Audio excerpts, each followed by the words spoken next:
Chapter 1. In a complete pitch-black environment, a small silhouette made of light stood on. Well, nothing. The pitch-black void full of nothingness surrounded him from all angles, making him seem as if he were floating. With his head slightly cocked backwards, lips slightly open, dull expression and closed eyes, he stayed in that same posture with no knowledge of the amount of time passing by. His hair, however, looked like it was made of luminous light glowing brightly in the dark landscape, swaying slightly despite there being no winds. Ugh. After God knows how long, a sound graced the silent surroundings as the male silhouette let out a muffled groan. His slumped posture straightened up slowly as he rubbed his head with both arms. His eyelids opened to reveal dull eyes with dark irises, looking around in an attempt to understand what was happening. Where am I? There was clear confusion written on his face and could be heard in his voice. From left to right, up, down, no matter where he looked, all he saw was darkness. Ugh. Another groan escaped from his lips yet again as he rubbed his head to relieve himself of his headache. Wait. Who am I? Why can't I remember anything? I can't.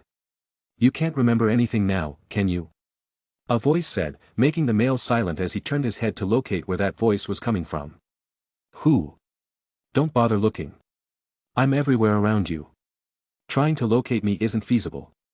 There was a long period of silence as both sides said nothing. The silence continued to drag on until the male finally spoke. Okay, I'll take your word on that. I guess. He said with slight confusion. You are wondering why you're taking all of this so calmly, aren't you? It surprises me how that's the first thing that's on your mind instead of questions like, where am I or, who are you if I do say so myself? He was slightly surprised. Yes, that was precisely what was going through his head right now. And when he thought about it, he found his calmness surprisingly strange. Are you God? Or some kind of powerful entity or something along those lines? Oh. You know about the concept of God. Looks like, apart from not knowing what you are and where you came from, everything else is working just fine. The male was caught off guard a bit. A series of complex thoughts passed through his mind with each passing second. What do you mean by? What am I? Aren't I human? He asked. What makes you think you are? The voice replied. Well, my body shape is in human form. So that makes me. Well, human, I guess. Confusion started settling in as he continued, seemingly unsure of himself. I mean, there are other human-shaped species in the universe. I remember there are demons with the ability to take human form. And also alien shapeshifters like the Skrulls. Oh, and the Martians can change their features to look like anyone. So technically, you're right. The possibility of me not being human is. He spoke increasingly until his sentences reached a drawl. His eyes widened as he looked back towards the infinite darkness, to the one with no shape or form. Wait. How? How do I know all this? Where did I learn this knowledge from? And why can't I remember anything? Oh, you're finally at the point, huh? $1,000,000 question. I honestly wondered how long you would take to ask me that. Can you please just answer my doubts? Fair enough. I was the one who allowed you all that knowledge you have in your head. You have been in this dimension for approximately a week to put in time standards you understand. Your brain digesting all the knowledge of human life you were given. The male heard all that he said and calmly asked. So you put me here to impart me with what I know now. But why? Simply because you did not know it before. The voice said. He was taken aback. Why? Wouldn't I know? What happened to me that caused you to bring me here? He couldn't understand. Did something happen to his memories? Or was he turned into an idiot, his brain reduced to mush in a freak accident or something? Nothing happened to you, simply because you never existed to begin with. I'm sorry, what? Your consciousness gained existence about a week ago. Your current form does not have a physical body and is only a tiny, separated portion of energy from myself. You have spent the last week assimilating what I deem as common knowledge. The funny scene of a phantom within the darkness performing air quotes with his fingers on the last sentence couldn't help but pop up in his mind. But then the meaning interlaced within those words hit him. Are you saying that I'm you? Yes, you are. A split consciousness formed from the energy within our reach. But your mind has been scrubbed clean of any experience and infused with common knowledge of the 10,000 realms and beyond. This is why you know what you know but have no memories of anything else. So hold up a minute. I'm like your incarnation or summit. What do you mean by the 10,000 realms? So you're saying it actually exists? Wait. I think I'm gonna have a migraine. What are you exactly? Are you some ROB, random omnipotent being, who goes around granting reincarnations to transmigrators? Not quite. To put it in simple terms, I am energy. Energy? Yes, energy. And so are you. You are not in some soul or spirit form, but energy. We can literally exist from now until the end of time with no notion of death. Silence reigned. For a while. That's enlightening, to say the least. So you're telling me that all those TV shows, movies, comic books, mangas, cartoons, are all worlds that truly exist? Yes, they do. All drawn from the main universe, with new ones being formed every passing day. Along with all the overpowered, godly beings in many of them. Yes. So what about you? Where do you fit in the spectrum? Are there other powerful entities that randomly oversee all universes, like some omnipotent being? Maybe too much information from the perspective of the main universe wasn't a great idea. The voice said after a long period of silence. Let me clear up the waters then.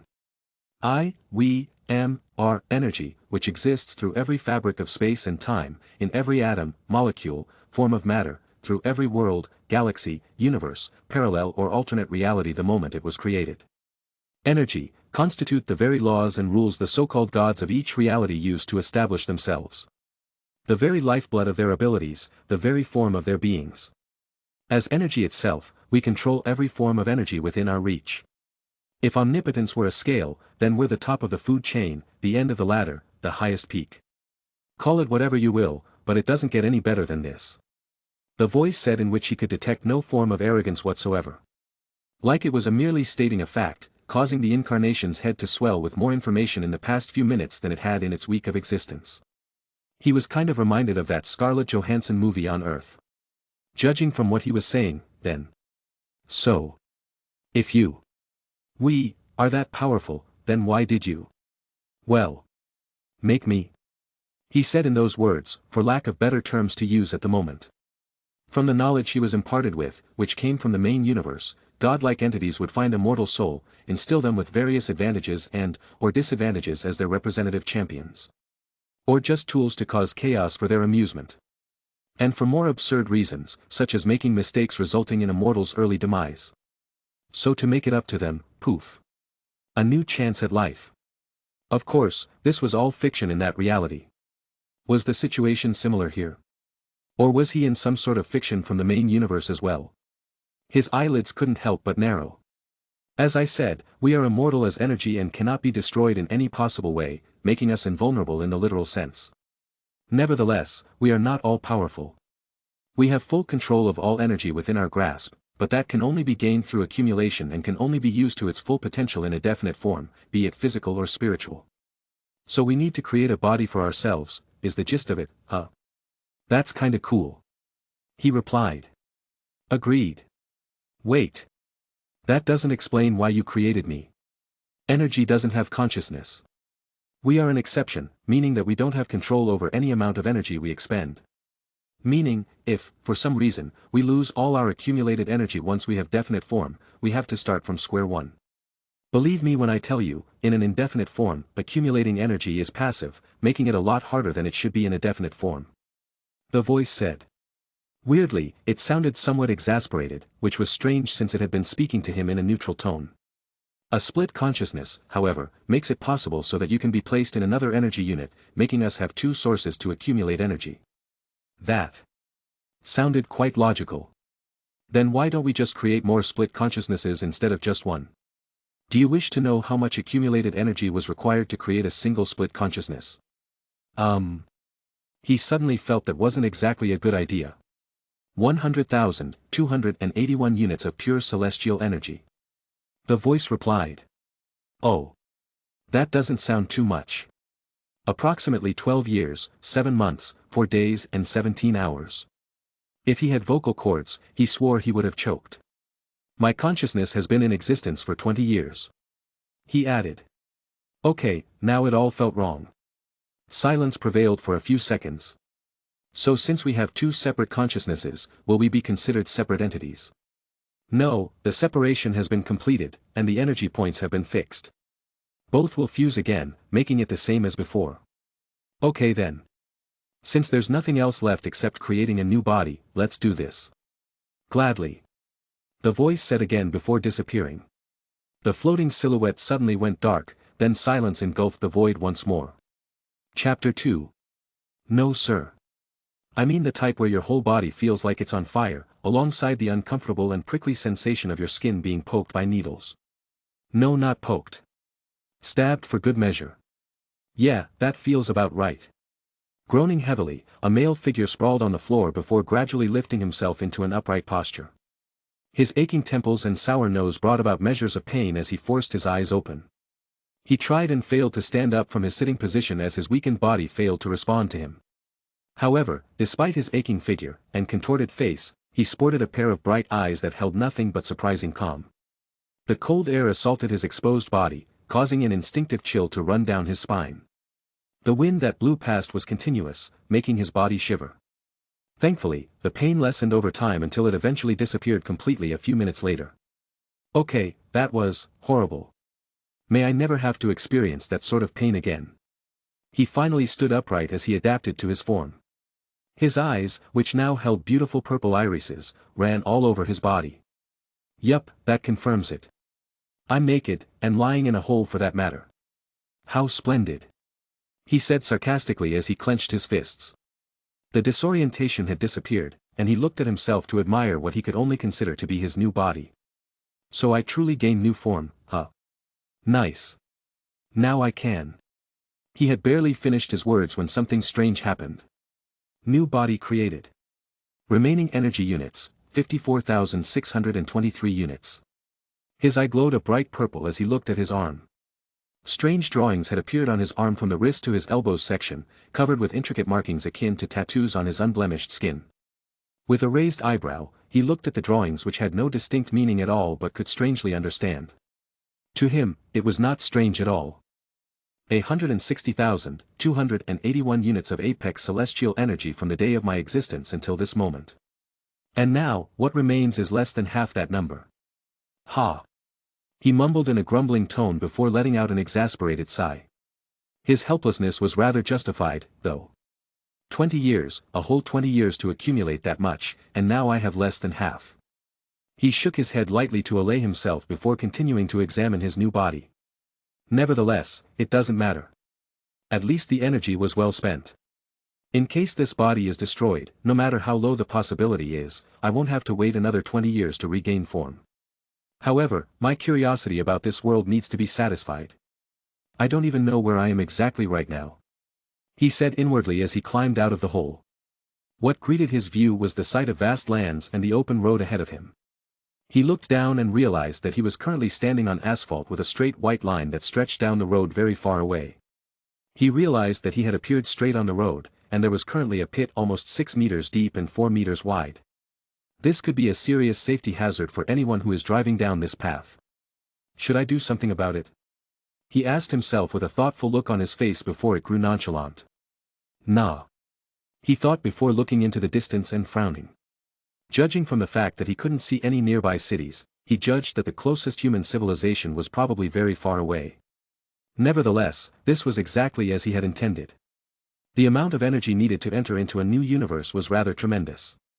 If he had decided to appear directly within a populated area, the damage caused would be noticeable. He didn't care a bit about the property damage or potential harm to the lives around when it happened, but he would rather not draw unnecessary attention to himself. After all, this world wasn't the same as the main Earth universe where all worlds branched out from but DC. The DC universe that housed superpowers, alien life forms, dimension, conquering freaks and where extraterrestrial invasions took place on a half-a-decade basis. Well, at least one of them, anyway. As for which universe he was currently in, whether it be the comics, movies, or one of the many series, he didn't know. Hell, he could even be in an AU made up of a mishmash of different events. These types of universes were typically the hardest to deal with, as knowledge from the main universe had very little effect there. It could even be the universe created as a result of a 19-year-old kid writing fan fiction for fun because he didn't have anything better to do. At that particular thought, his eyes narrowed once more. The future of such universes was unknown, and only the general DC knowledge could be completely trusted. He would rather not drop off uninvited within a city, cause massive damage and tick off the big blue Boy Scout. Then get questioned by the Justice League about his purposes on this earth. He wasn't afraid of them, yes, but that was just asking for unnecessary trouble and relatively time-consuming. He wasn't hard-pressed for time. In fact, he had all the time in the universe, but that didn't mean he'd waste it. So choosing to appear away from civilization was the logical choice. Nonetheless, the power surge that occurred upon his arrival would definitely not go unnoticed. Hell, he wouldn't be surprised if someone was on their way to investigate right now. Although I didn't specify which universe exactly, but one that wasn't too powerful was in calculations when I expended energy to get here. Still, to reach the nearest city, I'll either have to give myself abilities, or wait for a possible passing vehicle to seek aid. He said thoughtfully with a hand on his chin. Well, superpowers it is, then. As if it were even a choice anyway. He certainly wasn't waiting until a random passerby happened to come across and help him from the good of their heart. But first, let's deal with the body issue. He said as he looked at his new body and his eyes shone purple. A second later, he was fully clothed, in a simple black t-shirt and blue trousers. -5 units of energy. Comfortable enough. He said without bothering to pay attention to his clothes that appeared out of him air. Now let's go sightseeing. Army base, location, unknown. 10 minutes ago. Tell me again, what am I looking at? The voice was gruff, and the speaker said this to people stationed in the site who hadn't discovered something unusual but had the pay grade to report it. Sir. A woman holding a manila folder directed his attention towards the small graph and a map of America full of red marks. A minute ago, we detected a massive surge of energy around at exactly this point. She said as she pointed to a certain area marked on the map. That's the open road, 100 miles away from Metropolis towards the east coast. Superman's territory. The gruff man said in a low voice. What exactly is it? Is it something concerning the Justice League again? We can't tell, sir. The problem is that with that power surge, the surrounding 10-mile, 16.09 kilometers, of radius has been basically fried. All sort of communication turned off for good. Drones within the area lost contact. I believe that area would be experiencing a power outage. Superman hasn't been reported seen anywhere near Metropolis in the last 3 days. As for the possibility of being someone else, we can't confirm. The only chance we can think of is a possible Cadmus research facility located a few miles away from the said area. Whether it's their doing or not is unknown. She said in an apathetic voice. With the amount of crazy things that have taken place in the past how many years, things like this just weren't worth mentioning anymore. The man clearly had a similar mentality. Not his fault though, as alien invasions and flying men wearing spandex, capable of lifting buildings would do that to you. This wasn't the first time someone had caused such a small 10-block wipeout.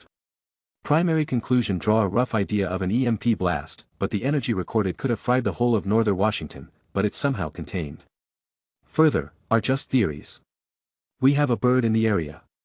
For a second, the woman stilled before she touched her earpiece. Sir, we have the bird's eye visual, putting it on screen now.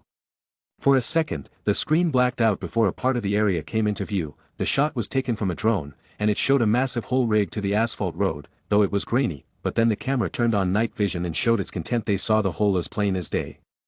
The hole, bright blue on the NV. Turn on thermal vision, the gruff voice was back. The screen turned again and this time they saw nothing. Nothing different in particular from what it had initially shown. Except for the rather large hole on the road, nothing seemed to be out of place. The mailman sighed internally while rubbing his temples. If this is another one of Cadmus's experiments gone wrong. So help me. He sighed before remaining silent. Contacts arriving at the point of origin. ETA 30 minutes. The woman said. Get a team down there and let me know what exactly they can make of this.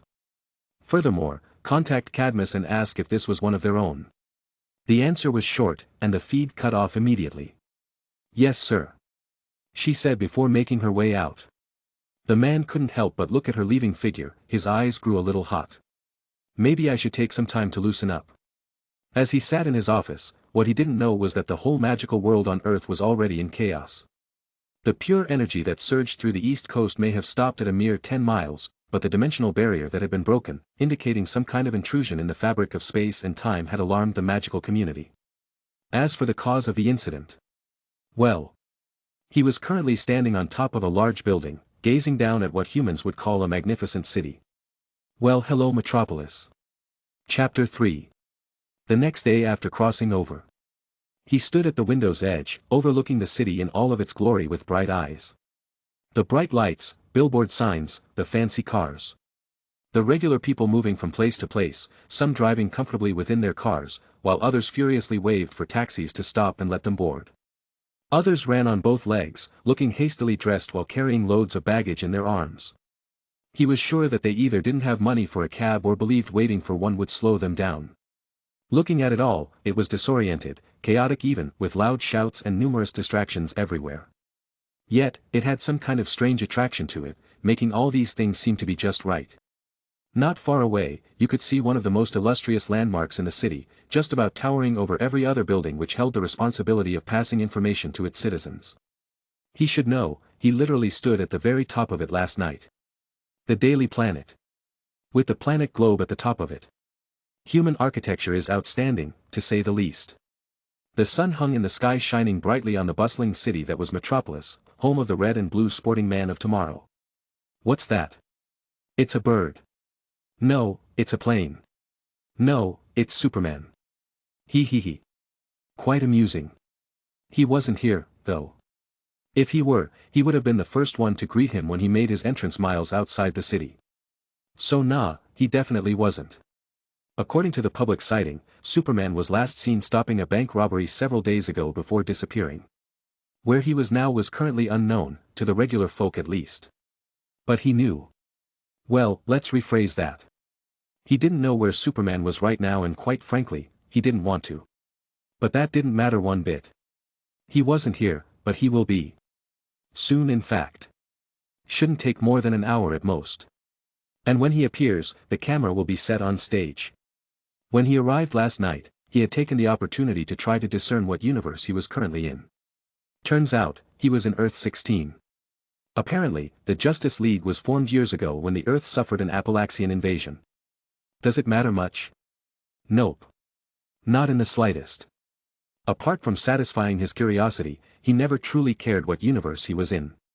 If there was a definite storyline, then perhaps he would try to see if there was anything he could use to his advantage. Never mind. There was a possibility that the big event today would happen in DC instead of Metropolis today, but the possibility was rather slim. So I'll stay in Metropolis for now. He thought to himself as he turned away from the window. While the sunrise was quite a sight, and the bustling city was enlightening, his interest had faded. He passed by the bedside and walked towards the mirror at the side. Streamlined muscles with a muscular physique leaning more towards the leaner side. Bright purple eyes, chiseled jawline, and rather delicate smooth skin, his features were nothing short of handsome and arousingly attractive. At least that's what he thought as he placed his right hand on his chin while tilting his neck lightly. There was slight admiration in his eyes as he looked at his form. Perfect for today's act. He thought to himself as he dressed himself in the same clothes he wore the day before. Why not just conjure up new clothes, you ask? It costs energy. Plus, if you're wondering why ordinary clothes cost 5 Apex energy units, they are bulletproof, temperature resistant and quite comfortable as well. Putting on his clothes, he looked at the rather pleasing tattoos on his arm. Remaining energy units, 53,013 units. Well over 1,500 energy units had been deducted from the original number. He had used 100 plus to look into the future, which provided an event helping him to begin working on his goals. As for the remaining 1,500. How do you think he disappeared from the crash site to Metropolis in a blink of an eye? Speaking of the crash site, the government is probably analyzing the whole right now.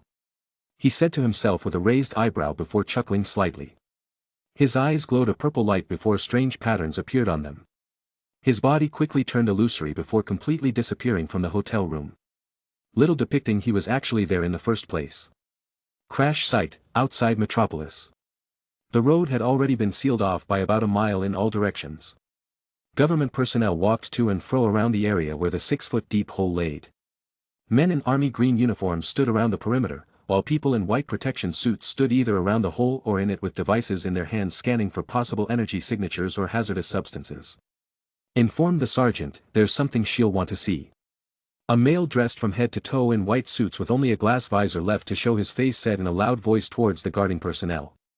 One of them nodded solemnly, not a change of expression on his face, before turning around towards a large tent. Minutes later, he walked out again and stood aside the tent, making way for another figure. A tall female sergeant dressed in army uniform stepped out of the tent with a calm face and an air of indifference around her.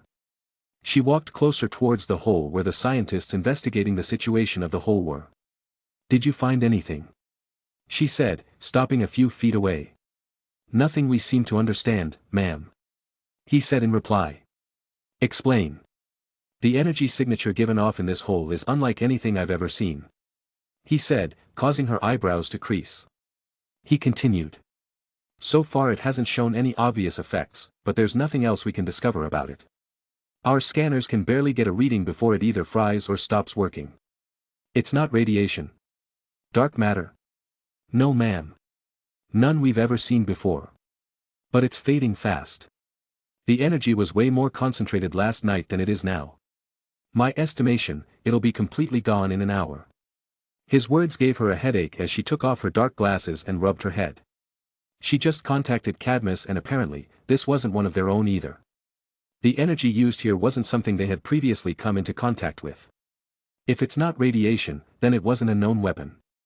Not dark matter, then it definitely wasn't a metahuman. For all they knew, this might be from another one of those weapons smuggled by Intergang or maybe some kind of alien energy signature. And they had zero leads on what it was. Any side effects it might cause, they had no idea, leaving her somewhat mentally tired. With many thoughts going through her mind, she shook her head and put on her glasses. "Since we can't get anything here, then wrap it up. Call to have the road fixed up and let's get out of here," she said as she turned around, walking back towards her tent. The only thing left was to inform her superior on their findings, which was apparently nothing. Boom! At that moment, however, a loud screech tore through the air, causing everyone to look up abruptly. The female sergeant hastily turned her head and looked up.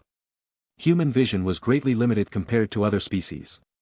That didn't stop them, however, from noticing what looked like two little black dots in the sky screeching through the air like a comet. Their entry left a sonic boom in their wake, which caused a strong gale to breeze past them unintentionally. Ha ha ha ha ha. The sound of maniac laughter filled their ears. The sergeant's eyes widened as she saw the dots move rapidly towards the direction of Metropolis. She couldn't help but gasp. "It's headed to Metropolis. Someone send a message to General Sam Lane immediately, call headquarters, tell them we have a situation going down in Metropolis right now. Clear up people, move, move, move, immediately." Her shouted with clear urgency in her voice as she rushed towards the tent. The temporary camp quickly fell into immediate evacuation as personnel rushed in different directions. Meanwhile, the two dotted figures continued to move towards the bustling city with no intention of paying attention that they were noticed by people below. Meanwhile, within the city. "Thank you for the help. I appreciate it," he said as he stepped towards the door of the shop. Behind him was a female cashier who looked towards the leaving figure, her face shyly dropped and flushed red as if it were about to drip blood. She had auburn hair and looked to be in her late 20s. Numerous thoughts passed through her mind within a split second. Seeing his figure leaving, her eyes snapped into clarity as momentary panic appeared on her face. She stepped forward in a hurried manner and slid a hand into her pocket. "Hey. You didn't tell me your name." "Huh?" He stopped in his tracks after a moment of confusion. Not at all wondering why she asked for his name, but for the fact that thought hadn't come to him. He fell into silence as his thoughts lingered. He never thought of a name for himself, as it wasn't deemed important. So technically, he didn't have a name. The female cashier looked at his paused silhouette, not responding to her question. The hand that was about to give him a piece of paper with her phone number written on it stilled slightly. A name. Didn't really think about. His murmuring ceased as a sound caught his attention. He wasn't the only one, as the female heard it too. In fact, every citizen of Metropolis heard it as well. A smile subconsciously appeared on his face as he raised his head to look outside. "Oh. Looks like they are here." The female heard him say those words, but before she could say anything, his body turned illusory before disappearing in place. All that was left was a momentarily stunned and later freaked out cashier, who would also file a disappearing person police report later in the day. And the person the report was filed for appeared again as if stepping out from a hole in the void. His new location upon another building which wasn't the Daily Planet. Looks like good old Clark Kent is finally here. Time to set things in motion, he said as he watched two black dots rapidly fall from the sky before smashing into a building. Boom! Time seemed to slow down as his vision zoomed in to get a glimpse of what was happening. Superman is here alongside Lobo. Chapter 4. The side of the building was smashed into, causing a very loud bang. Dust and debris exploded everywhere, falling both inward and outward as large rocks broke apart from the building falling towards the sidewalk. The unsuspecting people, too stunned to react fast enough, turned into unfortunate victims who so bravely cushioned the rock's impact.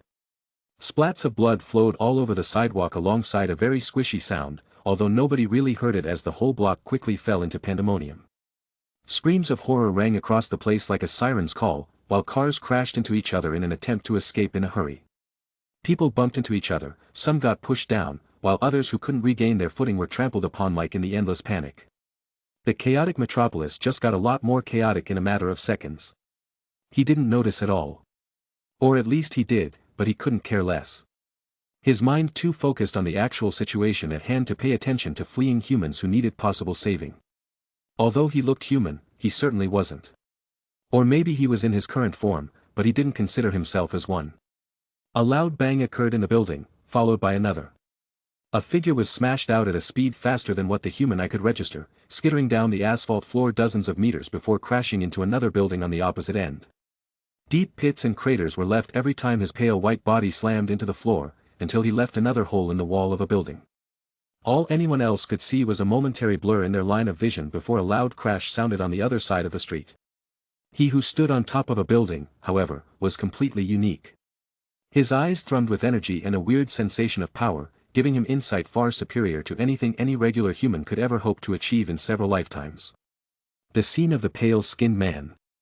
Well, if he could even call him a man, getting knocked outside, causing numerous pits with his body and crashing was as clear to him as a TikTok video in slow motion. Wait. Has TikTok been developed in this reality? Well, he'll find out later. Anyway, the point being, he could see way more than what many people could. He couldn't help a slight smile creeping up his face and placing itself firmly on his lips. The radiant glow in his eyes thrummed slightly as he looked away to the position of the initial crash. Ignoring the screams of panic and cries for help, he takes in the sight before him. A man fully clad in blue spandex, red boots, a flowing red cape and a massive S symbol on his chest stood heroically in the building. With eyes glowing red, his shiny black hair and cool-looking cape flowed with the wind, giving him an air of heroism, strength, and perspective charm. Where the wind comes from, we shall never know. With his arms boldly folded across his chest, a nonchalant expression on his face portraying the confidence capable of dealing with anything the universe throws at him. Okay, error. Stop, is what he would say if the sight before him was anything remotely close to what was just unjustly spouted. The Man of Steel was unmistakable, but the same couldn't be said for the state he was in. Superman rested on one knee, his chest heaving and his breathing labored. Heavy pants followed his every breath as he knelt in his shredded suit, which did little to hide the heavy bruises that discolored his skin tone. As if that weren't enough to describe his miserable condition, what little was left of his skin that wasn't bruised and battered in general looked unhealthily pale. Almost corpse-like, even as the veins on his body took on an unhealthy touch of green. Well, on the bright side, at least this version of Superman didn't wear his underwear on the outside. Or maybe he did, but it was destroyed in his battle. Well, he won't judge much. With the scene in view, the situation didn't surprise him in the slightest. After all, he already knew what would happen and why the almighty Superman, the alien capable of lifting airplanes, well known for his invulnerability, was left in such a state. Superman raised his slightly lowered head and looked forward. His gaze hardened as he pushed off the floor through the opening made at the side of the building, charging forward like a battering ram. Superman flew towards his opponent with sharp eyes and a determined gaze, arriving at the opposite end of the street within a second. With one hand cocked back, he appeared in front of the hole and shot forward with a punch. Yet, the swirling dust in front of the hole was pushed aside as a figure leaped out of it with his fist, throwing a punch. Those blood-red eyes strangely had no pupils. His face sported a savage grin as he went head-to-head with Superman in a straightforward punch. Such an action would be deemed suicidal by many, but he knew who this freak show dressed in a biker suit was, and the fact that he had the strength to back up his guts was no matter to joke about. Boom! The two fists collided, causing the nearby windows to shatter and the rocks under them to crumble like it were made from hardened cookies instead of hardened rock. An event that anyone in Metropolis would have found shocking and unbelievable actually happened in the next moment. The Man of Steel, who rarely had an opponent in the strength factor and always had to hold back when dealing with weaker opponents, lost in a frontal confrontation as he was pushed back several meters. A sharp pain spread through his arm, causing him to wince momentarily as he tried to stabilize his floating figure. Unfortunately, the chalk-white man that stood 7 feet tall wouldn't grant him the pleasure or organizing himself as he leapt at Superman again with rendered ferocity. "Take this, frag face!" He yelled at the top of his voice as his left arm, balled into a fist, threw in for an uppercut. Superman raised both arms in an attempt to defend himself from the blow. He did shield his face, but his arms bore the brunt of it as the punch collided. The mere force within that slightly larger than a human-sized fist was truly terrifying as Superman was lifted off the ground and into the air, flying backwards. "The main man ain't done yet." His voice that sounded like a chainsaw grinding against a rock sounded as he leapt into the air in pursuit after the disappearing figure. Neither noticed the acute attention of an observer on a roof not far away. "Almost there," he said with a slight chuckle. His body disappeared from the rooftop, appearing on another roof many blocks away from his initial position. He had just arrived when he saw the falling silhouette of Superman's figure. It didn't fall completely before it was tackled again by the chalk-white male, who made him descend faster with a simple knee to the gut, which connected splendidly. Superman crashed into the asphalt road, the ground cracked around him as rock pieces flew every which way from the impact. Blood trailed the side of his lips. He didn't even have an opportunity to get his thoughts together before he was slammed deeper into the rubble, causing the craters to expand into an even larger size. A foot rested squarely on his chest. With great difficulty, he opened his eyes to look at the man who had put him in such a state. Standing above him was the 7-foot-tall behemoth of a man dressed entirely in biking getup. Well, he couldn't be called a man. Despite his human figure, his features showed clearly he was in no way human. Chalk-white skin, blood-red eyes with no pupils, and a maniacal grin filled with savage brutality. Yep, definitely fits the image. Intergalactic bounty hunter, last of the Zarnians, mass-murdering maniac. Many titles perfectly befitting for the one, the only, mad biker himself, Lobo. He looked at the Charnian from afar, an expression of intrigue and curiosity lit up on his handsome features. Meanwhile, Lobo spat out a tooth from his mouth, then grinned hideously. His eyes filled with raging bloodlust. "I gotta admit, of all the freaks and wannabes I ever had to hunt across galaxies for their bounty, you Mr. Kryptonian certainly made me work for it. Oh, yeah. I can definitely feel it. You don't know how many broken ribs I've had over the course of our little throw-around. I don't even know how many of my teeth are missing," he said with sadistic delight as he examined his prize. His body was in no way unscathed from their battle. His biker outfit was torn, his right arm was bent the wrong way, his chest had 3-inch deep wounds, a bone was protruding from his knee.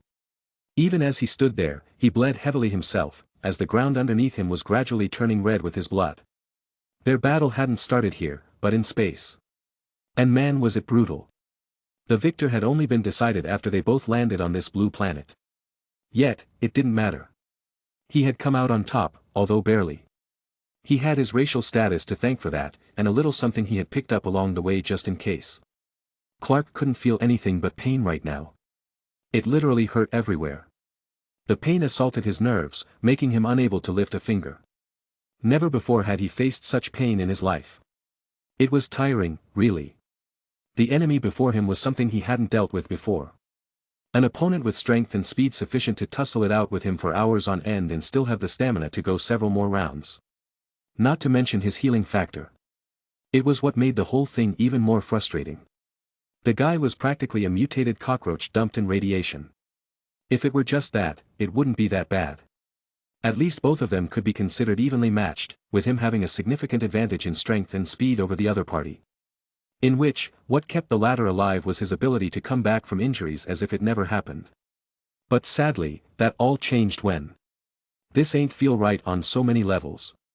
Lobo said as he raised his arm to show special knuckles made specifically from Superman's worst nightmare.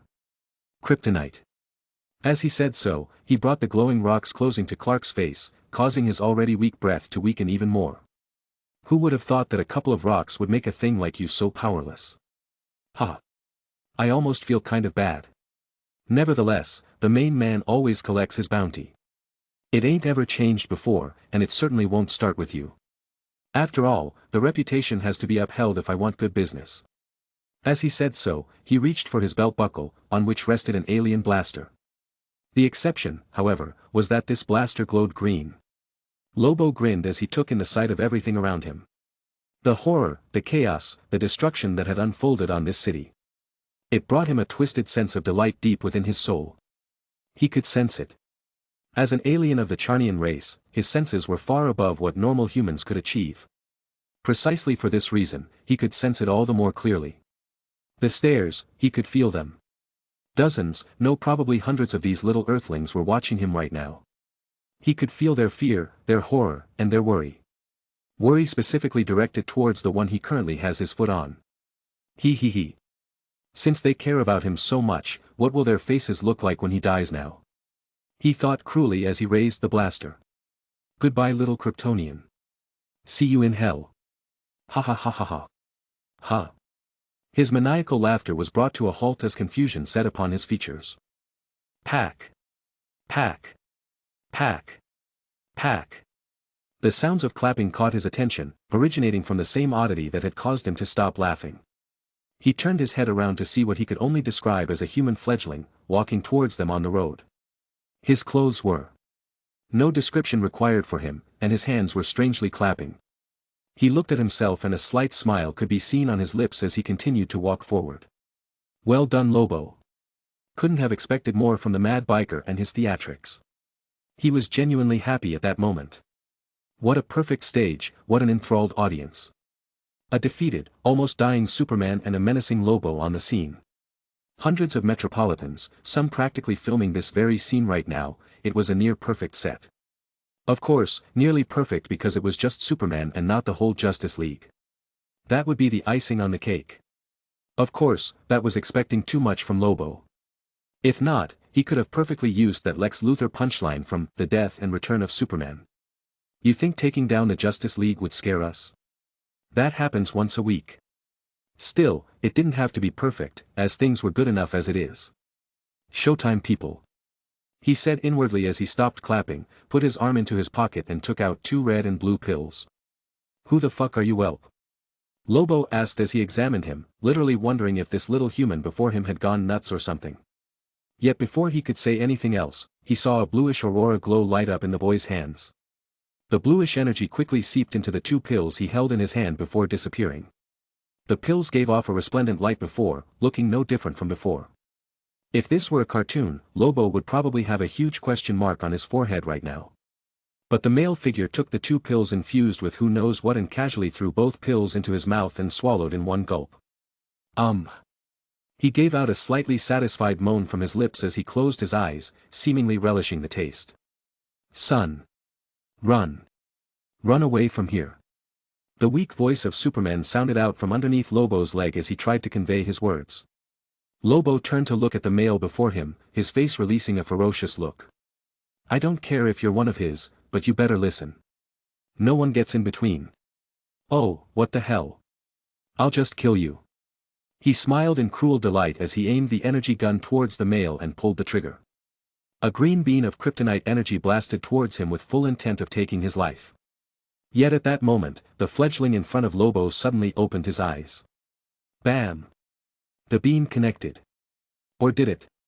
Lobo, who was already smiling, had his eyes widen as the beam did nothing but pass through his body and continued to move forward before causing an explosion upon collision. Nice. He said with his lips upturned to form a playful smile. Now my turn. Power burst through his clothes as red-crimson energy erupted from all parts of his body in all directions. However, his figure disappeared the next moment before reappearing in front of Lobo. A fist cocked backwards and punched forwards with remarkable speed, leaving Lobo too stunned at the turn of events to react. The punch landed on his chest with a cataclysmic force, flinging Lobo away like a rag doll and breaking through 1, 2, 3, 4 walls and straight out of the building to crash yet again into another wall and repeat the process. Alright Lobo, let's dance. Chapter 5. 1 minute before the crash. Lane. Perry yelled in his usually loud voice from across the room. He wore black khaki trousers on his waist, a blue long-sleeved shirt along with a green waistcoat jacket, rounded off by his slightly loosened tie. His black eyes, which had the visual sharpness of a hawk, locked onto a black-haired woman sitting at a desk not far away from his office. Lois Lane, who had been subjected to his loud voice long enough to get used to it, didn't even flinch as her head remained buried in her computer. In fact, pretty much everyone in the planet had long become accustomed to it. "What is it, Perry?" she asked in reply and questioned at the same time. "Where's that cover story on Luthor's gala for my front page? I asked you for that yesterday. Our readers aren't gonna read the blank side of the paper now, you know. Writing a report takes time. You should know that, Perry. I'll have it on soon," Lois said as she typed rapidly on her keyboard. Lex Luthor held a fundraiser just the previous night in the name of charity again. Clark wasn't present, so she was assigned to the task. Better to say, she was covering for him. "The things I do for you, Clark." Lois thought inwardly, a slight grumbling in her tone. Seriously, she missed an interview with that ex-senator for this. If Superman were around, though, she probably wouldn't be stuck on this as she knew the city would prefer an interview from the man of Metropolis on the front paper than a charity donation gig. As for another one of the brave and bold. Ahem. Brave and bold Lex Luthor's attempt to increase his reputation for the upcoming presidential elections, she honestly couldn't be bothered right now. If anything, the possible shady secrets he had on the senator who recently dropped out of the presidential elections out of his own free will seemed like a much more enticing prospect to write about. As for her thoughts on Lex's running for president. "Isn't the world bad enough as it is already? Well, good," he said, his eyes darting from left to right before narrowing slightly. "And can anyone tell me why Kent is nowhere to be seen? He said he got a lead on an intergang weapons trade. It could be a juicy story, or at least that's what he told me." Someone else answered before Lois could get a word in. "A beauty with a name tag going by Cat Grant. Why wasn't I informed about this?" Perry asked. 95% chance he did, and you probably just forgot," Lois said with a smile that caused Perry's eyebrows to crease further. "You know, insubordination to your boss can get you fired. You do know that, right, Miss Lane?" "Oh. Fire your best investigative reporter? I doubt you'd do something like that, would you, Perry?" Lois let out a cocky grin as she raised her head from her laptop. "Why you?" Perry didn't have the time to finish his words. Boom. The sound of what seemed to be an explosion according to their sense of hearing startled everyone. "Huh? What's that?" Everyone wondered inwardly as they looked outside the window, towards where the sound originated from. Lois in particular finally stood up from her desk in an attempt to find out what was going on. "Jimmy, what's happening?" she asked as she turned her head to look at a male of average stature, orange hair, wearing a sweater vest. "Don't know, but from the looks of it, it's coming from downtown." Jimmy Olsen, the Daily Planet photographer, had barely finished speaking when another explosion sounded like a thunderclap. Could it be another villain attack? Something's definitely happening downtown. But what? "Don't know, Jimmy, but we're gonna find out." "Wait. We are?" "Yep, to the news chopper, let's go," Lois said as she held Jimmy by the arm and dragged him towards the roof. "Hey, wait. You can't be serious.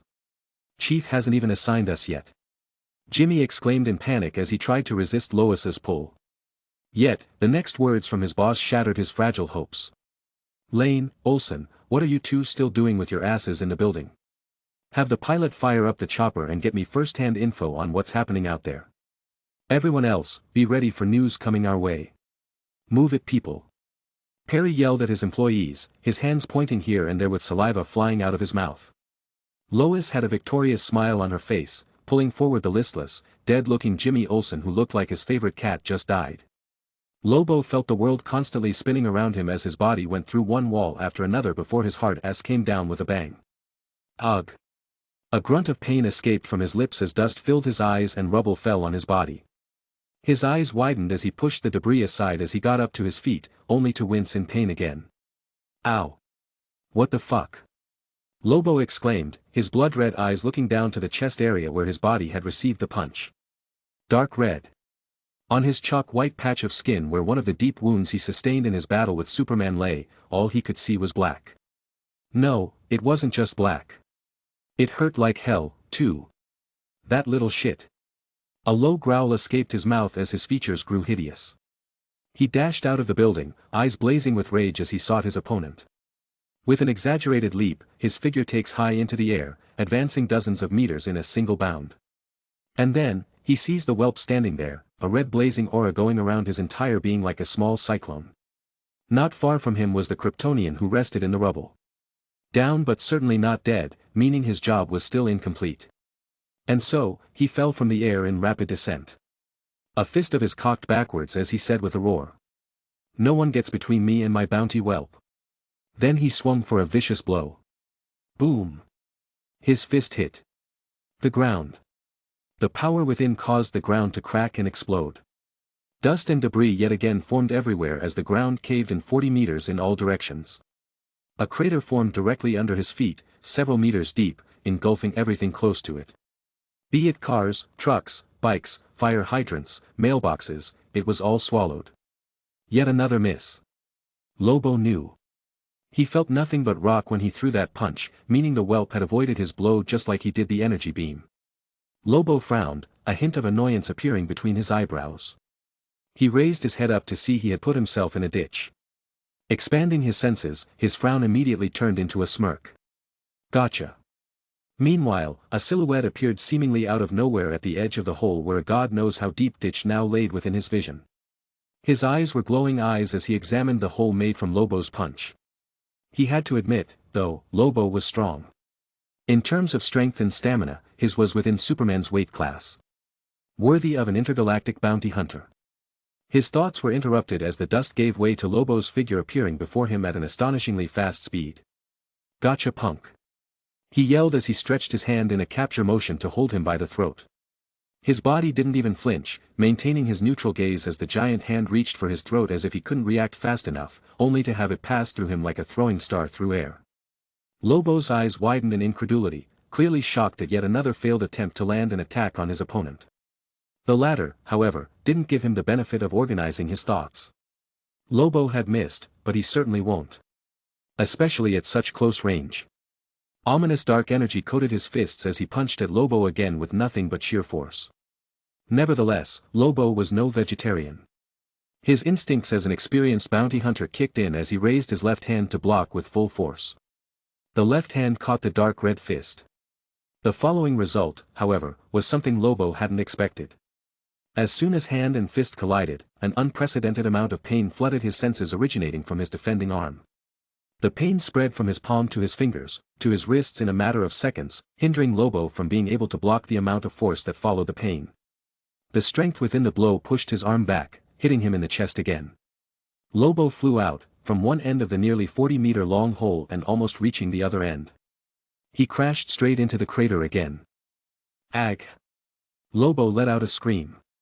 He looked at his left arm that was now glowing dark red, and it brought him unprecedented pain. Watching Lobo writhe in agony, he felt no joy or happiness. Maybe a slight satisfaction for his pending victory, but that was about it. Lobo wasn't weak in any way. This was clear on how he was able to go toe-to-toe with Superman. Along with his immortality, Lobo was a character that just wouldn't die no matter what you did to him. This was a guy who needed every single cell thoroughly destroyed to actually be effectively killed. If not, his body would just regenerate right from scratch. Although it would take time to achieve complete regeneration, the fact that he was reborn couldn't be changed. Coupled with the fact that his soul was banned from the entering the afterlife and his healing factor was immune to the anti-life, he was virtually unkillable. Lobo was, in a sense, an apex predator with few opponents. Opponents that could be counted on two hands and fewer who could treat him as prey.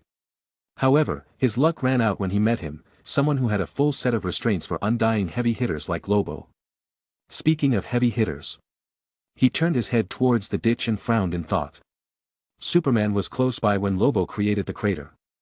Everything within 40 meters had fallen into it, Superman included. Meaning Superman was there, somewhere under all that rubble. But it shouldn't be a problem, right? I mean, the big guy is Kryptonian. Even if he was beaten to such a state by Lobo, as long as there was no more kryptonite, it was almost impossible to die by being buried alive under rubble. That kind of death was way too humiliating for the Man of Steel himself. So he's okay. Yeah, probably fine. No need to worry about him, he thought, reassuring himself before turning his attention back to the Charnian situation. The intrigue in his eyes made it look like he found Lobo's situation quite captivating. Lobo had never felt this way before. It didn't feel like anything he had previously experienced. I mean, sure, he had experienced pain before. Like his body being pierced by sharp objects or blasted by energy beams. Even when his bones were smashed or twisted, like it were when he fought the blue Kryptonian earlier. That was the pain he was familiar with. Pain he could shrug off with at most a wince or a groan, and throw himself back into the fight with a laugh on the side. Not this time, though. Hell no. This was pain. Unimaginable pain.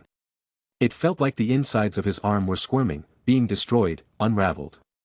Lobo wasn't an English man who was fluent with words from the dictionary. So he would fall short of the right words to describe his sensation. Nevertheless, that didn't matter. What mattered was the fact that his hand turned dark red and was crumbling. Yep, crumbling. Now that's the word for it. Lobo watched with horror growing in his heart as the black-red energy engulfed his hand and, worst of all, started spreading. The pain and horror of seeing his hand crumbling into ash set off something in him. Seeing the situation of his arm, Lobo didn't dare to waste time. He took out a gleaming black hook from his belt buckle with the previously mangled arm that now looked almost as good as new, and slashed towards his hand. Squelch. The disgusting sight of Lobo severing his arm came to his vision. He, however, watched with interest and curiosity in his eyes. The arm that was cut off seemed to have lost something important, as the dark red color that was originally advancing at a steady pace suddenly picked up speed as if it had just chugged down a can of Red Bull. In 2 seconds, Lobo's severed arm was destroyed, crumbled and turned to ash. Squelch. Still, the scene didn't end there, as Lobo plunged the sharp hook into his chest. He let out a grunt of pain as he used the hook to excavate large pieces of his flesh that was now dyed with a spreading dark red aura. Seeing this scene, he nodded inwardly. The effect of the new ability is quite satisfactory. However, it's quite difficult to control. He frowned as he thought about this. Lobo looked at his arm that no longer existed and the deep piece of flesh missing from his chest with some lingering fear in his heart. If he hadn't been decisive enough, he might have suffered more than just losing an arm. His eyebrows narrowed as he looked at the human in front of him, his voice solemn as he spoke. You. What the hell are you? Me? Well, to be honest, I don't know what exactly to call myself right now. But seeing as we are on Earth, I guess you can consider me human. He replied with a smile, while Lobo frowned. Human. He looked at him with a look that said, do you take me for a fool? Nah, you ain't human. If you're what passes around here for human, then the universe would be straight up fucked by now. Lobo slowly got up from resting on his butt. He took out a cigar from his jacket with the only arm he could presently use. I've heard about the human species and compared to the other races, they don't got jack shit going for them. Is that so? Oh yeah. They're weak, squishy, hell they don't even live long. And you. You. Lobo stood up from the floor. He had lit up his cigarette, and it was now between his teeth. What are you? Like 20 or 25? You're not even moderately old enough to pass for a whelp on most planets. So nah, you're definitely not human. I'd rather believe you're Kryptonian or something else entirely. But Kryptonians, they can't do what you just did either. The 7-foot-tall man said, his eyes staring intently at his opponent. Silence reigned for 10 seconds before the latter laughed. Ha ha ha. Well, what I am, or what I ain't should be the least of your worries. His smile turned into a full-blown grin. Plus, why do you think I should let you stall for more time to let your injuries heal? He pointed out a simple fact. Lobo's face sank. His healing factor was strong. He was sure he could regenerate even if only 1 drop of blood was left, but even with his level of healing, in addition to the missing flesh on his chest, regrowing limbs took time. Time which, presently, he was sure this kid in his view wouldn't give him. He couldn't be killed, yes, but he could certainly be imprisoned. Spending eternity in a cell was a fate worse than Lobo's non-existent death. No, it was a fate worse than life without booze and cigarettes. A scowl flashed on his face as Lobo grew more dignified. Various thoughts moved in his head on how he could defeat this. Whatever the hell he was anyway. He couldn't hurt who he was unable to hit, and this one didn't have any weakness to green rocks like the Kryptonian. Still, it didn't matter. He was Lobo, the intergalactic mercenary for hire. A man who didn't fear death and had no loved ones he cared for. Alright, you little shit. You want a piece of the main man? Then let's take it all out. Lobo style. A vicious grin was pasted on his face. Looking at Lobo, his features had no expression, but his mind was full of thoughts. To him, defeating Lobo wasn't an issue. The first one had significantly changed his physiology above superhuman levels. Super strength, super speed, reflexes, reaction time, body defenses, vitality, stamina, you name it all. To wrap it in one sentence, he had given himself the physical capabilities of a full-fledged Viltrumite. The war race that, according to legend, evolved from the Kryptonians on planet Viltrum. The life levels of his body had skyrocketed in a matter of seconds, officially putting him in the weight class of heavy hitters like Superman. Capable of taking down massive buildings with a single punch, while still holding back. He could even fly right now and has tactile telekinesis. Presently, he felt all his cells within his body brimming with what seemed to be unending energy, his veins rolling with a powerful force making him want to vent it out immediately. This was also the reason he had gotten himself a Mangekyo Sharingan instead of its higher evolved form, Eternal Mangekyo. With the strength of his physical body and overwhelming life force, did he still need to worry about going blind? Still, if it were just that, then his chances of winning against Lobo were all but guaranteed. He could tussle with Lobo, but defeating the immortal was highly improbable. It was the second energy-infused pill however that made defeating Lobo a guaranteed probability. The power to collapse a target into dust, disassembling or destabilizing them on a microscopic level. Sub-power of transmutation and destructive version of matter manipulation. Also known as disintegration, power of Reed Strucker from the Gifted series, or better yet, as he liked to call it, Cataclysm from Tales of Miraculous Ladybug. Or if you still can't recognize either of the two, then you should certainly know the famous scene of Thanos snapping his fingers to obliterate half the life in the universe. Except this was on a way smaller scale. Lobo could regenerate from almost anything given enough time. His unending stamina made sure he had enough energy to stall for a long enough duration in a fight to achieve it. But could he defeat an opponent who would disintegrate every part of his body as long as he allowed physical contact? Or even stall for time in a fight if he didn't run away? So defeating Lobo was not in his mind. Killing him however. Now there's the problem, as Lobo couldn't really die. Even if he disintegrated his body, Lobo would still find a way to return. He was banned from the afterlife after all. At that moment, a news chopper appeared from a distance, moving closer towards them before keeping a distance away. Chapter 6. In the sky. Holy cow Pit, did Superman have a showdown with someone down there? The whole block's a mess. An astounded, short, lean, nerdy-looking Jimmy Olsen exclaimed in surprise as he looked at the ravaged streets. The confrontation between Superman and Lobo was very short. Well, the duration of the fight when they landed in Metropolis was short. The real battle started somewhere in space, and only God knows how long that took. Still, in the less than a minute short clash in Metropolis, a full block was wrecked, casualties were constantly rising and now according to the trending videos he had searched online, there was now a massive hole on Maplewood Street. More importantly, Superman was seen being beaten by a new enemy never seen before. This was mainly captured through shaky camera lenses from people who were strangely still brave enough to stand and shoot videos when they should be running for their lives. So the credibility wasn't even at face value. Still. The thought of someone being able to beat up the Man of Steel sent shivers down his spine. And now, he was on a chopper flying right to the heart of that battle with his very squishy self. It's times like this that our young Jimmy Olsen wondered whether signing up for photography in Metropolis was a good idea. The answer to that question was unknown, but Jimmy was 124.444% sure he didn't sign up for this. Ever since Lane appeared at the planet and Superman in Metropolis, things like this had, weirdly enough, become his new normal. It can't be. Jimmy turned his head to Lois Lane, who had just exclaimed in slight shock. Jimmy lowered his head to catch a glimpse of what was there, and he froze when he saw a live video of a battered Superman who looked as if he were about to meet his doom. The video was shaky, and the heavy pants from the audio pointed out that the person recording this live was probably a mere civilian who had a death penchant or a sucker for endangering himself in life-threatening situations. I mean seriously, who risks their lives for a video feed?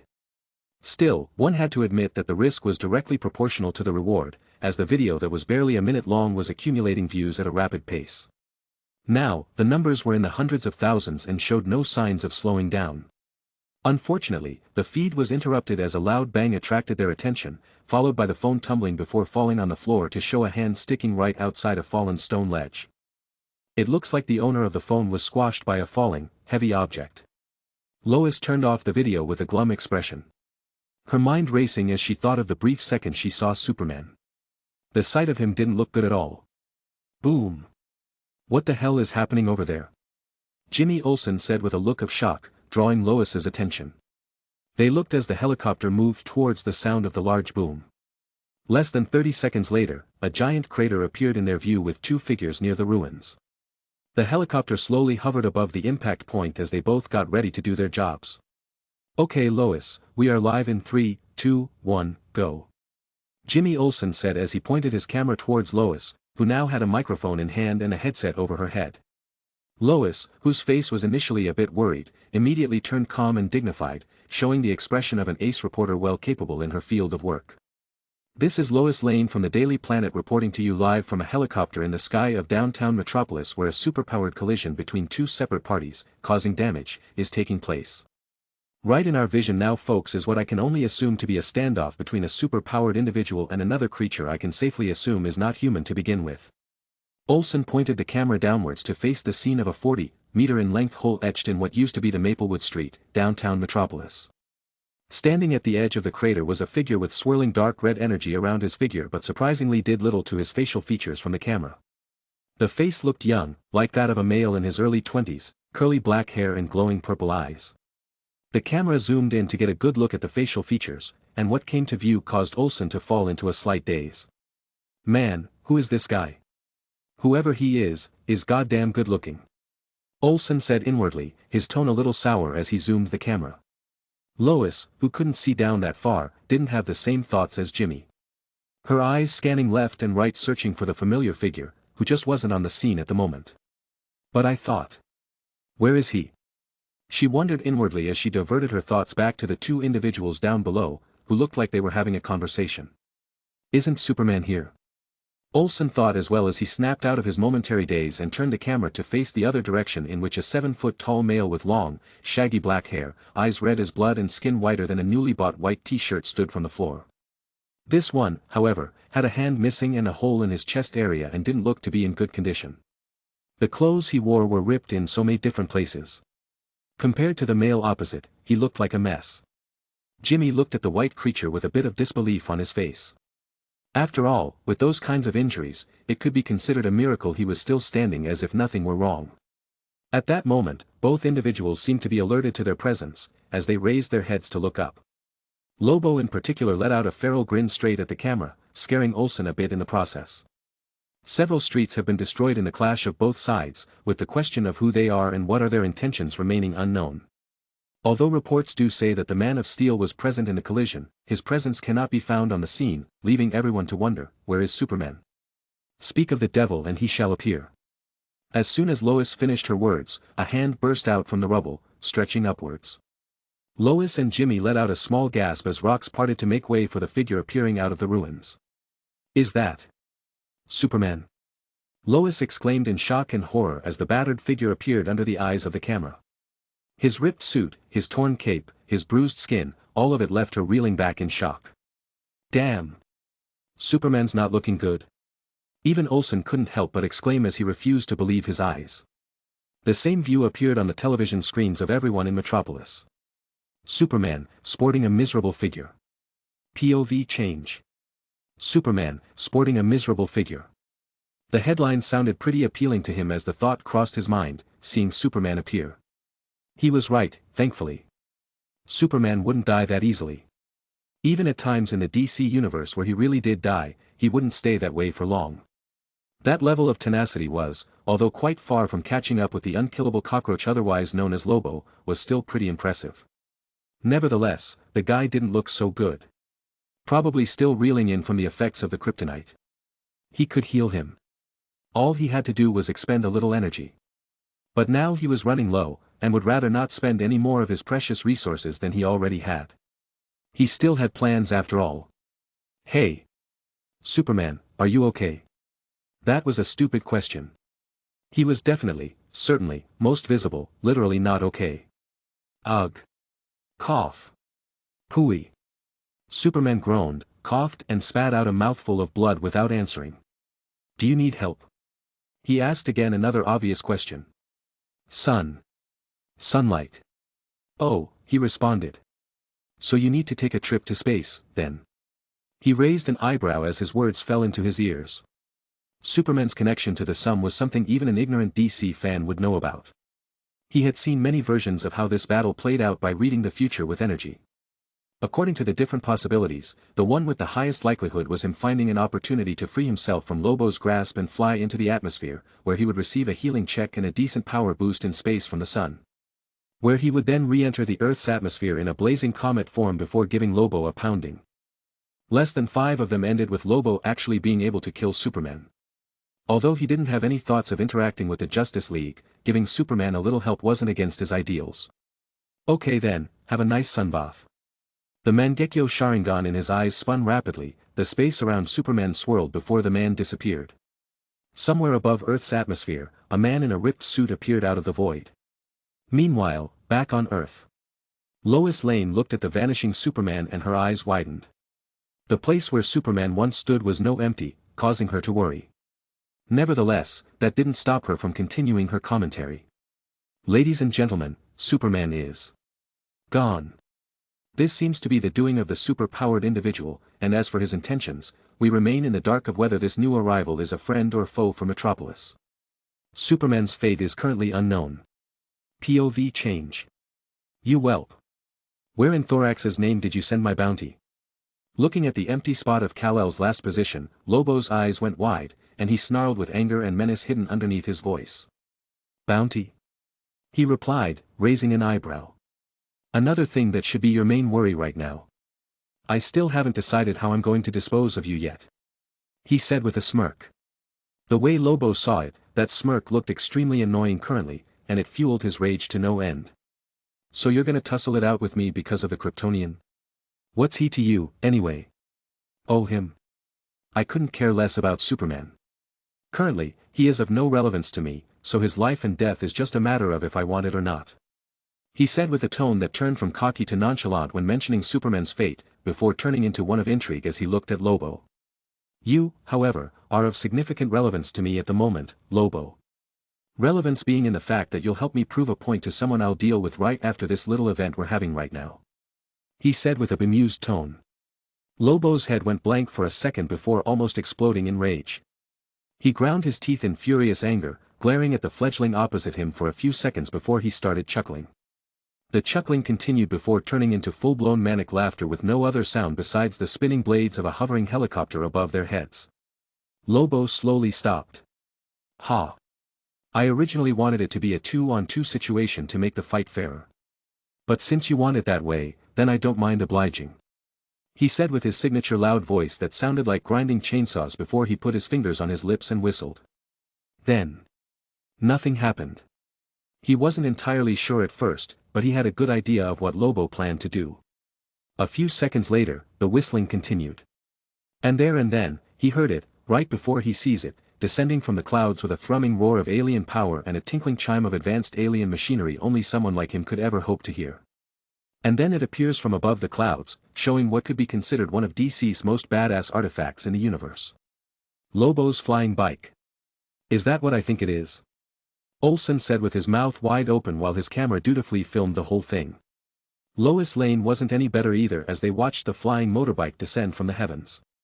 Seriously? In its entirety, it's a little over twice the length of an ordinary motorbike, with a clear single-person seating control at its middle and stuck with a block-like structure for an engine, the majority of which glows with a baleful blue radiance.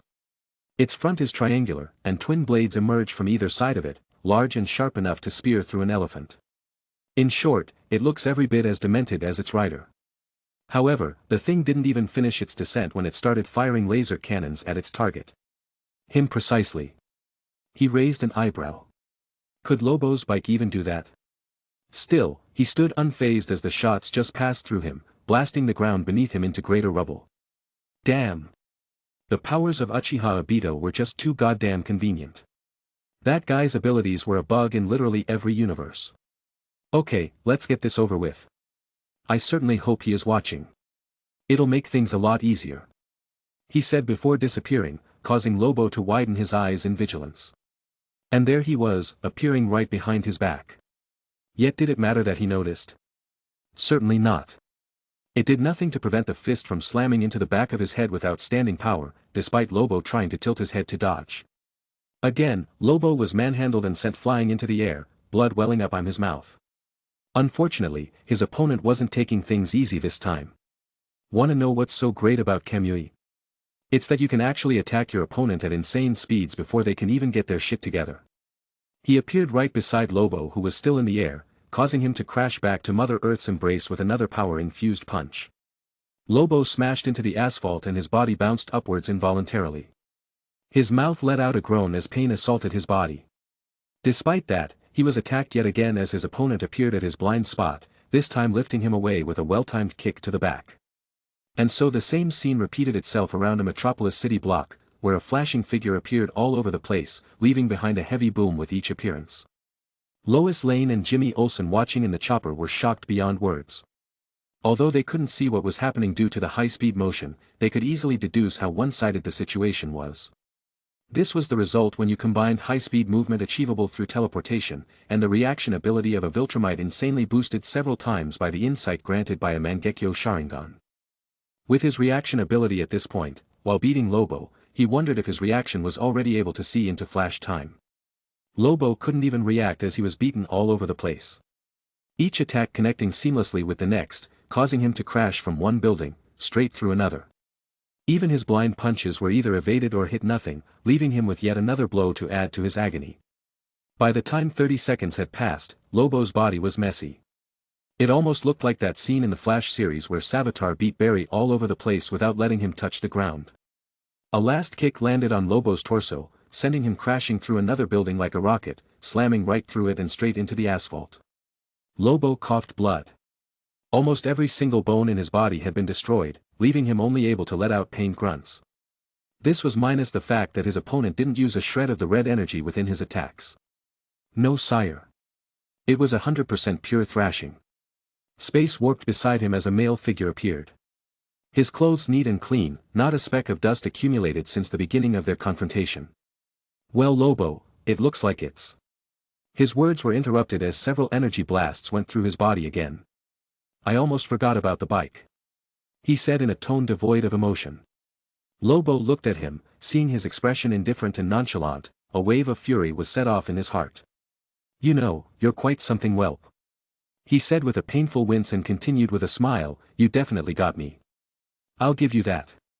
But just because I can't do anything to you, it don't mean I can't damage anything else. He said with his smile going full on grin. The flying motorbike suddenly turned around and pointed towards the flying news chopper. Lois, who saw this scene, had alarm bells going off in her head as she yelled at the pilot. Get out of the way, move, it's gonna shoot. Kamui. A sound escaped his lips as his eyes swirled, followed by the devilish-looking motorcycle disappearing into the Kamui space but not before managing to fire 2 pulses of energy from its cannons. The pilot, who was well experienced in such life-threatening situations, quickly pushed forward like there was no tomorrow. The chopper moved out of the way. Unfortunately, the beams still hit the back rotor, causing the helicopter to spin out of control. Just as he was contemplating whether he should stop the chopper or not, that contemplation would have carried on until the chopper crashed, by the way. A red and blue blur sped through the clouds, racing rapidly towards the helicopter to prevent its residents from crashing. Looks like Superman is back. He turned his mind away and looked back at Lobo, who was now too battered to move. What the hell did you do to my bike? Lobo managed to let out an angry roar as his eyes scanned far and wide for his beloved motorcycle, but alas, it was nowhere to be found. Once again, Lobo, another thing that should be the least of your worries presently. He had a smile on his face, this time with a peculiar light in his eyes that Lobo had never seen before. To be honest, it kinda freaked him out a bit, alongside his words that sounded oh so ominous. Before he could make a snazzy remark that would make him a typical Lobo, he continued his words. Even though you're broken in almost every possible way, your race's healing factor makes it possible that you don't die from anything like bleed loss or ruptured organs. How this is technically only considered a minor injury for you amazes me more than I have been since my time on this planet. Which is technically only a day, but still. Lobo shuddered slightly. That gaze, it had intensified much more to become almost wolfish. His thoughts were shut off as he was picked up by the neck, his body carried to align his face with the one on his view. It makes me wonder. His words trailed off as the grip around Lobo's neck intensified before he spoke in a devilish voice. How much energy would I get if I take away that perverted healing factor? His eyes were already fiery at this point, showing what he himself knew to be his genuine interest in the only thing that could possibly excite him. Gaining energy. Lobo was stunned at his words, but his eyes widened before he could say anything as he felt something. Something terrible. A gush of blue aura emerged from his body, flowing towards his neck before escaping into the arms of his captor.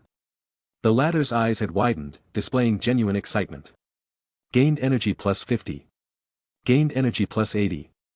Gained energy plus 135. Chapter 7.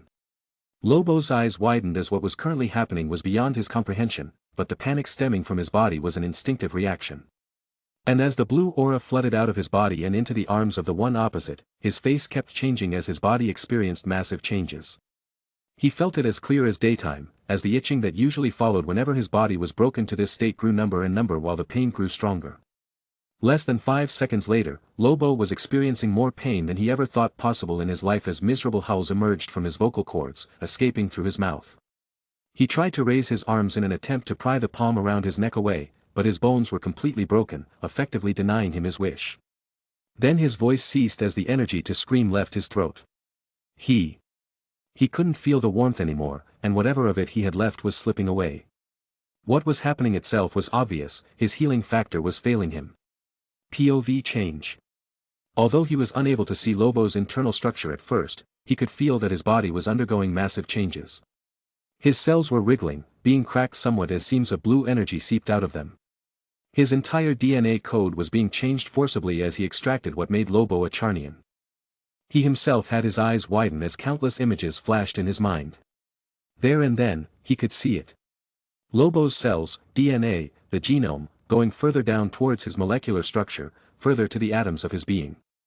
A euphoric feeling swept over his mind as he felt something slowly increasing in steady leaps. It was knowledge of his true ability. His true capabilities that were currently oh so limited.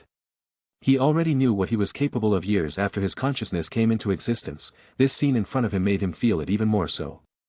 The energy he was absorbing from Lobo, that was just the tip of the iceberg. He could feel the boundaries and limitations that shrouded him since he created his physical form. He could feel them, but touching them was almost impossible. The ecstasy that assaulted him made him frown within his mind, although he knew that this was a result of this physical body secreting dopamine into his brain. The reaction was a bit unsettling. He would decide whether to alter that fact later on. For now, he immersed himself in the feeling of what caused that ecstasy. It was the limitations placed on his ability being pushed out of its original position. The boundaries, although still there, were getting wider and wider with each unit of energy Lobo lost. Lobo currently was no longer chalk white, but was turning black. As soon as the energy that made up his healing factor was completely absorbed, Lobo would die. Still, did that matter to him? Hell no.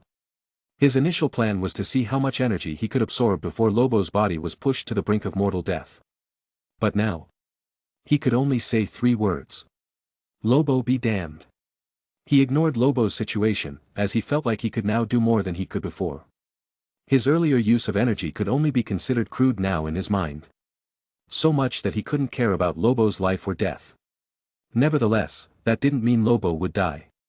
He was still banned from the afterlife and would exist in soul form even if his body perished. But someone else didn't think so. His mind, that was somewhat frowned in the intoxication granted from his solving use of energy, sobered up as he felt the whoosh of wind coming from behind him. His face lit up in slight annoyance as his body turned ethereal. Lobo, who was being held by him included as a figure in what looked like ripped red and blue tights, assaulted him but was unfortunately not fast enough to achieve his aim. After all, his Mangekyo Sharingan was always on, leaving him virtually in flash time levels of thinking. Who else would it be apart from the Man of Steel? He noticed that Clark's goal was to make him free his grip from Lobo's neck. He tried, and he failed. His eyes widened in incredulity as he started at him, still hoisting his captive by the neck.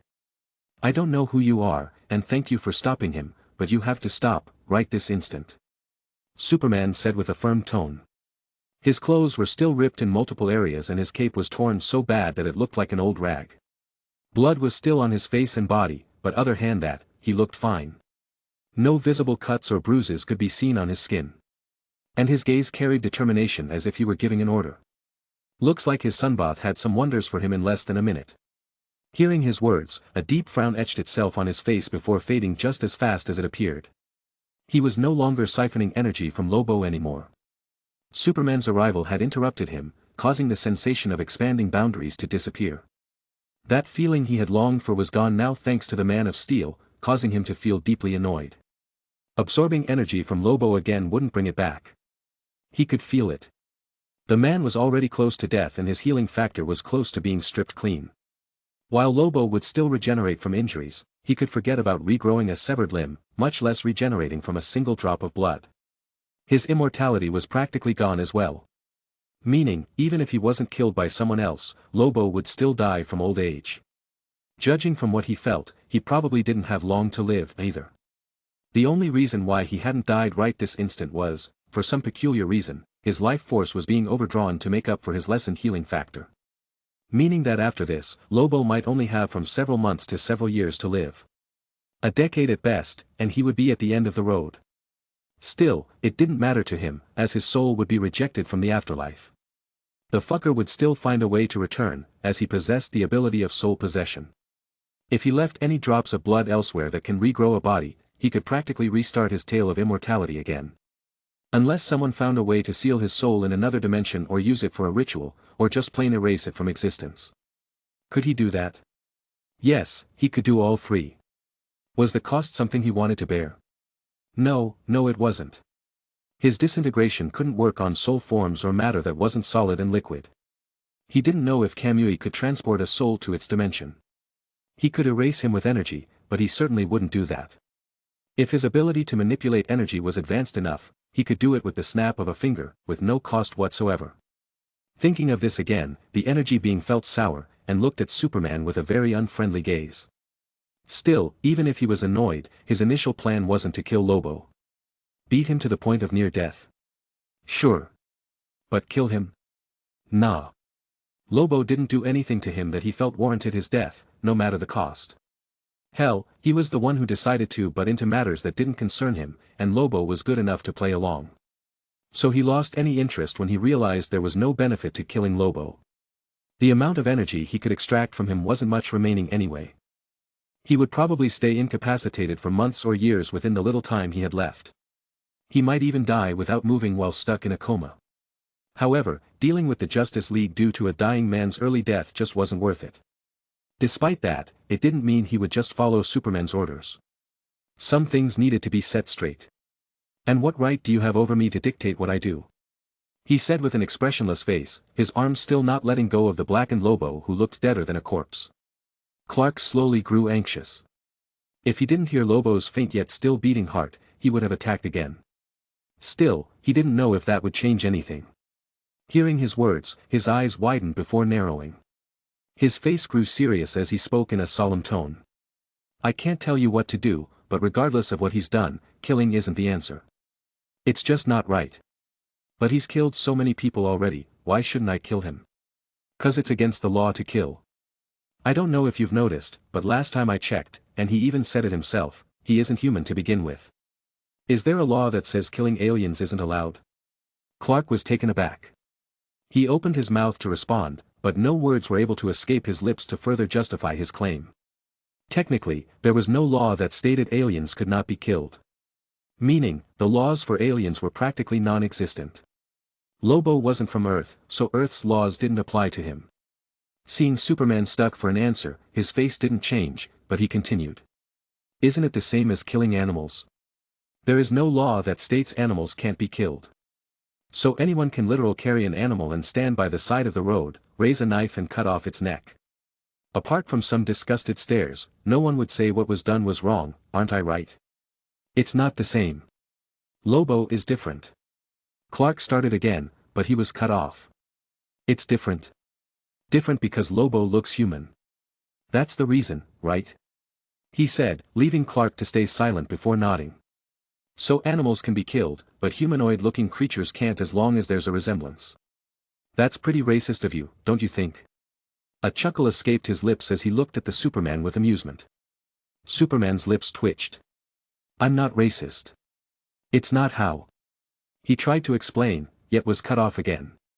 So what's the difference? If it's not that, you consider an alien's life to be above that of an animal because of what? That he looks human.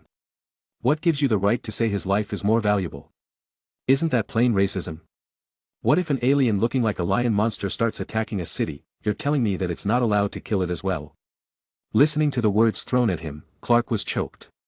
His face carried never-before-seen speechlessness that he didn't even notice Lois Lane and Jimmy Olsen had already arrived at some point within their conversation.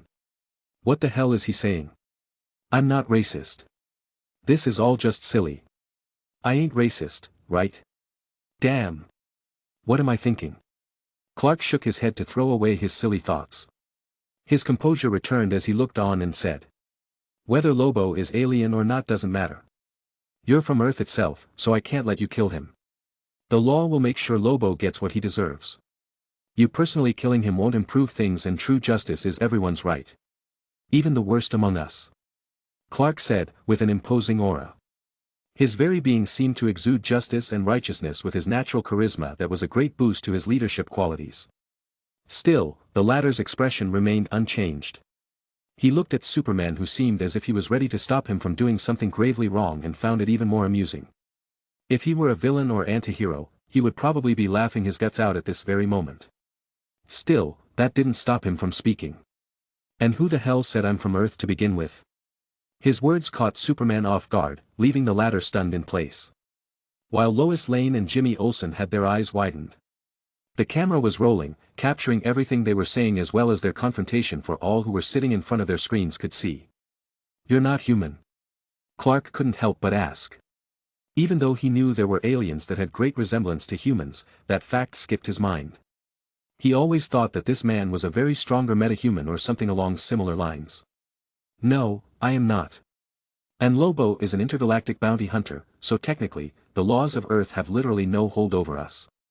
He said with a slight arc up his lips. As I said, Lobo is a mercenary who hunts for money. He has annihilated civilizations, torn apart families, and has more enemies across the universe than Earth has people who are vegetarians. Did it never cross your mind that I just might be one of them who lost someone dear to his hands, and I'm looking to settle the score? Or do you also want to deny me my chance at revenge to save someone with no relation to you, or your planet, and has only tried to kill you and cause more chaos in the time he was here, because according to your moral logic, which I by this point find to be extremely absurd, me killing him is not right? His face, still expressionless, couldn't hide the amusement in his eyes that seemed as if he had found something interesting. Clark froze. The Kryptonian, who had a strong sense of righteousness engraved in his bones, was left tongue-tied once again, unable to give a verbal retort. And so Superman's speechless face would become a trending topic for the next few weeks due to this incident. The number of people who have heard of Lobo's name is countless. The number who want him dead are even more so. Neither I nor Lobo are subject to the laws of your planet, so technically in legal qualifications, Earthlings have no right to even think about putting a Charnian on trial. So tell me again, what right do you, Kal-El of Krypton, have to judge my actions and decide if they are right or wrong? The flat tone had a hint of aggression behind it. Superman could only stay silent as his eyes carried a mixture of complicated emotions. His face seemed hesitant, as if he didn't know what to do. At that moment, the roar of an engine could be heard firing across Metropolis. Be it him, Superman, Jimmy or Lois Lane, they all raised their heads up to the sky to see a black, bat-shaped fighter jet appear from the sky. The cockpit opened, and a figure could be seen standing from his seat and jumping downwards. His cape connected to his outstretched arms that formed bat-like wings, resembling a paragliding suit. The figure descended rapidly, fully decked out in a bat suit, his face hidden underneath his cowl. His landing was silent, and his cape almost covered his entire body as he straightened his posture and stood up. But we do have the right. His voice was deep and thick, probably using some kind of voice changer. He moved forward with steady footsteps as he approached them. Batman arrived. Chapter 8. Bruce POV. But we do have that right. He said as he landed on his feet, his entrance as dramatic and imposing as he always subconsciously tried to make it.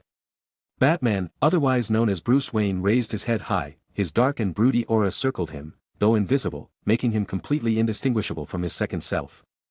Batman and Bruce Wayne were two different personae. And right here, right now, he was Batman. Possibly, the Justice League's most intimidating member. The Bat of Gotham, who was even capable of hard violence when it came to dealing with criminals. Broken bones, snapped fingers, bloody scars, etc. The first thing he did after he uttered those words was to properly assess the situation in front of him. Superman, all ripped up with battered clothing, but still, he had looked worse. So there was nothing to worry about concerning him. Clark was fine. His eyes did a quick scan of Jimmy Olsen and Lois Lane, who seemed surprised at the abrupt arrival of the Dark Knight before ultimately falling at the main center of attraction. Fair features, male, definitely 6 feet and above, looks indicate his age couldn't be more than his mid-20s. At least that was if it were judged by human standards. But according to he himself, he was no human. He was like Clark, an alien from the vast universe, apparently here to settle a score. What alien race could show such power apart from a Kryptonian, he didn't know. He would have to ask Hal and Stewart to see if his origins could be excavated whenever they returned. His outstretched arm held what looked like a dead creature, male as well, hovering half a foot off the ground. His condition was terrible, and there was almost nothing from the outward appearance that would indicate he wasn't dead. He watched the whole scene from Lois Lane's live footage in real time, so he knew this much. He had already been in the Bat jet when he discovered Superman was landing in Metropolis. How did he know? The Bat Cave was connected to the Watchtower's surveillance system, which monitored the arrival of extraterrestrial objects from outer space. That and Superman had sent in an emergency beacon to all available Leaguers. Unfortunately, not everyone was available. The Lanterns were off-world. Both of them, for that matter. Cyborg was at Star Labs. John's location was currently unknown as he took some time off to investigate personal matters. While Wonder Woman was in Themyscira. The only ones who could respond fast enough were Flash and Shazam. However, Barry was dealing with an incident in Central City, while Batman didn't even know if Shazam had noticed the alert. Technically, he should be in school at this time. The rest of the League still didn't know that the champion of the gods with powers rivaling Superman's was actually just a kid from a foster home. Currently, he planned to keep it that way. In the period of a few minutes, in which the jet had flown on autopilot, he was watching the live footage of the Daily Planet's Lois Lane concerning the new superpowered individuals who had decided to pay Earth a little visit. Now confirmed extraterrestrials, both with power capable of rivaling Superman. One having beaten Clark to a state of near death, while the other had proven himself an overachiever by beating his predecessor to a similar state. Making this young man who looked awfully similar to a human particularly eye-catching.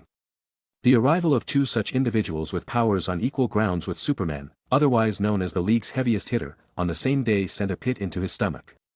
The universe truly was terrifying.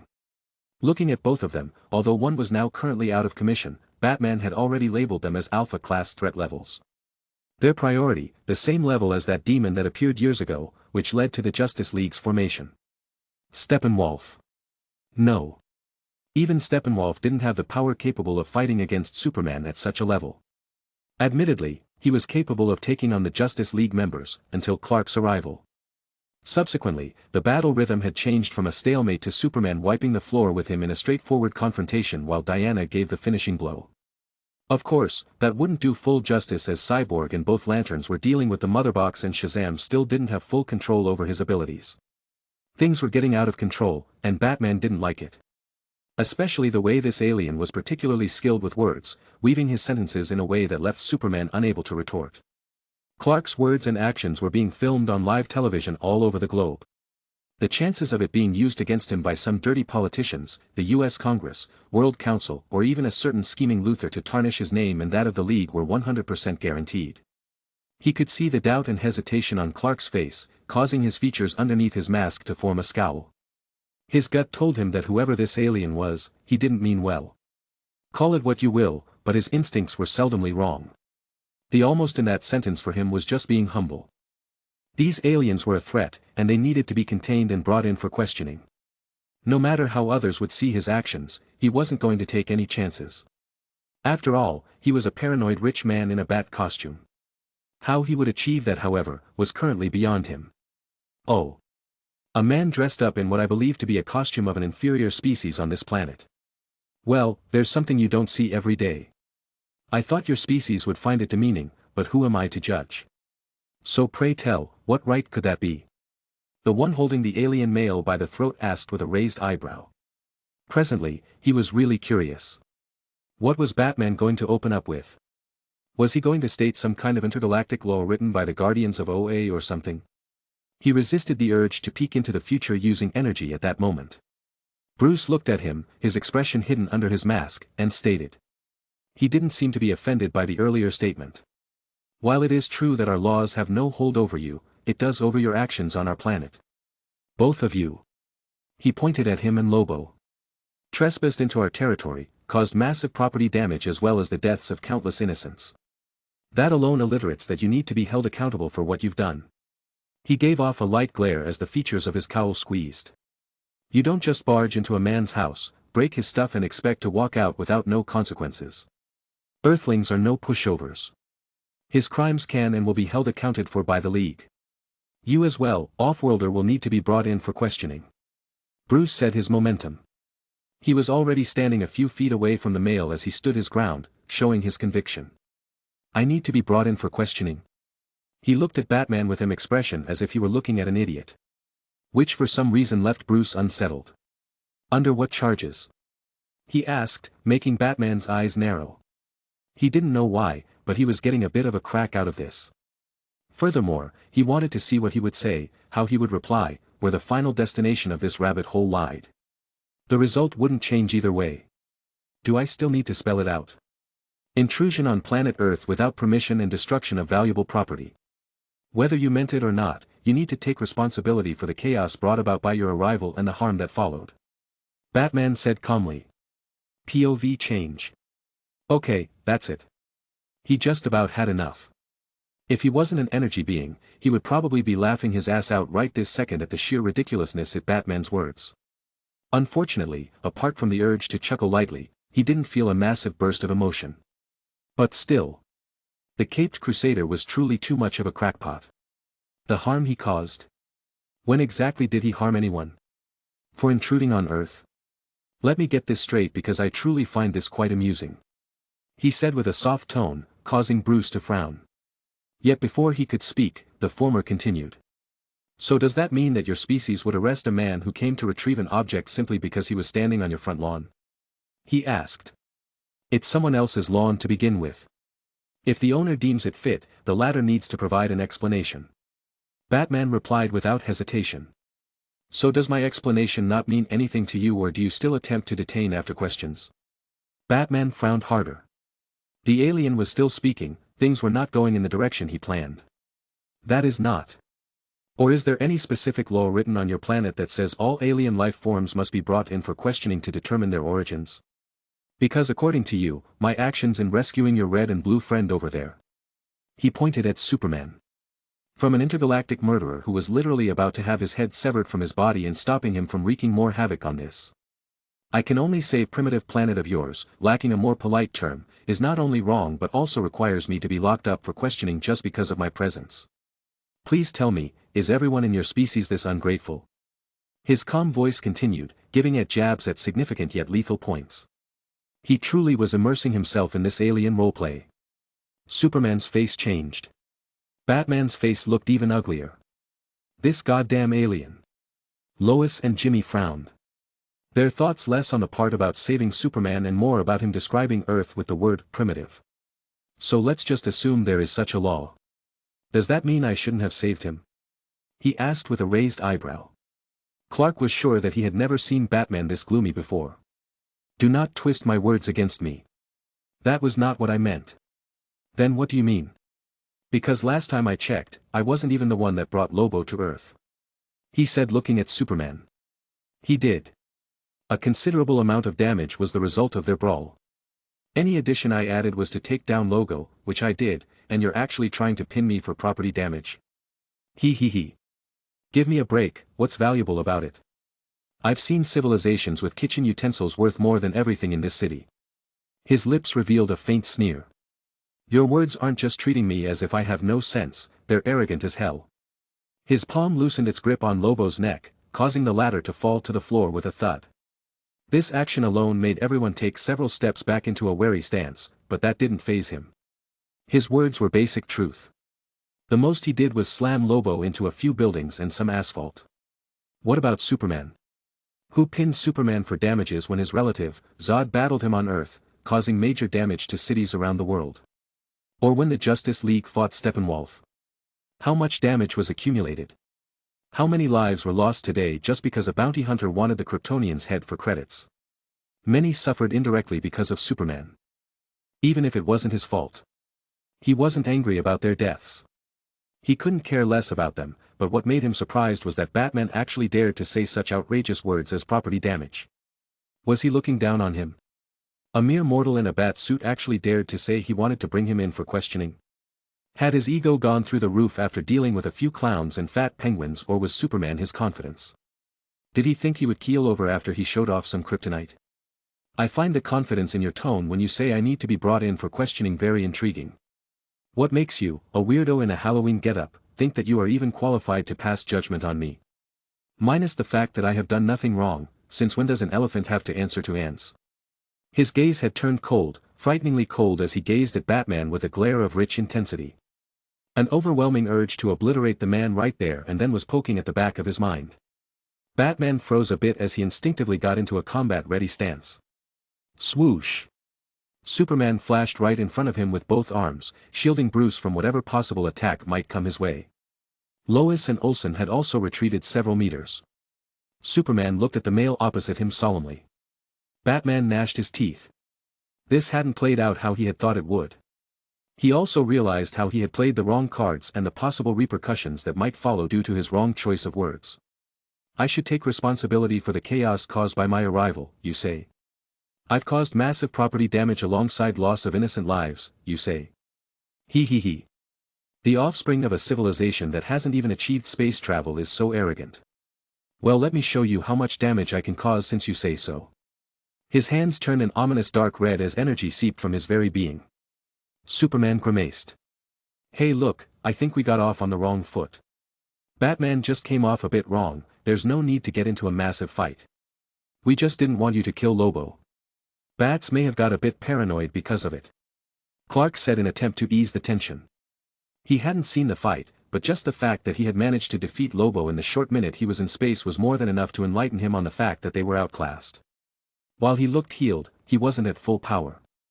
He had little confidence of defeating this guy on his own with his current condition unless they had the full help of the League. Not to mention, that guy could go intangible, just like Martian Manhunter. More fighting at this point was unnecessary and would lead to more lives getting lost. He didn't want that. Batman was even more clear on this fact. With the way this male spoke, Batman made a subconscious assumption that the alien was inclined to follow laws and would back down if he showed him who was in the wrong. That way, he could get him to come in willingly, so they could get a better hold of his origins and intentions. Possibly, get a grasp on a possible weakness in case the latter was truly a threat. Clearly, he realized now that he hadn't thought things through. This guy wasn't from Earth and his mindset differed greatly from one. Not his fault though, as most extraterrestrial visitors usually came with bad intentions. Got off on the wrong foot? Is that all you make of this Kryptonian? So do tell me, in what way have I actually done wrong that your associate so plans to apprehend me? His face carried no emotion as his body slowly floated from the ground, his momentum becoming more imposing. Lobo had already been forgotten at this point. Neither had any words to say and could only hold on to their right to remain silent. Lois and Jimmy in the distance were also silent. Yes, technically he hadn't done anything wrong. Yet, he was being told to surrender himself for questioning. Even the meekest lamb would grow horns and stab in anger. Clark had a bit of anger and wanted to curse Bruce in his heart right now. Tearing. At that moment, a buzzing sound shattered the solemn atmosphere. The male furrowed his eyebrows and took out a phone from his pocket. Seeing the number on the screen, his expression didn't change as his body returned to Earth through gravity. He turned around without so much as another word and walked right past Lobo's still motionless body. The sudden change caught everyone else off guard, seeing him walking away. Where are you going? Seeing him leaving, Clark couldn't help but ask. That is none of your concern, Kryptonian. My matters are my matters. His feet paused as he turned his head towards the news reporting duo that, even after all that had happened, were still doing their jobs recording the whole scene. Their work ethic was almost admirable. From a normal human being's viewpoint. For him, their actions were tantamount to seeking suicide. How much faith do they have in Superman that they subconsciously believe they'll be fine as long as he is there? Hee. Then let's create a crack in that faith, shall we? His lips upturned to create a small smile as he gazed at them, causing Lois, who was looking straight at him, to fall into a momentary daze. That smile was just so. So. This is your planet's heroes, huh? As he spoke, Lois snapped out of her daze as her thoughts flowed past her head. A little touch of pink was plastered on her cheeks. I find it amusing how the greatest protector of your planet isn't even a native of it. He looked at Superman and Batman, who were still looking at him. One day, it would be your planet's undoing. Hey! What are you talking about? Superman's eyes changed as he narrowed them to form a light glare. Batman too wasn't behind him in any way. A glare of higher intensity which the Man of Steel would find hard to match in this lifetime came out so naturally from him. Lois's ears perked up. You could feel it at that moment. What might come out next might be something that'll turn into a major headline besides this attack. Mr. Alien. Care to explain what you mean by those words? He took a few steps forward as she pointed her microphone at him. She was still quite far away as her subconscious caution didn't permit her to advance any further, yet the fact that she dared to speak at this minute was enough to show her bravery and hunger for a scoop. It reminded him of how many times Barry Allen and Clark Kent usually had to save their wives dozens of times simply because of their dangerous investigative work. Why they decided to marry such people who would only bring them more trouble, the energy being would never know. Or will he? Lois, you. Superman was shocked, then quickly turned glum. Lois didn't change her stance. This was the first time she had spoken ever since she got down from the chopper. Jimmy Olsen had already zoomed in as much as he could to capture anything that might come out next. Well, since you've set such a perfect stage, why should I ruin it? He thought with a chuckle as the smile faded. Do I care to explain? Well, I don't think I have to. The fact that Superman fought an enemy in a battle that caused a large death toll yet, instead of aiding in search and rescue, is here fighting to make sure said enemy doesn't die at my hands says it all. He said nonchalantly, yet the smile in his eyes was all but concealed. It seemed as if a hammer had driven in a nail. Superman turned pale. He forgot about this. Truth be told, less than a minute or two had passed since Batman's arrival, yet he was so focused on the possible enemy that he forgot about the innocent civilians. And now it was all pouring onto him. The smell of blood, the sirens, the screams and cries for help. The wailing. Total chaos. But was the former done speaking? Makes me wonder, Superman. Whose side are you truly on? You. Clark exclaimed with a gloomy face. Cal go.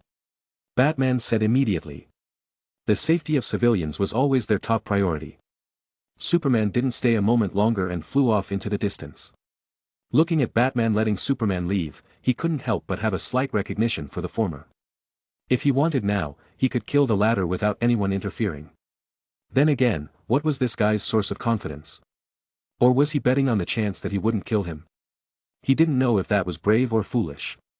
Still, he needn't think too much. The slight recognition vanished as quickly as it appeared, his Mangekyo Sharingan spun. His body disappeared on the spot in front of Batman and the camera. All that was left was a lonely bat with his cape billowing in a devastated city. Bruce looked at the spot where the latter had disappeared with unprecedented solemnity.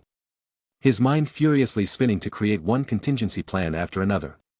The mere thoughts gave him a headache as he put his hand on his earpiece. Batman to all Leaguers, emergency meeting. I repeat, emergency meeting. A new possible threat has arisen. He took out his grappling gun and aimed for the roof of a building before firing. His body was lifted upwards, leaving nothing but his ascending silhouette and the two recording reporters. Bruce's day was about to get really busy. Chapter 9. The devastation that had occurred today in Metropolis was so unexpected, leaving hundreds if not thousands dead and many more injured in one way or another. Was it a tragedy? Yes, it was. Was it shocking? Maybe. Was it completely out of the norm? Now that was a definite no. Things like this weren't abnormal. At least not anymore. If you thought about it with half a head filled with good brain cells, you wouldn't be half surprised that this kind of event really happened. After all, this was the DC world, where crazy shit regularly happened on a weekly basis. Ever since the formation of the League, sworn to uphold justice and combat evil, it seemed like world-ending events akin to alien attacks, mutant menaces and armored terrorists running about to wreak havoc had just become your regular old Tuesday. The mayor getting kidnapped by criminals with plasma-charged weapons wasn't even enough to elicit a reaction from a listener, and supervillains remaining at large were only good enough to get on the front page. Normal civilians had gotten so used to it to the point that they didn't realize the Earth was turning into a major beacon for all sorts of trouble. So today's event was at best another tragedy that would soon disappear from the papers in about a week or slightly more. Maybe used for references in future stories for the media. But that would happen later. Presently, Superman was neck-deep in search and rescue operations alongside Batman, trying to save any additional soul they could before death took them away. It was at times like this that they truly needed Barry. And in a certain alley flanked by two buildings dozens of blocks away, a figure mysteriously appeared out of thin air, his feet gently landing on the cemented floor without so much as a sound. The alley wasn't as dark, damp and disgusting as most would usually describe alleyways. Although this could be attributed to the fact that this was an alley in Metropolis, not Gotham. His facial features were almost otherworldly and could only be described as truly impressive. A Mangekyo Sharingan spun in his eyes as his vision peered far beyond what normal eyes could see. Looking at all the destruction that was caused, he had to generously admit one thing. Superman's fights are a true property hazard. That's right. Regarding the Man of Steel, there are very few fight scenes in which he was actually able to instantly incapacitate the enemy without first causing one form of damage or the other. It always made him wonder, who paid for all the cars and personal property that Superman and his opponents destroyed in each battle. As Superman never seemed capable of quick one-shots against his opponents despite his super speed that although wasn't as impressive as the Flash, could be considered in a league of its own when compared to non-speedsters. Was Superman slacking off? No, that wasn't even a question anymore. For a Kryptonian that absorbed energy from the yellow sun for a 30-year period, his performance showed that the guy was clearly slacking off. Still, that didn't matter to him. Once again, he cared little for Kal-El. What truly mattered right now was whether his labor had borne fruits. He raised his hand that was holding the phone towards his ear and answered the call. It was this call that had timely prevented Batman from losing a limb moments ago. Silence reigned as he pressed the answer button. Neither side spoke as the seconds passed. The Pentagon, United States, Virginia. Inside the general's office. The place looked clean and well decorated, save for the somewhat messy table that held heaps of unchecked documents slipped between manila folders. The office consisted of a table and a rather comfy chair, few amenities needed, as well as a television screen which was displaying a breaking news report from a city towards the middle end of the American map. A cup of coffee that had the words, "World's Best Dad," written on the mug was placed at the edge of the table. Sitting on the swivel chair facing away from the table was a man all garbed in an army green jacket, green long trousers along with 4 stars on the right chest area of his uniform. His head filled with short gray hair and his blue eyes showed a gaze, cold and piercing as he ignored the television screen and gazed at the glass wall that separated him from the outside world. The dignifying aura that surrounded his presence was a clear symbol of someone who held considerable authority. Someone who considered himself a man of importance, and a man of importance he was. Secretary of the United States Department of Defense, General Sam Lane. A career military man holding the position of general, the father of Lois and Lucy Lane and is also interesting enough, the future father-in-law of the one and only Superman according to almost every DC timeline. And currently, the general had a phone held towards his ear, indicating he was on a phone call, yet strangely enough, he didn't say a word. Apparently, neither did the person on the other ends as they both stayed silent. Seconds passed by, seconds turning into a minute before the person on the other end finally said a sentence. If this is an attempt to trace this call and discover my location, then I regret to inform you that your action is quite pointless. General Lane still didn't answer, seemingly preferring to hold the silence. After a while. So you weren't kidding, huh? And here I thought yesterday was a prank call. The general finally said. His voice was deep and from the tone of his words, one wouldn't be able to ascertain whether he was trying to make a joke or not. FYI, it wasn't a joke. You never see anyone accidentally call the President of the United States now, do you? Even in movies, it just doesn't happen. Let's not waste any further time. I believe you've seen it. I watched it. The whole thing. His eyes were visibly narrowed as various thoughts, known only to the general himself, passed through his head. His chair spun around with him in it as he turned his gaze towards the flat-screen TV on the wall of his office. There was the video of his beloved daughter, Lois Lane, going about her dangerous job giving a news report about a major disaster in Metropolis. Good to know, Mr. Lane. Now we can finally talk about cooperations. I'll meet you at your office. The male said in a flat tone, causing the general to fall into confusion for a second. Come to meet me? I doubt you would be able to make it all the way to where I am from, Metropolis, on the assumption that you even know where I am. That is, unless he could fly fast like Superman or run like the Flash. Yet before he could even reminisce, a plain voice came from both his phone and, strangely enough, behind him.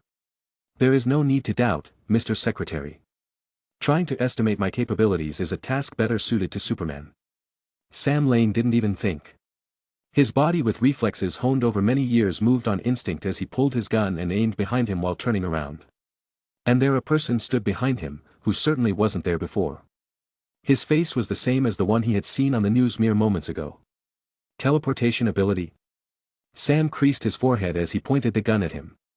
His hands showed no intent of letting the gun down. Whatever you say. Though I do suggest you put the gun down, General. We both know it won't matter whether you use it or not, and might just put you into an early grave if that bullet leaves its barrel.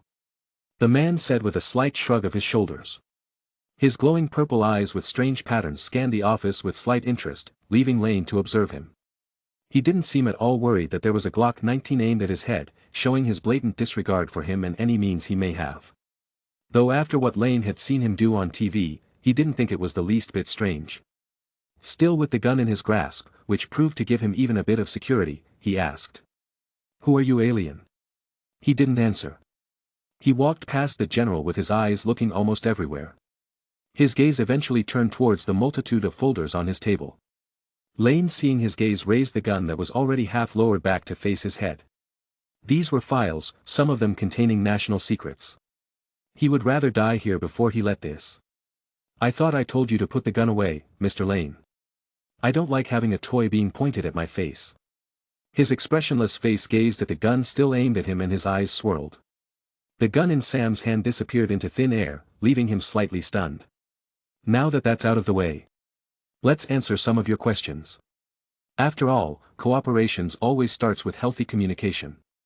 He sat on the chair in front of the table, his lips slightly upturned. General Lane quickly recovered from his composure in a split second.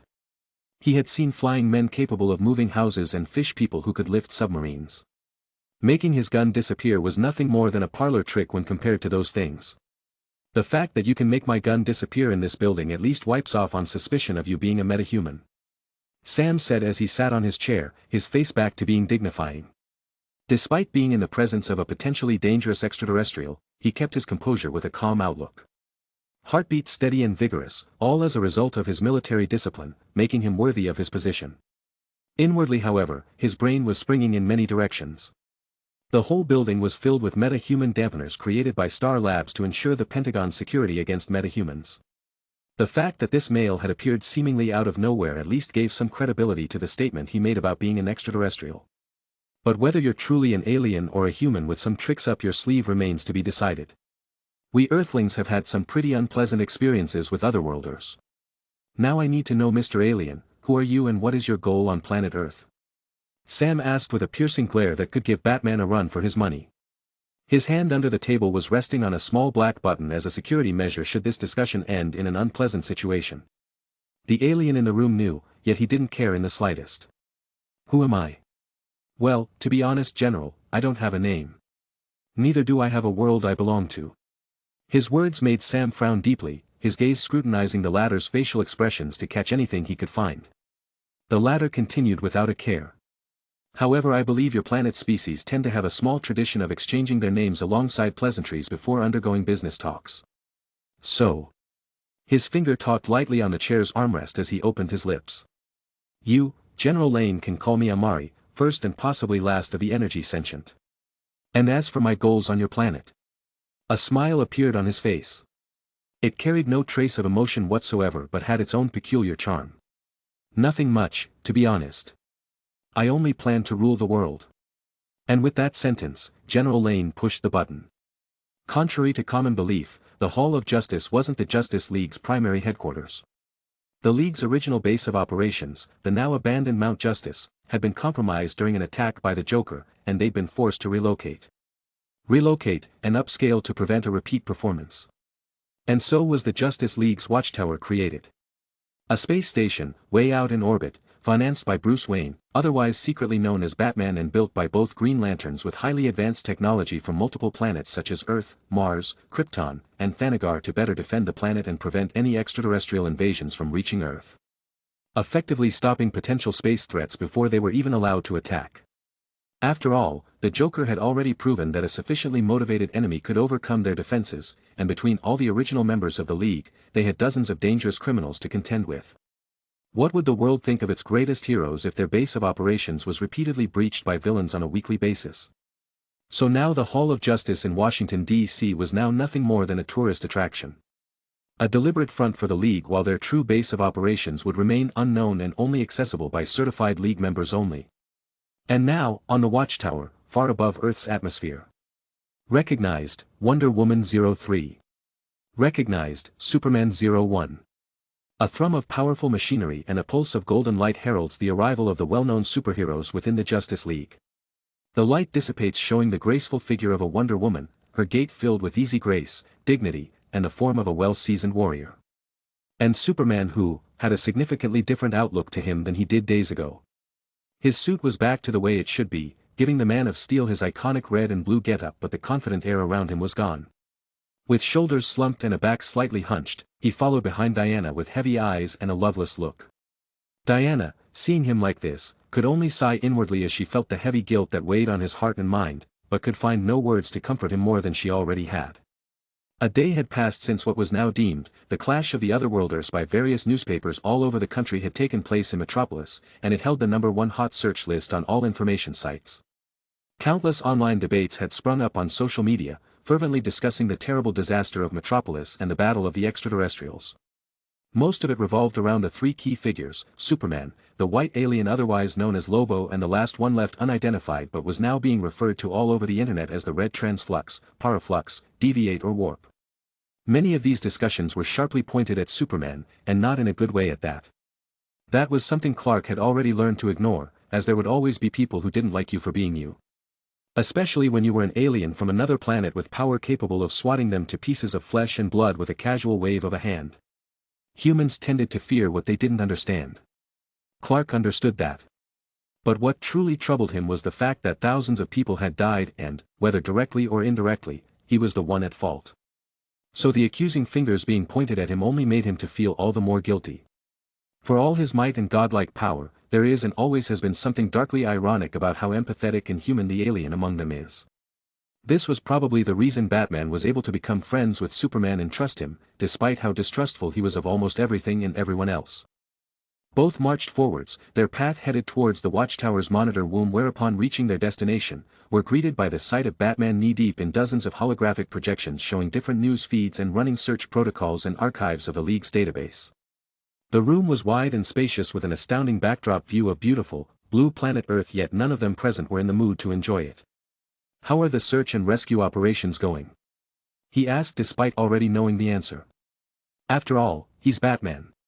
It was basically his job to know everything there is to know about the League and more that they didn't. Superman's aura of gloom grew even heavier. "The operations have mostly run their course. Flash is still in Metropolis performing constant checks, while Shazam and Zatara are lending aid wherever needed. But..." Diana's face turned glum as she continued. "Still, the casualties are drastic. The number of deceased and injured are in the thousands, many families are in mourning. But everyone who can be helped has been given the best treatment and assistance we could provide. Adequate procedures for the deceased should take place within the week." Batman nods at the report as he continues to stare at the screen. His thoughts unable to be discerned from the expressionless look that graced his features hidden under a cowl. Wayne's Industries were already doing their part in giving donations to the affected. Similarly, LexCorp had done the same thing, leaving Batman with yet another headache to worry about. Lex Luthor, an ambitious, intelligent, bald egomaniac, would certainly not let this little slip-up slide easily. What Luthor planned to do, he didn't know, but he had a hunch it would be a hassle. "What about the rest of the League?" Wonder Woman asks as she stared at Batman. "I've already convened for an emergency meeting in light of the recent Unfortunate accident. The lanterns will be arriving within the hour from their space duties. Their help will be required for clearing out the rubble to make way for reconstruction alongside Zatara. While everyone else should arrive in a few hours at maximum. Bruce replied, his face still expressionless. Others are clearing up and rearranging their schedules to see how they can contribute in any way they can. Luckily, the damage wasn't too widespread and only consisted of several blocks. The main cause of the massive death numbers being the seismic activity caused by Superman's landing. Bruce, although not looking, could feel that Clark had flinched. What about Lobo? Clark finally spoke, while Batman's expressionless facade broke. His features scrunched up considerably as he replied. He's at a containment facility within Star Labs. Cyborg is keeping an eye on him, except. Batman pushed the holographic monitor. Live footage of a containment cell appeared on the holographic screen, showing a black-skinned alien with dark hair strapped in a rehabilitation pod with green liquid filling up the tank.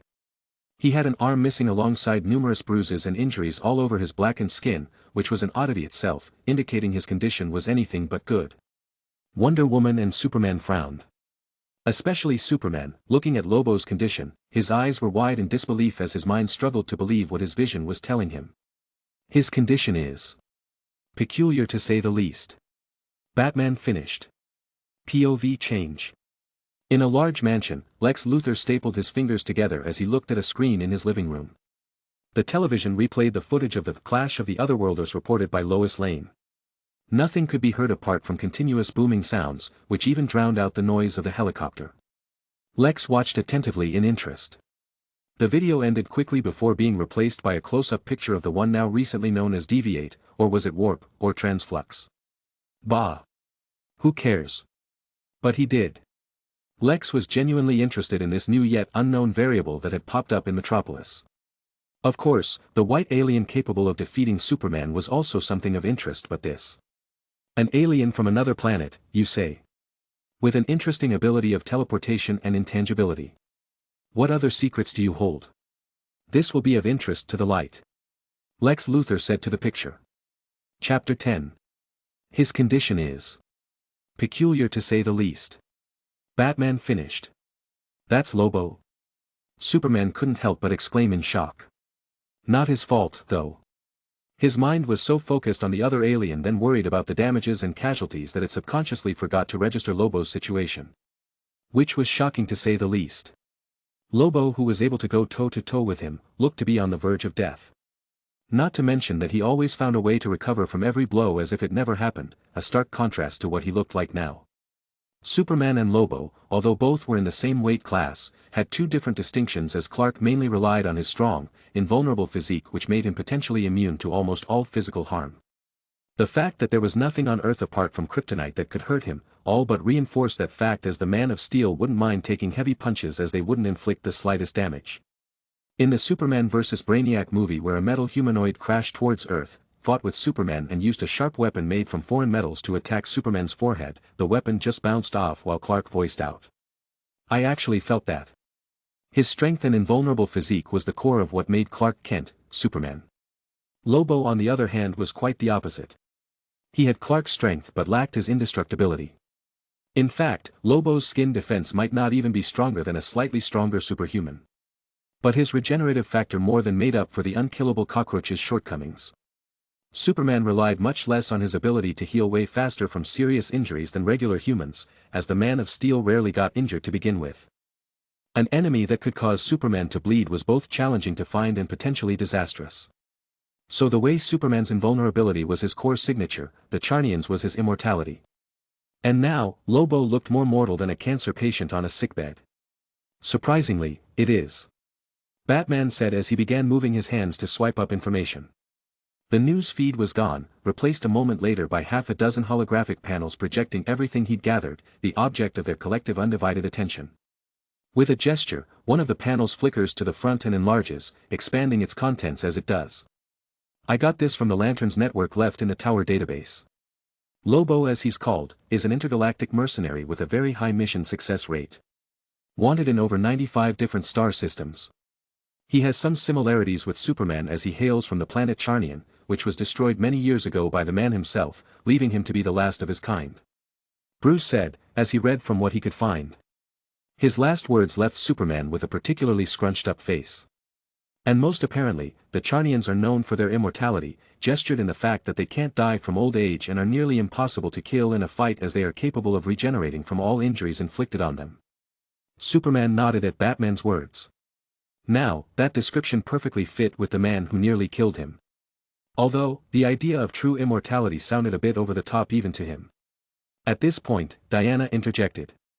If this man's race is so impossible to kill, how come he managed to murder his entire species? Thinking of the fact that an entire civilization had been wiped out by one man caused her eyebrows to furrow in slight disgust. Clark perked up his ears. Bruce made another swiping motion. Charnian physiology is apparently unique, making them susceptible to death when killed by their race. And why did this brutal alien deem it fit to wipe out his species? Clark asked. Batman's face turned strange. According to the records, two rather peculiar reasons. 1, as an experiment to see if he could really do it. 2, bragging rights when saying he's the last of his kind. His words left Superman speechless, displeasure written all over his face, while Diana had her disgust deepen even further. To eliminate all life on his planet for such ridiculous reasons, by Hera. His exclamation earned a nod from Batman, who swiped the holographic monitor yet again. While it can be agreed that Lobo is a homicidal maniac, the one who truly worries me is someone who can put the known to be immortal Charnian into a catatonic state. Batman said with a frown etched on his face. You mean the other one that appeared? Diana asked. Batman nodded and brought up a picture of his face. Purple eyes, flawless skin, chiseled jawline, a calm indifferent aura around him. He looked at the screen with more and more thought as the face outlined in his mind. Bruce wasn't concerned with looks. At least that was how he behaved when he was in his Batman persona. As Batman, he only cared about the looks of someone else when it was needed for facial recognition to track down his targets. Whether they were handsome, beautiful, ugly, disgusting, all were equal according to his fists. When he was Bruce Wayne, however, what mattered to him was to flaunt his fame, fortune and good looks to the media while picking up gorgeous women. His wealth, combined with his attractive appearance, were particularly useful in that endeavor. So point being, he, Bruce Wayne, was confident in his looks even though he never cared for them. However, he knew that he fell short when compared to the man on the screen. If he were asked to describe the face on the screen, it would be with only one word. Perfect. A little too perfect. This didn't have anything to do about personality or character. Those things had no influence on this. It was a subconscious comparison all men would make when faced with someone of similar or better looks, even if they didn't realize it. The world of men. It didn't matter whether he was the serious, broody Batman or the nigh-invincible Superman, as the latter had a slight furrow in his brows that disappeared faster than he would know. By Hera. This is him. Are you sure he is of alien origins? Diana asked with a twinkle in her eyes. This male was truly blessed. Superman saw this scene as his brows furrowed once again, frowning slightly. Have you gotten anything on him? Clark looked at Bruce. The latter frowned even deeper. No. Batman responded with a growl in his tone. Uttering the word itself seemed to irk Bruce more than the news of the death casualties in Metropolis. No. No. Both leaguers behind him asked with some surprise. No. He responded again as he swiped. I've checked through almost all records on Earth dating back as far as I could. There's no single matchup of a person with his face on the database. There's only two possible conclusions. One is the possibility that he's been living in the forest since the day of his birth, or the other is that he's not from Earth to begin with.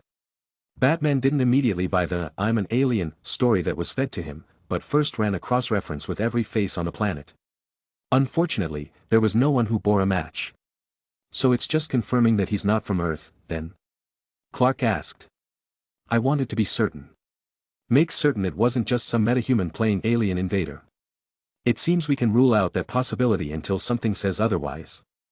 Batman nodded. It's not that difficult to believe. I doubt there are any mortals on Earth who can have such a visage. His features look as if they've been molded by the gods. Diana said, as she continued to stare at the picture with intrigue and attention. Superman frowned even harder, his body language becoming uncomfortable. Doesn't matter what he looks like, the man nearly killed Lobo and who knows what his actual purpose is for coming here. What matters is he's dangerous. Superman said with narrowed brows. His words made Diana break away from the picture as she looked at him with a raised eyebrow. Bruce, however, seemed to catch something else in Diana's words. After all, he was Batman, the world's greatest detective. Are you by any chance saying that this man could be like you? A child of some god, demigod? With his strength and abilities, it is possible. Although I don't know if there are any gods with abilities similar to his. Unless his extreme movement is a form of enhanced speed. If that be the case, there is a likelihood of being the offspring of Hermes. Diana said as she analyzed the facts. No. Batman, however, denied. I've checked the video of his fight with Lobo. There weren't any signs of him when he attacked. No movement like Barry. It was as like he was there 1 second, and the next, exactly where he needed to be. I believe it to be teleportation, rather than super speed. If it is truly enhanced movement, then that means his speed is on the same level or has surpassed the speed of light. Bruce gave his analysis, causing both of them to let out slight gasps. That would be faster than Barry. Diana exclaimed. Agreed. Which is why, human or demigod, we have to find him as fast as we can. His presence represents a significant threat to the planet. And only God knows what he's up to right this instance. Bruce said solemnly. He could just be a plain alien. Superman butted in with the addition. Batman wanted to speak, but Clark beat him to it. Since you didn't find anything on Earth, what about the Lantern's database? Surely, there should be a record of him, even if not, then what about his species? Why don't we start from there? Superman asked, causing Bruce to stiffen a bit then sigh again. I already checked. And? Wonder Woman asked. No conclusive results as well. Bruce replied while feeling a migraine coming on. Really, even the Lantern's database proved unsuccessful? Superman asked in amazement. There is no record of a species similar to humans who have similar abilities to the one in question. The closest match I could get was a race called Tamaranians, but they don't have teleportation abilities, or density shifting like him. Races that have both of these abilities don't exist, while those capable of teleportation have no inkling of human resemblance. So far, only Martians have intangibility while bearing capability of human semblance. So is there any possibility that our guy is a Martian? I don't know. Bruce felt tired. He had been at this for hours, yet he still couldn't find a clue. Hopefully John or the Lanterns will have possible answers when the meeting comes. Presently, we'll need the strength of the full League if we're going to have a chance of dealing with him. Our little knowledge of him and his abilities won't help much either. If there was one thing that Bruce didn't like, it was when things were out of his control.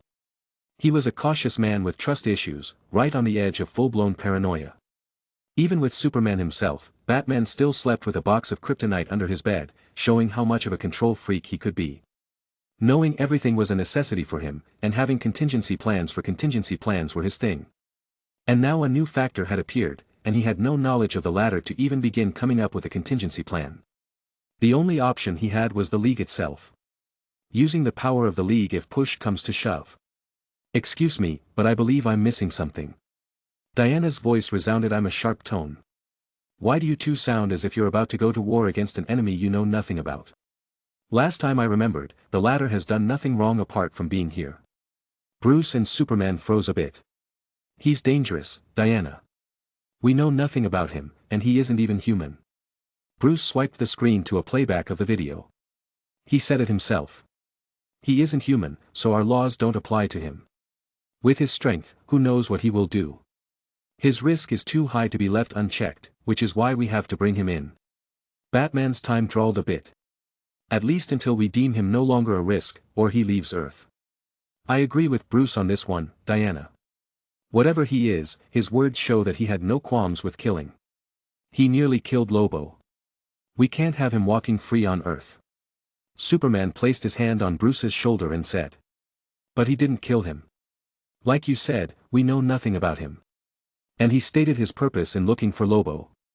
Don't you worry what might happen if we fiercely provoke him. No. Although he didn't kill Lobo, that doesn't mean anything. I heard his words when he spoke to Clark. Another part of the video played out.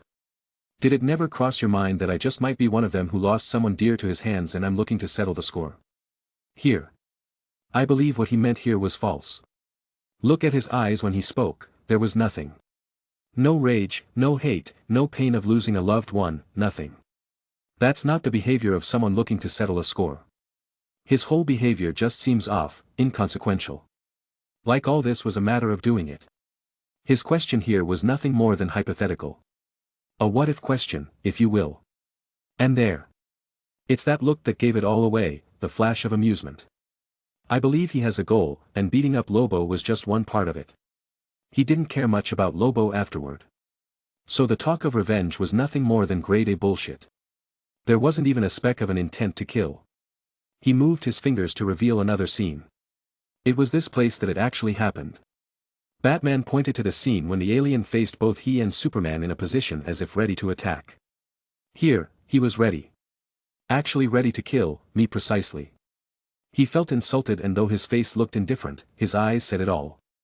That he was going to make me pay for it. And he probably would have. Batman continued. Until he got that phone call. That phone made him stop whatever he planned to do at that moment. Like it was more important than whatever payback he wanted to give to me.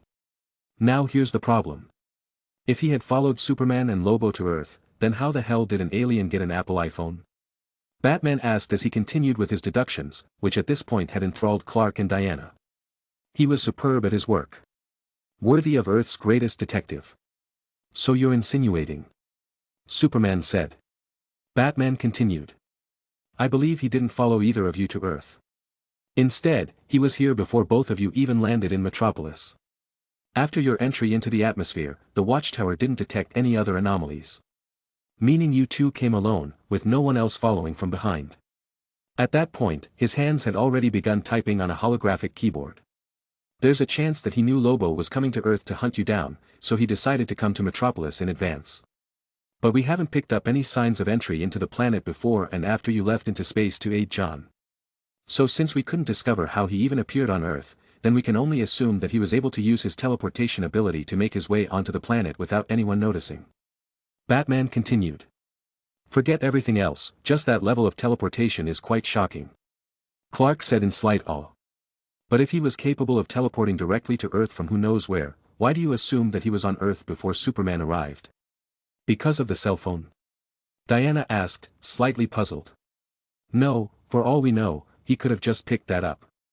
For an alien, the chances are low, but it's still possible. He could have used that phone to gain access to our world's internet for whatever reason or find out some plain information. Too many unknowns would always leave me unsure, so I backtracked. Dozens of holographic screens appeared as he shifted through them one after another. My gut had a strong feeling, leaning on the possibility that he appeared beforehand. So I started going back from the time Superman and Lobo appeared. Cameras, videos, anything that I could find. And then my suspicions were confirmed when I saw this. A video from a security camera played near a traffic light as numerous people passed on the sidewalk. And soon, a particular male with a hood on his head appeared from the side of an alley. His head wasn't lowered as he walked forward with a calm face full of indifference. So it's him. Superman said with a frown. The male in the video was a head-turner, causing everyone who walked right past him to look at his face with eyes and lips wide. The former just walked right past them until he entered into a convenience store. The screen changed to the male buying 2 drug packets that each held a single pill. It was one of those pills usually used for deworming. Although he knew what it was, Batman didn't point out that fact. There was no audio, but they watched the scene when the male looked to the sky, gave a small smile before disappearing. Clark wanted to speak, but he was interrupted by Bruce raising his hands to signal his silence. He tapped the holographic keyboard to see the scene change again as it showed a shaky video of Superman being beaten by Lobo.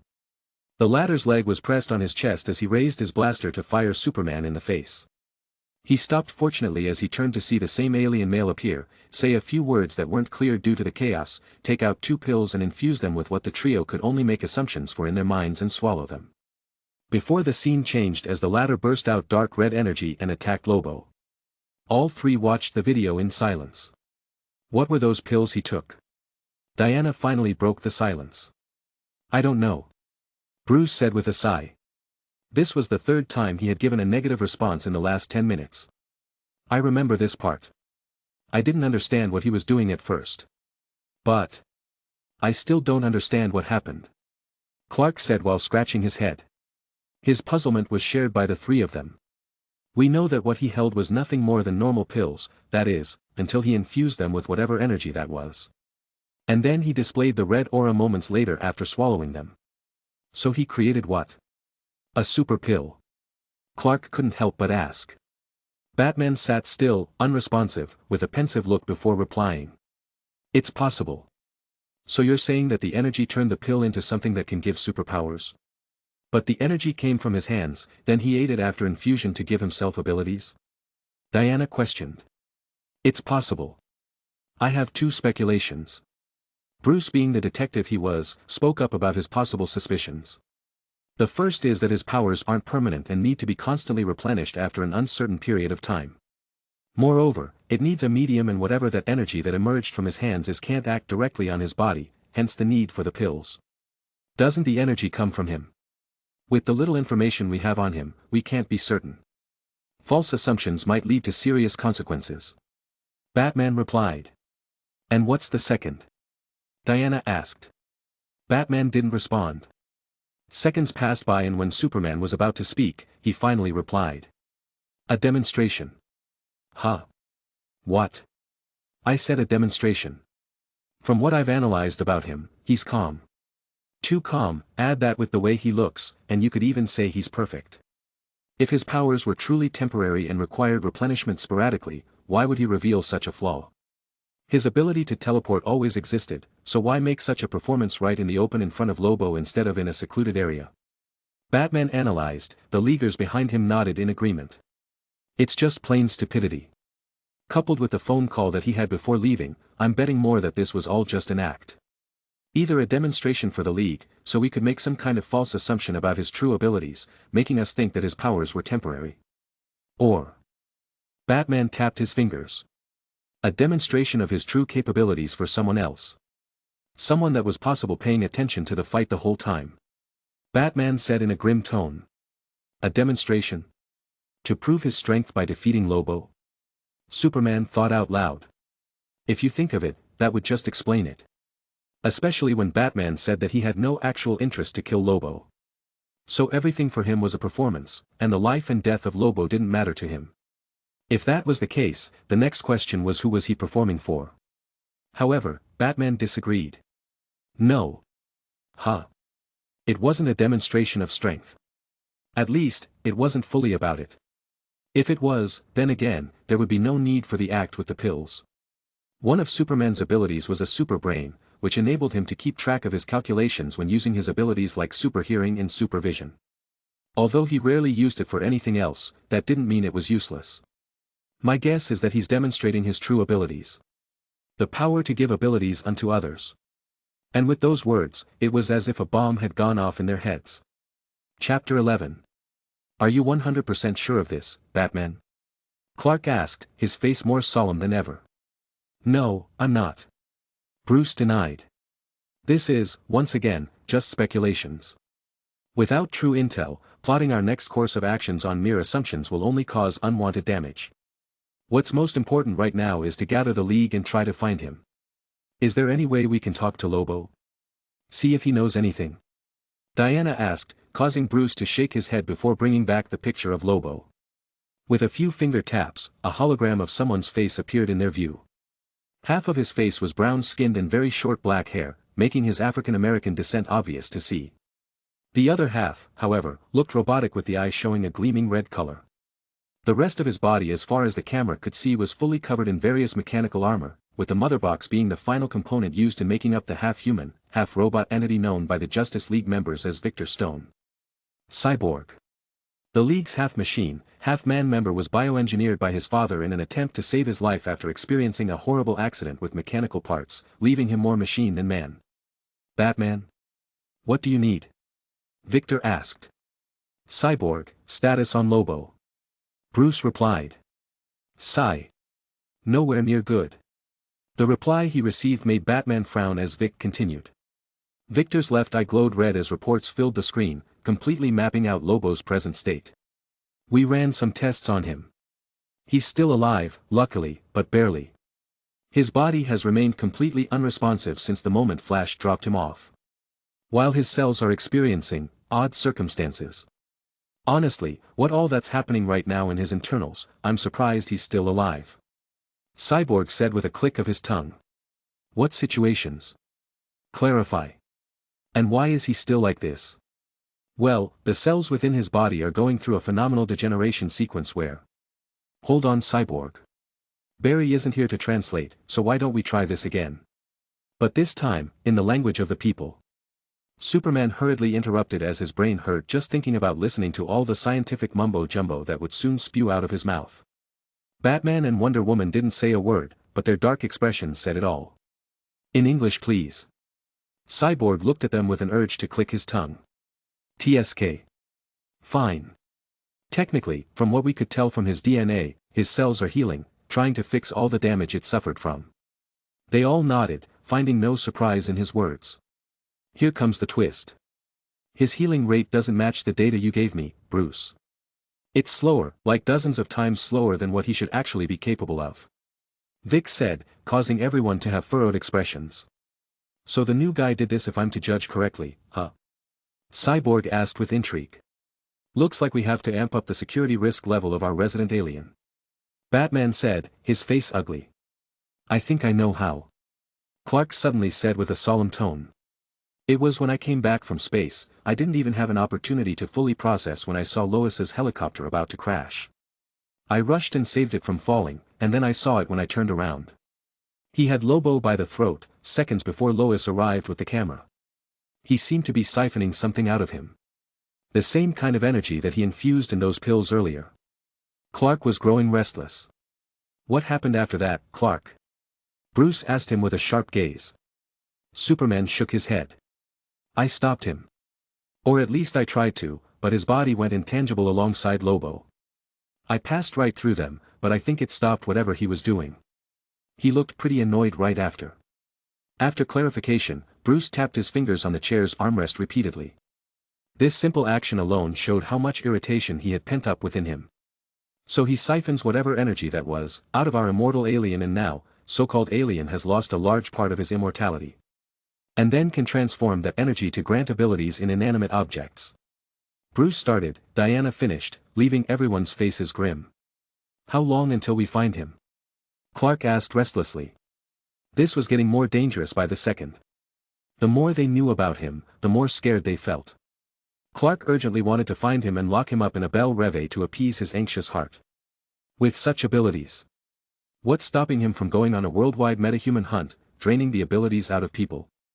Lobo was already a prime example. I've set up the facial recognition software all over the globe.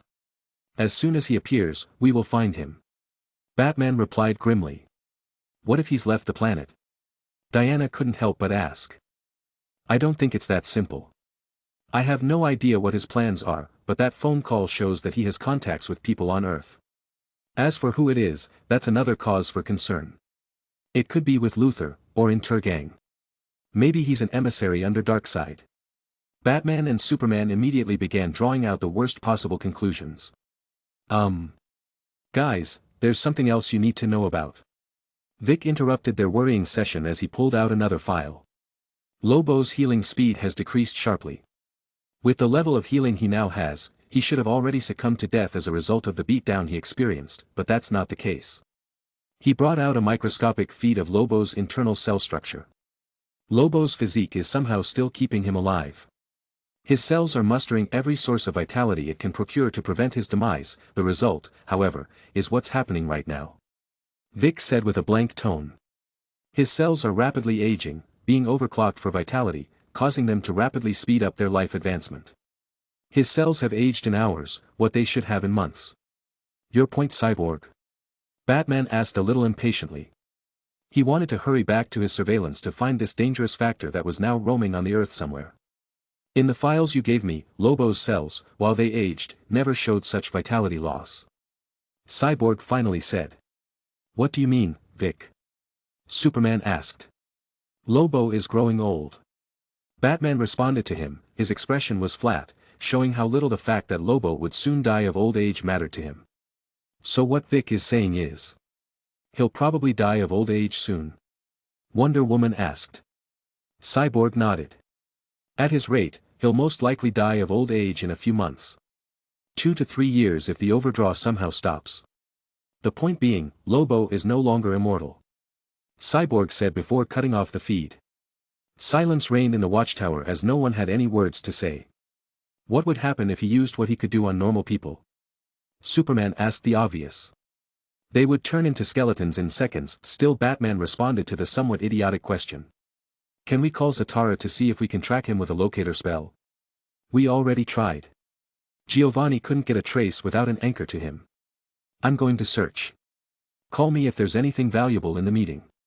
Superman turned back towards the way he came from, heading towards the Zeta tube to return. Batman didn't do anything to stop him and just turned back towards the monitor. Wonder Woman sighed, walking towards the mess hall. She needed a sandwich. The Pentagon, United States. Virginia. I must say, this situation is most intriguing. Intriguing indeed. This is probably the first time Earth has come across such a situation. Alongside a particularly interesting extraterrestrial. And what do you make of this? Proposal: this unidentified alien is pitching us General Lane.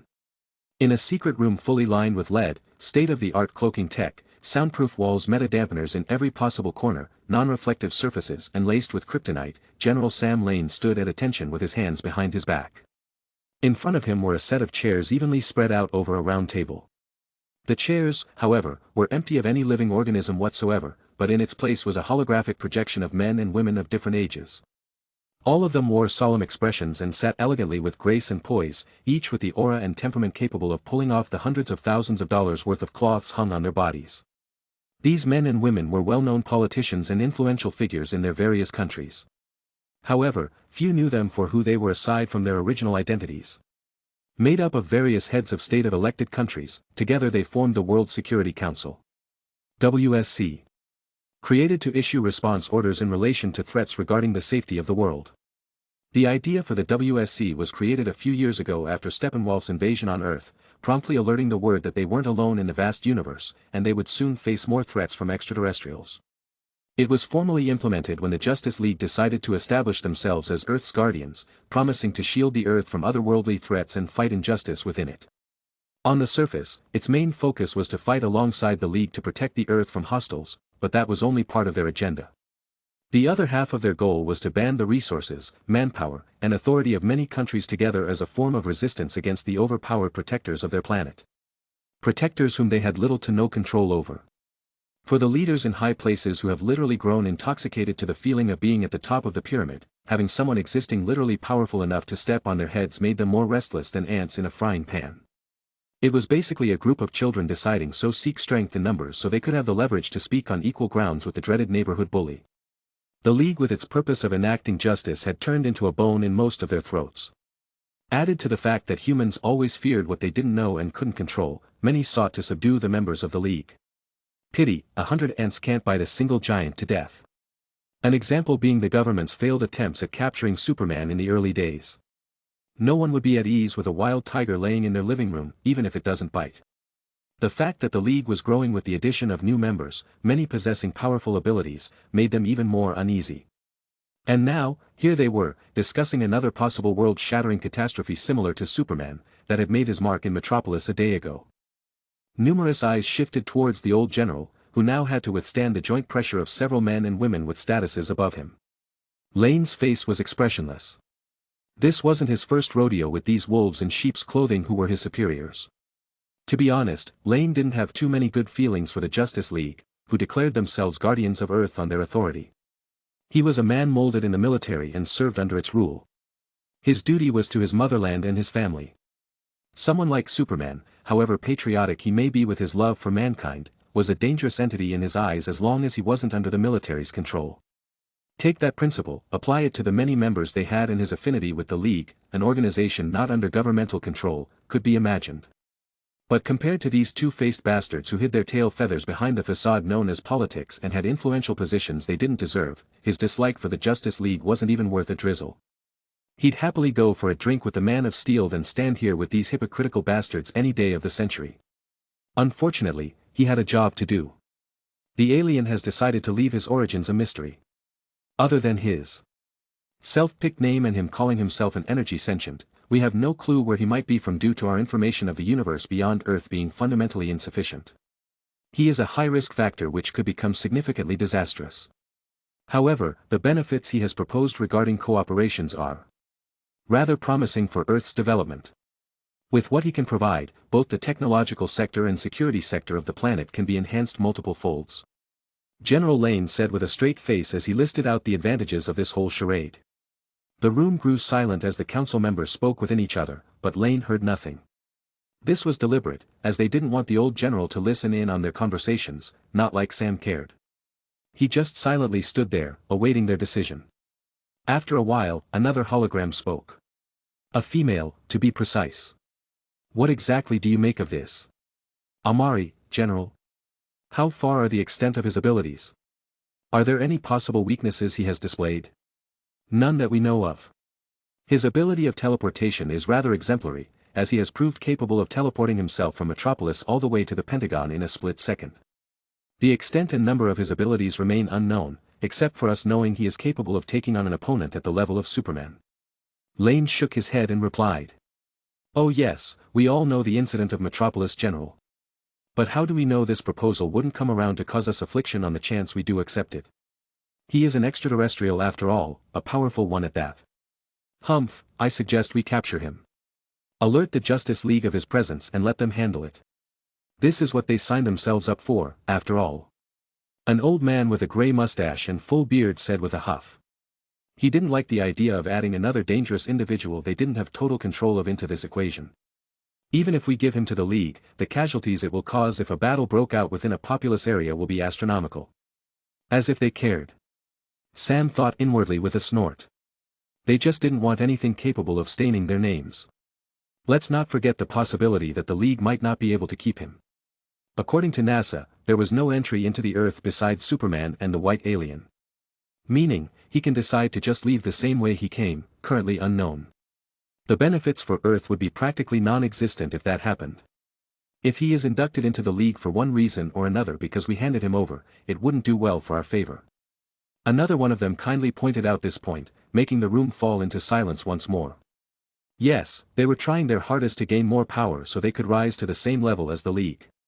For this reason, many countries had long since begun human experimentation on meta-humans and alien DNA, trying to create their personal attack dogs capable of battling the Justice League. Thinking of how those so-called superheroes prancing about in colorful spandex usually ignored authority, it made many clench their fists. And now they wanted to chase another one right into their arms. Dream on. This one was as powerful as Superman.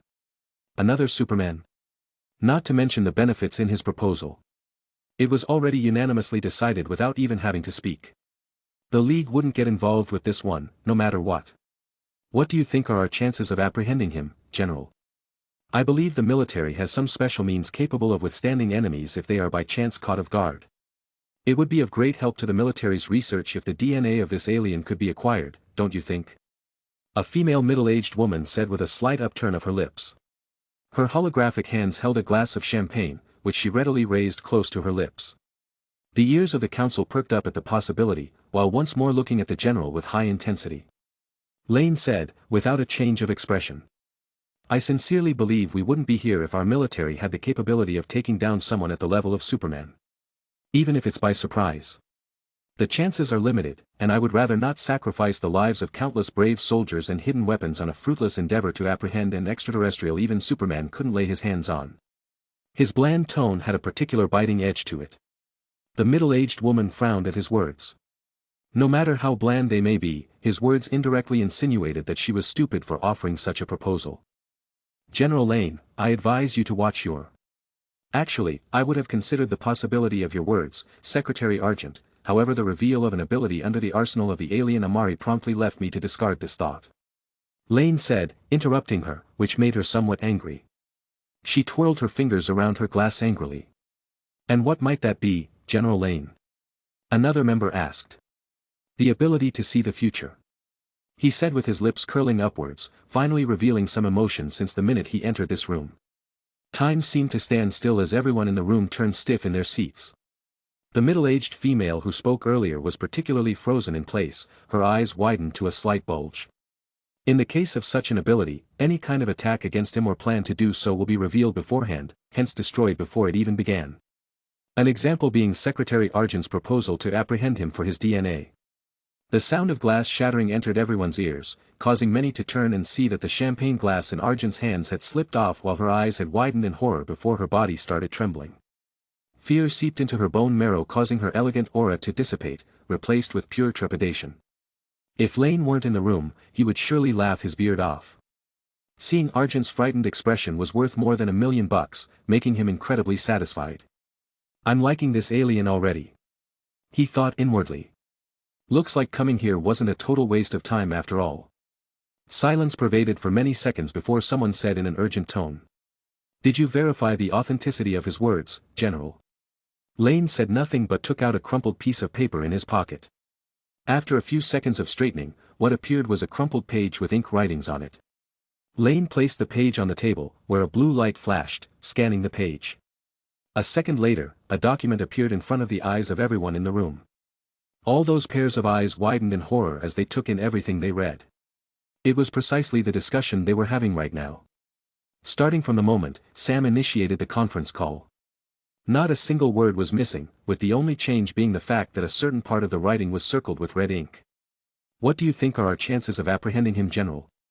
I believe the military has some special means capable of withstanding enemies if they are by chance caught off guard. It would be of great help to the military's research if the DNA of this alien could be acquired, don't you think? Looking at it, Argent trembled even further as she muttered under her breath. What the hell have I done? The whole room was silent. If they didn't understand who or what they were dealing with before, they certainly did now. Someone who knew their every move before it even began. Provoking such a person was not possible. The idea of informing the Justice League of his presence once again arrived in their minds but was squashed just as fast. If the Justice League got a member who could predict the future, then their lives would get significantly harder. Amari also asked me to say a few words after letting you read this. The words saying, it's your choice whether you want me here or not. I won't lose anything either way. Furthermore, Secretary Argent. I might just drop by one of these days so we can have an in-depth discussion on your suggestion of studying my cells. His words, not mine. Many members turned to look at Secretary Argent. Many of their eyes held pity, while others held gloating. Some were thoughtful, others indifferent. Having a Superman-level figure paying attention to you was basically bad for your health. Mrs. Argent, on the other hand, was rather pale at this point. The silence lasted a while longer before a man who looked to have the most authority in the room finally spoke. Tell this. Amari, that the World Council finds his proposal intriguing. Cooperation is a certain possibility. Update us on the follow-up, General Lane, you have authority to operate in full discretion. And as he finished his words, his hologram cut. The others had their hologram disappear as well. Some faster than others, as if fleeing for their lives. When the room was finally empty with only Lane being left. Nothing happened. With his face still serious, he turned around and walked towards the exit. But was there some kind of jolly spring in his step? Or is this author's eyes mistaken? Oh well, who knows? Chapter 12. United States. Gotham. Nighttime, downtown Gotham City. Possibly, the worst place on Earth any living person could find themselves in when it came to living circumstances. Looking at its long history, what more would one need to accurately describe it? Corruption, chaos, crime, all of it was synonymous with its name, making it a hotspot for criminal enterprises and black market activities. This was a city where people had learned the essential rules that no one within said city was kind enough to explain to any possible newcomers. The first and most indispensable rule, mind your business. Poking your nose in things that don't concern you in any way would mostly likely have your corpse floating in the sewers or lying in an alley the following morning. A lady could get dragged into an alley in broad daylight by random things while kicking and screaming for help, yet wouldn't even elicit a reaction from the passers-by. Would people see it? Yes. Would they do something about it? Absolutely not. There had been many cases of such happenings in the good old days, and they all knew how the cliché plot of the hero trying to save the beauty played out when played in a Gotham alleyway. The result was always the usual. The screaming would momentarily stop before resounding again in a louder tone and ultimately dying out. The son of some random poor fella who tried to enact the play would end up in a body bag by morning. As for the cops, Let's just say that Gothamites had more faith in their shoelaces than they did the GCPD. Bribery and looking the other way when confronted with criminal activities, something that would get police officers fired in other cities, wasn't even enough to leave a stain on the record here. Rule 2, trust no one. In a city like Gotham, handing out a $20 bill to a beggar out in the open was a textbook example of the phrase, perfect way to kill someone with a borrowed knife. If you weren't rich and powerful, you could even set a target on your own back.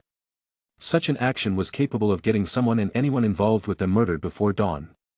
Your relative could stab you in the back with a kitchen knife while she was smiling with you a minute ago. Death and rampage had become so common that no one would flinch if they opened their front door and what greeted their sights first thing in the morning was a mangled corpse. After all, it happened almost every other day. So yeah, it was a mess. A filthy mess if you weren't being polite about it. Were all these narratives correct to the last letter? Maybe, perhaps not. Still, it didn't change the fact that Gotham was a shithole. Unlike its neighboring city, Metropolis, it hardly experienced as much when it came to powered villains. There were no kryptonite-powered robots shooting beams of mass destruction, no aliens with superhuman abilities and no freakish monsters capable of ending the world.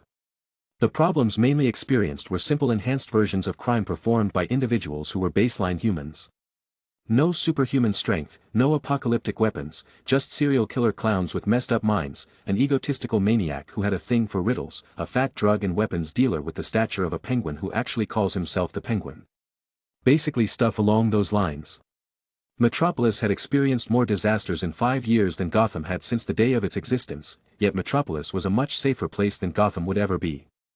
The statistics alone showed that Gotham had the highest crime rate in the United States than any other city. That was until he came along.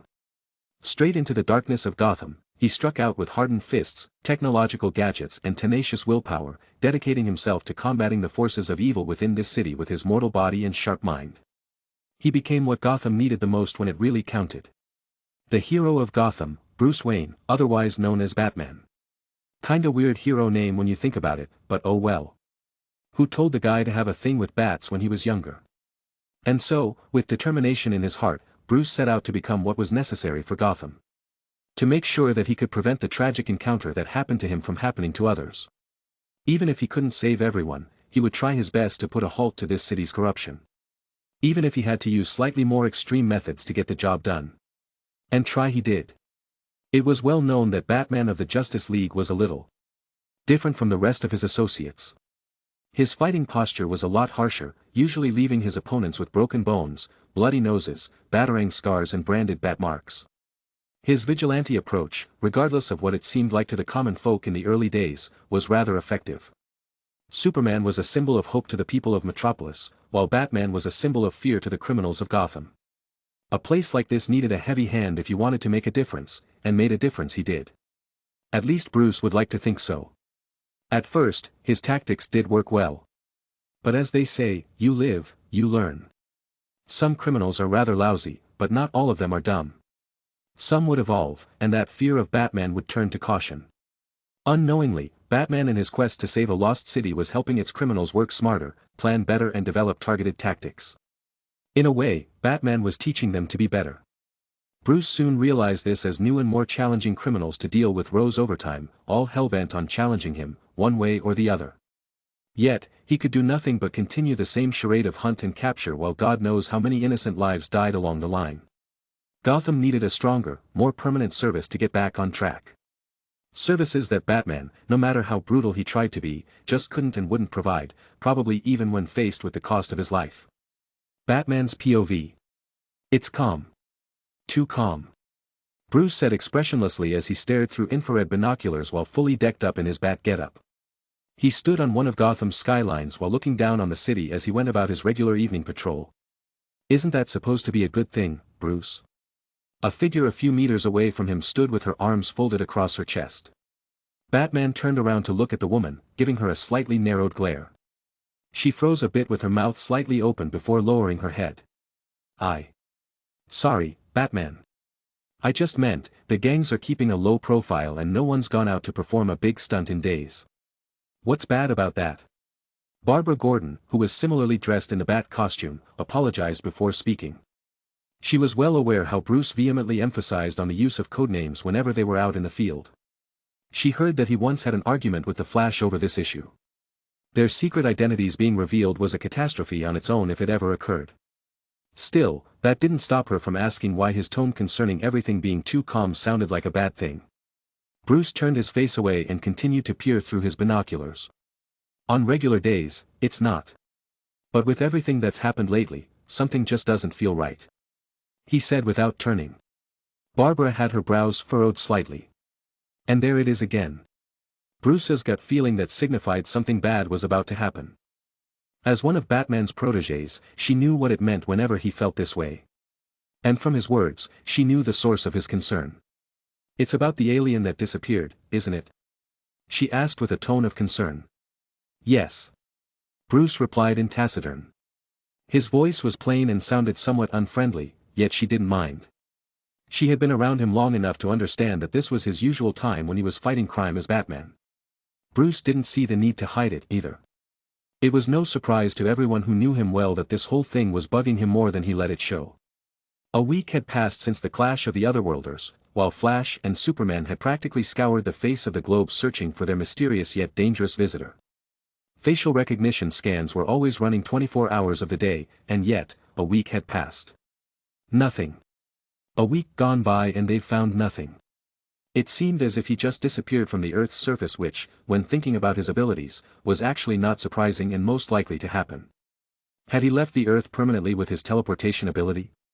The chance was always present, but Batman doubted it. The uneasy feeling in his heart just wouldn't go away, and quite frankly, it left him really frustrated. Nevertheless, there was nothing more they could do apart from wait. Things had gotten so bad that the League had practically kicked him out of the watchtower, saying he should go home and get some rest after staying on the tower's computer for 72 hours straight without a wink of sleep. Batman was disgruntled, but there was nothing he could do about it. Still, his paranoia made him unable to sleep and led him to perform frequent patrols around the city. Batgirl was even recalled back from the junior team by Alfred due to his worry about his mental state. Faced with worried family, and a determined old butler, the paranoid man could only suck it up and deal with it while trying to sort out the clouded thoughts in his mind. And now, here they were, back on one of Gotham's rooftops having this conversation. Barbara sighed. Quite frankly, she didn't know what to say to Bruce in this situation, as there was nothing to say that could possibly comfort him. After all, he was Batman. The guy that still slept with kryptonite under his bed even after being friends with Superman. Clark had used his X-ray vision and super hearing to search. Barry had gone above and beyond with his speed while the lanterns were doing their things with their lanterns. There were literally no forthcoming results. At times like this, she really wished that Alfred had decided to recall Dick or Tim instead of her. Look, Batman. Barbara wanted to speak, but Bruce cut her off. Let's move. We should check on the next block. He didn't even wait for her reply as he leaped down from the building. His grappling gun shot towards a nearby structure, supporting his gliding figure. Batgirl sighed and followed him. They patrolled the city for another half an hour and then. I thought I'd find you here. Batman turned slowly after landing on a rooftop. Red and blue tights, flowing cape, standard S on the muscular chest. Who else would it be if not Clark Kent, Superman himself? What are you doing here? Bruce asked with his features hidden under his cowl. I'll go patrol the west area of downtown. Batgirl saw the arrival of the Man of Steel and intelligently decided to make herself scarce. With a simple jump, shot and swing, she was gone. Clark looked at the disappearing figure of Barbara and chuckled slightly. She was the one Alfred called to check up on you. Yes. Bruce replied. His body turned around to stare once again at the bright lights of the buildings in Gotham's night. Clark floated downwards, gently landing by his side. You okay? He asked with slight worry. I'm fine. I'm just a little pent up, that's all. Bruce replied in a solemn tone. Clark, seeing his state, gently put his hand on his shoulder. I know you're worried, but it'll be okay. We have the entire League on alert in case he is spotted anytime. We'll know about it the moment it happens, and we'll be ready for whatever he might have to throw at us. You need to get some rest. You won't be able to ask him any questions if you fall asleep while doing so. Your whole intimidating persona might just come crashing down if that happens. Clark said with a reassuring tone, adding a slight joke at the end. It should be stated here and now that the power of good pep talks comes along within Superman's repertoire. Bruce, who was a little stressed, subconsciously, relaxed a lot as he threw Clark a grateful gaze. Clark just gave a bright smile while turning to look at the night lights. They both stayed silent for several seconds. "How's Gotham?" "Bad as ever." Clark asked. Bruce replied. "I guess so, huh?" "Yes. Things are getting a lot more complicated in recent times. Last I heard, the Joker and his goons got their hands on Intergang tech. They've been in hiding ever since, planning who knows what." Bruce stated with a frown. Things were really getting out of hand. As the world's greatest detective, Batman had certainly noticed it. The movements of criminals, be it Penguin's goons, Falcons, Jokers, they've upped their game. They've gotten smarter, sharper. They're learning from their mistakes with every breakout, just right after he manages to put them in prison. Honestly, it gets infuriating. Batman had to resist the urge to rub his temples. "You know, I'm always here to lend a hand when necessary. All you have to do is ask." Clark said with a raised eyebrow. "No need. Thanks for the thought, but this is my city. I'll find out what the Joker's up to sooner rather than later." Bruce refused with a shake of his head. He was used to running Gotham on his own. "Okay, well, whatever you say. I'm heading back to the..." Superman had barely finished when he saw Bruce's face suddenly twist sternly. "Run full facial scan," Bruce said, his time almost bordering on a growl. "Batman? What's up?" Clark was interrupted yet again as he received a message from his comm link. "Superman to Watchtower, what's your status?" Clark asked as he pressed his finger against his ear. "We got a hit on the alien. Just about 20 seconds ago. Flash is already en route." Cyborg's voice sounded from Clark's earpiece. "Where?" he asked seriously. "Coast City." The reply came swiftly. Superman said no more as he floated upwards, defying gravity's law before blasting into the sky. Batman wasn't idle, either, immediately pressing a button on his arm to summon the Bat Jet to his location from the Bat Cave. "You didn't leave. So I was right. You finally couldn't resist showing yourself." Batman looked towards the direction of Coast City. All Leaguers, free or not, were already alerted and on their way to Coast City.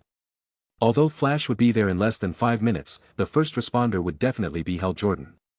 He was already in Coast City to begin with, while Stewart was taking his turn to do his job as the patrolling Green Lantern of Sector 2418. Could Hal handle him alone? Honestly, Batman doubted it, but as long as he didn't run away, Hal could certainly delay him long enough for Superman, Flash and Shazam to arrive on the scene.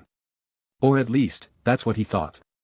Unfortunately, the League's members were about to have a rather unpleasant encounter. "I won't let you get away this time," Batman said as the Bat Jet came within his view in the distance. Chapter 13. United States, Coast City. In one of the rooms of a rather luxurious apartment, on a large king-sized bed lay two figures completely immersed within each other's presence to care about anything else. Their bodies entangled around each other, giving off heat as passionate moans escaped their lips, hands groping, recklessly exploring each other's regions. "Ahm. Yeah." Slurring sounds with incoherent sentences echoed occasionally as the two fought a hard and savage battle on the bed. Their bodies constantly moving back and forth at high pace, glistening with sweat as they were completely bare the same way they came into the world. All that was heard apart from the moans and pants were the constant slapping sounds produced by conflicting friction. The activity in the bedroom went on for 15 minutes before gradually ceasing, while within the room, both figures were letting out exhausted pants. "Ha! Ha! Ha!" "That was," the female said in a soft voice full of exhaustion as her sensitive body twitched lightly now and then. The male didn't say much as he let out similar labored breaths. The smile of satisfaction on his face was difficult to conceal as he embraced the beauty laying in his arms, his lower member still inserted in her shaft. He looked at the woman with dark hair and blue eyes, his irises almost overflowing with affection. "That was a amazing Carol," Hal said with a slight chuckle amidst pants. He looked at the woman laying on his chest and felt a slight of accomplishment within his heart. He finally did it. He finally bedded the woman he was in love with. Hal considered it a double victory. After all, it was every male employee's dream to fuck his boss senseless, especially when she was a stunning beauty with graceful curves that could make men lustful. The male on the bed was none other than the one and only Hal Jordan, the Green Lantern of Earth, Sector 2814 and one of the founding members of the renowned Justice League. He was also one of the many members of the Universal Space Police Force, also known as the Green Lantern Corps. With energy rings granted onto them by the Guardians of or Star, capable of materializing anything imaginable, fueled solely by the green light of will.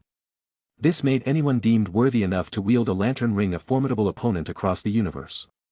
As a Green Lantern in the DC Comics, Hal Jordan was known to be one of the most powerful lanterns of all time. His extraordinary willpower made his combat capabilities all the more powerful. As they say, the stronger the will, the stronger the lantern. As for Hal Jordan's ring, well, currently it was placed on a table by the far side of the room. After all, he was about to have sex with his boss, the ring certainly couldn't stay on his finger. Hal was filled with a good sense of achievement. Carol on the other hand was having a mixture of complicated emotions brewing within her at the moment. She sighed to herself inwardly as she heard his voice and took a minute to adjust her thoughts. Although she found Hal particularly attractive and knew she had grown some special feelings for him, that still didn't change something that was weighing on her mind. Hal was her employee, and she had just slept with her employee. The thought made her mood quite complex. "Carol, are you okay?" Hal couldn't help but ask as he saw her being quiet. "I'm fine," Carol said while disposing of her thoughts. They both rested on the bed without saying a word as minutes passed by. Hal felt the atmosphere was slowly getting uncomfortable. Just as he was about to say something to get rid of the uneasiness in the air, his eyes widened as he turned his gaze to catch the slight glow that had gone off in his lantern ring. Hal's connection to the ring was strong, the same as any other lanterns. They didn't need to have it on them to be able to control it. Hal was the same as he slowly got up from the bedside and walked towards the table. He picked up the ring and gently slid it on his finger, his toned and well-tanned figure still completely buck naked as he turned around. "I'm going to go use the bathroom really quick," he said as he moved towards the bathroom door. Carol watched all this with a normal expression while giving a slight nod, finding nothing unusual. She sat on the bed with her womanly features covered by the blankets, a little deep in thought. While she didn't deny that she was somewhat attracted to the fearless test pilot that was Hal Jordan, which was the reason that led to this moment being possible, Carol just couldn't bring herself to have a real relationship with him. After all, he was her employee at Ferris Aircraft and her image and reputation needed to be upheld. So this situation would most likely be a one-time thing, similar to a one-night stand. While she was debating her choices, Hal quickly emerged from the bathroom, less than 20 seconds after going in. "Hey, I'm truly sorry about this, but I just got a crucial call while I was in the bathroom.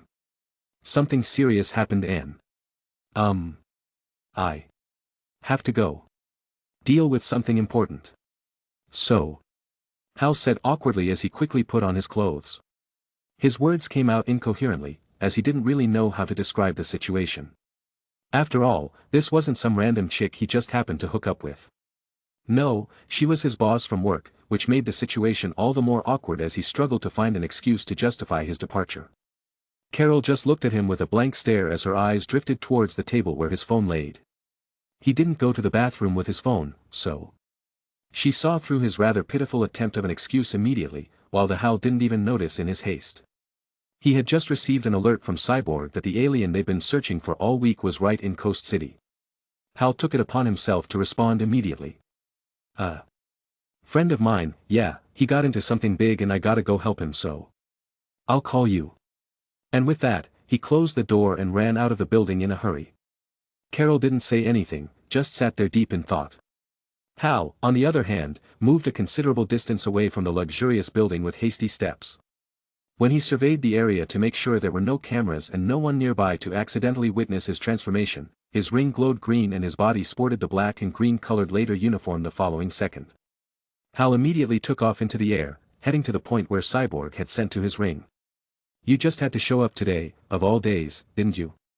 God, so help me, if I lay my hands on you, I'm gonna." Hal muttered ruthlessly in frustration as his figure zoomed away. Amari POV. Meanwhile, at a certain cafe in Coast City. 10 minutes before the alert.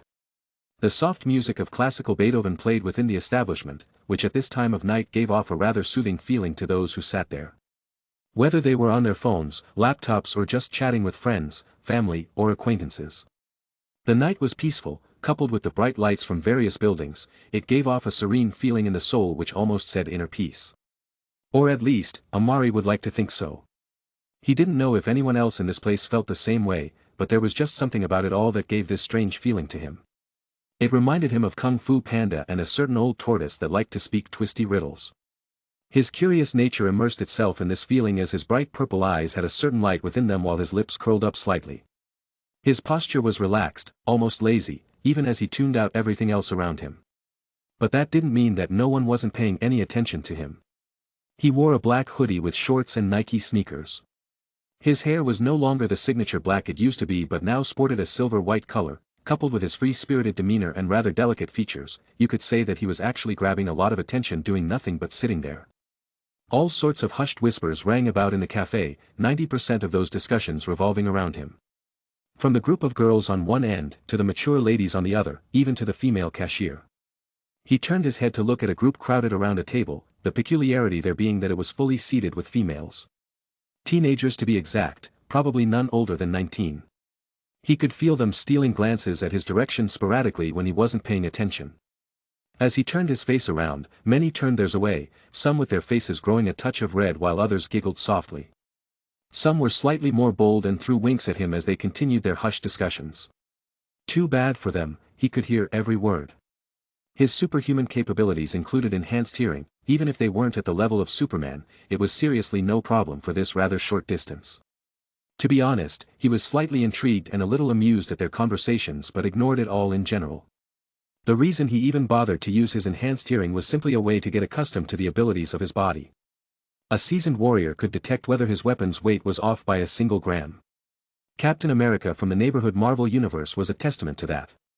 For him, getting accustomed to the abilities he had given himself was a matter of course.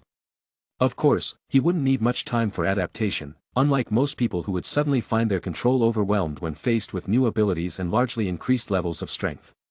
It was almost like Superman's biological force field and tactile telekinesis, which made him capable of controlling his strength without occasionally losing control and ripping out the fridge handle every now and then. The difference, however, was that his control was also part of the perks he added when creating his current form. His body would quickly adapt to any suddenly increase or addition in abilities as long as he made even the slightest usage of them, no matter how minimal. It wasn't on the same level as Doomsday's adaptive regeneration, but it would do for now. Thoughts passed through his mind as he looked at the tattoos on his arm that was completely random to anyone else who saw it, but its contents were as clear as day to him. Remaining energy units, 41,325. The amount of energy he used to empower those pills which he, in turn, used to empower himself was rather large. The total cost for his enhanced physiology and power of destruction bordered around 14,000 units combined. Not exactly the specific amount, but he didn't want to go into details. Just say something around those lines. It didn't have much impact on his mind, though.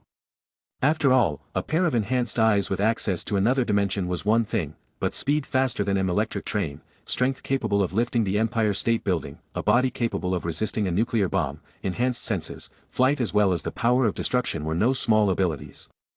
Any of these things put into the Naruto world would be rated on the same level as the Mangekyo Sharingan Kekkai Genkai, probably even higher.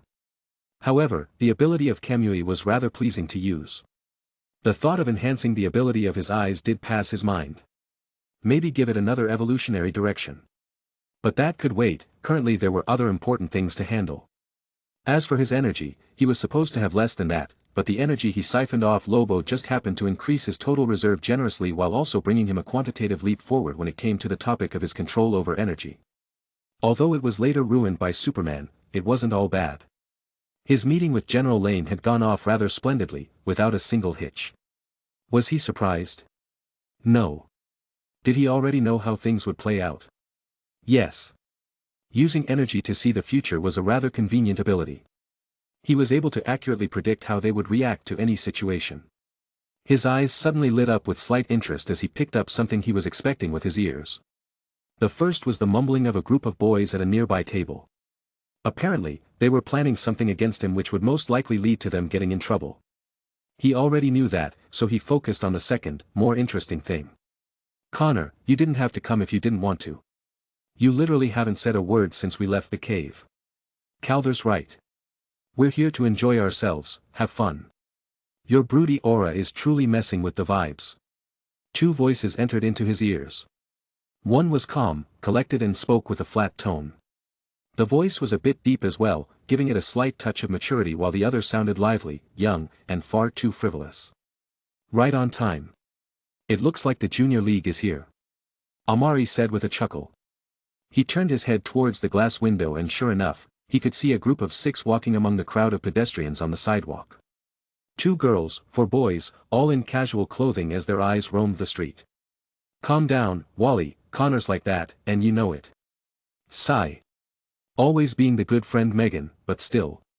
The guy's close to brooding like Batman. Wally said with an exaggerated expression as he pointed at the stoic Connor Kent, otherwise known as Superboy. TCH. As if. No one broods like Batman. It's his signature thing. Robin said with a disdainful look. Wally was about to retort when he suddenly stopped and started sniffing. I smell bagels. Let's go get some. Wally said with delight as he turned his attention to the cafe right in front of them. Hello Wally, didn't you just have a snack 10 minutes ago? Artemis said with a pointed glare. Hey, those were chips and that was then. These are bagels, they're different. And like you said, it's already been a full 10 minutes. Wally said with a matter-of-fact expression. Guys, it doesn't matter. We can just go get some for everyone. It'll be good. Megan said with a giggle. Nothing wrong with having something sweet.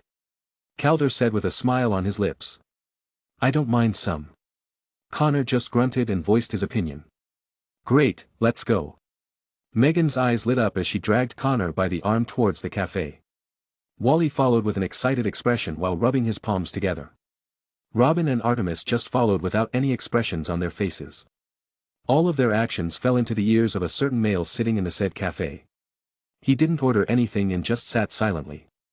Oh, looks like the jocks can't hold on any longer. Amari didn't turn around, but could clearly make out the sound of footsteps heading towards his direction.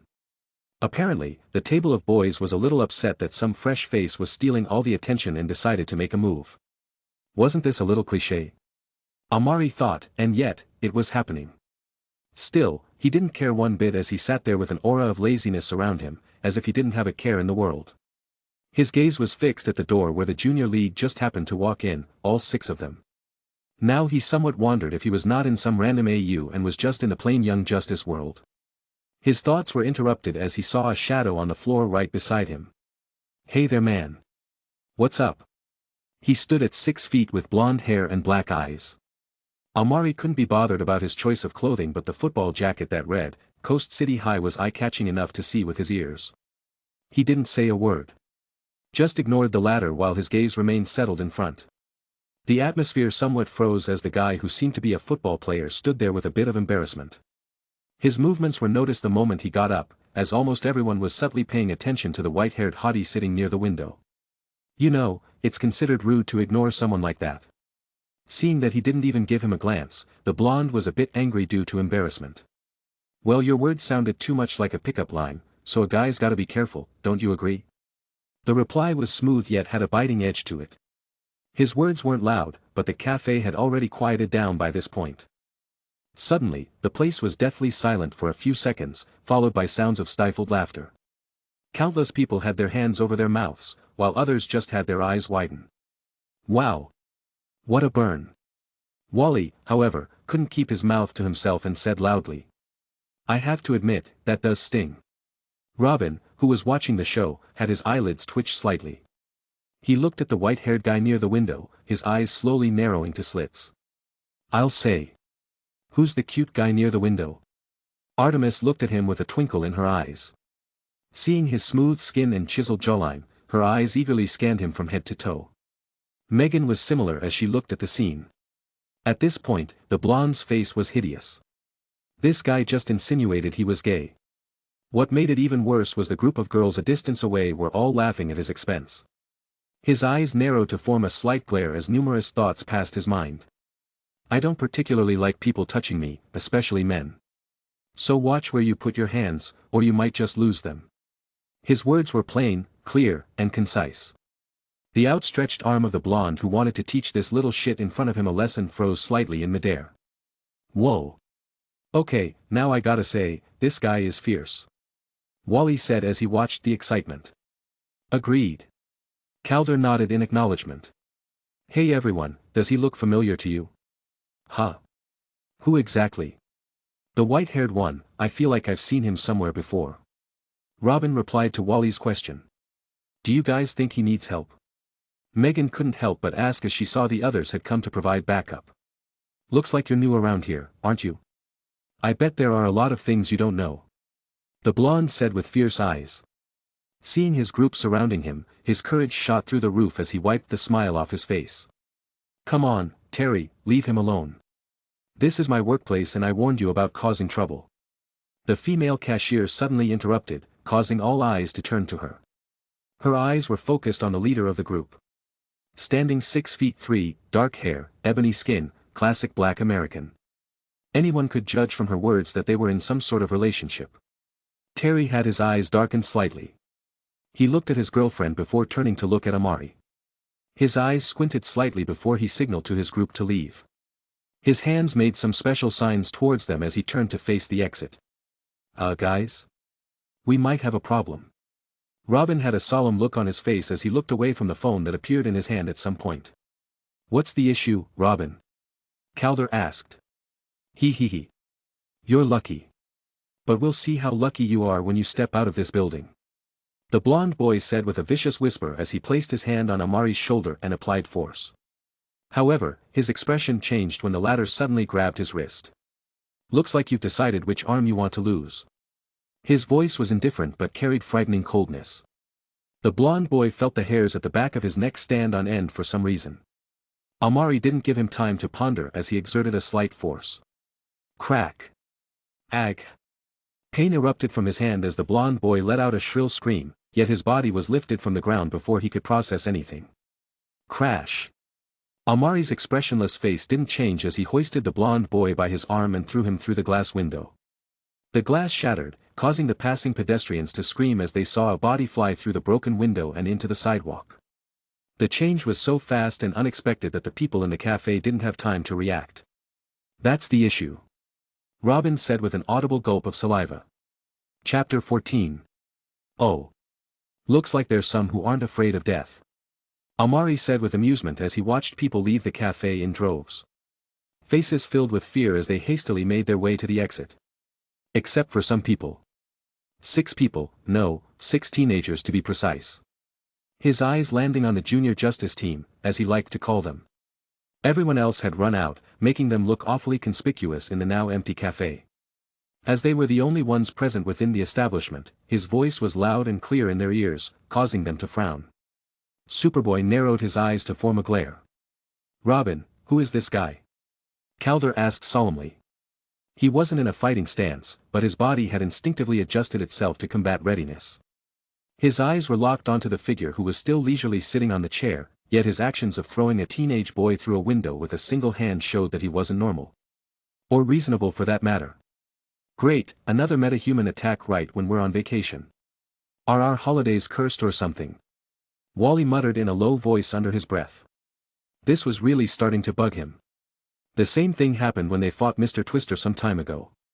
That time, they were also supposed to be on break as well, then a robot man in a robot suit decided to crash in while trying to find Red Tornado in Happy Harbor.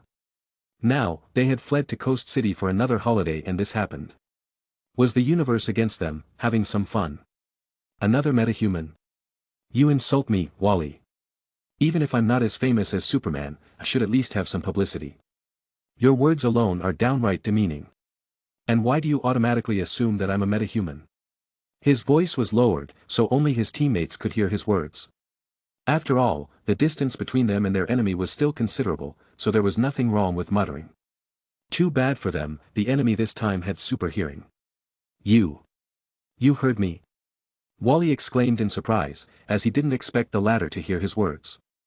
Amari tapped his right ear twice with a blank face. Super hearing. It's actually not that rare. After all, Central City should have plenty of enhanced humans, right? Don't tell me that you haven't faced off against one with enhanced vision or hearing. No, not really, there aren't any in the Flash's rogue villains gallery. Wally.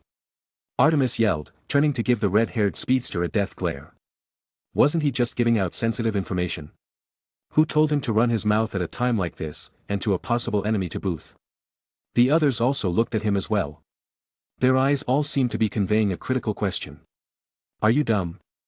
Even Superboy, who didn't quite appreciate Wally's childish actions, sometimes was speechless.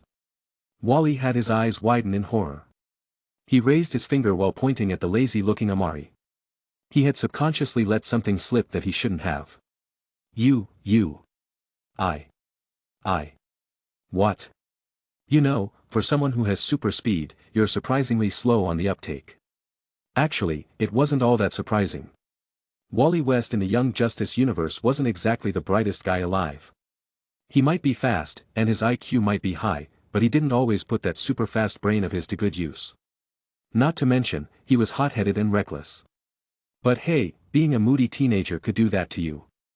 Especially when you're going through the puberty period. Wally was slightly exasperated. This isn't good, guys. Judging from his words, he knows who we are. Robin said with wariness. He had already sent a message to Batman and an alert to the Hall of Justice computer network. He couldn't send a message directly to the Watchtower, so he had to improvise. The others had their moods sink. Not to mention that Wally just mentioned something about the Flash.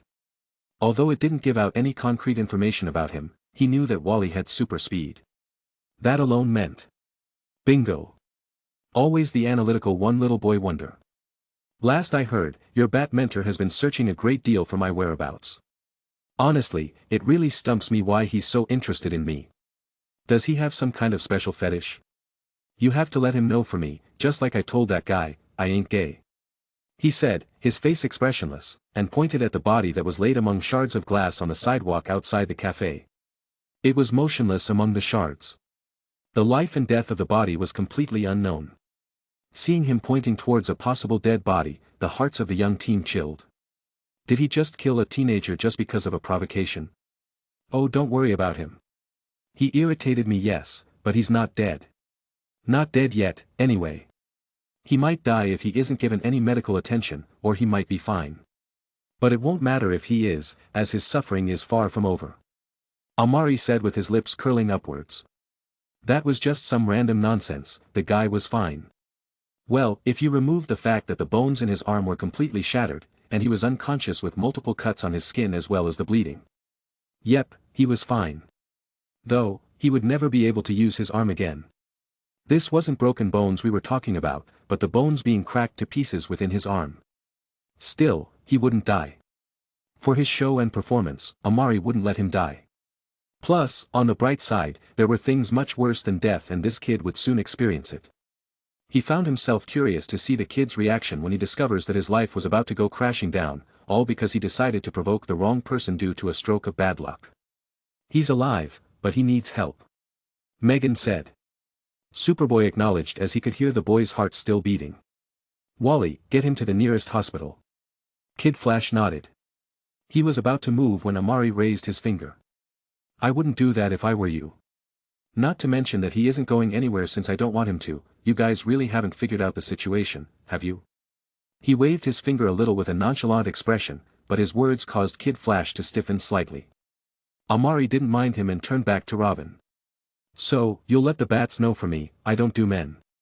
But you already signaled for him and the League to come here, didn't you? Robin's face changed. He knew that, yet he didn't stop him.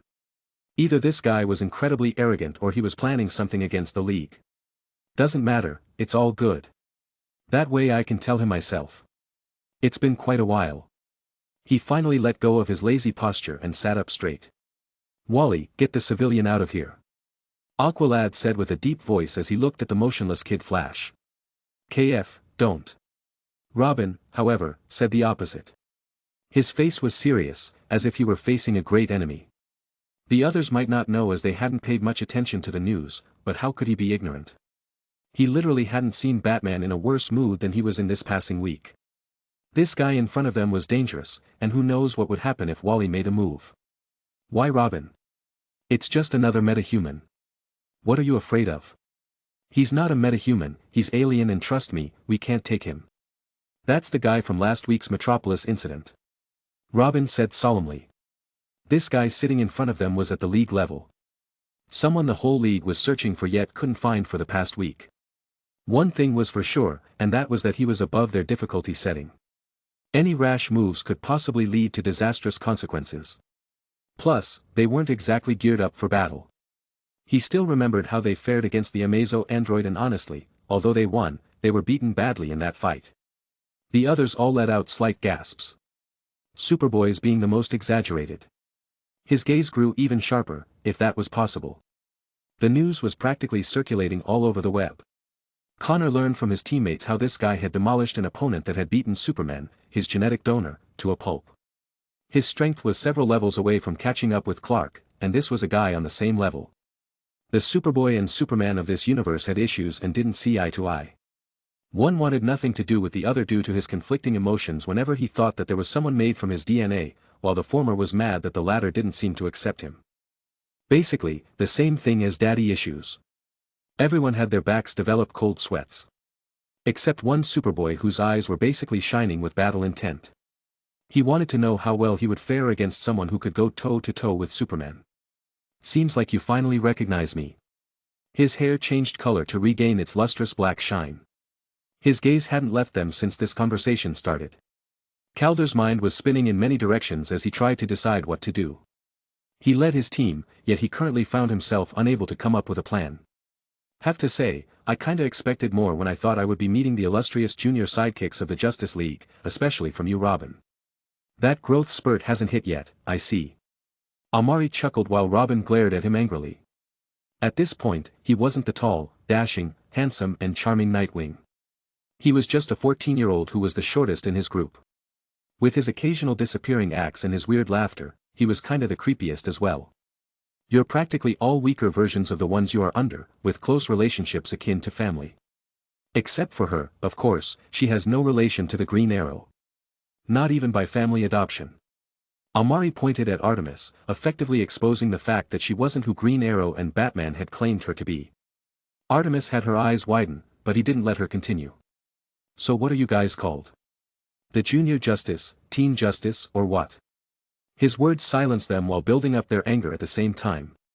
Except Megan, as she didn't see anything about it that should make her angry. The others, on the other hand, particularly disliked being referred to as sidekicks. Mainly because that was all people saw them as. Why and how do you know so much about us? Aqualad finally decided on a course of action. Stall for time. Their opponent didn't seem like he was going anywhere, even when he knew that the League was on their way. Might as well play along and wait it out. And see if they could get any useful bit of information. Oh, I know numerous things, Caldurum. You have no idea. But if you must know, then it's simple. I heard it. His expressionless face pulled an almost unnoticeable smirk. Before they could process his words, he continued while pointing his fingers.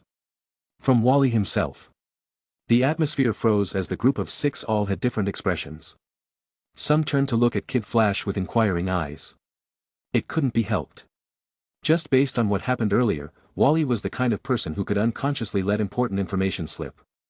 Wally himself had question marks above his head. What the hell? When did I say anything? I haven't even met this guy. Like I said before, super hearing. And if my memory isn't wrong, I believe he was saying our resident Superboy was close to brooding like Batman. Now I need to ask, do you really not pay attention to the words you use when in public? I'm surprised how the world hasn't discovered your identities yet. He chuckled lightly. Wally's face twisted.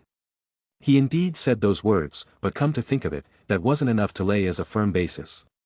This was because Batman was famous as a member of the Justice League. The guy was a superhero who had fans all over the internet. The whole world basically knew that Batman was gloomy and broody all the time, so no one would suspect a random kid saying his friend was brooding like Batman. Adults might just shrug it off as some new slang the kids are using these days. Still, that didn't stop the thought that someone with super hearing could be listening to their conversations and possibly derive their identities from it. Of course, that won't be enough to base your assumptions on. After all, you could all just be ignorant kids with a thing for superheroes. That changes, however, for someone who knows about a certain Black Ops team doing things in the shadows for the League that they, due to their hypocritical moral integrity and the fact that it would cause trouble for them if the United Nations found out, can't.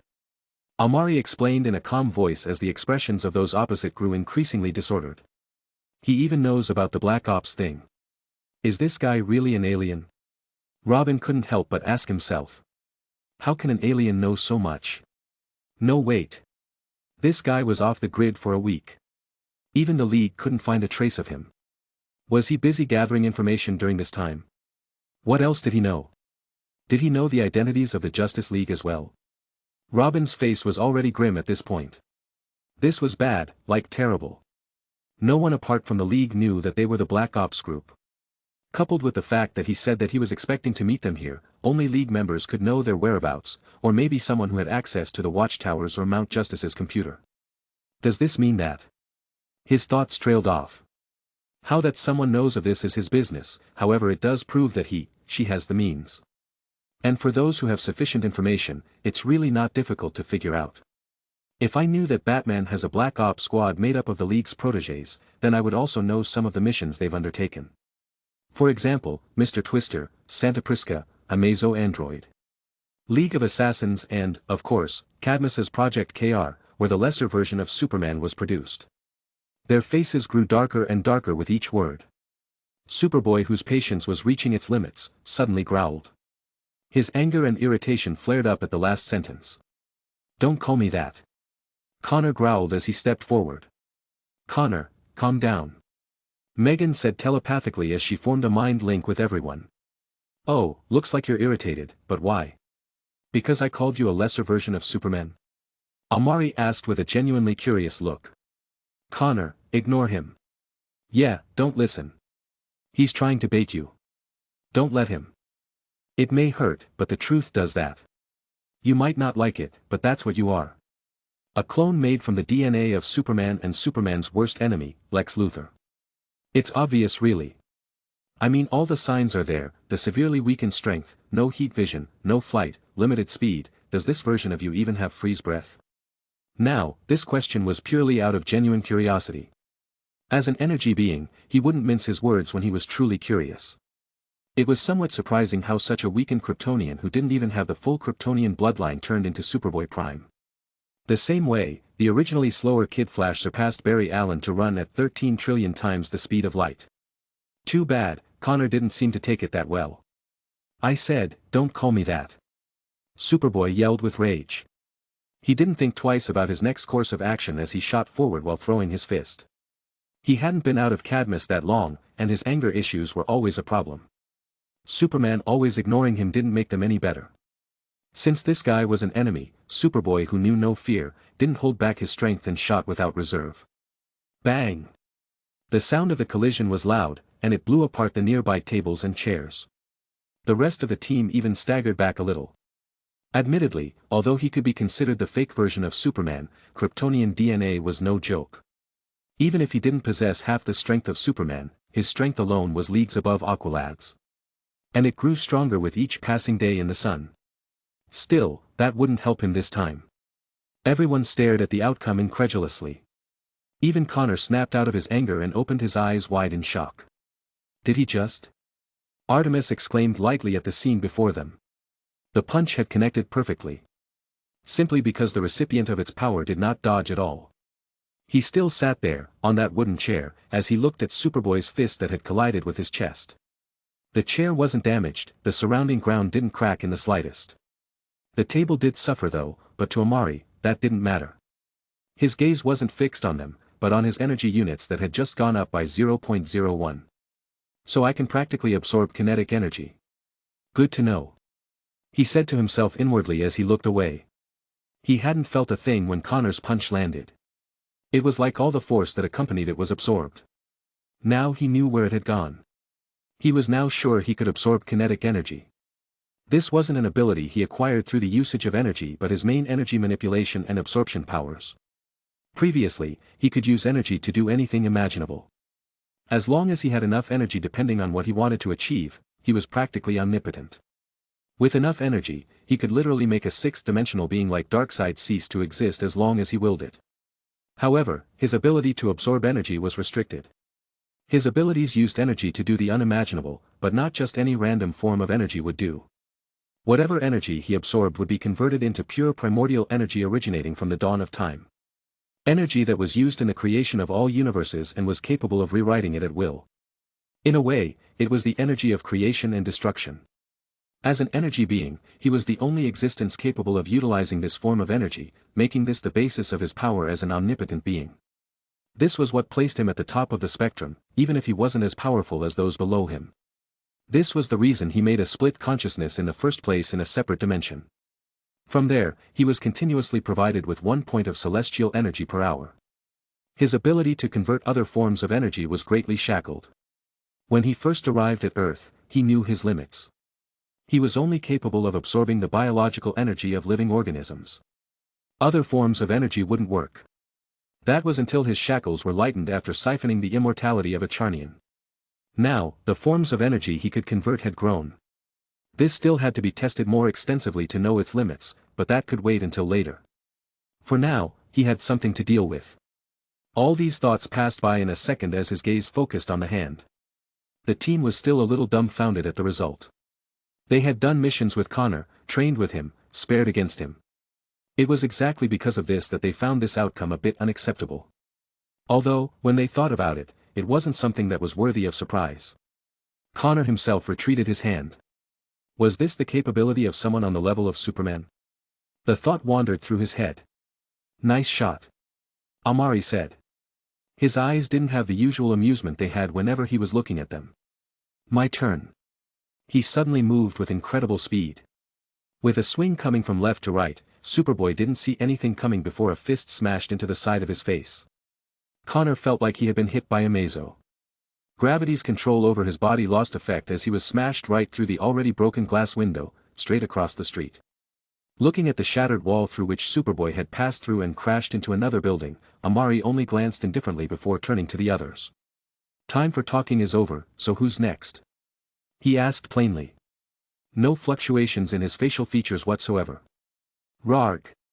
Megan reacted quickly as her eyes turned white and her skin underneath that mundane dress she wore for this outing turned green. Her regular outfit was instantly replaced with her Martian uniform.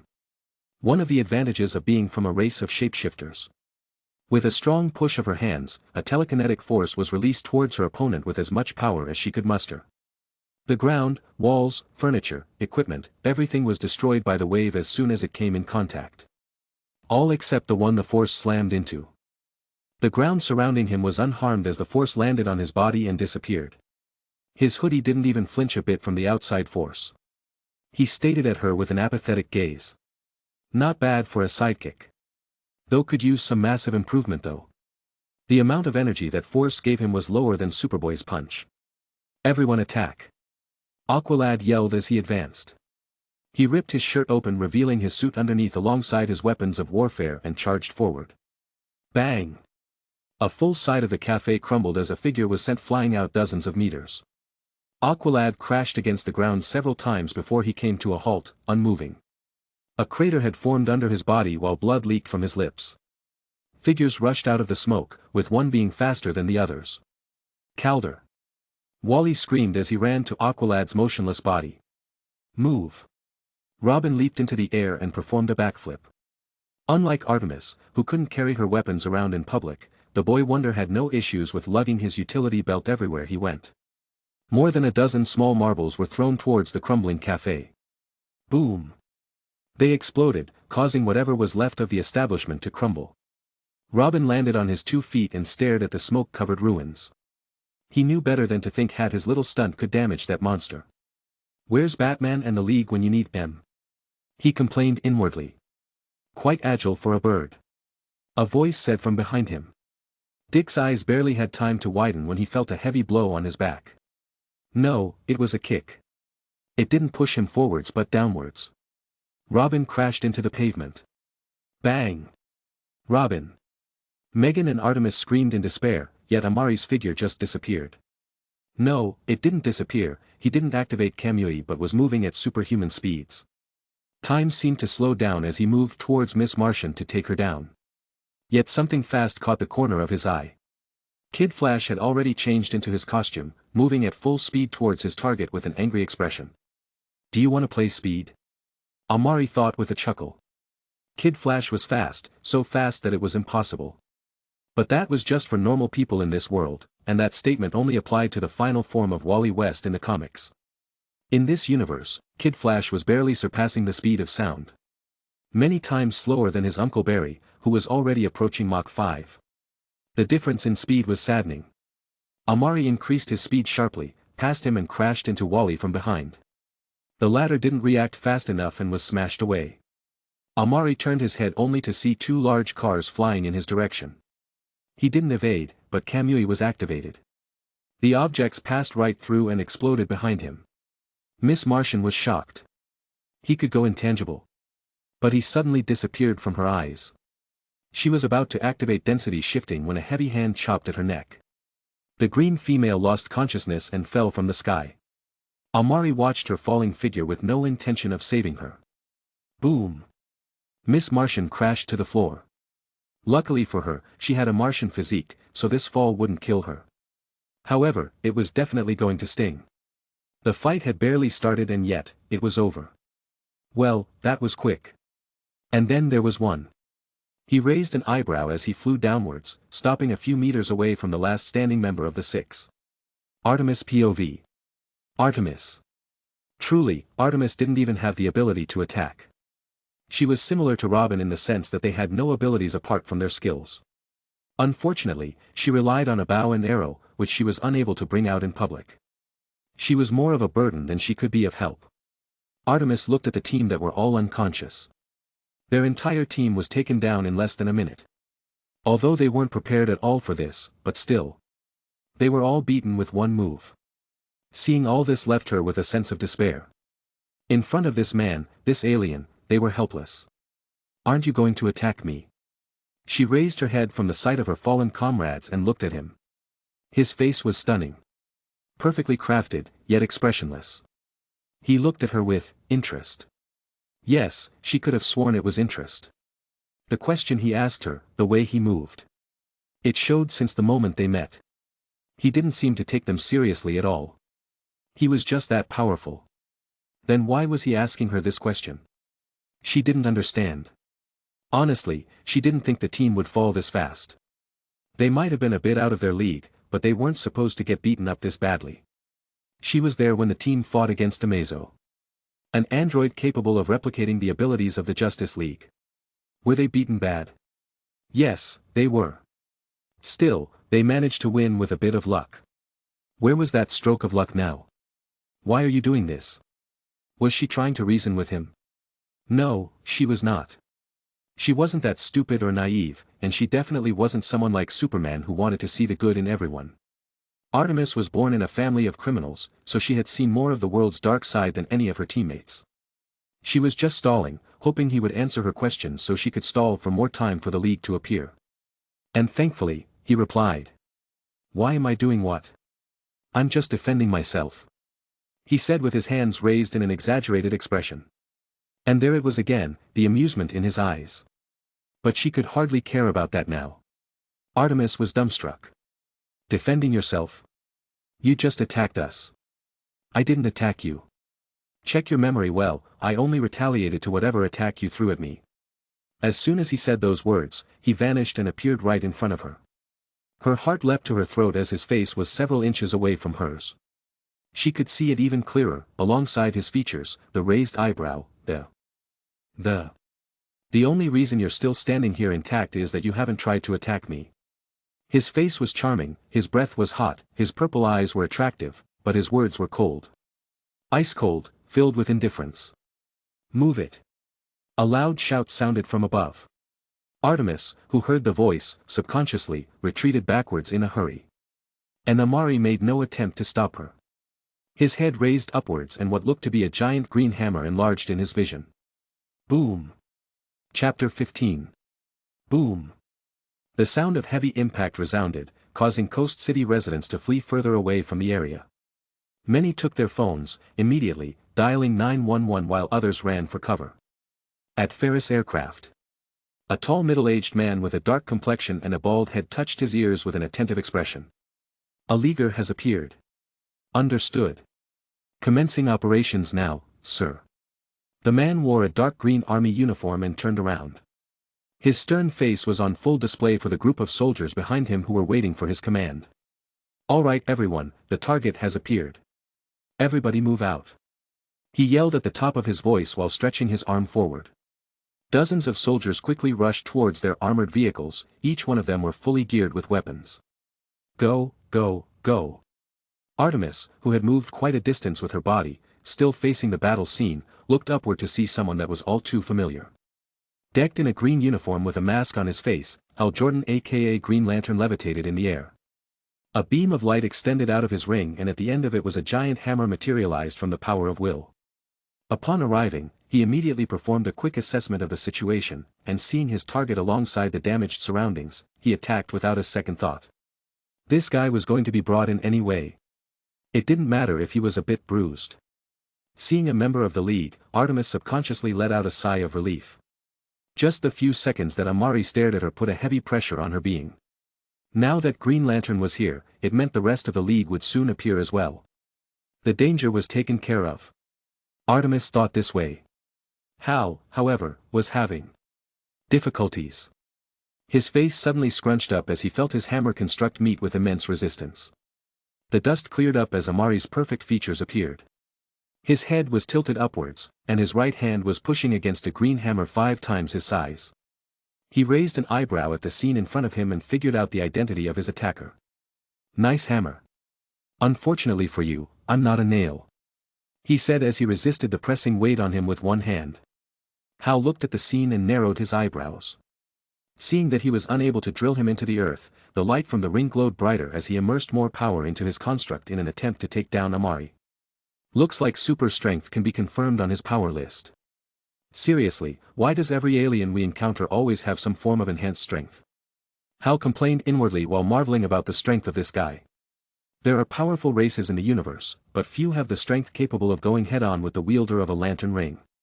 The ring's capabilities would instantly transform an average life form into a cosmic powerhouse. If all aliens had strength capable of matching a Green Lantern, the work of the Green Lantern Corps would definitely be significantly harder.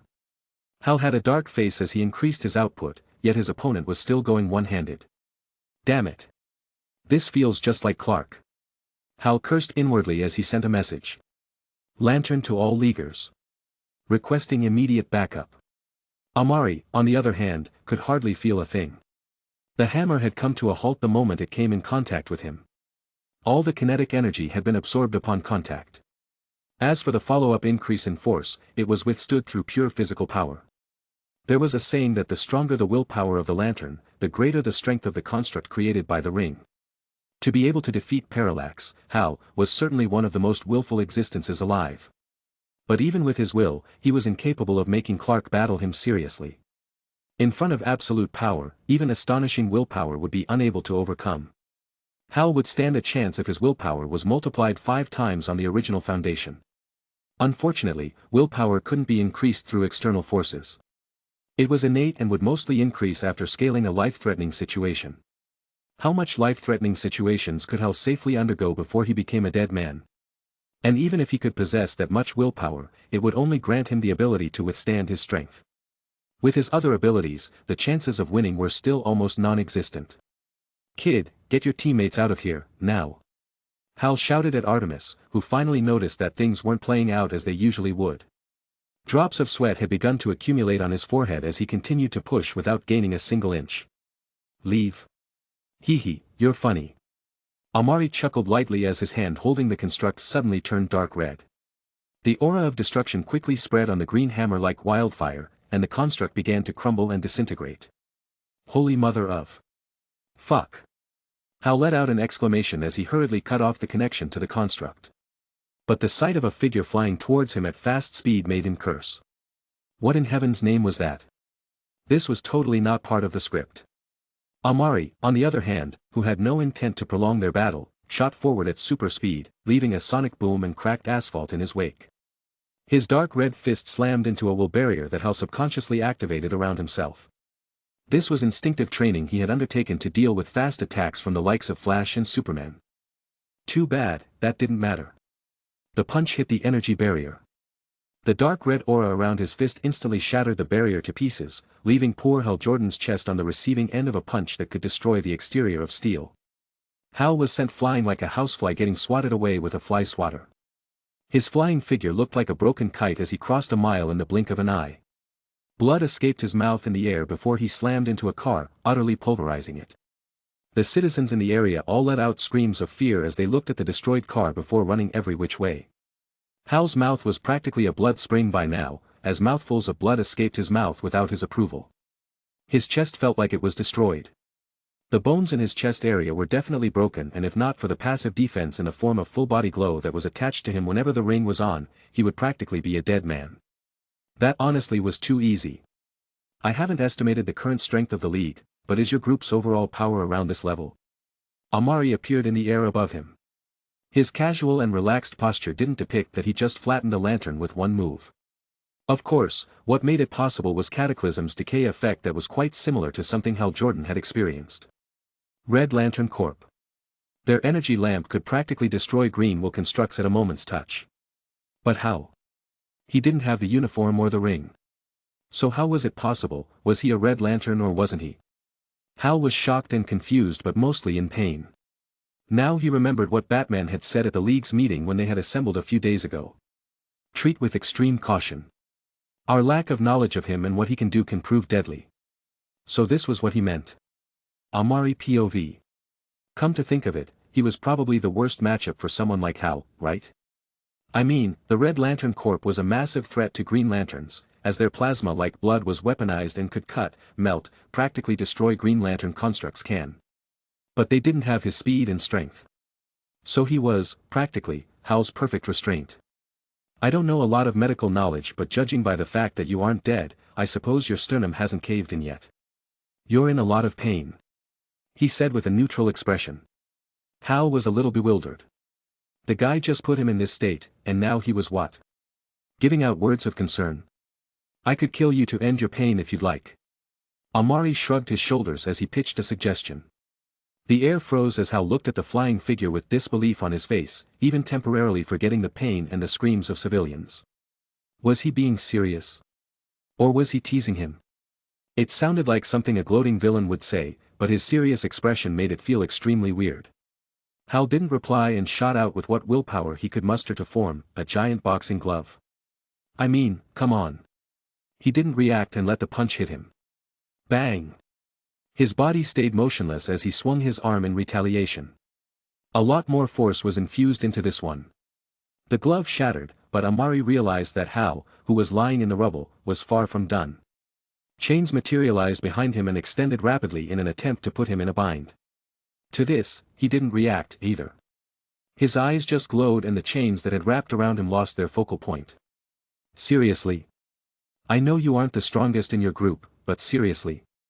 I'm contemplating killing you right now. Amari said in a bland tone as his eyes showed annoyance.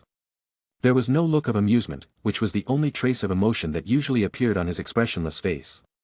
Hal was numb. What the hell?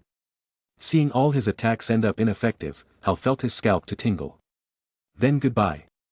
His figure moved with extreme speed as he aimed a punch at Hal Jordan with full intent to end his life. Unfortunately or fortunately, someone faster got there first. A red blur followed by orange lightning reached the pummeled Green Lantern before his figure could get obliterated. Boom! Pieces of debris flew everywhere as he slammed into the ground. The dust gradually cleared as Amari looked at the empty hole he had created, no surprise on his face. He already expected the Flash to arrive in time to save Hal Jordan's ass. He had seen it already. However, there were many possibilities and the chances he died were always present. Amari decided against narrowing down the outcome and leaving it for fate to decide whether the lantern would live or die. If he lived, so be it. If he died, then oh well. But Barry Allen was much more cautious than the reckless lantern. He ran with Hal's body and didn't come back to fight. He had to take the Young Justice team away as well. Quite synonymous with the League's one-man cleanup crew. It didn't surprise him however, as he knew why. The air tore apart with a sonic boom as a figure crashing towards Coast City descended with powerful force. The classic red and blue tights appeared in his vision again as a fully powered Superman floated in the air above him, like a god among mortals. His face was frowning heavily as he looked at the deep pit that had formed. Amari looked at him indifferently. He didn't doubt 1 second that Clark already knew everything that went down in the past few minutes. Starting from the junior team to the lantern. His visible glare just about said it all. I had hoped we could find you peacefully, and you weren't like other invaders. Superman said, his tone stern with a hint of disappointment mixed in it for an edge. Now it seems like I hoped for too much. Your actions clearly show that you have nefarious purposes here on Earth. With narrowed eyes that glowed red, his palms clenched into fists as his straightened back bent forward a little. Now will you come quietly or will I have to make you come the hard way? There was silence after he spoke. Clark's eyes were fixed on the motionless figure who had his two hands in his pocket at some point with high intensity. Facing this man he knew nothing about, Clark didn't dare to be careless. He knew the situation, Hal, who possessed above-average strength in the league, had been beaten to this point in less than 30 seconds. Paired alongside his other abilities, this alien was extremely dangerous. More deadly than Steppenwolf. Although he was confident that he could still solve the opponent, it would take a very long time to decide the outcome. The battle would definitely leave numerous cities destroyed. Plus, there would always be some possible variables. Clark didn't want that to happen. Luckily for him, the alien was alone. But he had friends. Come quietly. To where? Amari asked with a puzzled expression. His eyebrows raised as he lightly examined the man of steel. No need to worry where. You'll find it more cozy than the good old prison cells at Belle Reve. Clark's solemn voice answered. Both their eyes picked up a rapidly approaching figure coming from their side. The red blur appeared as Flash zoomed into the field, his eyes glaring daggers at Amari. Let me put it in simple terms even aliens can understand. You mister are under arrest. Lightning flashed around his body menacingly, showing how pissed he was. If he hadn't arrived on time, Hal would have died. The mere thought of it irked him to no end with anger. Arrest? I don't feel under arrest one bit. Amari said as his eyebrows suddenly scrunched as if he was in deep thought. 3 seconds later, he shook his head with an expression of clarification and said. Not even a little bit. Flash and Superman frowned. A beam of orange light appeared in the distance, followed by a portal. Several figures walked out with steady footsteps. Oh, give it a minute, it'll eventually sink in. Victor Stone said with a deep voice. Walking beside him was Wonder Woman, Batman, Martian Manhunter, Giovanni Zatara, Shazam and Hawkman. Batman increased his steps and stood at the forefront of the group. You're surrounded, and outnumbered 1 to 2 many. Surrender quietly and this won't have to get ugly, or else. Batman said. Cyborg's hand transformed into a plasma gun as he aimed with the intent to fire. Diana held her lasso and it glowed golden. Or else. What if I don't? You're misunderstanding the situation if you think you have a choice. Batman replied. I think it's you who doesn't understand the situation, Mr. Wayne. I regret to inform you that I'll be going nowhere with you today. Amari chuckled. Silence reigned as the air seemed to freeze. All the Leaguers had their eyebrows narrow. Batman's face turned ugly. It was visible even with his cowl covering his features. The danger level of this extraterrestrial just went up by another level. Batman didn't even know what to use to define it anymore. Congratulations. You just pushed our determination to apprehend you even further. The gloomy aura surrounding him was as intense as the atmosphere. Everyone was ready for a fierce battle to erupt. Unfortunately, at that moment, they received some unexpected guests. Superman turned his head to the side. What is it, Superman? Vehicles. Clark answered as dozens of military trucks came into view. Everyone's attention was momentarily taken by the appearance of the army. The trucks parked a dozen meters away from the confrontation, and numerous soldiers began to pour out of their vehicles in a well-disciplined fashion. Numerous helicopters had appeared at some point over the skies, making the scene all the more lively. Some were military choppers, while there were few news helicopters among them. The cameras were rolling, effectively displaying this confrontation to the whole world. All this fanfare just for me? Can't say I'm not flattered. Amari said with amusement. His attention was no longer on the members of the League at this point. Batman frowned deeply, feeling something was wrong. His gut was tumbling, telling him something just didn't sit right. Why did the military and the news suddenly appear at this point? Just surrender, alien. We will give you a fair trial for your actions. See this, it all shows that your presence here on Earth is not welcome. Your fate if you battle us will not be pleasant. Diana stepped forward, her body emanating an aura of dignity and battle intent. Amari suddenly smiled brightly. 3 words appeared in his head and he resisted the urge to utter them. Lights, camera, action. Attention Justice League members. This is Brigadier General Philip Coulson of the United States Army, you are unlawfully attacking an American citizen and are under orders to cease your actions. At that moment, the loud voice of a man with thin yet still receding hairline on his front head shouted through a megaphone. Diana froze in her actions, her bold and heroic posture stiffening. The rest of the Justice League had similar situations as they sported dumbfounded looks. Batman looked at Amari, who still had a wide smile on his face. "What did you do?" He growled loudly. He was right, something was horribly wrong. "Oh. I thought you would know since. Well, you're Batman and all. But I guess even you can't keep up with everything, can ya?" His smile slowly receded, but the amused look in his eyes shone brighter than ever. He placed his hand into his pocket, took out a wallet, fumbled with it for a few seconds and pulled out an identity card. "Guess what? I'm a citizen now." Chapter 16. Earth, Washington, D.C., Hall of Justice. It had been 5 hours since the showdown in Coast City. And now, the current location, the famed Hall of Justice primarily known as the headquarters of the Justice League to the public, was now being swarmed. It was already as late at 11 o'clock, yet the area around the hall was stalked by a sea of reporters, journalists, and cameramen all taking pictures, giving out news reports live or just trying desperately to get some inside information. Many of these poor souls were working their asses overtime just for the slight chance of a big scoop. Many more had their jobs hanging on the line. Anything relevant concerning the mysterious alien that appeared on Earth, would be good enough. And news that he had appeared in Coast City and beaten up its resident superhero had spread like wildfire. Many more were on their way to make up the addition. Unfortunately, they were destined to be disappointed. As far as the eye could see, although the hall wasn't under lockdown, it was being terribly guarded by military personnel. Police, army, special forces, you name it. Dozens of military soldiers stood on guard, with many more forming a do-not-cross perimeter with their bodies to keep away the crowd that were no less than bloodthirsty sharks at the moment. The chances of a fly successful making it through the lobby were slimmer than Lex Luthor suddenly growing hair overnight. It only made the minds of the reporters all the more ravenous. What kind of scoop could they get if they unravel the meeting currently going on between the infamous alien and the League's leaders? The minds of the reporters were wild. Inside the hall, however, the atmosphere was extremely depressing. The members of the Justice League, all those who were considered important enough to be here, sat at a round table. And today, they all had something similar in common. None of them had pleasant expressions on their faces. Batman, Wonder Woman, Superman, Martian Manhunter, Zatara, Shazam, Flash, Hawkman, Hawkgirl, Aquaman, Cyborg. Even Captain Atom was here as well. Each one of them had their gaze on a single figure. He wore casual clothing, a hoodie on his head, purple eyes and an indifference to complement it all. They weren't the only ones in the room. There were also some indispensable figures representing the United States. Justice League spokesperson and representative, Colonel Steve Trevor. He didn't sit on a chair alongside the rest of the League as, quite frankly, he wasn't qualified.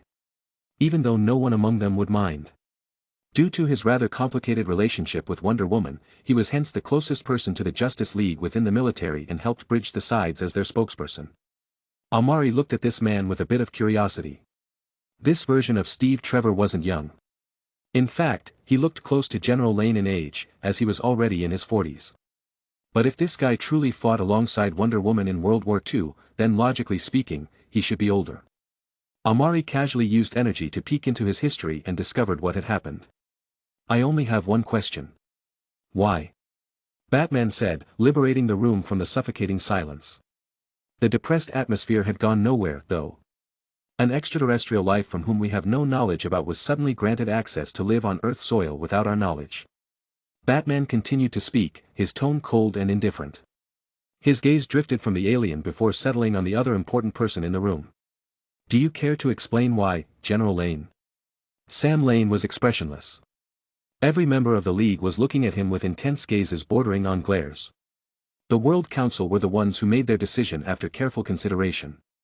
I'm just here to pass the word. He replied solemnly. Bullshit. You guys are getting more reckless with each passing day. Do you even know what you're doing? Letting him actually walk free on Earth? Flash exclaimed in outrage. The other members of the League didn't say much, except for a few expressions and cold snorts. But it was enough to express the displeasure deep within their hearts. Careful consideration. After everything we've seen, this situation is clearly far from being carefully considered.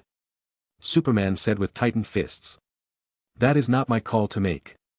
In a few hours, the world government will issue a statement to the whole world on live television, confirming his citizenship. Impossible. Many exclaimed in unison. That won't work. Batman's eyes narrowed.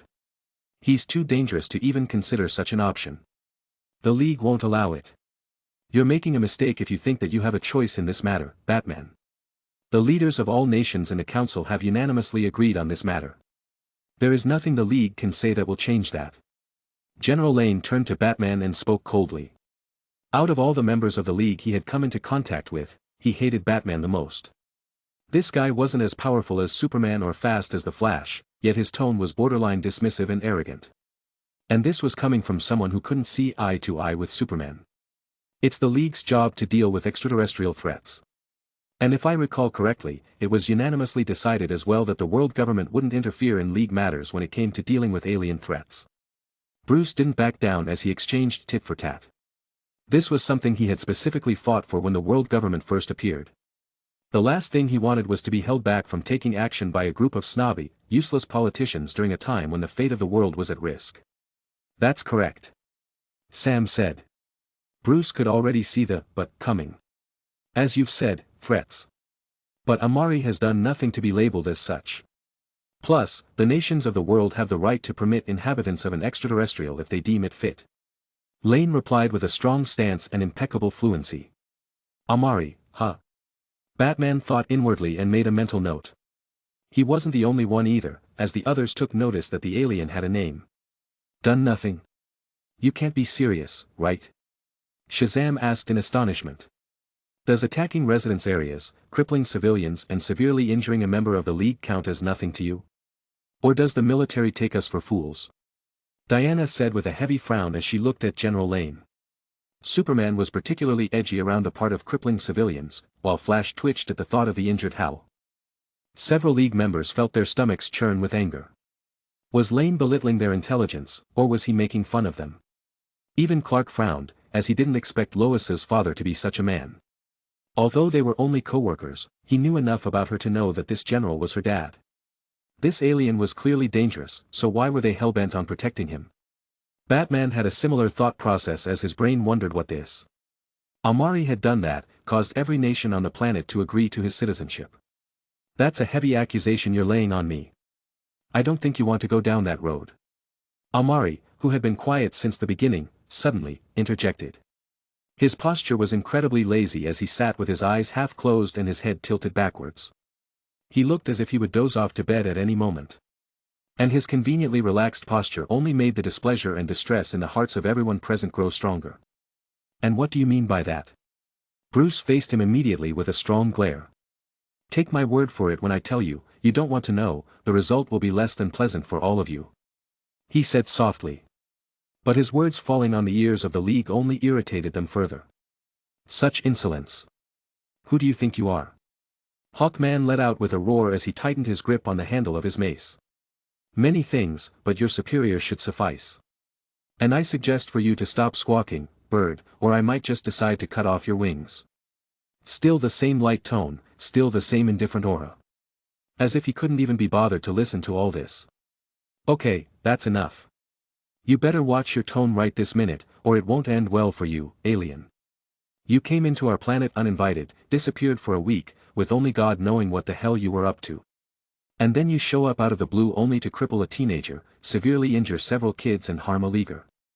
I don't know what you are, but you're truly pissing me off. Superman suddenly erupted from his seat. His eyes turned red as he glared at Amari with strong intent to attack. Okay everyone, why don't we just calm down a bit and talk this through before we do things we might regret. Steve Trevor suddenly stood up and spoke at that moment. Unfortunately, a pissed-off Clark wasn't listening. The other members of the team were also getting ready for battle. The big fight that should have erupted didn't happen, with the interference of the military. And what was happening now was getting on their nerves.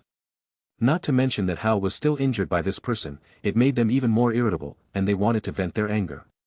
Presently, they all wanted to forget about the consequences and attack right here and right now. Save for the calmer members like Martian Manhunter, Captain Atom and surprisingly, Batman. I think I've listened to what the military has to say long enough. So give me a good reason why I shouldn't bury you in the ground right this instant. Clark said imposingly. Of course, when he said bury, he didn't really mean kill. He just meant he would smash him into the floor. Bruce watched and didn't stop him. He needed Clark's move so they could regain some dominance in this discussion. You keep calling me an alien and emphasizing how I'm a danger because I'm not from Earth. That leads me to ask, how many people in your Justice League are actually humans to begin with? Amari's face didn't change at the threat. His sober voice asked a question while continuing to laze about like an adorable koala. Once again, the air froze. Batman was now very suspicious. How did this guy manage to do this almost every time he opened his mouth? Superman lost his aggressive posture slightly as the question caught him off guard. The rest of the Leaguers also seemed to swallow an ice block as the aggressive atmosphere dilated. When you truly thought about it, how many people within the Justice League could still be considered human? You say I came to your planet uninvited, but you aren't even a human, so how does this count as your planet? Amari continued to question. Superman is different. Although he isn't an Earthling, he was raised on Earth and has humanity in his heart. Plus, Superman would never try to put others in harm's way, much less actively hurt them. Barry said with the intent of coming to the rescue. And yet how many people have died indirectly due to his mere presence being on this planet? Amari asked again. His voice, unknown to others, was slowly leaving its soft state. That's not true. Is that what you want to say? Then what about Zod and his army of Kryptonians? Metallo, or the recent Lobo? He would never think of putting others in harm's way, but his mere presence makes sure people will always be in danger. Just imagine, Superman who saves speeding trains, falling planes and stops tsunamis is literally a walking safety hazard. Whenever he is there, there must always be a large-scale fight. Who knows how many people will die before he can solve the issue? His voice wasn't sarcastic, it was plain like it had no other intentions. But all the League could hear in them was mockery. The worst part is they couldn't logically refute. That's not the point of focus, and don't try to change the subject. This isn't about Superman, it's you we're worried about. Batman quickly shifted the topic back on course. He was worried that Amari would create a repeat of what happened on TV. I don't know what your endgame is here, but we will find out when we bring you in for questioning. Your actions on Earth show that you can't simply be trusted and left to your devices. Until we deem you no longer a threat, this citizenship will not happen. Batman said with a tone that said end of discussion. He.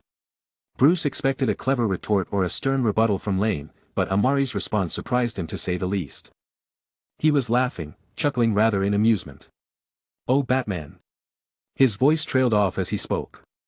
I did warn you not to tread on this road. But looks like you won't call it quits until you see the body up in smoke. As he finishes, a phone appeared in his hand from thin air. No, it wasn't a phone but a holographic projector.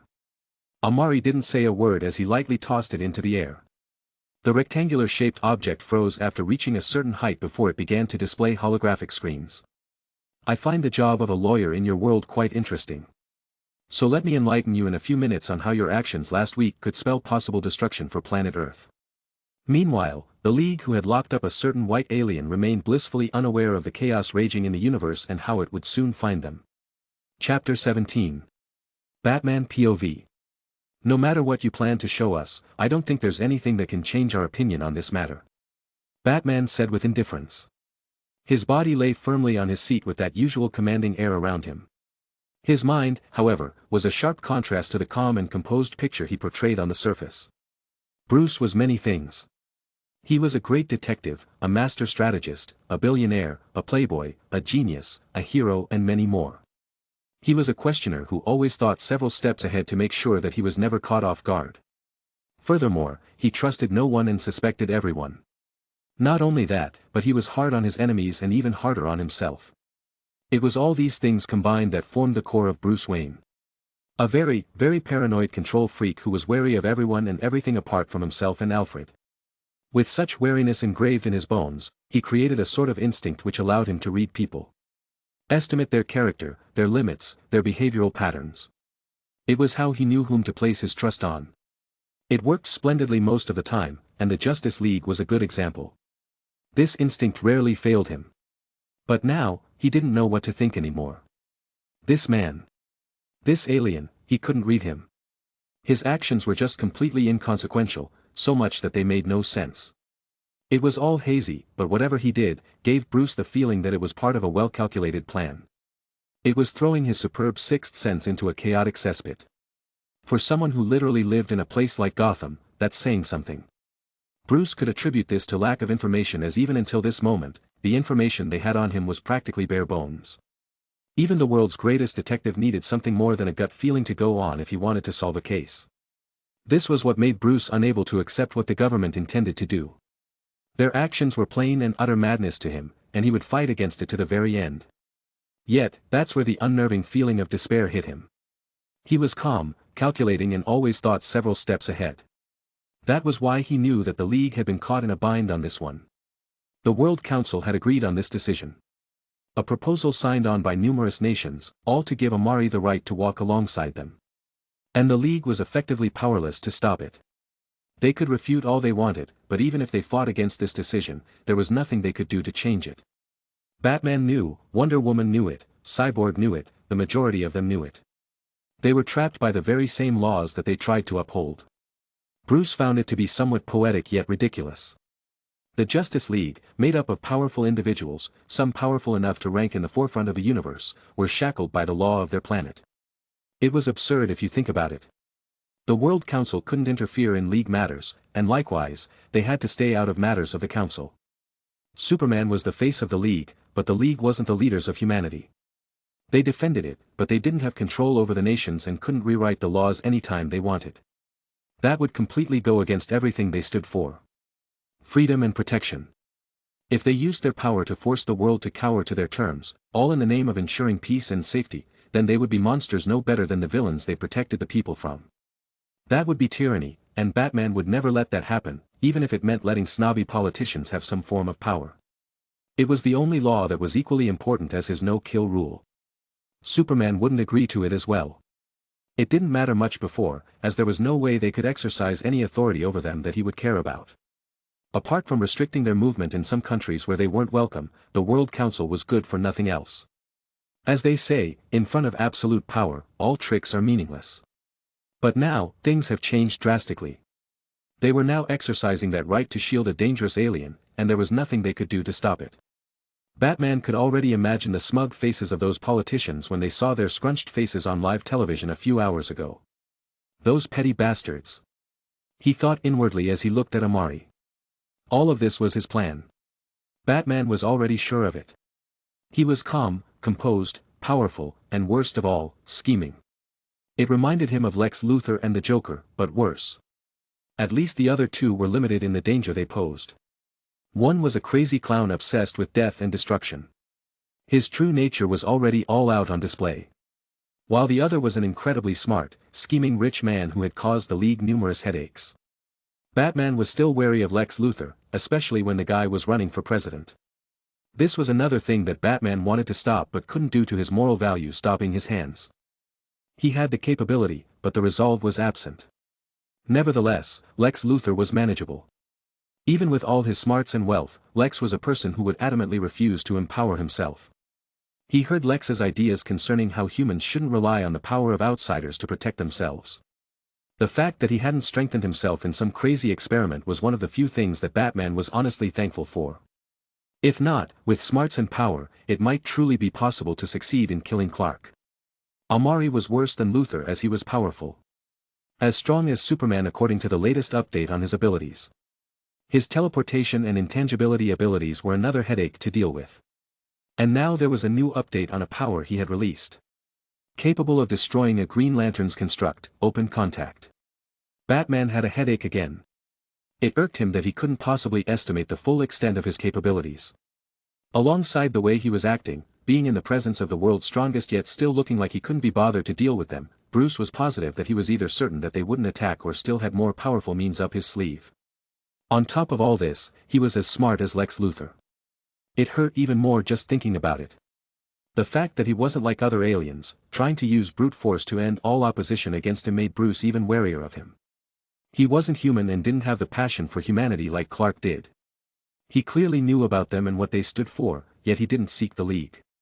His actions were brutal, and Bruce could state with a fact that he had no squabbles on ending human life. Why he hasn't killed anyone yet is beyond his knowledge, and honestly, somewhere deep down within, Bruce wished that Amari had killed someone. If he did, it would give them the necessary means to stand their ground against the council.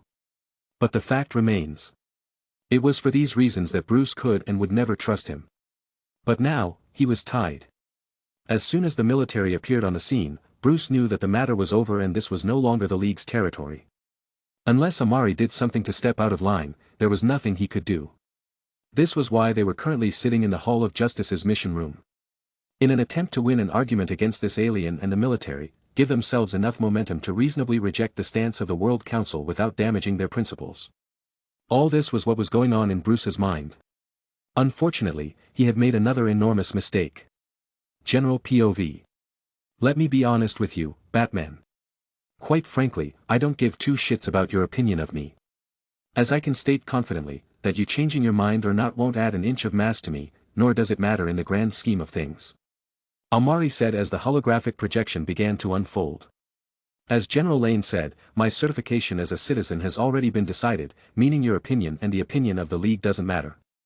In other words, your thoughts can all go to hell. Bruce's face turned ugly, as did the rest of the Leaguers. Many of them boiled with incessant fury, but they couldn't refute. That isn't necessarily the case. We would have no chances of doing anything about it on regular cases. Batman said as he began to drop his pitch while the rest of the League listened. They knew that at times like this, whenever it came to politics, Batman was always the most reliable member the League had. He continued.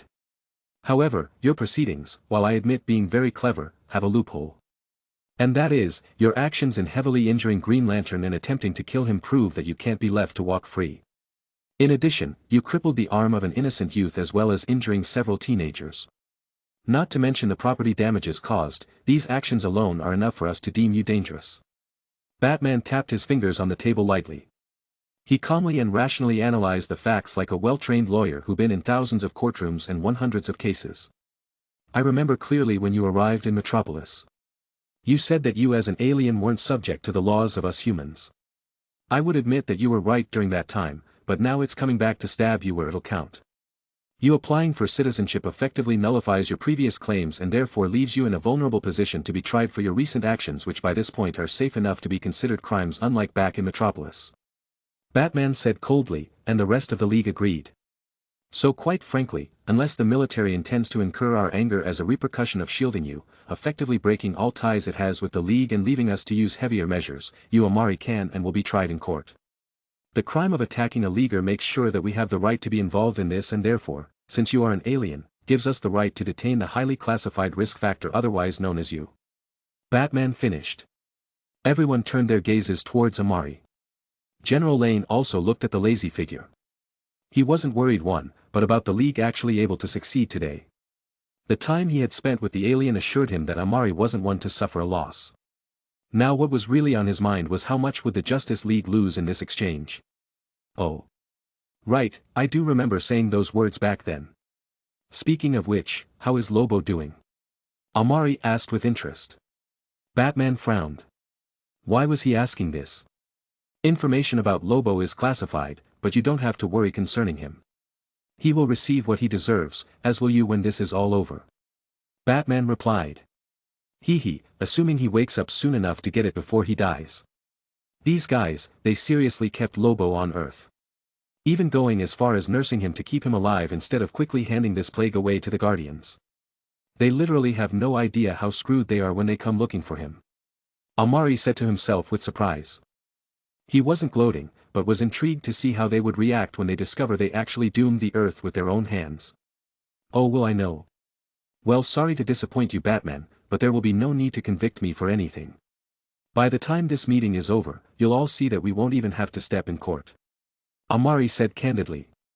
The holographic projector finally finished its work, causing his lips to curl upward. And what could possibly cause such a scenario? Batman asked with narrowed eyes. He knew things weren't going to be so easy, and this was the point where things would probably start to get ugly. Simply because the majority of your claims on my actions are wrong. As soon as he said those words, a picture appeared on the screen, showing a male youth with dirty blonde hair. Let's first address this person. The one who, according to you, I crippled his arm, which I have no intent of denying. Name, Frankie Gaines, a 20-year-old college student with above-average grades, decent family background and a seemingly bright future. Everyone looked at the screen. That's right, I've confirmed it's him. But what, how does this change anything? Batman agreed, and so did Flash. After all, he was the one who ran him to the hospital. In your eyes, I just ruined the future of an innocent teenager for no good reason. However, more pictures began to flash, the videos, then text messages. The League viewed all of it. Their faces grew more unsightly with each passing second. After a minute. By Hera, how disgusting. What filth. Diana let out a series of curse words, the best she could come up with. Everyone else was gloomy as well. The kid Frankie looked no different from a regular male, but underneath all that, he was a sadistic rapist, bully, and had pushed numerous girls so far that most committed suicide. There were sex videos, bragging text messages, and even threats to expose them if they didn't do what he wanted. To think that such a young man was actually all this. Batman was equally stunned.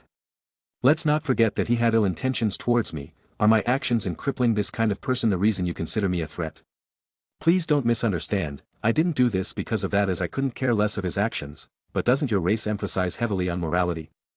You actually sympathize with such a person and let him live despite claiming to be defenders of justice? He finished and looked at the League. The result was exactly as he had expected. They were all suffering in silence. Diana had the most outraged expression, while Batman had his offensive cut off. Superman looked at the screen with the boy's picture and gritted his teeth madly. This. Silence reigned for a few seconds. I admit that this can't be used to hold you eligible to standing trial. This young man is nothing short of a monster due to his actions. However, you crippling him is not right, nor is it in your right to do so. He should have been handed to the authorities. Clark finally spoke up. He looked at Amari, his tone no longer as aggressive and challenging as it was before. After all, this was the kind of person whose actions would slip under the League's radar if nothing special happened. And right now, Clark was feeling awful. Still, he didn't forget to add his opinions. His voice was firm on it as well. So you're saying I'm heavy-handed? Then why don't you tell the same to Batman, who literally does the same thing to Gotham criminals, sometimes going as far as branding them? Amari looked at Superman with curiosity. Clark was a little embarrassed. He did say something similar to Bruce, but Batman wouldn't change. Not to mention. It's different. Gotham is a terrible place and it needs heavier measures. Not to mention, although he is vile, he is still young. Bruce interjected. So a kid who has committed such things on women can't be out in the same class as Gotham criminals because of his age. Don't you find your words hypocritical, Batman? Again, silence filled the room. Bruce didn't say anything. Ash was momentarily short of words. He felt many eyes in him, two being particularly intense. Diana and Hackwhirl in particular were eyeing him intensely. Bruce realized he had used the wrong words again and was now in a bind. He could only helplessly change the topic while shamelessly saying, "Don't change the subject, this young man will pay for his actions accordingly. But your matter hasn't been settled." "Oh, I know, with the teenagers I injured as well as Green Lantern, right?" Amari smiled a bit. Batman immediately knew something was wrong. This guy was always expressionless and indifferent. He never smiled, and whenever he did, even a little, it signified that something was wrong. The fact that you still use those kids against me shows that you didn't bother to check on their situation and ask them some questions. Maybe the boy wonder didn't have enough time to spread the word and is still unconscious. But apart from the military in the room, everyone else knows that those teenagers aren't just teenagers, wouldn't you agree, Batman? Amari asked again. Silence. Everyone in the League was looking at him with different emotions in their eyes. Mostly wariness. Amari snapped his finger. The screen changed again as what played was a recording. A recording of everything that had happened in the cafe. How he threw the blonde out the window and everyone else ran out. Except 6 youths who stood still while facing him from beginning to end. The hologram had an audio function so each and every one in the room could hear what is happening. Their faces grew serious as well as a confirmation playing out in their heads. Bruce gritted his teeth in irritation. This alien didn't just know his identity, he knew the identities of the League's protégés. And if he knew the identities of the protégés, then he knew the identity of the whole League. You can probably guess from this that I already know your secret identities. Each one of them. Steve Trevor should already know, so it doesn't matter with him. General Lane, however, if I'm not mistaken, should. He didn't finish his words, but everyone understood. While the video didn't explicitly say who they were, it had left some clues down to track. If General Lane decided to use all military resources to crack down on this league, it would be a matter of time before the identities of the League would be exposed one after another. In that case, the League and everyone they cared about would be in danger if the government knew their identities. Everyone except Victor Stone, as many already knew he was a cyborg. Everyone turned to look at General Lane. The man truly was worthy of being a competent general, as he was already giving instructions over his phone. Panic began to stem in their hearts. Bruce looked ugly. The only solace in this was that Amari had blurred the pictures of the faces of the protégés in this video, so Lane didn't know so exactly they were, but it wouldn't be difficult to find out. After all, there were other shops and establishments in the vicinity. Some of them also had cameras that could have caught parts of the sidewalk. Okay, let's focus here. We are not done, are we? The video hasn't even concluded. Amari said with a slight smile. Bruce felt a bit cold. Things weren't proceeding anything close to what he planned. General Lane was attentively listening to the video. Of course, that won't be enough to base your assumptions on. After all, you could all just be ignorant kids with a thing for superheroes. That changes, however, for someone who knows about a certain Black Ops team doing things in the shadows for the League that they, due to their hypocritical moral integrity and the fact that it would cause trouble for them if the United Nations found out, can't. As soon as he heard this part, General Lane, who was usually expressionless, had his face harden considerably. A cold light flashed through his eyes as his gaze turned towards the League members. Shit. Batman cursed inwardly. Things were developing very wrongly. Chapter 18. Of course, that won't be enough to base your assumptions on. After all, you could all just be ignorant kids with a thing for superheroes. That changes, however, for someone who knows about a certain Black Ops team doing things in the shadows for the League that they, due to their hypocritical moral integrity and the fact that it would cause trouble for them if the United Nations found out, can't. As soon as he heard this part, General Lane, who was usually expressionless, had his face harden considerably. A cold light flashed through his eyes as his gaze turned towards the League members. Shit. Batman cursed inwardly. Things were developing very wrongly. He looked at General Lane, who had a gloomy expression. So if I'm not wrong, the League deemed it fit to create a Black Ops team consisting of your protégés to infiltrate areas where the League are restricted from entering themselves. This clearly violates your agreement with the World Council, correct me if I am mistaken. General Lane's face returned to its indifference, but his eyes were clearly more hostile than they ever were. The severity of this matter was much more extreme than the layman could understand. The government didn't interfere in League matters, while the League stayed out of the way of the government. Abstinence from the territory of nations who refused to permit the League to enter their borders was clearly stated in their agreement. Now it seemed like the League decided not to uphold their end of the bargain. Impeding into restricted territory was a grave issue, which was why the Black Ops team was strictly covert, and its information wasn't publicly disclosed. Of course, the League had their reasons, as nations they weren't welcomed in usually had high criminal activity. An example was the Santa Prisca incident with Bane's factory alongside the Cobra Venom and Project Blockbuster. These potent drugs capable of making enhanced soldiers were dangerous commodities if it falls into the wrong hands. The fact that they were being created and spread covertly would give the League numerous headaches. Therefore, they needed to be neutralized in its infancy. As long as the protégés acted quickly and left no solid traces as verifiable evidence, it wouldn't matter. After all, the villains couldn't possibly sue them without evidence, and they certainly can't stand as witnesses in court. But now that the matter had come to light, it was a different case altogether. Bruce knew that the League would probably soon get a summon from the World Council, which would give them headaches for months due to their underhanded moves. But it couldn't be helped. Who told their enemies to hide in the dark, while they could only be open and upfront in their actions? The League can explain our actions and will do so in the next summoning. Batman said in a blank tone, masking his emotions as best he could. He turned to look at Amari, even more cautious than earlier. A smile hung in his lips as he really seemed to relish the situation they found themselves in. Do you still want to continue, Batman? He asked with his trademark indifference. Go on. His curt reply showed his determination to not turn back until the camel's back broke from the last straw. Batman. Is this appropriate? Flash asked in hesitation. The other members of the League felt hesitant as well. Truthfully speaking, they were starting to get a little unsettled at this point from the frequent losses they were incurring in this altercation. The thoughts of ending this flashed on their minds, but Batman still wanted to keep it going. Bruce didn't reply as he looked at the alien intently. "You're quite tenacious. I'll give you that," Amari said, and the hologram continued. He understood what was going through Bruce's mind at the moment. It was the mindset of a man who was gambling everything else, simply because he didn't have much left to lose. Bruce had already weighed the pros and cons and was determined to see if there was any point he could grab onto to stake a claim. "I can't say you're wrong. But the more you perform, the more my mind won't feel at ease until I bring you in. Your scheming capabilities are too good. No matter what anyone says, someone like you running free is too much of a risk to condone." He paused as he measured his words. "At least not until we deem you aren't a threat anymore." Bruce's tone had taken a softer touch. Those who knew him well would be surprised, and surprised the League were.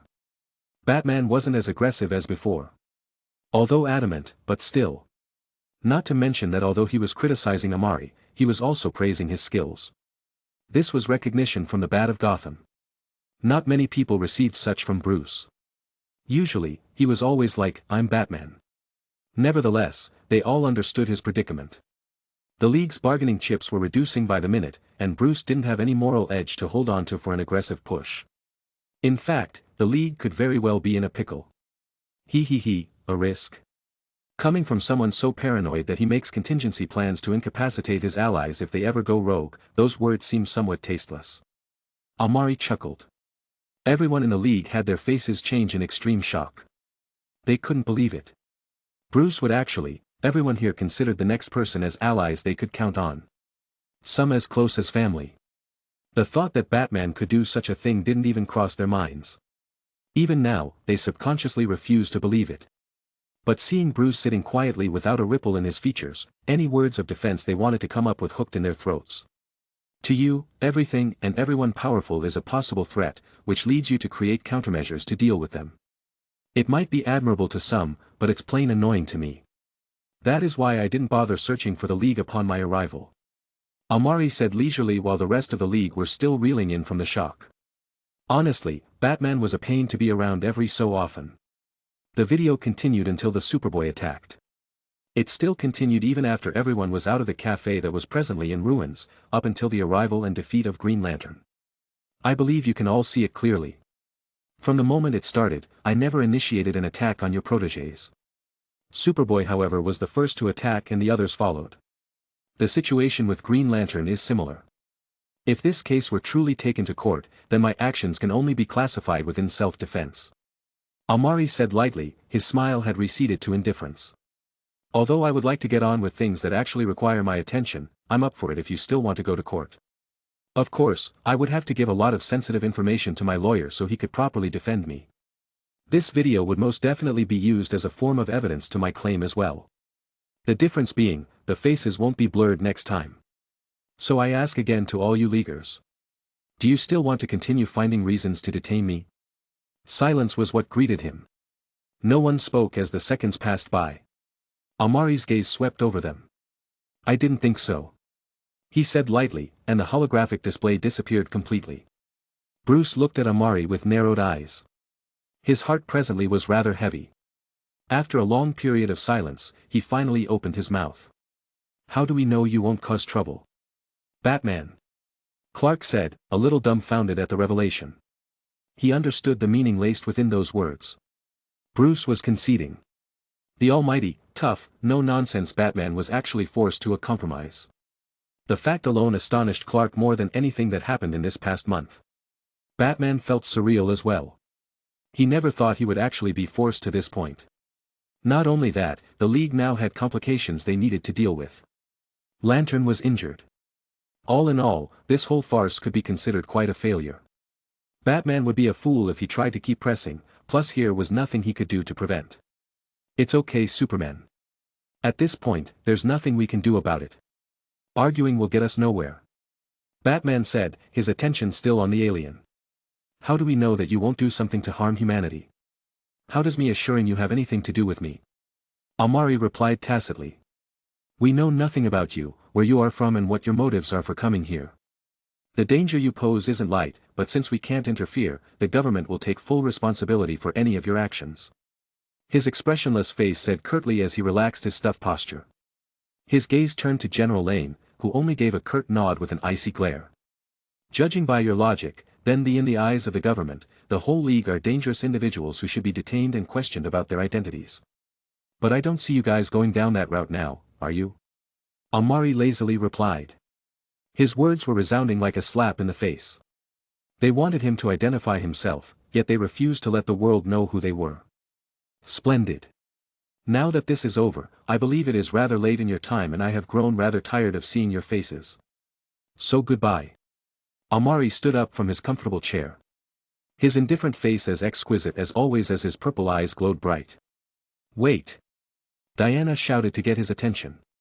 Can you at least tell us what you are and where you are from? No, I cannot. Well, more like I will not. If you want to know, then ask the government. I believe they will be more than happy to shed some light. He answered nonchalantly, causing Diana to frown. Then what are you doing here? What do you want? Clark asked with an intent gaze. You'll find out soon enough. It's not like I'm going to be hiding it. You know we won't stop investigating. Even if we can't touch you, we will keep an eye on you. As long as you make one wrong move, we will stop you. I doubt you could do anything to me even if I had planned anything malicious, but I welcome you to try. Besides, I doubt you'll have time to care about my actions when yours is about to lead your world to peril. What do you mean by that? Everyone in the League looked alert at him. Batman said with a growl, while Superman looked on intently. Oh, don't worry, you'll find out soon enough. And with that, he disappeared from their view without a trace, leaving the rest of the League with solemn expressions. General Lane didn't have anything else to do here, so he walked towards the exit without saying a word. Steve Trevor hesitated a bit before following Lane towards the exit. Bruce. We need to talk. Diana said in a solemn tone. The rest of the Leaguers also stared at Batman intensely. Her using his real name instead of Batman showed how serious she was on the issue to come. Bruce inwardly sighed. This was gonna be a long day. The universe. Star Sector, unknown. A fleet consisting of several neo-engineered spacecrafts traveled through the void of space. Their mission, a constant search for an individual whose name echoed the universe. How long they had been searching was unknown, but they were determined to find their target. And today, they found it. Is it confirmed? The voice was hoarse, deep and sounded completely inhuman. Like the person who uttered those words weren't human to begin with. It is Sire. His approximate location has been pinpointed. Another voice replied, equally inhuman as the first. Where is he now? In a backward sector. 2814, there his life signature resides. Albeit feeble. For him. How is that possible? This one knows not, Sire. Set a course for this sector. Arm the fleet at ready. Yes. Another part of the universe. Earth? Why there? Apparently, for a bounty. News of a certain possible Kryptonian. A survivor of Krypton. No wonder. But in this primitive sector. Who released this news? No official confirmation. But some say Apocalypse Star.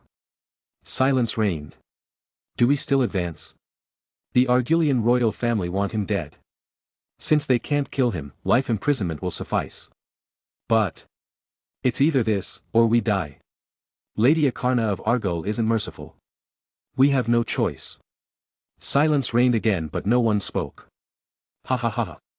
Mad biker. I finally found you. Just wait for us all. Ha. Just you wait. The maid laughter quickly turned into a menacing growl. In a separate dimension, somewhere floating within its void. A certain spaceship of Kryptonian origins that had remained inactive for years on suddenly powered up. Whether it was coincidental or triggered, no one knew. The blonde female laying within certainly didn't as she was frozen in deep sleep. The Kryptonian pod began to move, shooting forward with the intent to escape this dimension.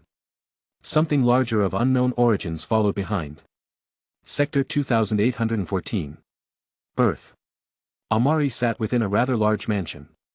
He sat on the terrace as his eyes gazed at the beautiful moonlight and the twinkling stars in the sky.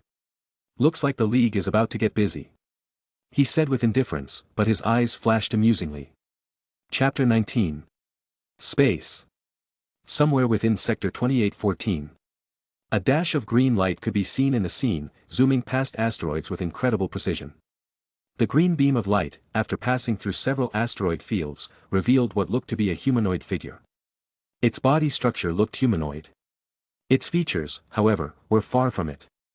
Pitch-black skin, a rhino horn on its forehead sticking out like a thorn and spikes extending from its lower back. With its massive body was 3 times that of a regular human, if placed on Earth, the looks of this creature could scare full-grown adults to tears. Yet, when placed within the vast universe, his features were considered good. "Found you," Tuk Rumen said in a voice as soft as an opera singer's. Massively contradicting when compared to its monstrous appearance. As a Green Lantern, Tuk's usual tasks were to patrol the neighboring area 2 sectors over. Unfortunately, his patrol had to be put on hold as he engaged in a high-intensity chase across sectors to catch a rather dangerous individual, leading him all the way to Sector 2814. The green aura around him glowed in intensity as he blasted forward again, ignoring all obstacles in his path. A rather troublesome distance away was a spaceship traveling at full speed. Well, it would be going at full speed if the engines of the space transport hadn't been damaged by Tuk's energy blasts. Energy thrusters 76% damaged. Power at 16% capacity. Energy shields offline. Weapons systems. The sound of an AI giving a full report on the ship's status update could be heard. And quite frankly, it was all that was needed to drive its pilot into a state of rage. Ugh. Ugh. For all the credits in the universe, I swear you won't have a peaceful death lantern. My beautiful ship. All gone. The alien creature that looked like a furry hairball with 4 legs and a massive build yelled in exasperation. Spaceships weren't easy to afford. Especially one similar to the type he had, fully loaded with automated weapons systems, energy shields, advanced communication systems. Riser had never felt worse in his 123 years of existence. He was a young, promising intergalactic criminal, and a rather skilled one at that. He was headed towards a certain designation in mind when he was unlucky enough to be spotted by a Green Lantern on his patrol. Of course, he did what any other experienced criminal would do whenever they met the space police. Classic hit and run. His race wasn't anything special in the universe that would give him capabilities to fight off a Green Lantern or possible kill one. So he used his ship's defense systems which he had swindled a certain sucker into installing in his regular spacecraft which was stolen from a certain high-end noble of a certain star sector. Where was he going with this? Oh. Yes. He used it to attack the pursuing lantern while searching for opportunities to shake him off. Sadly, it leads to the current situation he was in. Ugh. I won't just sit here and wait to be captured. He exclaimed and immediately headed to the ship's rear. The ship of a noble from a wealthy planet was particularly loaded. Even if it wasn't the main one, it was actually equipped with 6 escape pods. And luckily for him, there was a dead planet nearby. He had already set the ship's course for the dead planet while setting a timer for ejection of all pods. This would leave the lantern to have to follow in 7 different directions. Either follow the escaping ship or one of the 6 escape pods. The chances of being captured had reduced from 98% to a much better 1/7. He didn't know if he could successfully escape, but those odds were certainly much better. He quickly hurried into the pods and the launch was initiated. The lantern was some distance away, but that distance could be covered in a matter of minutes. Hopefully, he could escape the lantern's pursuit. But after this, another headache arose. There was a high chance that he would have to hide on a random planet. After all, he would be easily discovered if he tried to escape a free lantern in a space pod. It was nowhere near ideal. That's something for future me to worry about. For now, I'll. His thoughts were interrupted as the pod shook fiercely, causing him to bash his head on the glass. He raised himself up and shook his head, only to see the escape pod giving off blaring blue lights. If that didn't instill fear in his heart, the fact that the pod was no longer moving did. Looks like we've got somebody trying to pull a fast one. The sound of a male voice could be heard outside. Riser looked outside the glass with uncertainty, which was fully confirmed when he saw the aura of green surrounding the pod. He slumped into the seat as a figure appeared in his view. It wasn't the gigantic Tuk Rumen that was chasing him through the star sectors but a human with a dark complexion. Green Lantern of Sector 2814 John Stewart. Riser laughed bitterly. He was so caught up in escaping his pursuing lantern that he didn't think he would run into another Green Lantern in this region. Minutes later. Thank you, Lantern Stewart. You've made my job a lot easier. Tuck said with his soft voice, which John honestly found a little weird. Thankfully, he didn't let it show on his face. Pleasure to help, now if you'll excuse me. John didn't stay for small talk and blasted away. He still had duties after all. He had sensed the disturbance as well as received a request for help from a fellow lantern. Now, he could get back to his patrol. Unfortunately, things didn't seem like they would go as he planned. This is Lantern 2. John's ring glowed, signaling an emergency message. He answered and heard Cyborg's voice on the other end. His face scrunched up to a frown before replying. I'm on my way. His course changed as he turned around towards the Milky Way solar system. As he left, however, several spacecrafts using warp technology appeared at the very edge of Sector 2814. Some came in fleets, some came with warships, while most were individual. They all came in different sizes, but what was sure for Earth was that something big was coming. The Earthlings just didn't know it yet. Gotham City. Bat Cave. You're not getting out of this so easily, Bruce. The rest of the League needs an explanation. Clark said with folded arms as he stared at Bruce, who was staring at the screen in front of him. Otherwise, known as the Bat Computer. It was late afternoon of the next day, and Bruce's eyes were perpetually glued to the broadcast playing on the screen, effectively ignoring Clark in whatever he had to say. Cat Grant with GBS. A familiar television news personality was speaking over the live feed. And today I'm reporting live directly from the Washington Square, where the United States government has just released breaking news concerning the mysterious alien now popularly known to netizens as Deviant. It has been verified that said alien has undergone an altercation against the famous Green Lantern of the Justice League, leaving the latter seriously injured and the League potentially furious. It has been proved to be the case as the League members all arrived to apprehend this alien but were ultimately thwarted by the government. Which is why it is exceedingly shocking to report to you folks, that the mysterious alien now named by the government as Amari has been granted citizenship and approved by governments all over the world, thereby gaining permission to live on earthen soil and walk freely among us just like any other human. A public official privilege being the first of its kind, as such a declaration wasn't made available even for Superman. The feed soon switches to videos of the President of America making a public declaration approving said alien on permission to enjoy all the same privileges as the average American. How the League will respond to this is unknown as they have yet to make an official statement. Bruce continued to watch expressionlessly. His silence made Clark frown. Bruce. I know Superman. The League needs an explanation, they will get one. But now, there are more important things at hand. Batman said in a low voice. Like what? Like giving an explanation to the world government. We have to be prepared for whatever those guys will throw at us. This whole thing has given them an edge, and I'm sure they won't let it go. Bruce said solemnly.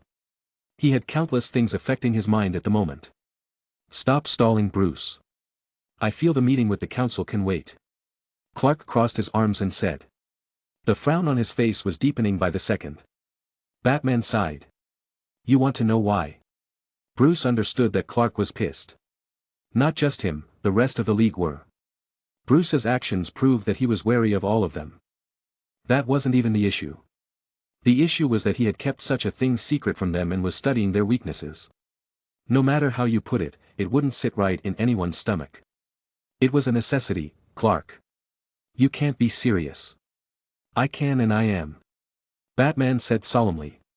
The news report was interrupted as a message appeared on the screen. Cyborg. He says the military's on our tail. They're using their satellites to analyze the cafe incident. He says he's hacking their systems. Batman said curtly. Clark just frowned and didn't say anything more. After taking one last deep look at Bruce, he turned around and flew out of the Bat Cave. Seconds passed as Batman sat there with narrowed eyebrows. A figure suddenly appeared from the same direction Superman left. Contingency plans for the League. I suppose my fear of fire is on the list as well, I presume. It was the Martian Manhunter, John Johns. I made plans for everyone, John. Bruce said lightly. Even myself. John raised an eyebrow. His face didn't change much. Even him as well? He asked, knowing that Bruce knew who exactly they were referring to. Boom Tube Tech or Zatara's magic.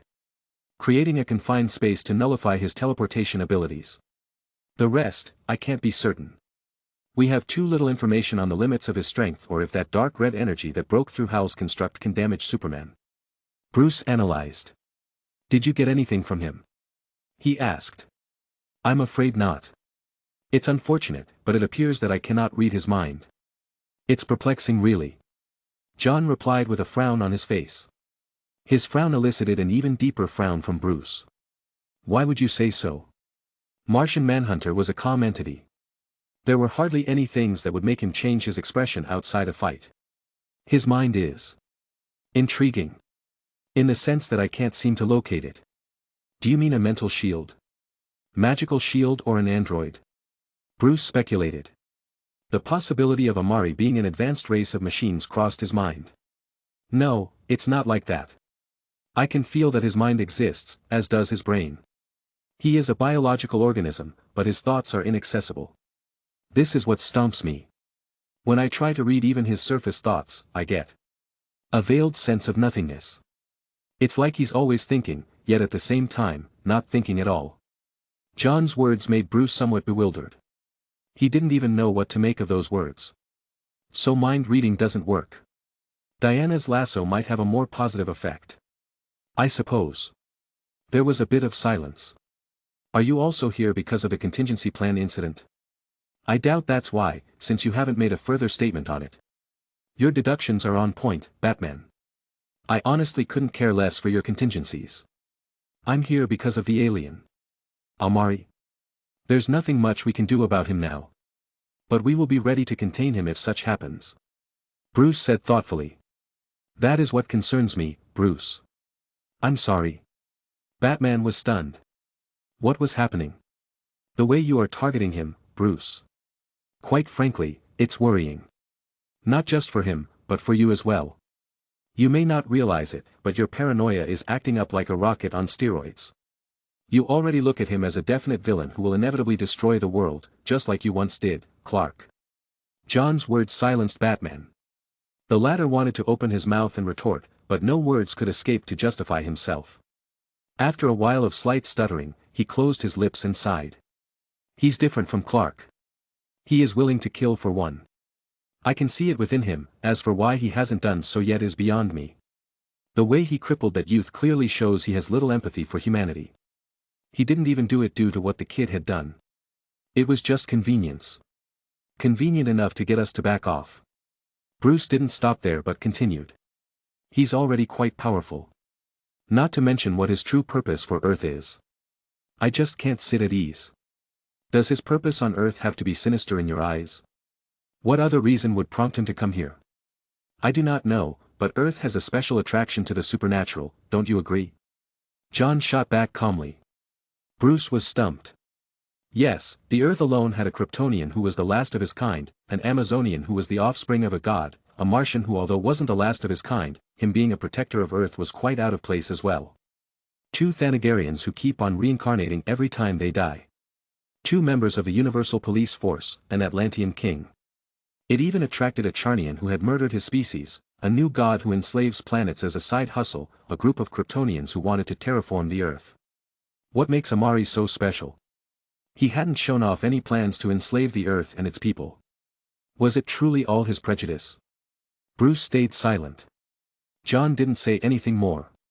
His figure floated upwards before penetrating the roof of the cave. Bruce right now needed some alone time. United States. A certain military base. Have you found it yet? General Lane stood in his uniform with a tight frown etched on his face. In front of him, dozens of military personnel were working, typing, communicating, and moving their asses across the room. No sir, the satellite imaging from that specific time is. The soldier trailed off as he hesitated. Is what? Lane's eyes sharpened. It's been tampered with, sir. Not just satellite imaging, security cameras, cell phone videos. We can't get a lock on what happened in that area in Coast City. The man said. Cyborg. Sam spat out one word through clenched teeth. He knew it must be the doing of the half-man, half-machine member of the Justice League, effectively stopping all their attempts at discovering their true identities. That was fine. What maddened him was that the League was brazenly hacking into military facilities at will. What worsened it was that they could only sit by passively. It made his teeth itch just thinking about it. Keep trying. Lane turned around and left the room with a gloomy expression. Everyone made way for him as they could see he was in a bad mood. Sam walked out of the room towards a corridor. He turned on his phone and dialed a number. The call connected, but the person on the other end didn't say a word. I need something. General Lane finally said. I know what you want. Amari said blankly. Lane was not surprised. And? It's earlier than planned but sure. I don't mind a little quid pro quo. What do you want? Gotham City Plains. The whole area, I want it legally under my possession. That's a lot of land. Compared to what I'll give you, it's worth less. I plan to open my base of operations there. Besides, there's something that will land there that I want. If your military wants your next-gen weapons, I suggest you comply. Amari said with indifference. Fine. By tomorrow, not an hour later. Understood. Amari cut the call from the other end. Kryptonians are quite valuable after. He said inwardly. Chapter 20. United States. Washington, D.C., World Nations Conference. D.C. Conference Hall. The League disagrees. On what defense do you rest on to voice your disapproval? You and the rest of the League should know that violating the agreement is a serious offense. Be that as it may, it is not enough to make us relinquish possession of it. On what grounds do you say so, Superman? I hope you know that the android does not belong to your team. You have no legal claims on it. Neither does it belong to any specific nation, for that matter. Anthony Evo's creation is a weapon that can threaten the world. Its parts are a perpetual target for dangerous individuals, and we see it fit that this android remains in our custody. This is the consensus of the Council on this matter. Your current actions have diminished whatever trust we have in the League. The blatant disregard shows that you see yourself superior to the law and our words hold little importance to you. A Caucasian man dressed in a snazzy white suit said from the high podium. Superman frowned. Our actions at the time were completely necessary. The agreement states that League members are forbidden from acting as restricted nations. It never said anything about the protégés of each League member, if I remember right. Clark said candidly, causing everyone's eyes to narrow. They weren't surprised much that Superman had played his trick. It was indeed a loophole in the agreement after all, a loophole which they were exploiting to its full potential. Does this mean that the League had no knowledge of their protégés' actions? A female councilman asked. I reserve the answer to this question for Batman, as he is the one in charge of these operations. Unfortunately, he is currently busy and can't attend. Superman replied. You don't expect us to believe that. Believe what you will. Even if that is pushed aside, how does the League explain Cyborg hacking into government satellites and classified information without permission? Another councilman said tacitly. I have no impression of any League members undergoing such actions. Superman expressionlessly denied it without a second thought. Cyborg had already let him know all he needed to know. There was no way they would be able to trace it back to them. So even if they knew, they could only be indignant about it. As for the matter of breaking the agreement, the League still had room to wiggle around. After all, there was sufficient evidence of criminal actions in each of the junior team's operations. That would serve as a perfect counter to whatever they had to throw at them. Cyborg thought so did Clark and the others. Then how does the League explain this? The head councilman suddenly smiled as a projection appeared. Less than 20 minutes later. Superman and Cyborg left the conference room with ugly expressions. Cyborg in particular had the ugliest as he checked through his systems on his past actions. I don't understand how. Vic was confused at the moment. The projection had shown all of Cyborg's influences, traces of his works in government systems. Whether it be hacking into satellites or private military enterprises, secret files, and the likes, it had shown it all. The majority of the break-ins were traced back to the Justice League's watchtower, as well as the Green Lantern ring of both Green Lanterns. This is serious. Superman said solemnly. You can say that again. Do you have any idea how they happened to achieve this? I don't know, but with Earth's level of technology, finding traces of the Lantern ring's infiltration is impossible. Could Luthor possibly be behind this? I'm not sure. Cyborg said while I'm deep thought. The ring of the Green Lantern Corp was Malthusian technology. If it were used to infiltrate the Earth's information network, it wasn't something the government's defenses could notice, let alone trace back. The League relied on the Lantern Ring's ability to gather information on the criminal's next move. It had worked out of well so far, until now. The possibility of it being Luthor exists. Not only Luthor, this might be something new Intergang whipped up, though there haven't been any movements on them recently. I need to investigate. As Cyborg finished, they had already appeared outside the building. Superman. As soon as they appeared, hordes of reporters quickly flocked towards them. I gotta go. Cyborg didn't even bother to stay as he created thrusters from his back and blasted off, leaving Superman to fend off the news-thirsty reporters. The media was not his thing. Superman, is it true that the League violated the United Nations agreement and trespassed on restricted lands? No comment. Superman. How do you feel about the government's decision to let the new alien become a citizen? I feel fine. Superman, what news can you tell us concerning the white alien that attacked Metropolis a week ago? Lobo is still comatose and under League custody. I can't say much, but what I can assure you is that Lobo will definitely answer for his crimes. Superman. Over here. From the Night Watch. The constant clamor of the reporters continued to fall on Clark's ears. Thank you for your time, no more questions please. Superman frowned slightly and bent his legs. With an upward push, he flew into the air away from the grasp of those nosy reporters. His mind was filled with numerous thoughts as he accelerated away from Washington. The League had suffered another loss. On the grounds of their actions, the world government had voted for the Amazo android to be handed over to the United States. Not only that, they also said that they would be taking further actions on certain matters. Actions that, quite frankly, Clark knew Bruce wouldn't like at all. He could already imagine Batman gnashing his teeth back in the Bat Cave after he heard the news.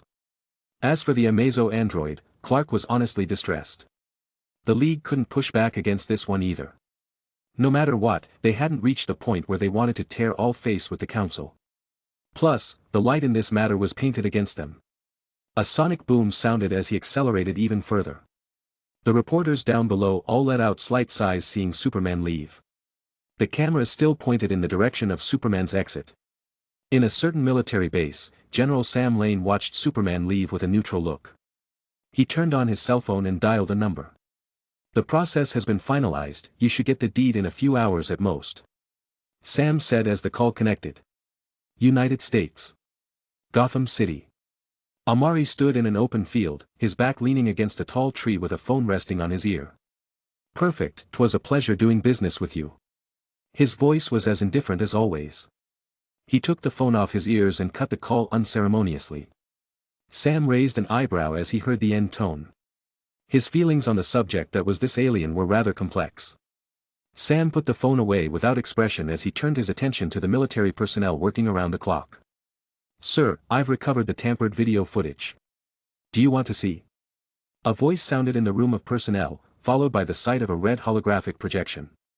The voice was soft and sweet, and it made the corner of Sam's lip twitch slightly. Sam lowered his vision to behold what looked like a lowly. The holographic projection of a small girl looking no more than 10 years old appeared right in front of him.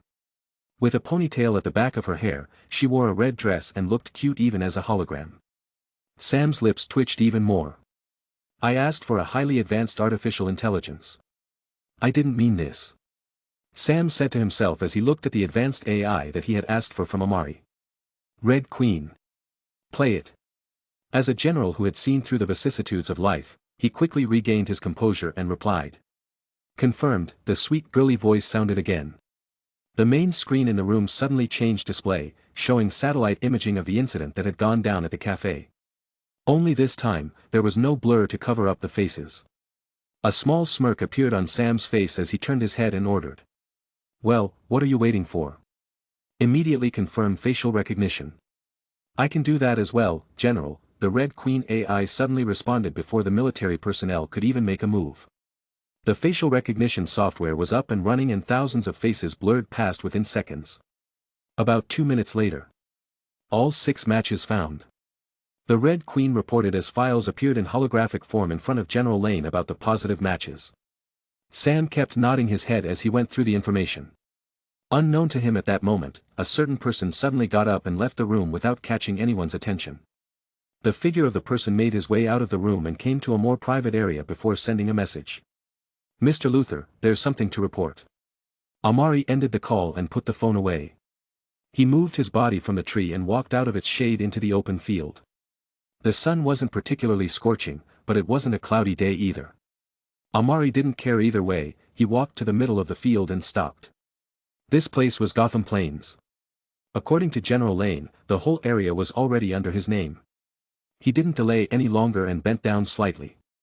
He placed his palm against the grassy field. Blue wisps of energy emerged from his palm and drilled into the earth. He stayed halfway for a few seconds before removing it. Then, the ground shook. The air in the field distorted greatly as things started to change.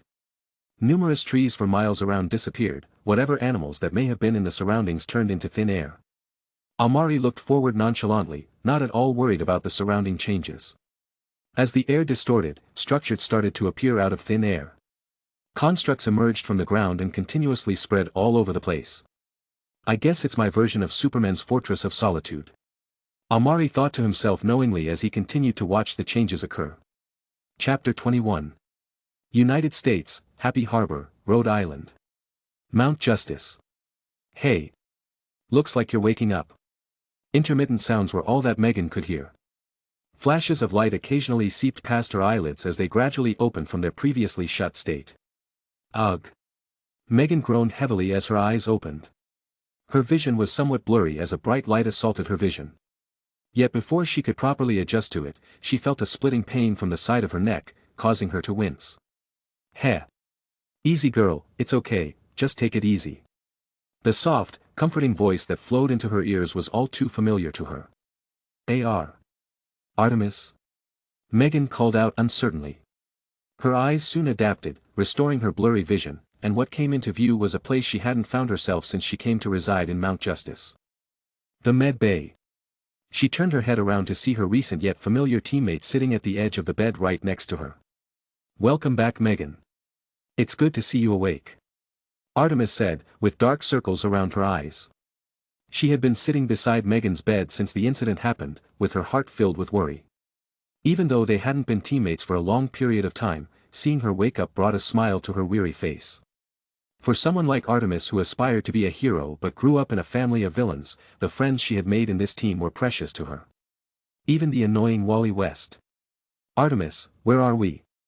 Megan wasn't familiar with this place, as she had only been here once since her arrival. In Mount Justice. You're in the Med Bay. Med Bay? Megan asked doubtfully, trying to recall why she was here. Flashes of memories came to her head, reminding her of what happened before she woke up in this place. Megan involuntarily tensed up as fear overwhelmed her senses. It's okay, it's okay. Don't worry, you're safe. We all are. Artemis said reassuringly as she placed her palm on Megan's hand. What happened? Well, to sum it up in a few words, we got our asses kicked. We're lucky someone came to help us in time. Artemis replied candidly. How long was I out? About a day. Oh. Megan gave a small sound as her muscles relaxed. She rubbed the area around her neck that felt really sore. The green skin didn't look green in that area anymore and was taking a shade of red. Welcome, Miss Martian. It's good to see you're awake. A robotic voice with a gender-neutral tone spoke then. Light footsteps that gave out a soft metallic clang could be heard as someone entered the Med Bay. He wore a blue cape and the surface of his being sported a metallic red. That's if he could be considered a he to begin with. Thank you, Red Tornado. Megan said as she saw the android appear. Her inner cheerful personality made her give out a subconscious smile. My pleasure. He said as he approached the bed. Megan turned her head around and discovered that apart from the three of them, no one else was here. What about the rest of the team? Megan asked Red Tornado. The latter didn't reply, and Artemis suddenly grew silent. What's wrong? Did something happen to them? Megan's voice suddenly increased by several notches. Your team is alive, Miss Martian, although not all of them are in their best state. Red Tornado answered her. What do you mean? I believe someone else will enlighten you on that. Now that you're awake, it's required for you to be in the mission room. Batman will be there to give you all a briefing. Red Tornado brushed her question aside. After dropping his message, her turned around and left. Megan turned her head to look at Artemis and the latter subtly shook her head, indicating not to talk about it. Mount Justice. Training room. Bang. Bang. Bang. Bang. A male figure wearing a black top and jean trousers punched a metal target in the center of a room with unprecedented ferocity. The red-colored S on his chest was especially striking as well. Connor continuously punched the metal target with all his strength. Time and time again, yet his inhuman strength caused no practical damage to the testing machine as all the energy from his punches were absorbed like a thirsty sponge. Rarf. A last punch landed on it as Connor stopped attacking while breathing heavily. He had been going like this for hours. He was the first person in the team to wake up, save the already conscious Artemis. And recalling his failure, he had come here to let off some steam. More than 9 hours of non-stop venting had left him somewhat exhausted. Thankfully, there was a shock absorber in the base capable of withstanding his full-strength attacks. Connor placed his palms on his knees as his body bent forward. His clothes were soaked with sweat, yet the rage in his soul was far from allayed. A gust of wind suddenly blew into the wide room. Connor turned his head to see Kid Flash standing behind him. "You done, pal?" Connor let out a snort and turned his head away. Wally, seeing this, let out a slight sigh. "Tornado wants us at the mission room. There's gonna be a briefing." Wally gave the message. "I'm not going." Connor replied with an angry huff. "Megan's awake." Wally wasn't surprised by Connor's words and gave a reply of his own. Connor's figure stopped. After a few seconds. "I'm coming." Wally let out a slight smile. It was already known among the team that Megan and Connor had a little thing for each other, even if they hadn't done anything official yet. A gust of wind blew past again, leaving the spacious room to Superboy alone, who needed to take a shower now. 30 minutes later. Megan and Artemis could be seen walking out of the hallway. As they stepped into the mission room, a few figures appeared before their eyes. Artemis had her face darken a little, while Megan gave out a slight gasp. Her hand was covering her mouth. Everyone stood assembled in the mission room. Wally, Connor, Artemis, Megan, and Calder. Calder, however, was sadly in a wheelchair. "Megan. Good, you're up. We were worried," Aqualad said with a smile. The majority part of his body was wrapped in white bandages, as well as casts on both arms. "Oh, Calder." A teardrop slid down Megan's cheek as she walked towards Aqualad. "It's okay, Megan. Not much to worry about. At most, I'll be out of the field for a while," Calder said with a smile on the part of his body that wasn't bandaged. "Hey. No one asked how I'm feeling." Wally raised both arms in false dissatisfaction. "You have super speed, you've basically already healed," Artemis retorted plainly. Wally had a broken arm as well as a fractured bone in his leg. Luckily for him, his super speed also came along with super healing. "Glad you're up." Connor gave out few words. "Thanks." Megan smiled happily. She then turned her head around only to finally realize that something was wrong. "Guys. Where's Robin?" "Well, Wally was thinking of how to respond when the cave experienced visitors. Recognized, Batman 02. Recognized, Green Lantern 05. Recognized, Green Lantern 14. 3 people stepped into the mission room through the Zeta tube. Batman and both Green Lanterns, Jordan and Stewart. "Good, you're all here," Bruce said in his usual gruff voice. It was more gloomy than usual. It only took a few seconds before the 3 of them stood in front of the 5 juniors. Batman sent his sharp glare over all of them. His gaze lingered a little longer on Calder before he opened his mouth. "Good to see that most of you are all right. In light of the recent opponent you just faced, it can be considered noteworthy that none of you died." The first part of his long speech came to an end, leaving the team with mixed feelings. While the others were uneasy, Superboy felt the most irritable. He would rather not admit it, but the memory of his easy defeat weighed heavily on his mind. His frown directly showed his displeasure on the fact that they were even discussing this topic. That, however, doesn't change the fact that your actions got all of you almost killed. The heavy injuries that some of you have incurred are textbook proof of that. Batman said, with his gaze landing on Aqualad. The guy was literally wrapped in bandages like a mummy. Engaging an enemy that is clearly way out of your league. Despite how obvious it is, I still find myself asking, what in God's name were you thinking? Batman said. His tone and narrowed eyebrows had a forceful edge to it. The 5 teenagers shifted uncomfortably in their standing positions. It wasn't their fault, Batman. Aqualad sighed and spoke up, fully ready to claim responsibility. We couldn't just stay away after we saw what he did. This is my fault. It all happened because I didn't give the order to retreat when we discovered who we were dealing with. Batman heard his explanation, his face still expressionless. And why didn't you? We thought we could take him, Calder responded in a low tone. You thought you could take him? It seems you have difficulty estimating your capabilities, Aqualad. Batman didn't reply this time. Instead, it was Red Tornado who appeared at the end of the hallway, floating in a mini tornado. Calder remained silent. So what? Connor asked aggressively. Robin already contacted the League. We thought we could at least delay him until you guys showed up. This isn't our first time dealing with big threats.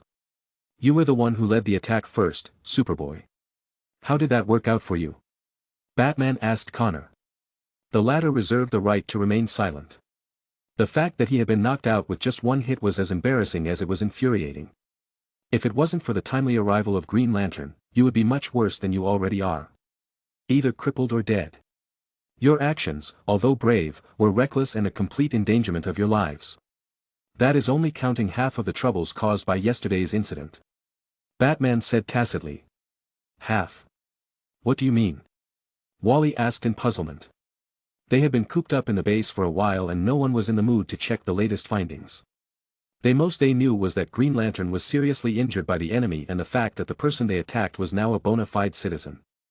The mention of this actually made Superboy angry to the extreme. Nevertheless, there was nothing they could do about it, as even the League was helpless. Batman didn't reply, but Hal Jordan made a move with his ring. A holographic projection showed a report of the hidden things that remained unknown to the media.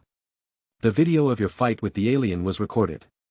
While the discussion within wasn't the most revealing, the tips let out were more than enough to bring out substantial information that has caused damage to the League. Red Tornado began giving out the report like a well-trained assistant. Now, the World Council knows of the actions of your Black Ops team, while others are trying to crack down on your secret identities. Some leagues. Operations have also been brought up to light, unintentionally causing us to have to relinquish possession of the Amazo android. Batman said. His words drawled a bit when it came to the League's operations, causing Hal Jordan to flinch a bit in embarrassment. The fact that he had used his ring to hack into government secrets didn't sound very hero-like at all. Batman himself had tried to do similar things with the Watchtower's computer. The only difference being him and Stewart had much thicker skin. Batman's words caused the junior team's faces to fall. Especially when they heard that their secret identities could be exposed. Of course, it didn't matter much to Calder, Superboy and Megan, but it did for the other three in the group. Can they, find us? Wally asked. Cyborg has cleared that up, so there shouldn't be any worries on that front. But you guys fought without your identities covered. This shows irresponsibility alongside recklessness. Batman said, unknown to him and the rest of the League, that their secrets might not be as safe as they thought. Now for the main reason I gathered you all here. It's to inform you that until this storm blows over, and the League says otherwise, your missions will be suspended until further notice. His words caused their faces to turn ugly. However, after everything that had happened, no one said anything to object. What about the, alien? Wally asked. Batman raised an eyebrow while Hal's face became unsightly. The League is momentarily caught in a bind concerning how to handle him. With what has happened, there's little we can do. Little? The guy literally hurt us. Since he's a citizen now, what's stopping us from suing his sorry ass in court? Wally asked with vigor. He felt mad whenever he thought about that fight that was even worse than their battle with Amazo. 1. Taking this case to court will reveal your identities. 2. Because you were the ones to throw the first blow, and 3. Because we say so. Batman's glare deepened, leaving Wally a little frightened. Now, you are all going to be situated here without permission to leave for the next few days until we say otherwise. Any objections? Good. Batman said, without waiting for anyone to voice their thoughts. Lanterns, do your thing. Batman suddenly stepped out of the way.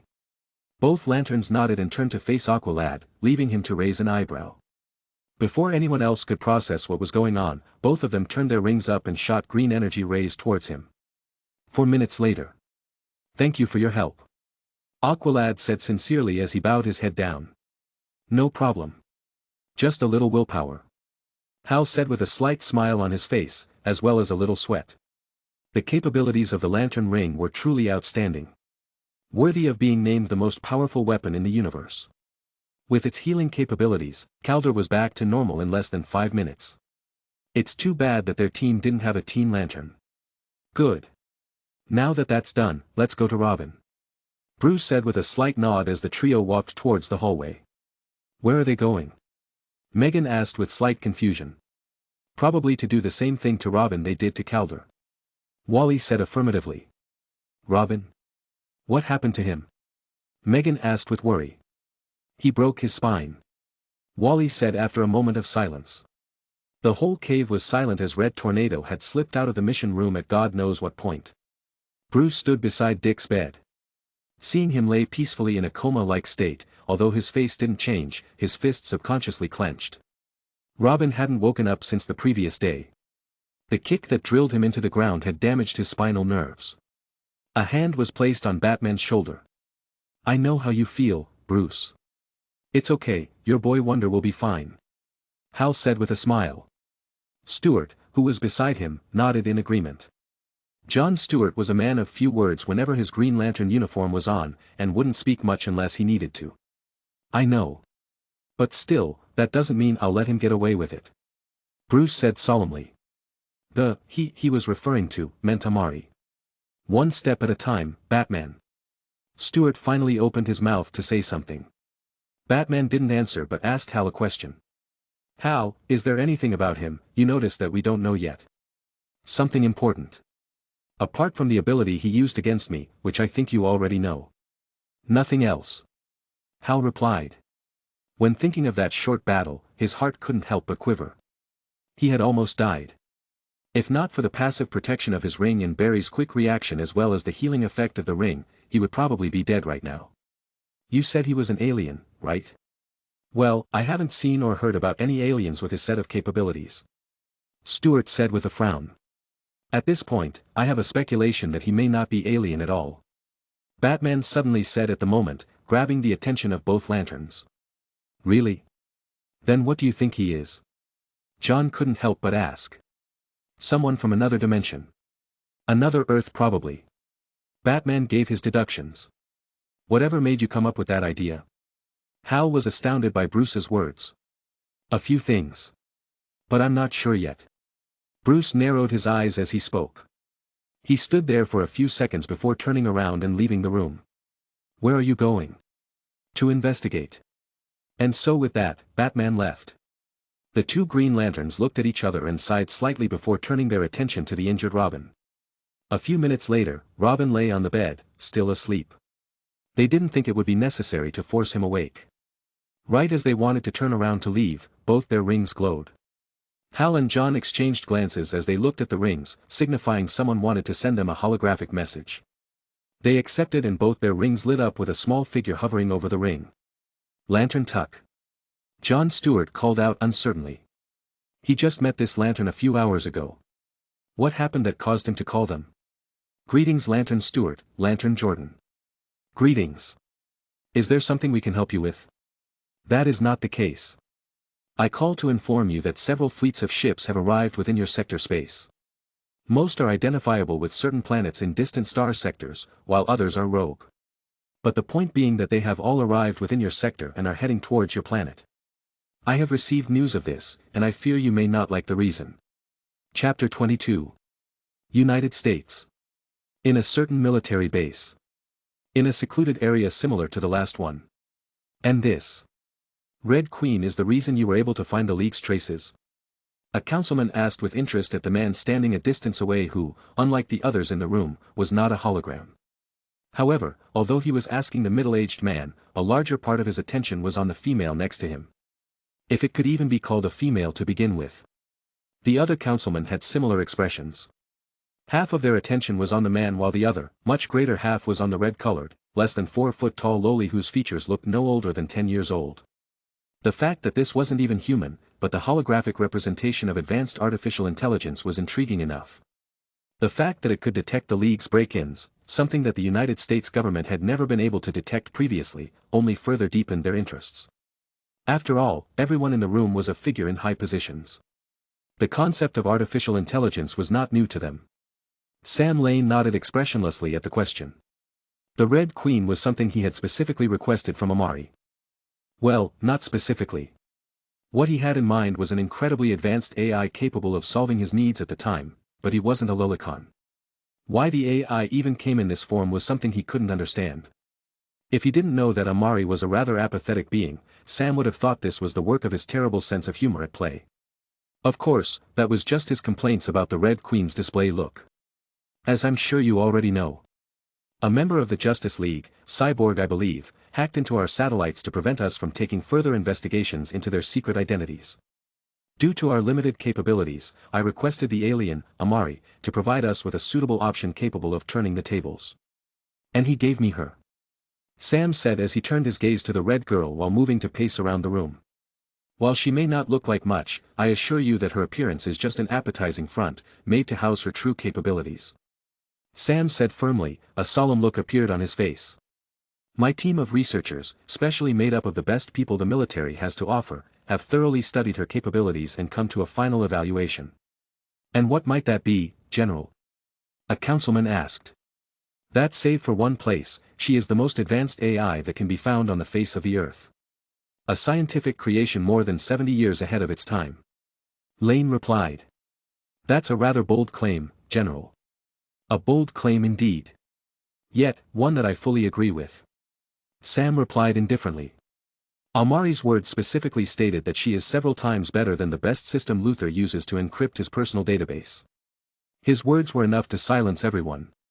Each one of them was an influential bastard with status and authority many times higher than an influential state governor. They constituted the World Council. A governmental body that even the President of the United States had to bow his head to.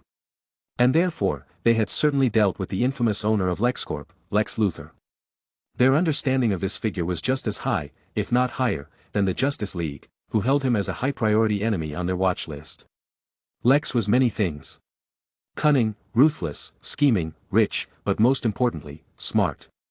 He was a villainous character all right, but he was also an intellectual genius whose brain was capable of pioneering the technological industry. How could they not know when they secretly funded his Cadmus operations? The World Council funded the military, while the military funded Cadmus.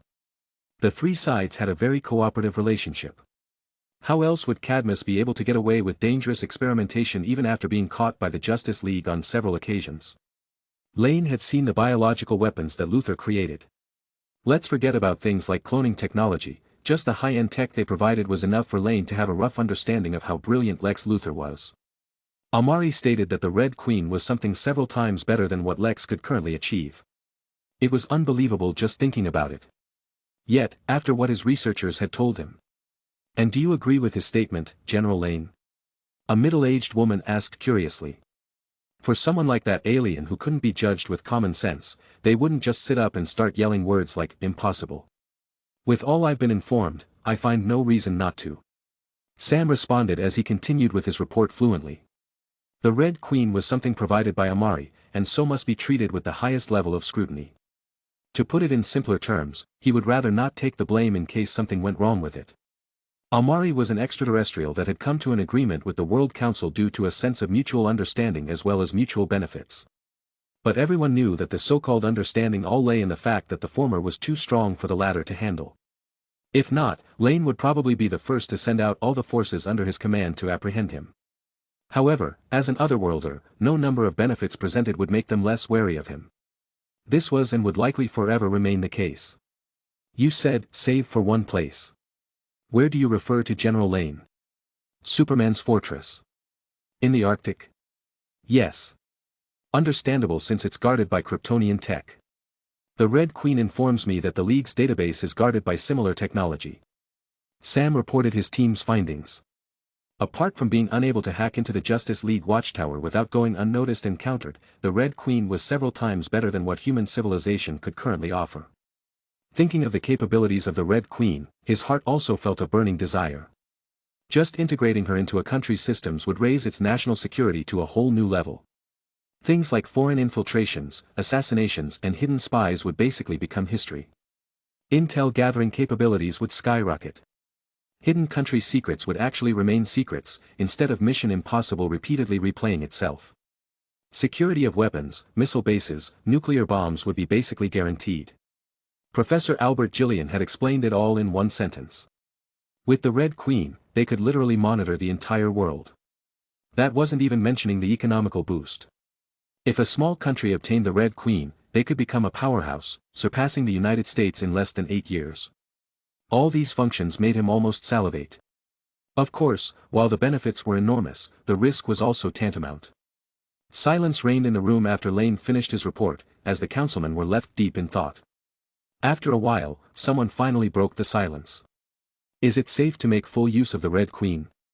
The person asked exactly what the rest of the councilmen were thinking. The problem wasn't the commodity itself. No, the commodity was too wonderful. The issue lay with the original owner of this commodity. I cannot give a definite answer to that question. Sam shook his head and replied. The Red Queen is technology many years ahead of its time. The current technological level of the Earth is not enough to fully analyze it, much less replicate it. I'm afraid that my team is barely scratching the surface. The knowledge of Earth's best researchers were several levels lacking. It was similar to a 10-year-old child and a TV remote. They could use it easily, but they couldn't understand its inner workings. Without understanding the inner workings, how would you know if it's rigged with an explosive? The Red Queen was a double-edged sword. If Amari could control the Red Queen, which they were certain he could, what would stop him from using it against them whenever he wanted? If she was integrated into the system of a country, whoever held control of the Red Queen held control of the whole country. If all the nations of the world used it, then the whole world would practically be at his fingertips. The thought alone subconsciously frightened them while leaving them helpless. The Red Girl could bring them massive benefits, but they didn't dare to fully take advantage of it. Put your team to work on deciphering the technology around the AI. Make it around the clock if you have to, it would be best if she can be replicated for our use. The head councilman said solemnly. The silence was a clear representation of zero objections. Sure enough, they still wouldn't take such a big risk. Sam didn't object and was internally happy with it. However, whether they could produce any results was something that he seriously doubted. Like he said, the AI was just too advanced. Even if they could study her ahead of time, the conservative estimate given to him was a period of 20 to 40 years before there were any conclusive results. That was unless, of course, it was given to Lex Luthor. But there was no way that was going to happen. They all knew how ambitious Lex was. With his wisdom, if he was granted access to the Red Queen, only God knows what would happen. The benefits and risks involving this were too great, and the council would never involve Luthor in this large cake. Lane wouldn't either. Moving on. Now that the matter of the AI has been decided on, I would like us to concentrate on what did it cost us to acquire this. The head councilman said. His words instantly earned several nods. Indeed, what they had obtained this time was too valuable. The nature of their agreement with Amari was an equal exchange. Looking at the little red lowly, the council was worried whether the resources in their possessions had been emptied completely to attain her. Gotham Plains. General Lane said in a deep voice. The slight twitch on his face was captured by the council members. Sam turned his gaze to the AI. The latter didn't reply, but a hologram appeared in the room showing a rather outstanding scene. The council's eyes widened inexplicably at the scene before them. What was once a large area made up of grass and trees was gone, and in its place stood what they could only describe as a small city. The large pastures of grass were reduced to small areas with little grass patches, while the rest of the land was clearly leveled in solid rock. The uneven landscape had been brought to equal level with several futuristic-looking buildings as well as several elevated platforms spread out on the land, while at the center stood a massive tower-like structure that represented the main HQ. Alongside it were various technological marvels. Flying ships, levitating platforms, the whole place looked like a city countless years ahead of its time. What they were currently seeing was what they could barely observe through satellite imaging. Any drone that came close to the area to observe would immediately go out of control the moment it approached. The pin-drop silence was enough to show how awed they were at this scene. Sam was no different. The Red Queen had shown it to him 30 minutes ago, precisely 7 minutes after his call with Amari ended. The next-door Gotham neighbors didn't even realize that this place existed yet. How the hell did he build such a thing in a matter of minutes? He said he intended to make the area his base of operations. It's no surprise how all of this happened. Lane said candidly. But the worth of the AI far surpasses the area itself. Does it not? Someone asked in puzzlement. No one bothered to question how this place even came to creation. I agree. What is so valuable about this piece of land that could make him trade her for it? Another asked. He said that something would be landing in that area soon. I believe whatever that may be, it's something precious, even for someone like him. The hearts of the councilmen moved. Something that even the alien would want. Desire burned within them just thinking about it. But when they recalled that this alien could see the future, that burning fire was extinguished with a tsunami of fear. This. Well, forget it. Amari stated it out clearly to show its importance. They were smart enough to see the warning laced within it. No matter how greedy they weren't greedy enough to gamble with their lives. Well. Put the area under satellite surveillance. We have no interest in fighting him for it, but it's on Earth soil. We should at least know what this thing is. After all, he is still a potential threat. There's nothing wrong with a little monitoring. The head councilman said seriously as he twirled the glass of whiskey in his hand. He had no plans to go to war with the alien.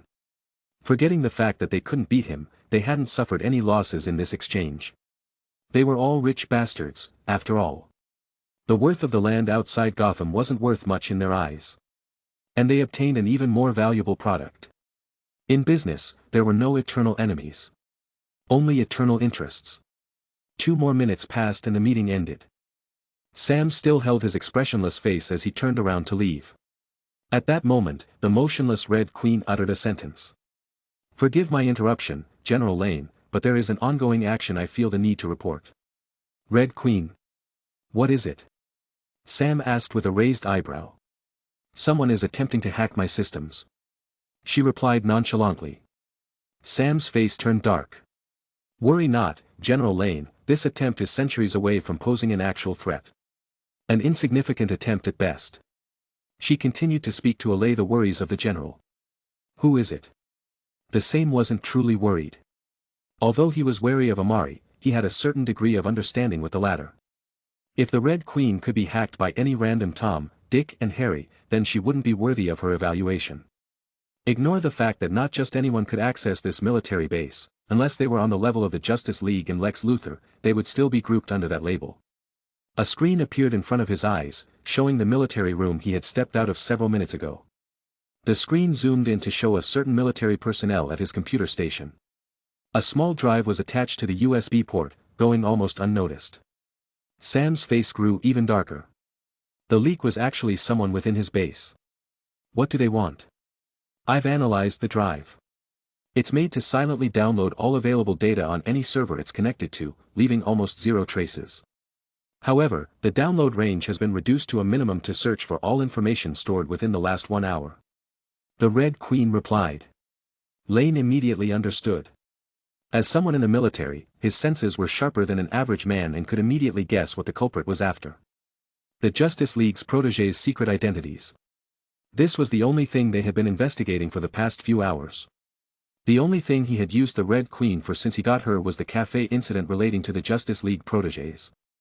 Someone was trying to obtain the League's secret identities through him. In a matter of seconds, numerous thoughts passed through his mind. Bring up the file on this person. Lane demanded solemnly. The last thing he would tolerate was traitors within his base.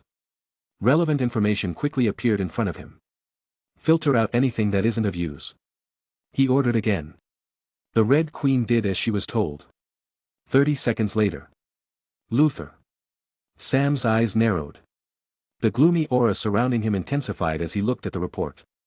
Apparently, this particular personnel was introduced into his base under the influence of Cadmus. And he wasn't the only one.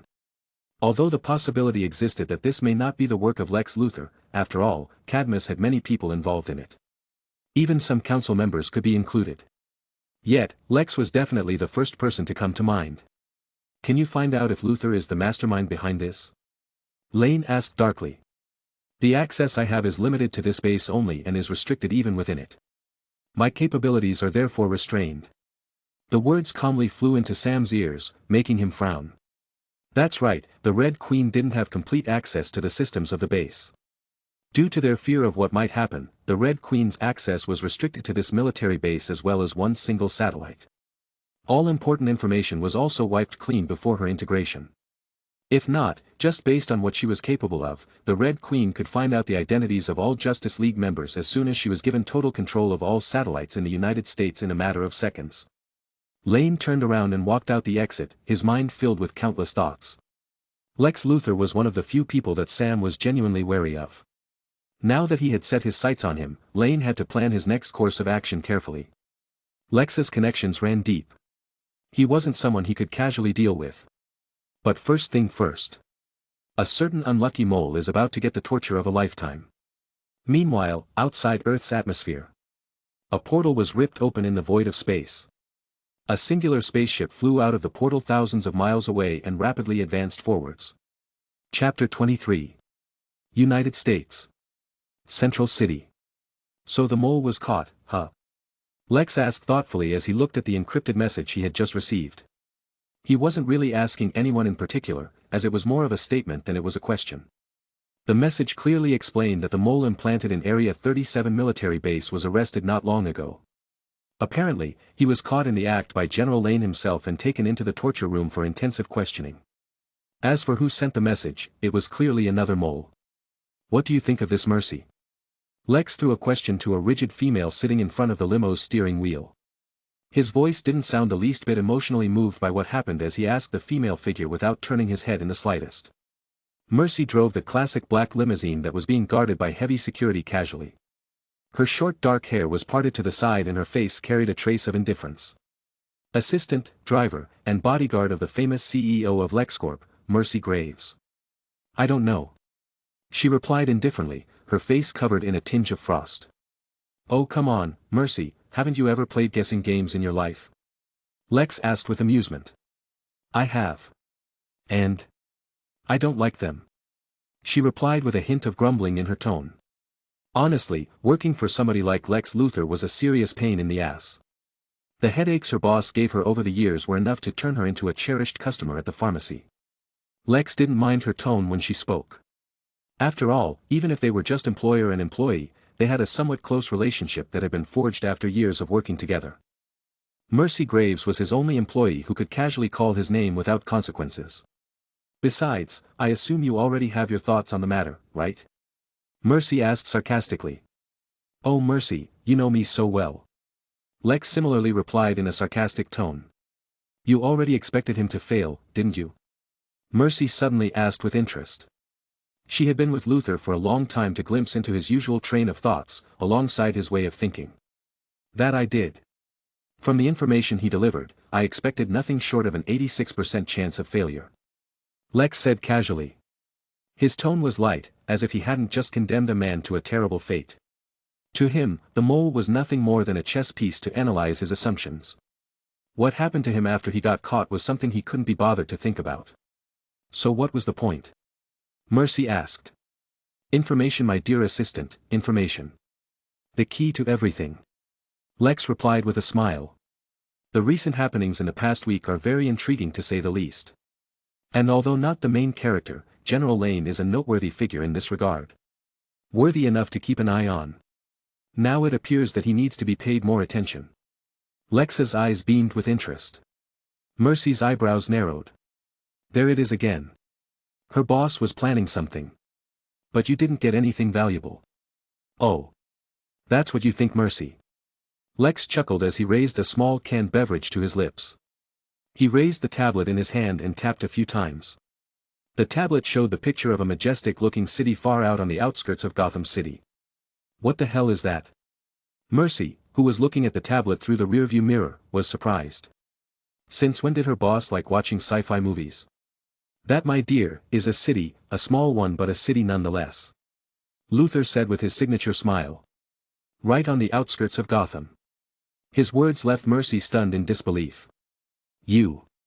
But, that can't. Her lips trembled while bringing out incomplete sentences as she struggled to believe what she was seeing. Her eyes were wide open in shock. You're kidding, right? She asked, astounded. Do I look like I'm kidding? Lex frowned slightly without turning his head. Mercy instantly regained some composure. Yes, Lex wasn't the kind of person to make such types of jokes. But the fact that he wasn't joking made it harder to believe. But how is that possible? I didn't hear any news of a city being built outside Gotham. When did this even happen? My little assistant, we live in a world where gods and fishmen exist. Aliens capable of lifting buildings and men who can run faster than the speed of sound are seen every week. I can proudly declare that at this point, nothing surprises me. Lex said casually. As for your other question. This city was built this afternoon. Well. Let's just say about 3 hours ago. Another casual statement left her doubting her life. Build such a place in one afternoon? Did she forget to wake up this morning? Lex didn't respond to her. Another picture appeared, but unlike the last one that was from the Gotham News Network, this one was satellite imaging. It wasn't hacked, of course. As a very successful businessman and heir to the Luthor wealth, it was only normal to have a few private satellites under his control, right? The scene of a city appearing out of thin air 3 hours ago played itself on the tablet. Luthor continued to rewind to the time before the city appeared, and a figure was shown standing on a clear field. It's him! Mercy exclaimed. After what had happened recently, only people who lived in the forests wouldn't recognize that face. Yes, him. Lex said lightly. His face carried a small smile, but his eyes were relatively gloomy. Considering that this was the work of an alien, I don't find it even a little surprising. After all, Superman's fortress appeared out of thin air in similar ways. Mercy listened to his words and couldn't refute. When it was all chalked up to alien tech, things became much easier to understand and believe. But when that thought disappeared, a new one sprung up. Is he your actual point of interest? She asked Lex after piecing some loose ends together. The government had publicly legalized Amari's stay on Earth. It wasn't just America but more than half of the countries in the UN. Sam Lane was a general who worked for the government. Although she didn't know much, she could still guess some possible relations. Perhaps General Lane had some kind of connection to the mysterious alien. Mercy thought so as she continued to drive smoothly. Don't worry your pretty little head about it. It's none of your concern, and there are some things you shouldn't concern yourself with, my little assistant. Lex replied. The smile on his face was gone, replied with an icy indifference as he relaxed in his chair while staring at the screen. Small thoughts appeared in his mind occasionally as he took a gulp. Lex was a complicated person. The keywords to describe his personality followed a similar pattern. Self-obsessed, jealous, egotistical, ruthless, petty, power-driven and paranoid. He was a literal power-hungry maniac who wanted to have everyone and everything under his grasp. In terms of being a paranoid entity, he was second only to Batman in that regard, while his arrogance was second to none.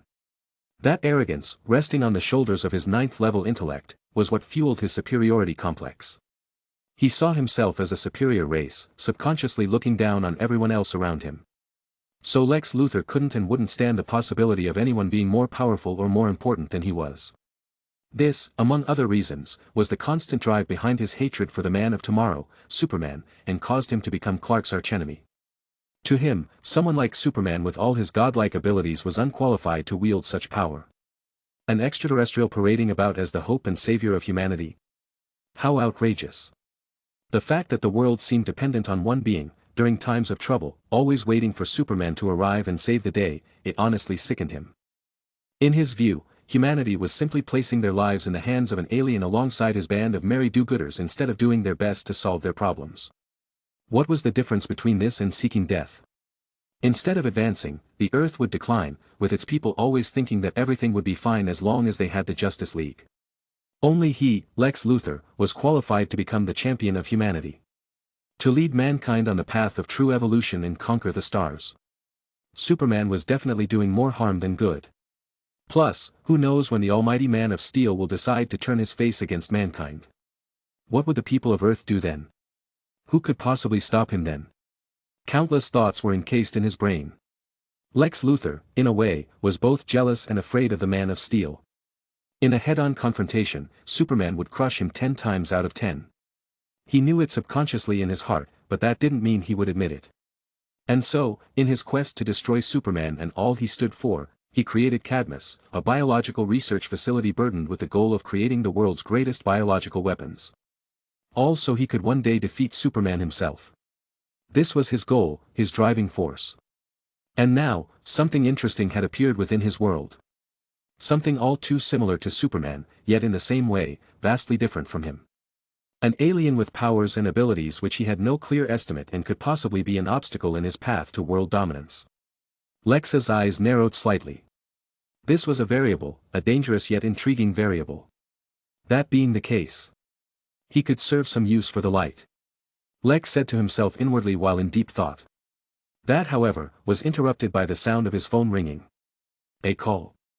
Lex wondered, as he wasn't expecting anyone. Moreover, the caller was unknown. Still, he picked up the phone and answered without much thought. This is Luthor. Your recent stunt is getting on my nerves, Lex. The deep voice on the other end of the phone growled in displeasure. Lex's eyes widened imperceptibly for a moment before regaining composure. I wonder what gives me the honor to receive a call from the esteemed General Lane himself. Lex asked casually. He had a good idea of what Sam was calling about. The voice on the other end was silent. You need to learn to respect yourself, Lex. Although the military and Cadmus are partnered, that does not give you the right to involve yourself in state affairs. Sam remarked coldly. What in God's name are you talking about? Please speak clearly. Looks like he was right. Peter Quill. Sam interjected before he could finish. An employee recommended by Cadmus was caught trying to hack into our servers. Should I believe this has nothing to do with you? Believe what you will, Lane. What difference does it make? Lex responded nonchalantly. Why a Cadmus recommended personnel decided on such an act is beyond my knowledge. But to take such a risk, TSK. Whatever he wanted to obtain must be significant. Especially for who put him up to it. Sam's face was gloomy. Listening to Lex, who was playing word games, he inwardly scolded all the ancestral generations of the Luthors. The calm, composed voice of the bald egomaniac truly irked him to no end. Currently, there was nothing he could do to Lex and both of them knew it. Firstly, there was no substantial evidence. Secondly, even if there were, he couldn't do anything with it. The council wouldn't allow him to take any action due to their cooperation with Cadmus. At present, the government and military still needed them to produce weapons for the United States. Alongside ordinary weapons of war, projects created to counter the Justice League were under Cadmus's supervision. How could they possibly put Luthor in jail? Lex could just cut off the supply of advanced weapons to the military. Who would suffer then? And finally, even if he put Lex in prison, the latter would still find a way to get out. LexCorp could run just fine even if Luthor was incarcerated. Coupled with a few luxuries granted by pulling some connections, he would just treat his imprisonment as an extended vacation. No matter how he played it, Lane could gain a small win at most, but Lex would never suffer a loss. Still, he couldn't just let Luthor go just like that. Otherwise, he would lose face. At the end, he could only issue a deep warning. There is only so much the council will tolerate, even from you. Whether this has anything to do with me remains to be clarified. And to be honest, this topic no longer interests me.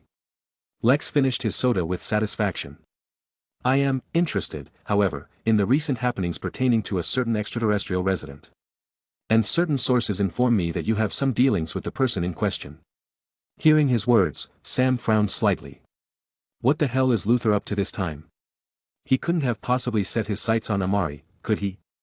Thinking of Lex attempting to scheme against the latter, Lane shuddered slightly. The thought of the outcome was not the least bit amusing to him. I'm sorry to interrupt you, General, but I believe we have a problem on our hands. He was about to speak when the sweet voice of the lowly AI sounded in his ears. A concern? Lane frowned deeply. I warn you, Lex. It's in your best interests to stay away from Amari. Don't have any funny thoughts on this matter, or the results will be tragic. It would be best for everyone if you just focused on your election. Lane issued his final statement before unceremoniously ending the call. Lex pulled the phone away from his ears. His face didn't give off any abnormalities, but those who knew him would instantly spot the frigid coldness emanating from his eyes. Hidden within Sam's words was a subtle threat. This alone made Lex rather unhappy. If I can't get the information I want the easy way, then I'll just have to obtain it from the general himself. He tapped his fingers on the chair rhythmically. Deep in his mind, a sinister plan was brewing. Lex, we're here. Mercy, who was listening to his conversation the whole time, informed him. The car had come to a halt and the door was opened by a bodyguard. Lex stepped out of the car and what greeted him were the constant flashes of light from the cameras of countless reporters. "Mr. Luthor, over here. Mr. Luthor." Lex didn't even squint as he took in all the fanfare that was in front of him. The cold light in his eyes was gone, replaced with a standard casual expression as he began to walk forward. The plan to deal with General Lane could be finished later. Now, he needed to pose for the camera if he wanted to win this thing. Sam's POV. "What's the problem?" Lane asked the Red Queen, his frown present on his face. Judging from the words she used, Sam felt a burst of uneasiness in his stomach. "It seems like the Earth is about to be invaded." The soft, nonchalant voice of the Red Loli sounded in his ears, but it was akin to thunder for him. Before he could even ask what she meant, she played a satellite reading right in front of Sam's eyes. Seconds later. "Shit." Lex's POV. Lex stood behind the podium with a graceful smile on his face. The mayor of Central City stood a short distance away to his left, and the flashing of the cameras never stopped. The sounds, the chants, the cheers. This moment was being broadcasted across the whole world. Looking at the large number of people who had gathered, Lex felt relatively indifferent deep within. Although he enjoyed being the center of attention, Lex didn't find much accomplishment in his heart. After all, he wasn't the president yet. But on the outside, he still retained that sickening smile. After all, a poker face wasn't suitable for a presidential campaign. Seeing the large number of people, waiting for him to speak, Lex cleared his throat and began. "My fellow Americans and residents of this wonderful city, it is with great honor that I stand before you all today as a freestanding citizen." Lex began to recite the speech he had memorized earlier for this event in front of dozens of cameras. However, although the American nation has thrived continuously in many areas of economy, technology and business, under the leadership of our current president, the same can't be said for our national security. Lex said deeply, his words bringing about an aura of gloom. The reporters from various newspapers all began taking notes or recording seriously. Just from the starting momentum, they could already smell a big scoop coming along.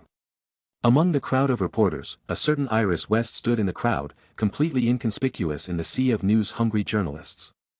5 years ago, according to Professor August Ackerman, the golden age of the supernatural began in our world. Individuals with powerful abilities appeared out of nowhere, ushering a new era into our blue planet. Some stood as a symbol of justice, upholding peace and harmony, such as the Justice League. Others, not so much. Lex said casually. Men, women, children, aliens, underwater creatures from myths we were told as children. Many with powers and technology far above what we regular humans 5 years ago couldn't even begin to imagine. And now 5 years later, we see the result of this golden age in our lives. Lex's face turned cold. Alongside this golden age of superheroes, a new age of crime, villains, and disasters followed suit. Death tolls have skyrocketed several times in the past 5 years than it has in decades. The crowd was silent. The massive number of people, clicking reporters, and large procession had all been engulfed in an aura of depression.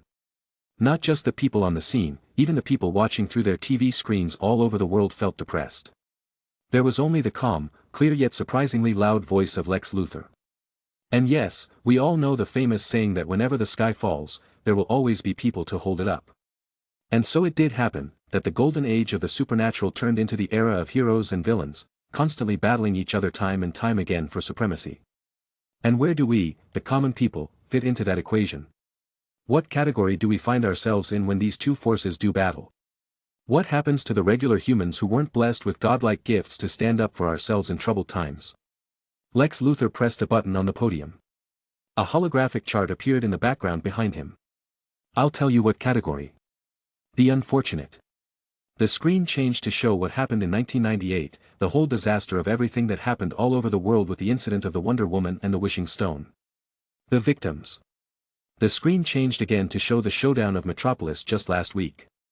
The stats on the graphic chart changed to show the tragic death toll. And, the slaughtered. His tone was solemn as he pressed another button. The screen changed again to show the scene that led to the emergence of the Justice League. Steppenwolf's invasion. The attack of the parademons. The death toll on the chart, this time, went through the roof. The atmosphere had reached a suffocating point. Everyone witnessing this event felt a bout of oppression on their moods.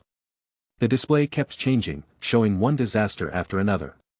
Zod's invasion, Gotham's nuclear reactor incident, parallax in Coast City, not just American citizens, everyone watching all over the world seemed to have their minds enlightened. The world they lived in was a terribly dangerous place.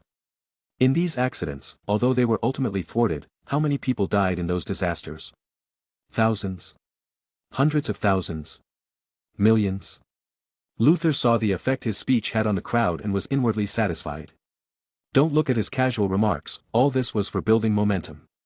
My fellow Americans, how many of you noticed that in all these incidents, the most frequent reappearing country is ours? Lex said grimly. The choking atmosphere was at its peak. The death toll chart was suddenly replaced by another, crime chart. This is what the crime statistics looked like before the golden era. And this is what it looks like now. It was even worse. Citizens of America, we are not alone in this universe. There are more powerful, advanced civilizations in galaxies light years away from us, capable of annihilating us as they please. How many more people have to die in such disasters? How many more invasions do we have to endure? Today it might be your neighbor, tomorrow, will it be you? Well, no more. He slammed his palm on the podium indignantly with an expression portraying anger, patriotism, and righteousness. I have a dream, a vision, if I may. Where the citizens don't have to hide their heads, don't have to worry about whether they will suddenly die in an accidental collision battle between heroes and villains. Where people can live in peace and not worry about their safety in this new era. Where parents don't have to hear the news of their children's death on their way home from school. I and my company, LexCorp, plan to curb the crime rates of Gotham, permanently eliminate the superpowered villains of Metropolis, and strive to make sure that such horrible events will be stopped before they even begin. The people of the United States have suffered enough. Lex's impassioned voice made a loud, bold declaration as he swung his arm in the air vigorously. The depressing atmosphere was swept away instantly, followed by a burst of passionate enthusiasm. Americans, watching the scene, also burst out in excitement. Many even cried. How many people have lost someone they care about in crime attacks, superhero battles and alien invasions? How many more had their lives ruined on such occasions? Their livelihoods destroyed, their bodies crippled. Countless. It hadn't been that long since the Battle of Atlantis, when would it stop? The large majority of the American population had their inner fears dug out by Lex. Who wasn't afraid of death? We will all work together, to build a better, safer future for ourselves and our loved ones. This is my promise to you all, so vote me, Lex Luthor, for President of the United States. Lex finished with both arms stretched out. What greeted him was a burst of passionate cheers, applause and flashing cameras. A smirk appeared on Lex's face. Step 1 complete. It was all moving perfectly. All that was needed now was time and simple planning, and it all starts with Lex Luthor becoming president. Soon, the people of the world would come to hate and resent the very heroes they've come to adore. Lex thought to himself as he waved at the crowd. Suddenly, there was a loud boom in the air. The sound was so loud that countless drivers were disoriented, leading to a series of road accidents. Countless mirrors, window glasses, glass cups. They shattered all over Central City. The glass panel behind Luthor shattered to pieces. Mercy immediately shielded Lex while pushing him to the ground. The crowd below immediately began to panic at the sudden events. What was going on? The question in their minds was soon answered when a dark shadow fell from the sky, covering almost half of Central City. Everyone lifted their heads to look at the sky. Luthor gently pushed Mercy aside as he too turned his gaze upward. Lex's face changed drastically as he saw the last thing he expected to see. Flying above the skies of Central City was a gigantic, circular spaceship. The oppressive aura reappeared out of nowhere as all of Central City fell into panic. Oh my God! What is that? It's a spaceship. Damn it! Another invasion. Everyone froze in horror. Lex looked at the flying spaceship and blurted out 6 words. You've got to be kidding me. Chapter 24. Alongside this golden age of superheroes, a new age of crime, villains, and disasters followed suit. Death tolls have skyrocketed several times in the past 5 years than it has in decades. Where do we, the common people, fit into that equation? What category do we find ourselves in when these two forces do battle? What happens to the regular humans who weren't blessed with godlike gifts to stand up for ourselves in troubled times? The slaughtered. Squash. The cup of coffee in Clark's hand was squashed as his fists tightened. I knew Lex running for president would never be a good thing. Clark whispered solemnly as he stared at the screen on the wall intensely, his eyes almost as if they could burrow through it. And they could. Watching Luthor's speech, a complex mixture of sadness and anger brewed within him. Hey there, Smallville, you're murdering the coffee again. Oh, Lois. The soft, elegant voice coming from beside him woke Clark up from his stupor. He turned his head to see Lois Lane moving towards him, and a subconscious smile appeared on his face. His relationship with Lois Lane could be considered superb. Although it irked him a bit whenever she called him Smallville, but that was just a small bit. Hi. Lois smiled as well as she came beside him. Turning her head towards the screen, she saw the video of Lex's campaign. You're gonna clean that up. Ah. This? Clark looked at the spilled coffee and showed a wry smile. I'll just have the janitor clean it up. Lois shrugged as she turned to look at the screen. You really don't like Lex Luthor, do you? She asked in wonder. Dislike is a simple way to put it. Clark pushed his glasses upward on his face habitually. As he and Luthor were archenemies, dislike truly was a small way of describing their situation. Lois wasn't too surprised. The people who knew about Clark's dislike of Lex Luthor in the Daily Planet weren't few. After all, he usually refused to report on any stories that involved Lex and his company. Lois had asked him why once, and was a little surprised to find out the Kents and the Luthors had some small intersection back in Kansas. So it was a family thing. Something that happened before Lex's father even died. What do you see wrong now? Lois asked curiously. He's targeting the Justice League again. His response was candid.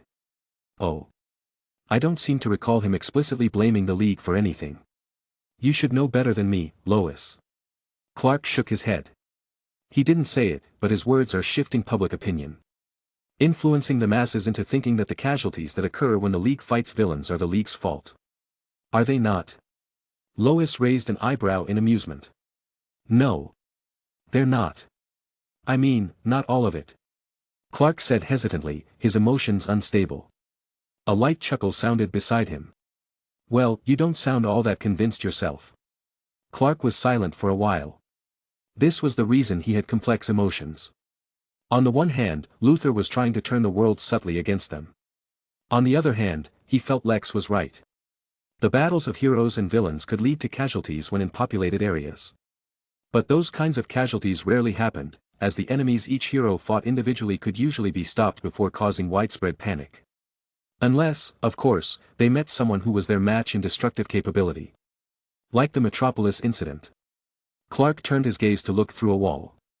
Outside the Daily Planet, he could see the ruined area in the distance, still under construction. He felt a pang of pain in his heart when he thought of how many people died in that fight. Lex's words replayed. How many people have to die each time a hero and a villain fight? I believe the Justice League are doing their best. It would be unfair if the public turned against them for it. Clark said after a while. Lois sighed, then she smiled. Chin up, Smallville. I know you like the Justice League, but those big guys can take care of themselves. You need to worry less about them and more about when you're going to drop that Intergang report on Perry's table. He's going nuts. Clark's eyes widened. You didn't forget, did you? Of course not. I probably have it on my desk. Clark said in a low voice. Lois resisted the urge to laugh. Clark smiled warmly as well. At that moment, something wrong happened. The television suddenly let out a loud noise, followed by the darkening of the camera and lights of different colors appearing on the screen. Damn! What's going on? Lois exclaimed. Clark's eyes suddenly grew serious as his ears twitched slightly.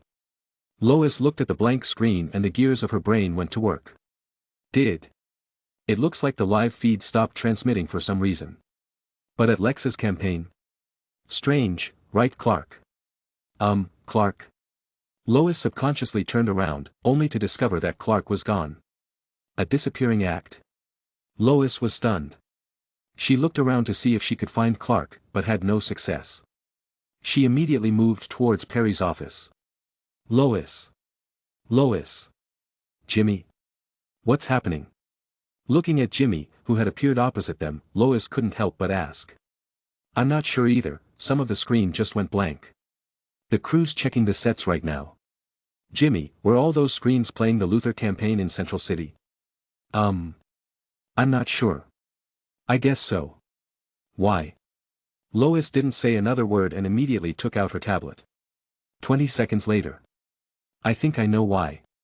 Central City. The massive spaceship levitated in the air above hundreds of thousands of people.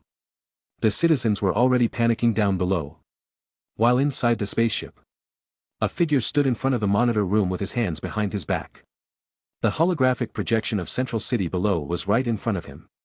His skin didn't have a set color and was darker in more places than others. The texture looked rough, like a piece of stone, and his whole figure looked like a living statue. 3 sharp spikes stuck out from his spinal area on his back, and his face was covered in a menacing helmet that looks like a gladiator's mask. His burly stature, towering above 3 meters, have off a sense of oppression and bloodlust. Sire. The Charnian has been pinpointed. A humanoid structure with horns on his head said with respect as he stood at a control panel on the side. The room itself wasn't empty and had strange-looking figures working at their control consoles. Have you checked this world's development level? The hoarse voice of the alien asked.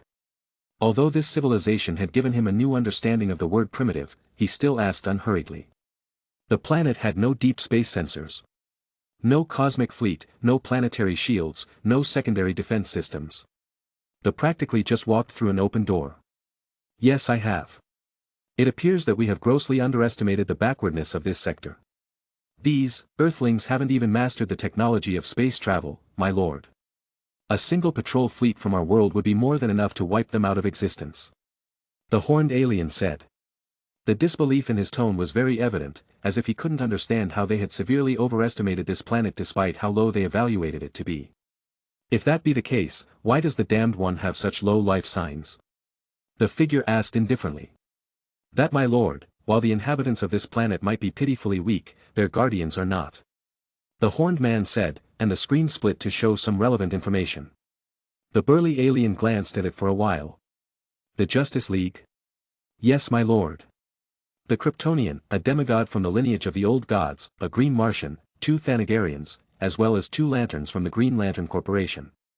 The others according to this planet's database are compelling as well. Apparently, Earth's mightiest heroes. Composed of several powerful figures capable of posing a threat to even you, my lord. The horned man said with trepidation. Squelch. Unfortunately, those were the last word he could say in this life as his head was cleanly severed from his body. The corpse of the horned alien fell, and the head rolled on the floor.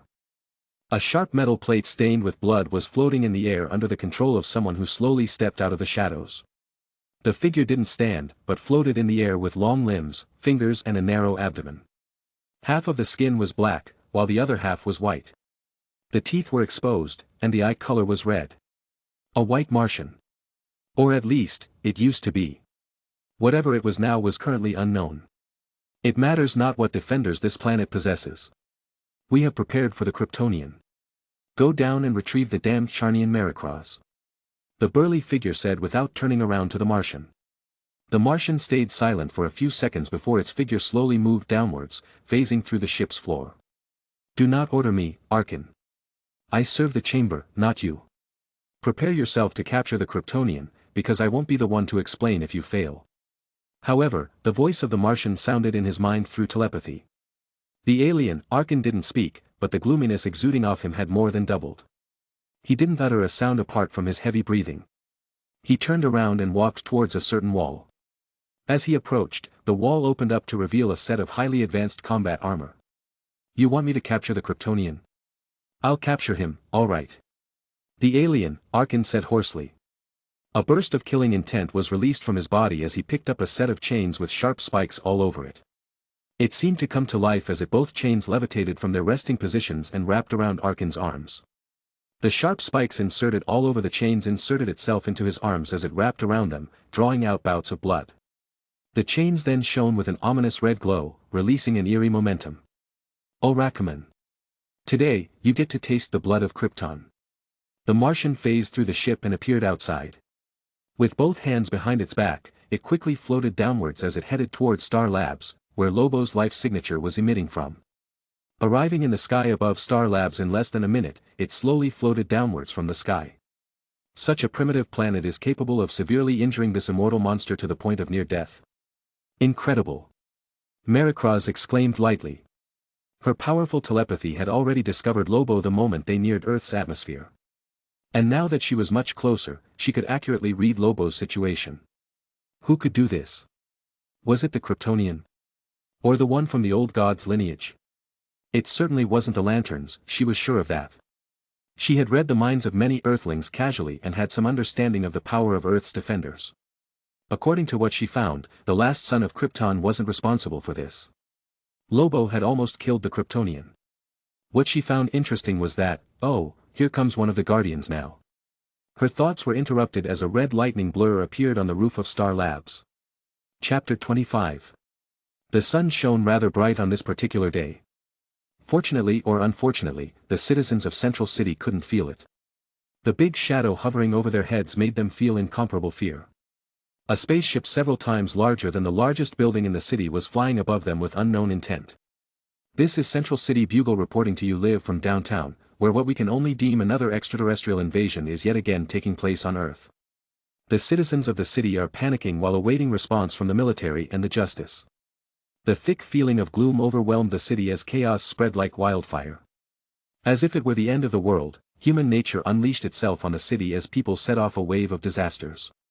Criminals, thugs, your friendly next-door neighbor, you name it. What a vain species. You think, after all they've gone through, they'd be used to it by now. The Martian said aloud as her mind processed everything that was happening around her. With her Martian abilities that had undergone powerful accidental mutations, her telepathy was strong enough to infiltrate the minds of everyone on this planet. The thoughts, feelings, dark desires of thousands of humans were filtered through her brain, giving her a more profound understanding of this race known as mankind. Not that it mattered, anyway. She didn't feel much towards them, nothing apart from indifference. This wasn't due to some preconceived disdain for lower life forms like other races in the universe, or a natural superiority complex, but because she had no emotions. Other than a small sense of curiosity, what moved her was an instinct to accomplish her mission. Apart from the two future experimental subjects, this planet had nothing that could interest the Chamber. Their interest in this little planet was nil. Wouldn't you agree, Mr. Allen? Or should I call you Flash, like the majority of your species do? Maricroz said to Barry, who stood on the roof of Star Labs dressed in his classic red suit with yellow lightning bolts designed on it. Well, you'll have to excuse our race, Mr. Earth doesn't really have good experiences with visitors. Flash said solemnly as he looked at the floating alien. Mr. Maricroz responded in a strange tone. Her body began to deform rapidly before reshaping itself again. Gone was the large white alien with hideous expressions. What now stood before Barry was a white-haired, white-skinned female beauty, with gorgeous red eyes and well-curved assets. All fully clothed in black and white, skin-tight suit. Barry's eyes widened inexplicably at the sudden change. You're a she. Flash said astounded. Then his eyes narrowed. You're also a Martian. White Martian. I believe your friend John Johns has informed you on the characteristics of the Martian race. You read my mind. Barry's tone was a bit cold. His heart also tightened. And? Barry was silent. His eyes staring intently at the stunning female Martian above him. Look, I don't mean to hurt you, and I don't know what you want. But I assure you that fighting us. Hurt who?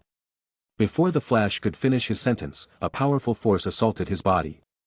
Barry Allen, the fastest man alive, was sent flying into the distance.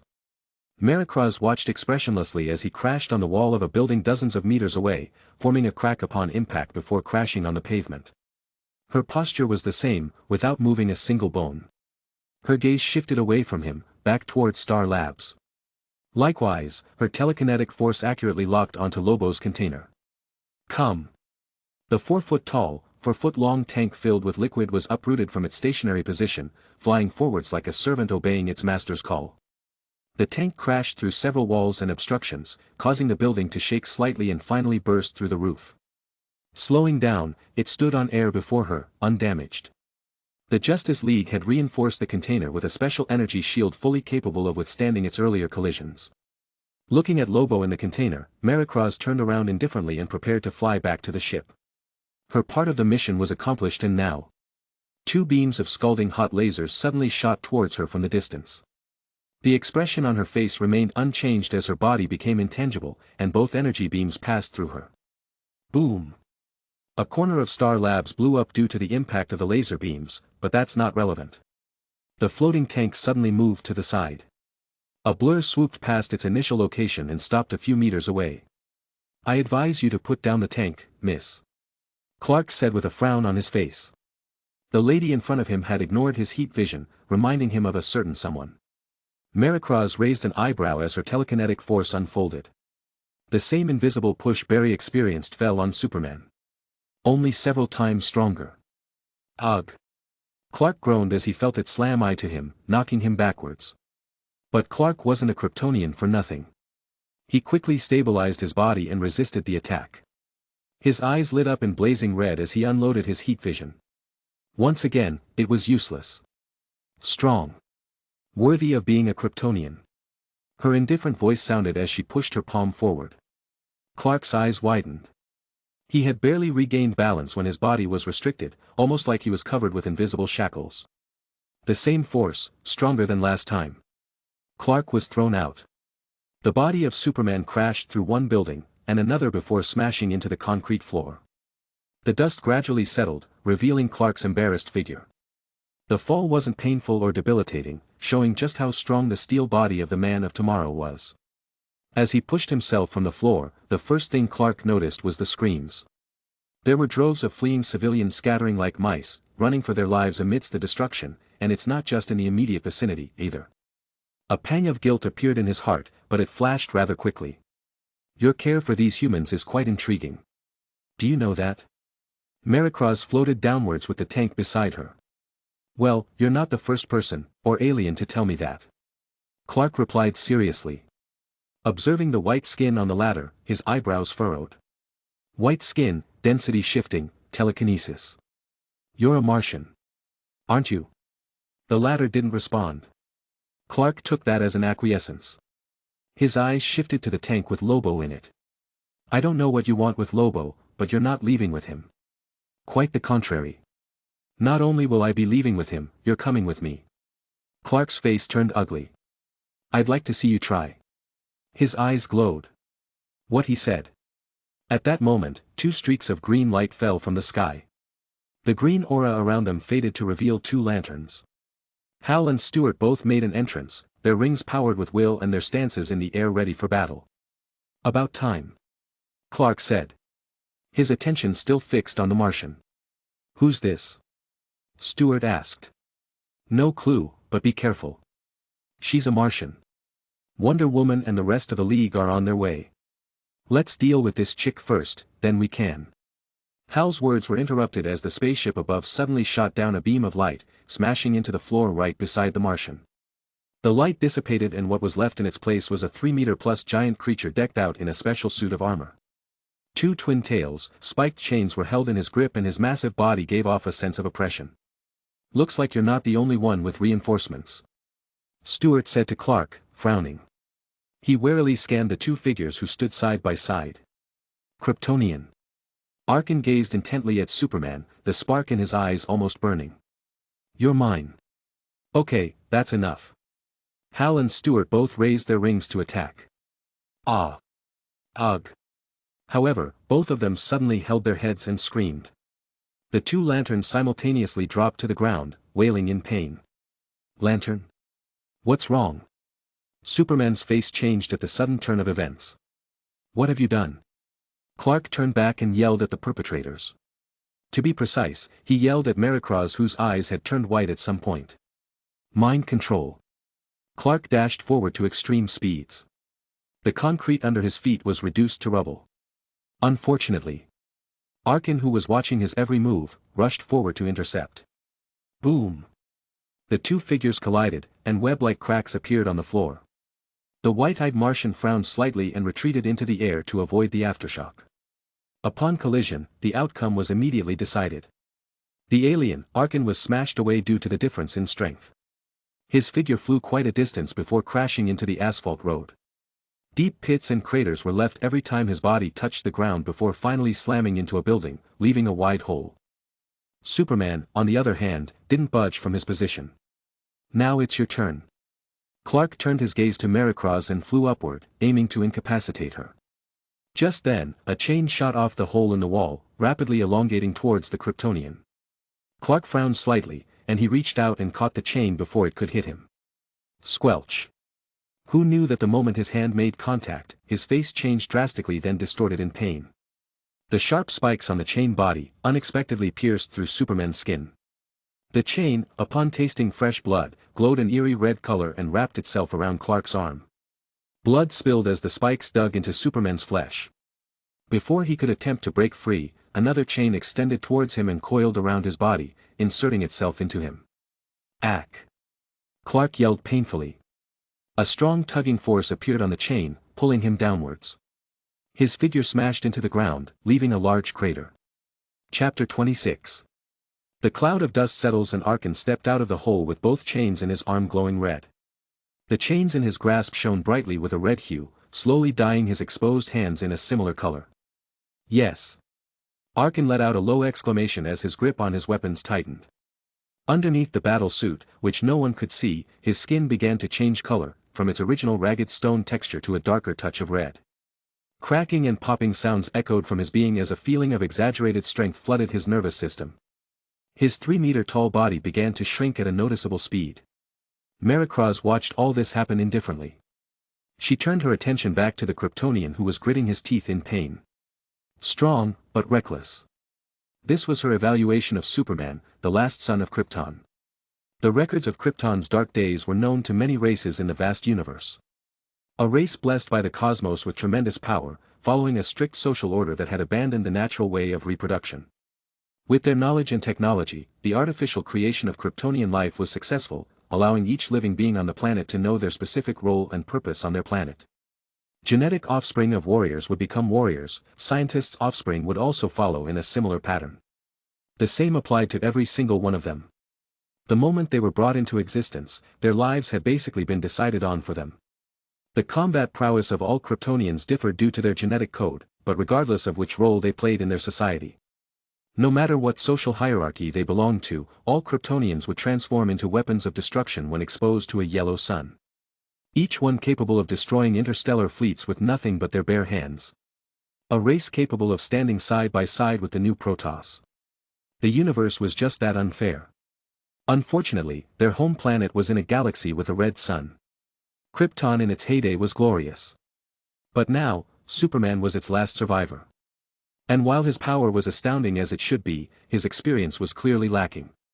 She attributed this to living in such an underdeveloped sector. Among these humans, he was a god.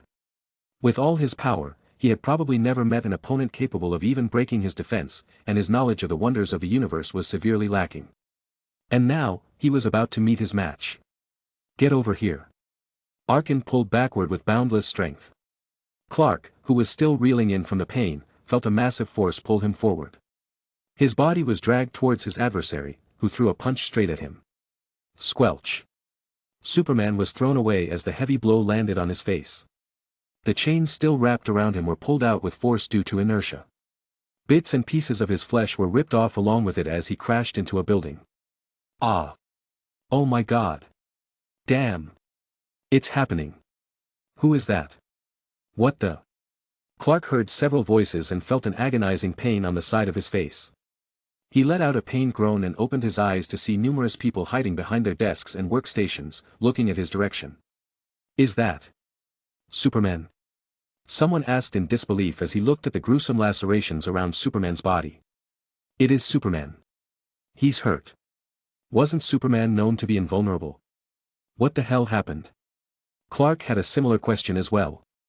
Looking at the injuries on his arm, his eyes widened in slight disbelief. He wasn't surprised at being injured. After all, Clark knew he could be injured in many ways. With kryptonite and magic. Lobo had used kryptonite to badly injure him. And in the Battle of Atlantis, he was injured by Orm's magic trident. And now, a stinging pain from the side of his face caused him to flinch slightly. He touched the corner of his head only to find that he was bleeding. This one wasn't caused by the chain, but due to the attack he received head-on. But, how was that possible? And that strength, it was definitely stronger than when they initially clashed.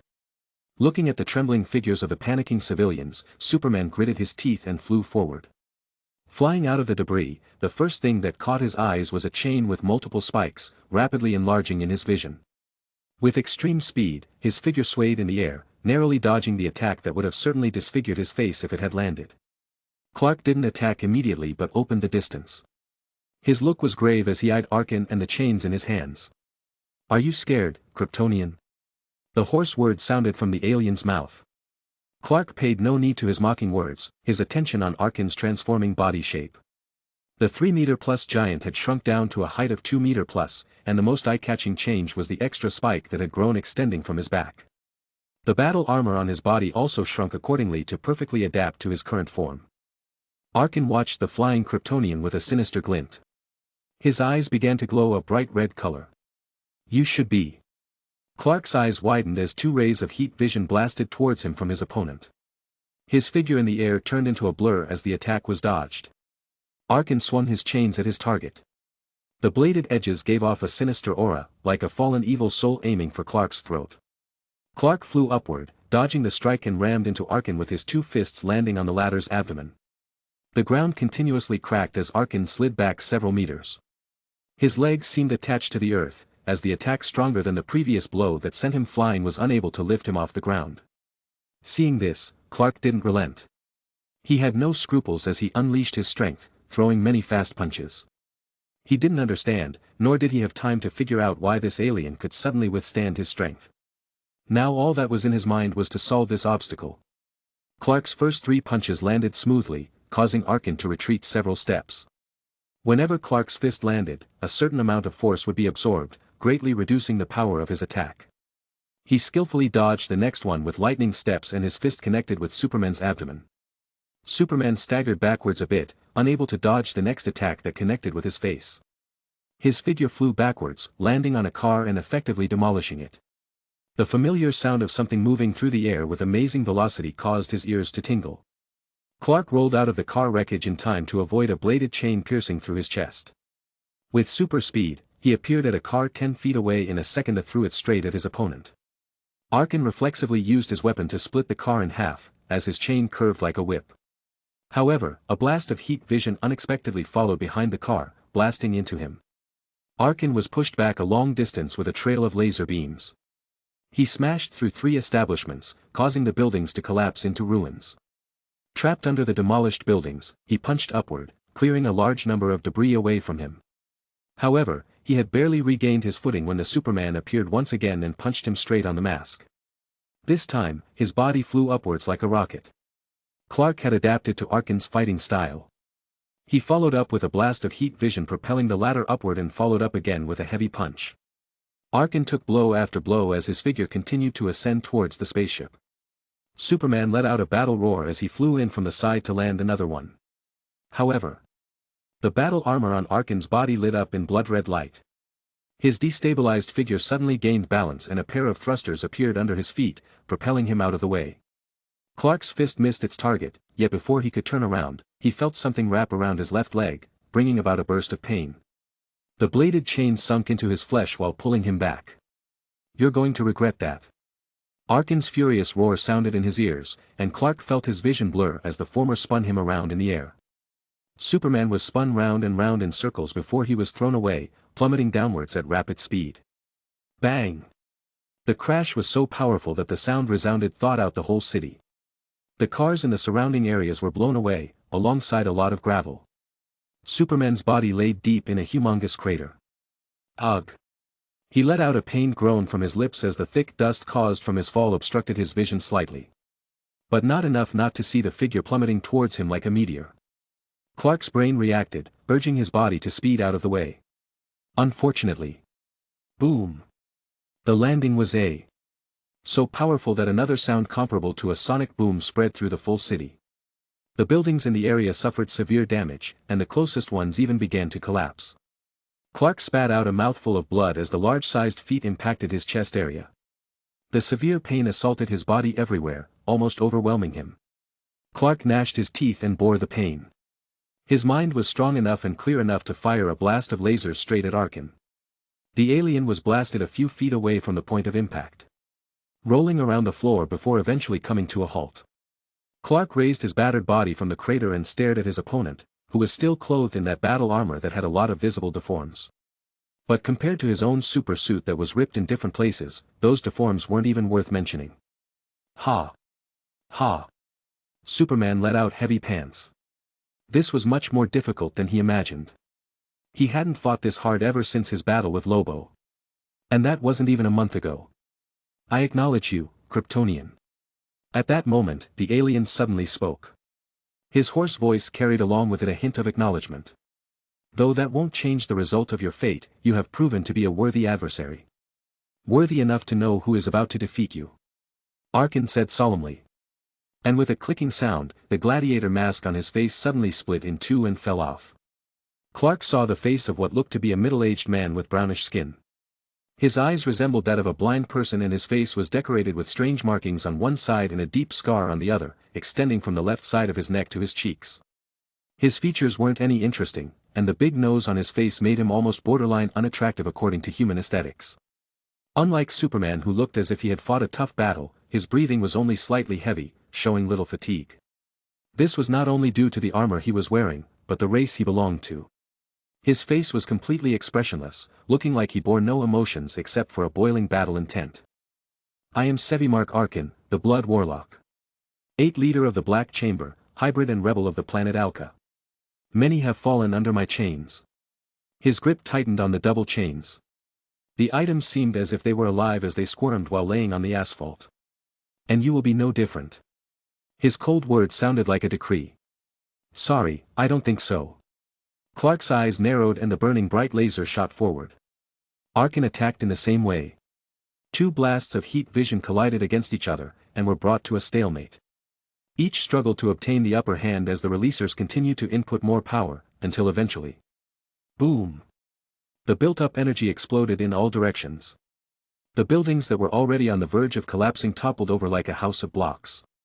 Clark stood motionless in the midst of the explosion, as the fiery aftermath had little effect on him. The sound of the by now familiar whistle of something moving through the air at rapid speed caught his ears. Clark raised his arm to shield himself, and the bladed chain once again sunk itself into his flesh. Ugh! Clark groaned painfully. Like before, he felt the tugging pull on the other end of the weapon dragging him forwards. Clark, however, wasn't drawn like last time. His feet slid against the floor, causing deep trenches to appear as he resisted the strong force. Your resistance is futile. Arkin said hoarsely. At that moment, Clark's eyes caught the chain glowing red the same way it did before. Only this time, he felt something leaving his body, causing him to grow weaker and weaker. He instantly realized why the alien called himself Blood Warlock. These chains were literally draining him of his blood. That's why he still looked as strong after all those beatings. This guy was siphoning strength out of him. Not this time. As he finished his words, he opened his mouth and blew on the chain, causing an arctic chill to appear in the air. Solid ice grew on the chain at a speed visible to the eye and spread all the way from one end to the other. Arkin, who was pulling the other end, had his eyes narrowed as the ice spread towards his palm in an attempt to encase him. Clark suddenly have up resistance and allowed his figure to be pulled forward while adding additional momentum to go as fast as possible.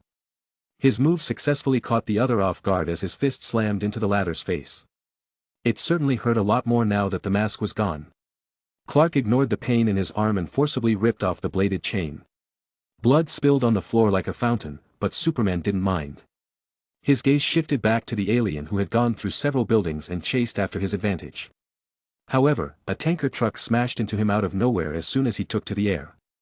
The truck exploded, causing debris to fly everywhere. That will be enough. A figure floated in the air with a tank flying behind her. Who else would it be other than Marikraz?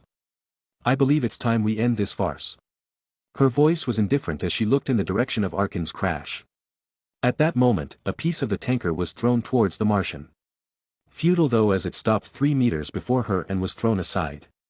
Superman walked out of the flames. Blood was all over his suit, alongside various deep injuries. His momentum was noticeably weaker, but his firm, spirited gaze and determination made him stand upright. Where are the lanterns? Clark interrogated with sharp eyes. You mean them? 2 bodies fell from the air and landed heavily on the ground. Hal and Stewart lay unmoving, their eyes closed, but from the slight movement on their chests, it was clear that they were unconscious. Marikraz. A loud roar sounded as Arkin leaped from the distance and landed. The landing is so powerful it visibly drives the 7-foot-tall male straight through the asphalt, his feet sinking straight down into the material even as the sheer impact causes it to warp, splinter, and explode all around him. You shouldn't have interfered. His voice carried clear anger.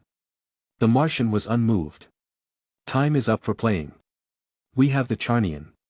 Either you take down the Kryptonian or I will. Her flat tone sounded as if she was talking about something trivial. Clark on the side was noticeably gloomy. No matter who it was, no one liked being underestimated. However, his teammates were at her feet. Clark didn't dare to act rashly. Now he just wished the rest of the League were here. Boom. Speak of the devil and he will appear. A boom tube portal suddenly opened in the distance. Cyborg stepped out, his arm in the form of a laser cannon and the rest of his body armed and loaded, firing several consecutive shots. Marikraz activated density shifting, while Arkin took on the brunt of the attacks head-on and was pushed back a distance. A red blur of lightning flashed by at that moment.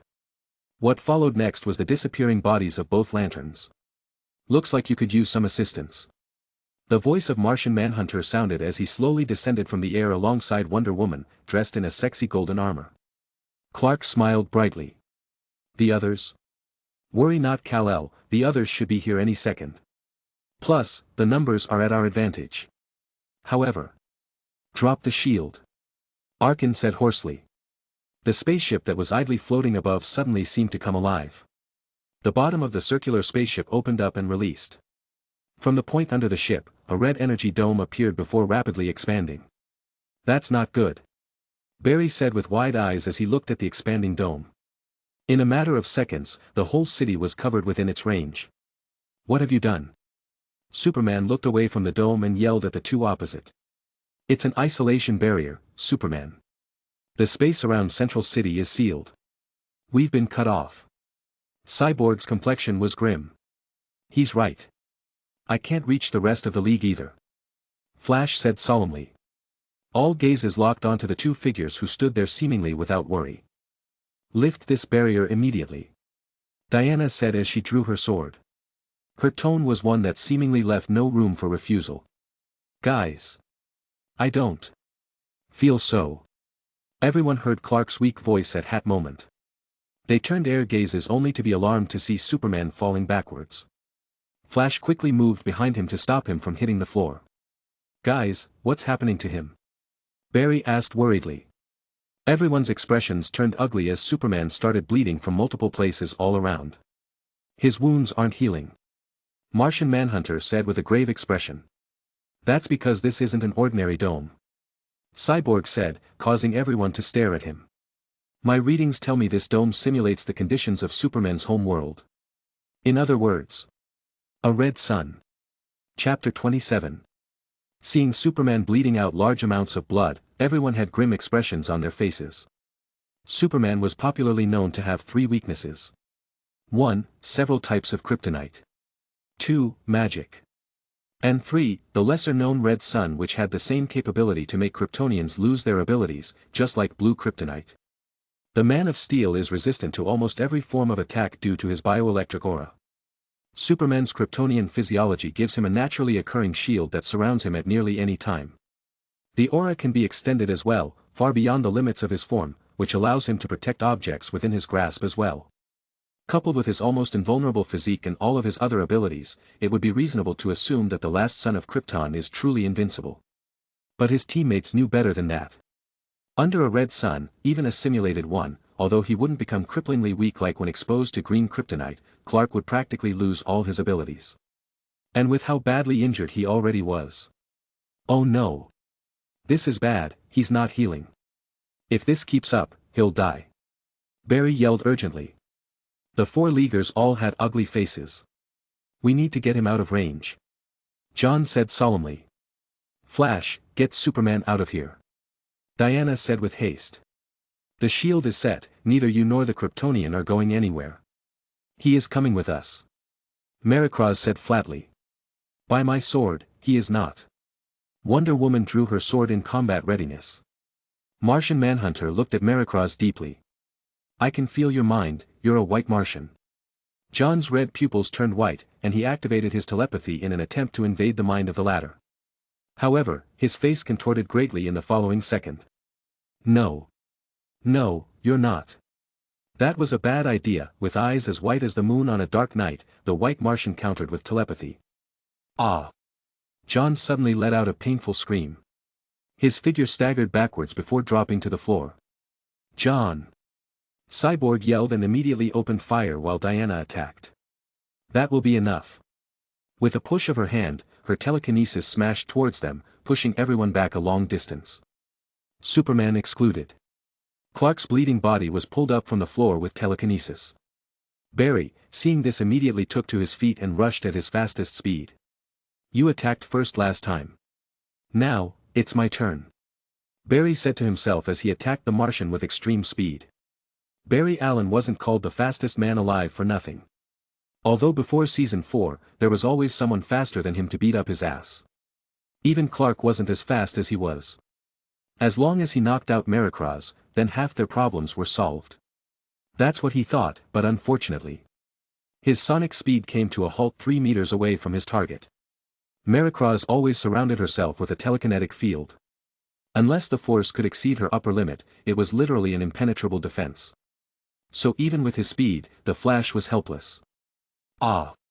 Barry let out a scream as his body was lifted off the floor, and he felt his bones compress, like an invisible force was squeezing him with thousands of tons of force.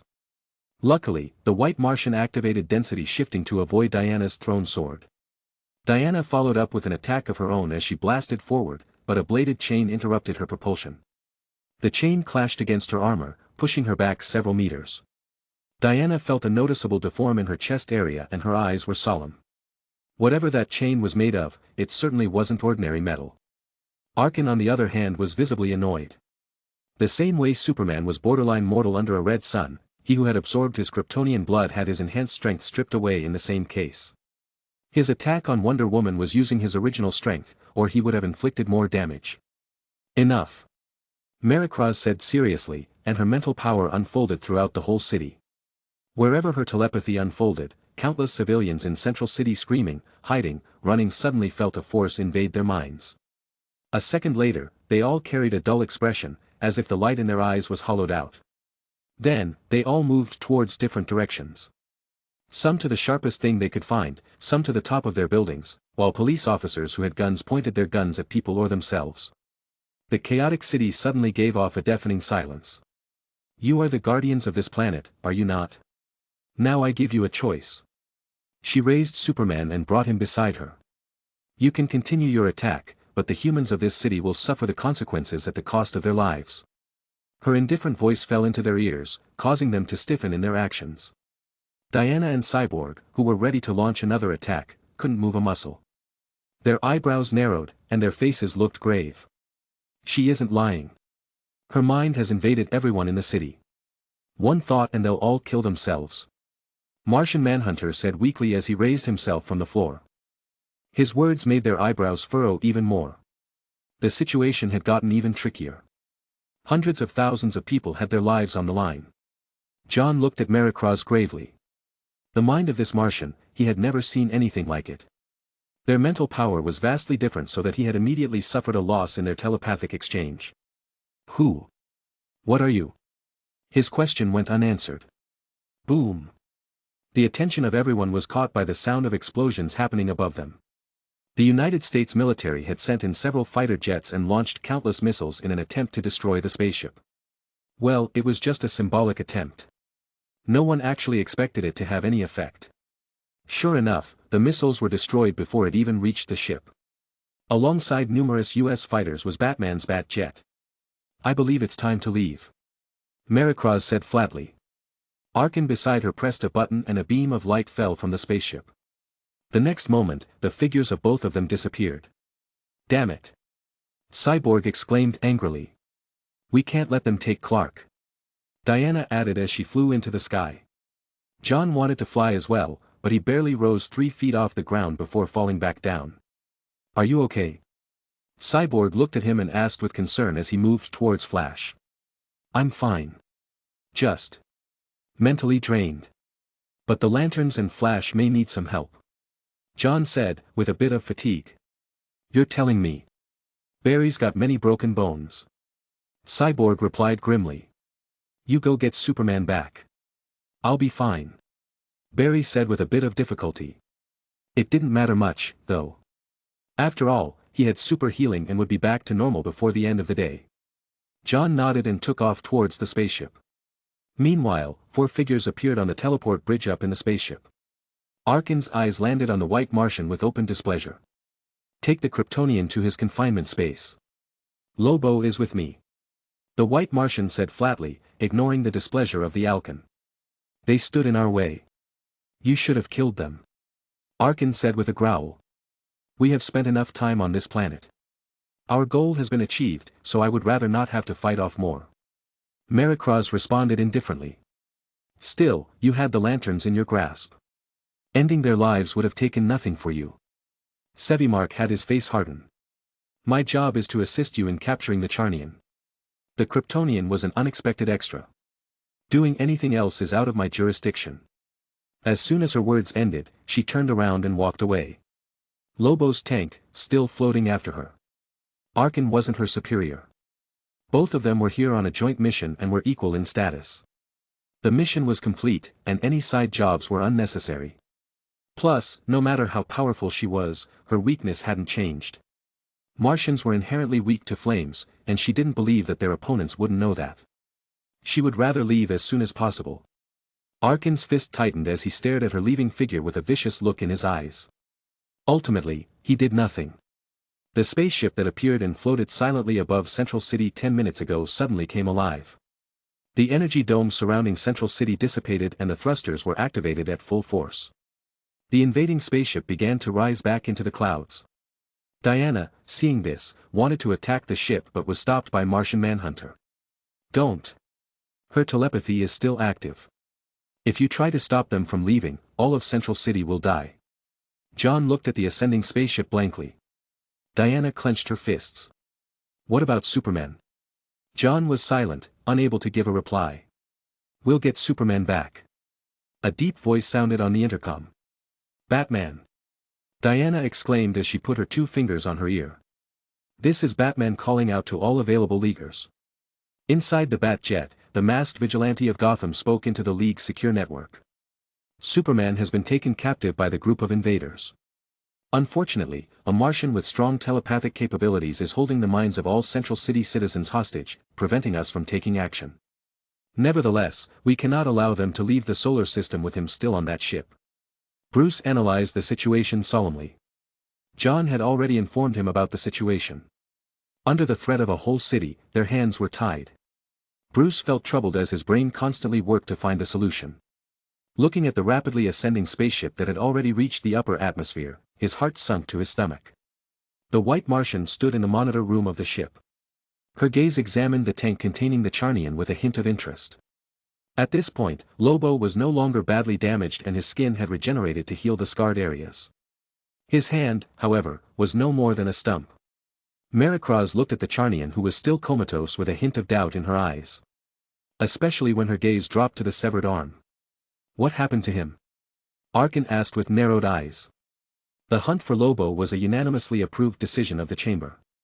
Seeing him like this would certainly raise questions. Marikraz did not respond. Her telepathy directly infiltrated the depths of Lobo's subconscious and accessed his memories. A few seconds later, her expression turned odd. There's someone with such abilities? Her mind was filled with doubt, alongside slight amazement. She had seen Lobo's memories which basically lasted until he was, well, drained. The chamber would certainly be interested in this person. Whether as a possible member or a subordinate.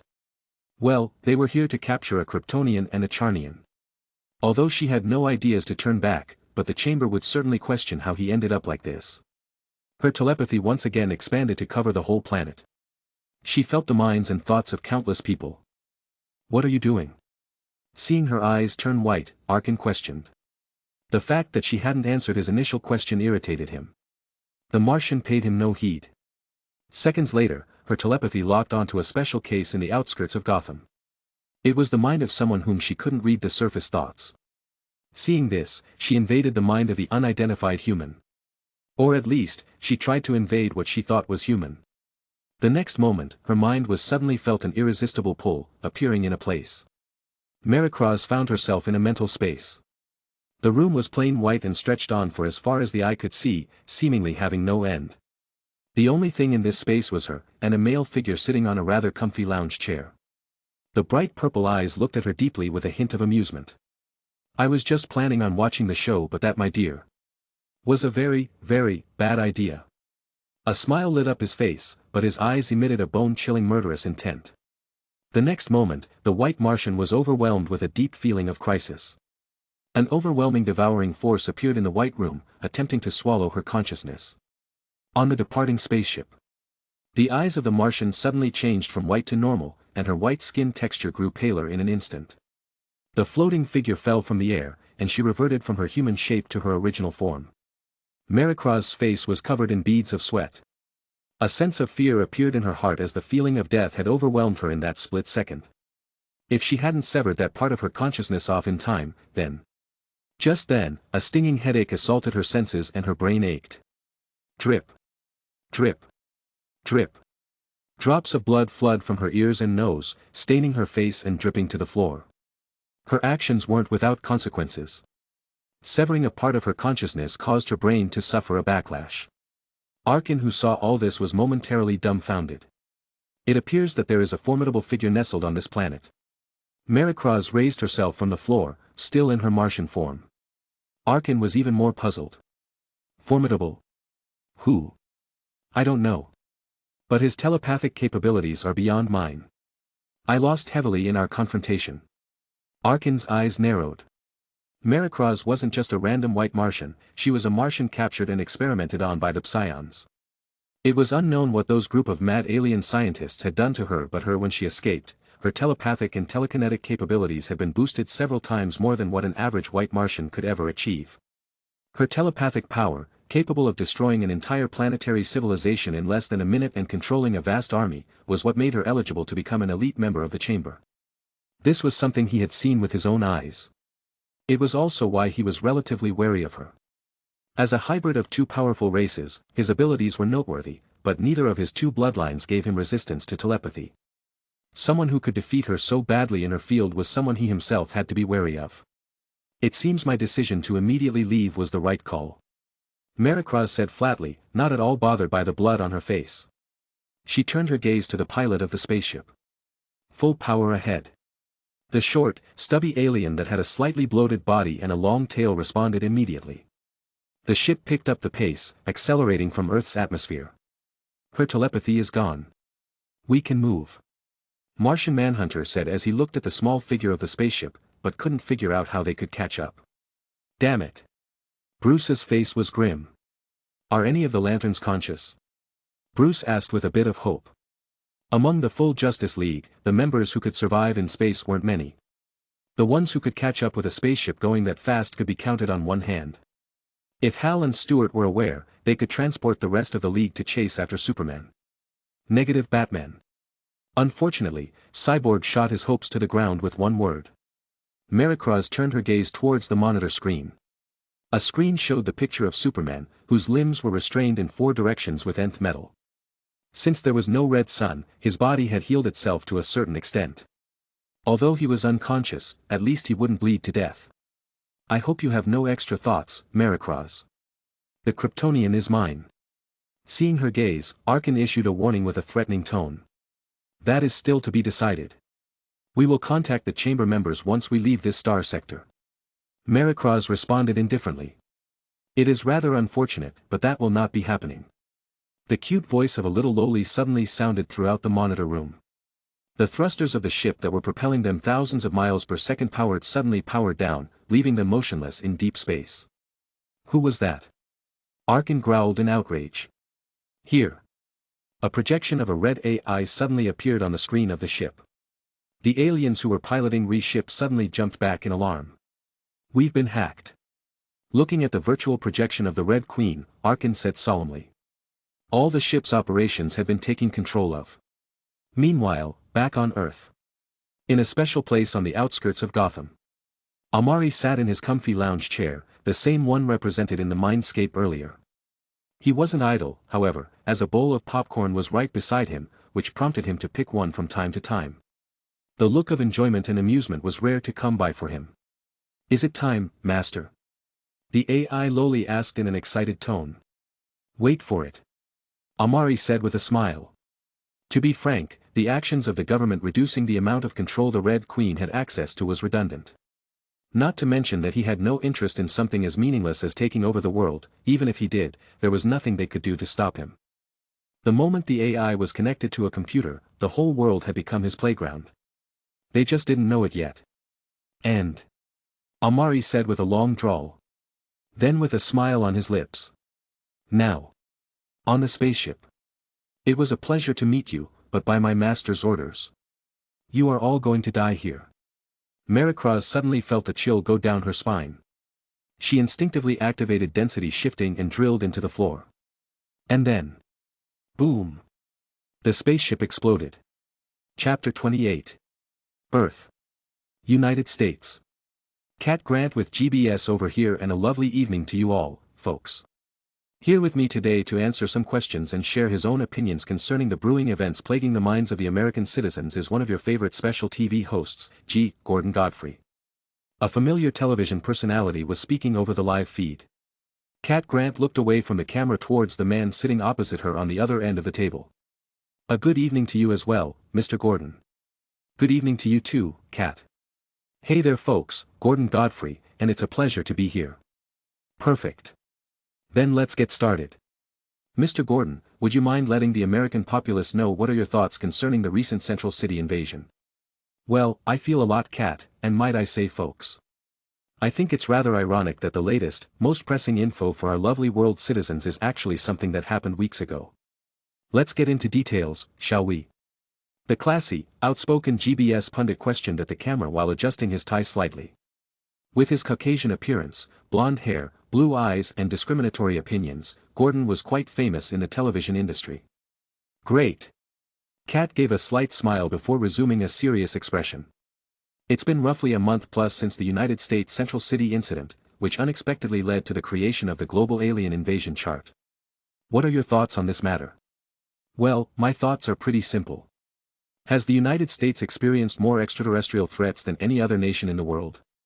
Well folks, there's no need for a chart, as even a 10-year-old could answer that question," Gordon said, his tone dripping with sarcasm. "I mean, come on, we constantly see it. We were all here when General Zod and his Kryptonian army came to Earth for Superman. Steppenwolf and his parademons, the entity of fear, Parallax, and now we can put this new addition on the list of successive disasters. Honestly, I'm starting to wonder if we should start making gambling sites betting on when the next one's gonna happen, cause at this point folks, this whole charade is becoming a yearly occurrence." Gordon's mouth opened, speaking loudly as he stated his case. A video clip recording scenes of these incidents began playing on the background screen one by one. Metropolis, Coast City, Washington and now Central City. What do these places all have in common, people? All of these things happen precisely on good old American soil. Honestly, I'm considering leaving the States and packing up to Hawaii for a forever vacation. Because man, it is scary here. Well, don't you think you're going a little over the top, Mr. Gordon? I mean, while this incident is also a major catastrophe, it's not quite as damaging as the previous incidents, wouldn't you say? Cat asked lightly. Over the top? What's over the top about an alien invasion almost wiping out a city populated by more than 6.5 million people? Gordon raised an eyebrow. I mean, if that's considered over the top, then do we have to wait until half the life on Earth is wiped out before it can be properly justified? He relaxed comfortably into the sofa as he finished his words. Kat's eyebrows furrowed slightly as she caught a hint in Gordon's words. "You're referring to the citywide mind control thing?" Gordon smirked slightly. The incident of Central City had practically gone viral, much more popular than the Battle of the Otherworlders. Two important factors that made it so. The visibly large spaceship over the city, and the disclosure of the news that all of its citizens had almost ended their lives. That's right, Cat. A city, a whole city full of people. Men and women, young and old, all mind-controlled and nearly killed themselves. This just goes to show all I've been telling you folks. As he got to this point, his posture suddenly straightened and his face was incomparably serious. Does Earth really want a connection with aliens? Well, I don't think so. This full incident just tells us that these extraterrestrials are dangerous, and we constantly have to exercise caution when dealing with them. But what about the Justice League? If put by your words, Earth already has connections with aliens, as the Justice League that fought against those invaders have alien members as well. The most famous being Superman, of course. Does that mean the Earth shouldn't even trust Superman as well? Kat asked meaningfully. You're getting me wrong there. Gordon smiled calmly. While I admit that the heroic actions of the League are admirable and have won some of my respect, but that doesn't change the fact that there are questions that need answers to. For example, the main details of the invasion on Central City. Up until now, the League hasn't made a proper statement on the details of the attack. Isn't that enough reason to be suspicious? Is the League hiding something from us which the public deserve to know? Gordon yelled, his body posture was incomparably excited. Do the Justice League have something to hide? Well, I'll tell you now folks, they do. And I have the evidence to prove it. As soon as he finished speaking, the background screen changed to show certain video clips. Starting from the Star Labs footage showing the showdown between Flash and another alien who showed a particular ability. That's. Kat was surprised at what she was seeing. That is precisely what you think it is. Rare video footage on the battle of the Justice League and the invaders procured from a close source of mine who prefers to remain anonymous and... Oh. What's that right there? Gordon pointed at the video, which showed the picture of Maricroz shape-shifting from her Martian form to her human form. Is that shape-shifting? Kat asked astounded. Bingo. A shapeshifter. Let's ignore the skin tone, who does this alien remind you of? His grinning face expanded. If you're thinking what I'm thinking, then you're correct. Forgive me if I find it suspicious that the Justice League haven't decided to inform the public that a Martian from Mars was part of the invading force. Miss Grant's brow lowered only for a second, before going back to a more neutral, encouraging expression.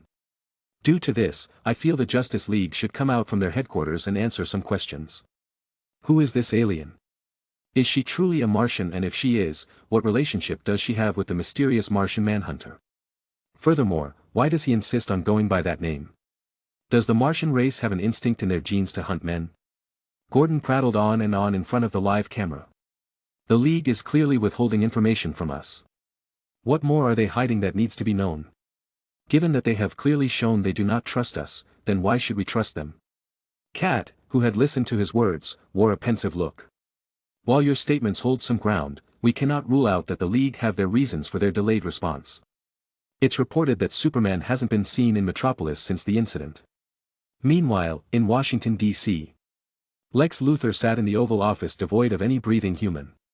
Except for his favorite assistant Mercy, who was the only other person present. Looking at the screen playing the news channel of Kat Grant and Gordon Godfrey, his face remained expressionless. Whoever thought that someone like Gordon Godfrey could be of great use? Mercy, who stood by the side, said with sarcasm as she watched the news. Everyone has some form of value, Mercy. Lex stroked his hairless chin with his thumb and index fingers. His eyes carried an ominous gloom. What matters is who can use it. His voice was flat and carried numerous undertones. It was widely known about Gordon Godfrey's dislike for alien life. His staunch stance against the Justice League was partly due to their alien members. As he couldn't find it within him to trust them, he used his remarkable eloquence to sow that distrust in his audience. In a way, he was the Jonah John Jameson of the DC world. Who would have thought that the man who was constantly raving against aliens on TV would be an associate of Darkseid? Lex learned all this from a Vandal savage. How the latter knew about this was certainly beyond his comprehension. However, that didn't stop him from achieving his goals. After all, the enemy of an enemy is a friend, right? As for the anonymous source, who else could obtain such sensitive information that the Justice League used all means to block, besides the newly instated President of the United States Lex Luthor? As a tool to stir up the feelings of the masses, the value of Gordon in the hands of Lex Luthor was almost on equal footing with the lost Project KR. Mercy raised an eyebrow at her boss. So now what? Mercy. Your goal to become the President of the United States has been achieved. Gordon slamming the face of the League in front of the public eye, what's next? After working under Lex for so long, she had some sort of understanding of him. Which was why she could spot that Lex's current state of mind was a little weird. She just couldn't put her finger on it. Ever since that incident in Central City. Mercy felt her mind go blank for a second. The next moment she regained herself, she saw two guns in her hands pointed in two directions. One was pointed at her skull, the other was pointed at Luthor. She was so frightened that she almost pulled the trigger on the spot. And Lex, at that moment, something changed. She didn't know what exactly, but she could feel it. At that split second when he awoke, she could have sworn she saw a flash of fear in his eyes.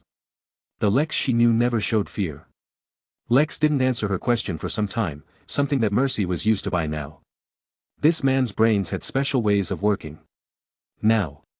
It's time to bring someone who has partially been forgotten to the public eye. Back on GBS, the screen playing the alien attack changed to show Maricross smashing the Flash away without moving a muscle. Then a tank burst out of the Star Labs building, showing an alien that the public had forgotten after a while. Chapter 29. United States. Gotham. Batman. No. Currently, it wasn't Batman but Bruce Wayne sitting in his after-workout casual clothes scrolling through a massive amount of information before his eyes on the Bat computer. Bruce was a rather strict fellow, strict to others and even more so to himself. When he wasn't out in his other persona, the billionaire playboy of Wayne Industries, he spent his time either fighting crime on the streets of Gotham, or going through massive paperwork. Just like right now. If he didn't need to create a cover to take people's thoughts away from guessing that he was the Dark Knight, Bruce would have abandoned his second self a long time ago to increase work efficiency. Master Bruce, I feel the need to inform you for the nth time that doing such a large amount of work over such long periods is not good for your health. And it honestly worries me. Alfred said as he stepped out of the elevator that led from the Wayne Manor above the Bat Cave with a tray of high-caffeine coffee and a plate of Bruce's favorite snacks. His expression was solemn and serious, like a worried uncle. I'm Batman Alfred. There are some things I need to do. Besides, it's only been a few days. Bruce said lightly. Correct me if I'm wrong, Master Bruce, but you have been at this for a month. If you consider a month's time as only a few days, I might have to rewire my thinking process. Alfred replied. Bruce answered with his right to remain silent. He took the large mug of coffee from his loyal butler and didn't even flinch as he drank the scalding hot, bitter as tar, ambrosia. Bruce had to sigh a bit in his heart. Out of everyone in the world, Alfred understood him the best. A small period of time passed as Bruce continued to immerse himself in going through file after file, leading Alfred to ultimately break the silence. Has Mr. Kent's condition made any improvements? His question caused Bruce to stiffen a bit. 4 seconds later, Bruce slumped back into his chair. A weary sigh adorned his handsome features as he uttered the word in irritation. No. Alfred's face showed a look of slight disappointment, but quickly returned to normal. Worry not, Master Bruce, I believe Mr. Kent can pull through this. He is Superman, after all. He comforted with the best words he could muster. Hopefully. Bruce said in reply. 1 month. It had been a whole 42 days since the invasion above Central City and a lot of uneventful things had taken place. The explosion of the alien vessel was beyond the League's expectations. Something they certainly didn't see coming. At first, Batman didn't believe it when the report came from the watchtower. The 2 Green Lanterns were unconscious, leaving the only available Leaguers at the time capable of chasing Martian Manhunter to initiate pursuit. The good news was, after 2 days of searching, they managed to find Superman's unconscious body in deep space. Of course, at that time, reinforcements had arrived in the form of Captain Atom, Cyborg and Shazam. Bad news, Clark was comatose. Even now, 40 days later, he still hadn't woken up for reasons unclear to the League. Bruce remembered how Clark looked like when they had recovered him. His wounds had healed, but the scars hadn't. His suit was once again in a mess and the fact that Clark had fought yet again another life and death deciding battle made him feel grim. It seemed as there was a possible threat dangling ahead of them. The world was getting more terrifying with each passing day. Now, even someone as strong as Superman wasn't safe anymore. Clark was immediately put into a solar regeneration pod. He had been in that same pod absorbing solar radiation up till this moment. Thankfully, Clark wasn't in a red sun-radiated containment space when the ship exploded, or that would certainly be the end of the Man of Steel. As if that weren't enough, Earth experienced a continuous streak of meteor showers. Most of the debris from the exploding spaceship made its way back to Earth. Luckily, it didn't cause too many casualties. Some fell into the sea, others in mountain areas. The ones that caused the most casualties fell in a small village, a city in Russia and one in Ohio. The casualties from those 3 crashes numbered in thousands. Coupled with those added from Superman's battle, Bruce didn't even want to think about it. In the past 40 days, the League has been stretched thin in search and rescue operations, offering relief and compensation to the affected. As for reconstruction processes, Bruce shook his head to get rid of those burdening thoughts. I'm not worried about Clark. Cyborg said his vital signs are fine. A news feed appeared on the screen of the Bat computer. I am worried however about how he would react when he wakes up to see this. The screen changed to show a published article. Alfred read the title and his facial features scrunched up a little. Superman's battle casualties, 46,321 killed, 94,749 injured, 12,024 missing. And this. Bruce changed the page and another one popped up. Man of Steel. Or Damage God, Clash of Superman causes 923 million in property damage to Central City. With a click, the screen changed again. Alien spaceship arrives and leaves without firing a single attack, yet Central City is left ruined. Gordon Godfrey reveals the root cause of the alien invasion. The Justice League is to fault. World government announcement, the alien Amari worked together with the military to destroy alien ship. Is Martian Manhunter related to the mysterious invaders? Justice League yet to release statement. Are superheroes causing more harm than good? Superman destroyed Central City to protect a mass murderer. Preposterous. The old butler yelled in righteous indignation. These people certainly don't know the ins and outs of the situation. After all you and the League have done for them, human beings are truly fickle. He gnashed his teeth and spat out his words in rage. Bruce didn't say a word. Just tapped another key on the keyboard. It didn't show headlines this time but a video on the Gordon Godfrey show. And that's the reason, folks. It turns out that the reason for all of Central City's destruction was because the Justice League decided to harbor an alien. And not just any alien, one who fought Superman and nearly ended up destroying Metropolis. The video playing in the background was the one of Maricross calling out Lobo's tank from Star Labs. The camera froze and zoomed in sharply to let everyone see the features of the person within it. This isn't just any random extraterrestrial, ladies and gentlemen, this is an incredibly dangerous alien. One capable of causing mass destruction, and what did the League do? Did they hand it to the government? No, of course not. Since they certainly know better than we do. After all, they're the Justice League. His tone was dripping with sarcasm. If you don't remember, or you don't clearly understand whom this alien might be and what he can do, then here's a little reminder from 2 months ago. His words dropped, and the screen instantly split into 2 halves. The first one retained the video of Star Labs, and the second replayed the camera footage taken by Lois Lane in the Metropolis incident. As I said, Lobo is a mercenary who hunts for money. He has annihilated civilizations, torn apart families, and has more enemies across the universe than Earth has people who are vegetarians. Did it never cross your mind that I just might be one of them who lost someone dear to his hands and I'm looking to settle the score? Or do you also want to deny me my chance at revenge to save someone with no relation to you, or your planet and has only tried to kill you and caused more chaos in the time he was here because according to your moral logic, which I by this point find to be extremely absurd, me killing him is not right? And there you have it. The news is right there, folks. A mass murderer who has slaughtered entire civilizations. An entity who has more enemies in the universe than we Earthlings can possibly imagine, and Central City was just unlucky enough to face the revengeful retaliation of one of those enemies. Why did that happen? Because Superman and the Justice League stopped the alien Amari from finishing off this bastard when he had the chance. Gordon said in front of the camera while wearing his expensive suit. I mean, look at it with clear eyes. If the Justice League had let this alien be killed by his pursuer right then and there, none of this would have happened. That's right, I believe these attacking invaders were similarly here to seek revenge on their target. I believe my words can be backed up since the spaceship didn't fire a single attack in its short 10 minutes of being on Earth. Yet, what did the League do? They conflicted with them, and due to that fight, Central City was left in ruins. Ladies and gentlemen, I believe it's time we ask ourselves, is it truly a good idea to have an organization consisting of powerful aliens and other creatures guarding our planet while they don't even have the courage to show their true faces to the public? What are the true identities of the Justice League? Well, we don't even know. The League's reckless decision has caused the deaths of thousands of people and injured many more. We have to do something about this. We the citizens deserve an explanation.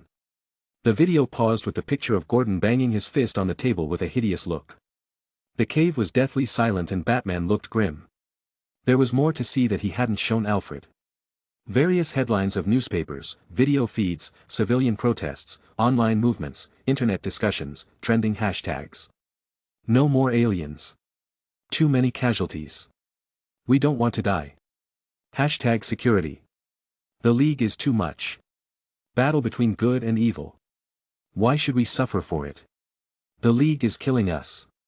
Various hot searches were all over the internet in the past month concerning the invasion. To be honest, it was all overwhelming. If I wasn't someone like Batman who had strong mental fortitude, they probably would have had a mental breakdown. Movements. Bruce said solemnly. Although I hate to admit it, there's some truth to what has been said. It's not the full story, and there's a lot more underneath, but at this point, nobody cares. That was the truth. It didn't matter what truly happened. Whether the aliens were there to get revenge on Lobo or not, the people certainly didn't care. This is why I'm still down here, Alfred. I'm Batman. In times like this, someone has to do the work. I feel it in my gut, the future isn't looking bright for us. I don't know what threat is on its way, but I have to be ready. This was the truth. This was also one of the fundamental differences between the two most famous heroes of DC. Superman would hope for the best, while Batman would expect and prepare for the worst. All so they could be ready for whatever the universe threw at them. They had to be. If not, the world would be doomed. Alfred kept silent without saying a word. In the end, a sigh escaped his lips. So what are you planning on doing, Master Bruce? In times like this, Alfred knew what Bruce needed the most was support. And he was ready to give it to him, however he could. Bruce tapped on the computer keyboard, causing the majority of the files to disappear. First things first. I have to find it, who is behind all this. His words fell into Alfred's ears, stunning the latter. Master Bruce, you mean? Yes, Alfred, I do. The news suddenly launched onto this topic, the criticism of the League went over the roof. Gordon's simultaneous attacks. If it's 1, it's normal. 2, a coincidence. But 3? Then that's a problem. Somebody is deliberately targeting the League, and I'm going to find out who. Bruce said in a serious voice. Alfred took a deep breath. He was seriously considering taking up retirement. I'm too old for this. The voice said inwardly. Do you have any trails? I've been looking into that whenever I can for the past month, and yes. Mainly 1 inch. The computer showed a picture. Luthor. Luthor. Both of them called out simultaneously. Bruce's eyes showed a profound look. The newly elected President of the United States, something that Bruce honestly wished wouldn't happen, but hey, you can't always get what you want, Lex Luthor was his prime suspect. No, not suspect. Bruce could practically confirm it was him. Motive? Luthor had it. Resources to pull it off? Luthor had it. Plus, there were hardly any people who could get that footage. The League had tried their best to make sure it was wiped. Mainly because the whole matter with Lobo was a delicate subject. Unfortunately, things had gone south. And coincidentally, Gordon just happened to have a relationship with Lex Luthor. The signs were so obvious. The only question now was what was Lex planning? It certainly couldn't just be this. Batman was sure Lex had another goal. A deeper agenda hidden behind this storm. And after a long time of analyzing the components, he finally deduced what Lex was truly after. The picture changed again, and what was shown was the satellite footage of a city outside Gotham. A small base, or headquarters, as Bruce liked to think of it. Luthor. What are you planning? Chapter 30. Sir, I remember this. Isn't this the city that mysteriously appeared a few miles outside Gotham? Oh. Have you been paying more attention to the news, Alfred? Do not mock me, sir. The old butler complained. But why are you paying so much attention? I remember that 7 out of 10 times when I entered the Bat Cave, the Bat computer was monitoring that same location. Because whatever Luthor is planning, I feel 9 out of 10 times that it has something to do with him. Bruce replied. Plus, the subject in question is a very dangerous existence that possibly poses a big threat to the planet. So proper monitoring is a necessity. Bruce responded. His eyes narrowed slightly as he watched the footage of Amari's tower. Honestly, the fact that he didn't know anything that was going on there irked him to no end. And there was nothing he could do to change that. He should know, after all, because he tried everything. Hacking with the Bat computer. No success. He even had to change the entire computer because the whole thing got fried when he did. Sneaking in. No possible success on that end either. He didn't try it himself, simply because he couldn't find any blind spots to sneak in through. Plus, Bruce had that gut feeling inside of him that he would be discovered the moment he approached a certain range. He could have asked Martian Manhunter to give it a try, but the whole thing was too risky. There was just too little information on the target and his HQ as a whole. Bruce wouldn't even know where to begin looking, assuming he managed to get inside. Clark was currently unconscious, or he would have asked him to perform an X-ray scan and draw out the schematics for him. Thinking of all this, his teeth itched, causing him to gnash them. Concerning Amari, he had so many questions digging into the depths of his mind that he wanted answers to. I believe he is also the savior of Mr. Kent's life, according to what I saw on TV. Alfred chimed in. Yes, and he almost killed him too. Bruce retorted with a bit of a frosty tone. The world government had practically announced that Amari and the military had worked together to destroy the spaceship. How they managed to do it was currently beyond Batman's knowledge, as he couldn't easily access government secrets like he used to anymore. If it were someone else, he might be skeptical, but Amari couldn't be judged with common sense. So the fact that the spaceship was destroyed was his credit until someone proved him otherwise. But that wasn't the point. The point laid in the fact that Superman was blown up alongside the rest of the ship too. With the state Clark was in when he was captured, Bruce already expected the worst when the watchtower recorded the explosion. This was what made him gloomy. Bruce wasn't sure if he knew Clark would survive, or he just wasn't concerned about Superman's life and death. But there was no way he didn't know that Superman was captured. So basically, live if you can and if you can't. Thinking of Amari's personality, Bruce settled for the latter option. Oh. Well, you can spare me the details, Master Bruce, because Mr. Kent certainly isn't dead yet. Alfred stated flatly. Bruce raised an eyebrow. Whose side was this butler on? I wasn't going to. Bruce continued to work on his Bat computer. If there is one good thing that came out of all of this, it's that the explosion scared away the coming wave of attacks. Alfred's eyebrows furrowed. Were you expecting more invaders, sir? Yes, a lot more. He replied candidly. The lanterns informed me that several hostiles had entered our space sector. But judging from the fact that we haven't had any new visitors, then our assumptions that they were scared away by the explosion of the spaceship can be confirmed. Bruce put both hands together under his chin. Either that, or they decided to leave because the object of their visit no longer exists. Lobo was taken away by the invaders and their transportation was destroyed. Judging from the state Lobo was in when he was taken away, he probably died in it. How the extraterrestrials were able to locate the Charnian was unknown, but since Earth didn't have their target, then they wouldn't bother with their primitive planet. Thankfully. Are you planning on confronting him, sir? No. Currently, the League is stretched too thin. We've experienced too much in too little time, and we need to recuperate for a while. Bruce's thoughts were clear on priorities. The League as it was now wasn't ready to confront Amari. One of their heaviest guns was in a coma. Even after he woke up, Clark would have a lot of things to sort out in his daily life. Martian Manhunter had gone back to Mars. The matter of Maricross was weighing on him, and the League held no objections. Hal had retreated to report back to OA Star. The attack Earth had experienced was on the same level as General Zod, as one of its resident lanterns, Hal needed to investigate. Zatara on the other hand was away investigating a magical disturbance that had occurred 2 months ago. Since it pertained to the magic part of the world, the League would not involve themselves unless Giovanni asked for help. Furthermore, Dr. Fate had gone missing. When facing Amari, he was one of Batman's trump cards should things ever get messy. However, the rest of the Justice League was either aiding in Central City or just weren't available. Superheroes were people too. They still had lives, and the League couldn't prevent them from living it. The Black Ops squad have been rather idle lately. I think it's time we make some arrangements for them. Locating Dr. Fate should be a doable task. Master Bruce, you have a charity event you really should be preparing for. I've asked young Master Grayson to. Ugh. Bruce, whose thinking process was interrupted, let out a loud groan. Another event? I have too many things to do, Alfred.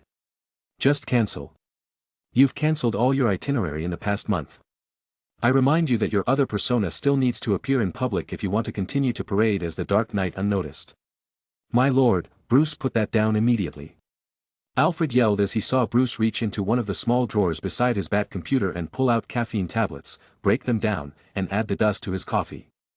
After the Bat managed to send the grumpy butler back up to the mansion and stop the latter from pestering him about his health, Bruce continued to look at the Bat computer.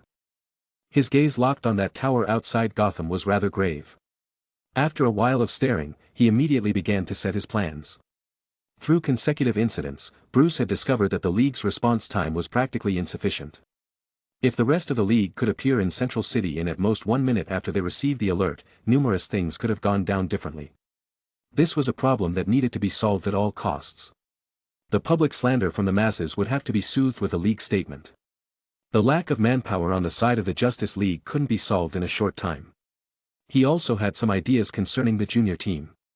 Their matters had been exposed to the United Nations, so should they continue their previous duties? Maybe they should disband and reform. Create a small team of their own where they could fight to protect the world. They couldn't join the Justice League just yet, but they could create a team for their age group. Perhaps a young Justice League or a Teen Titans or something.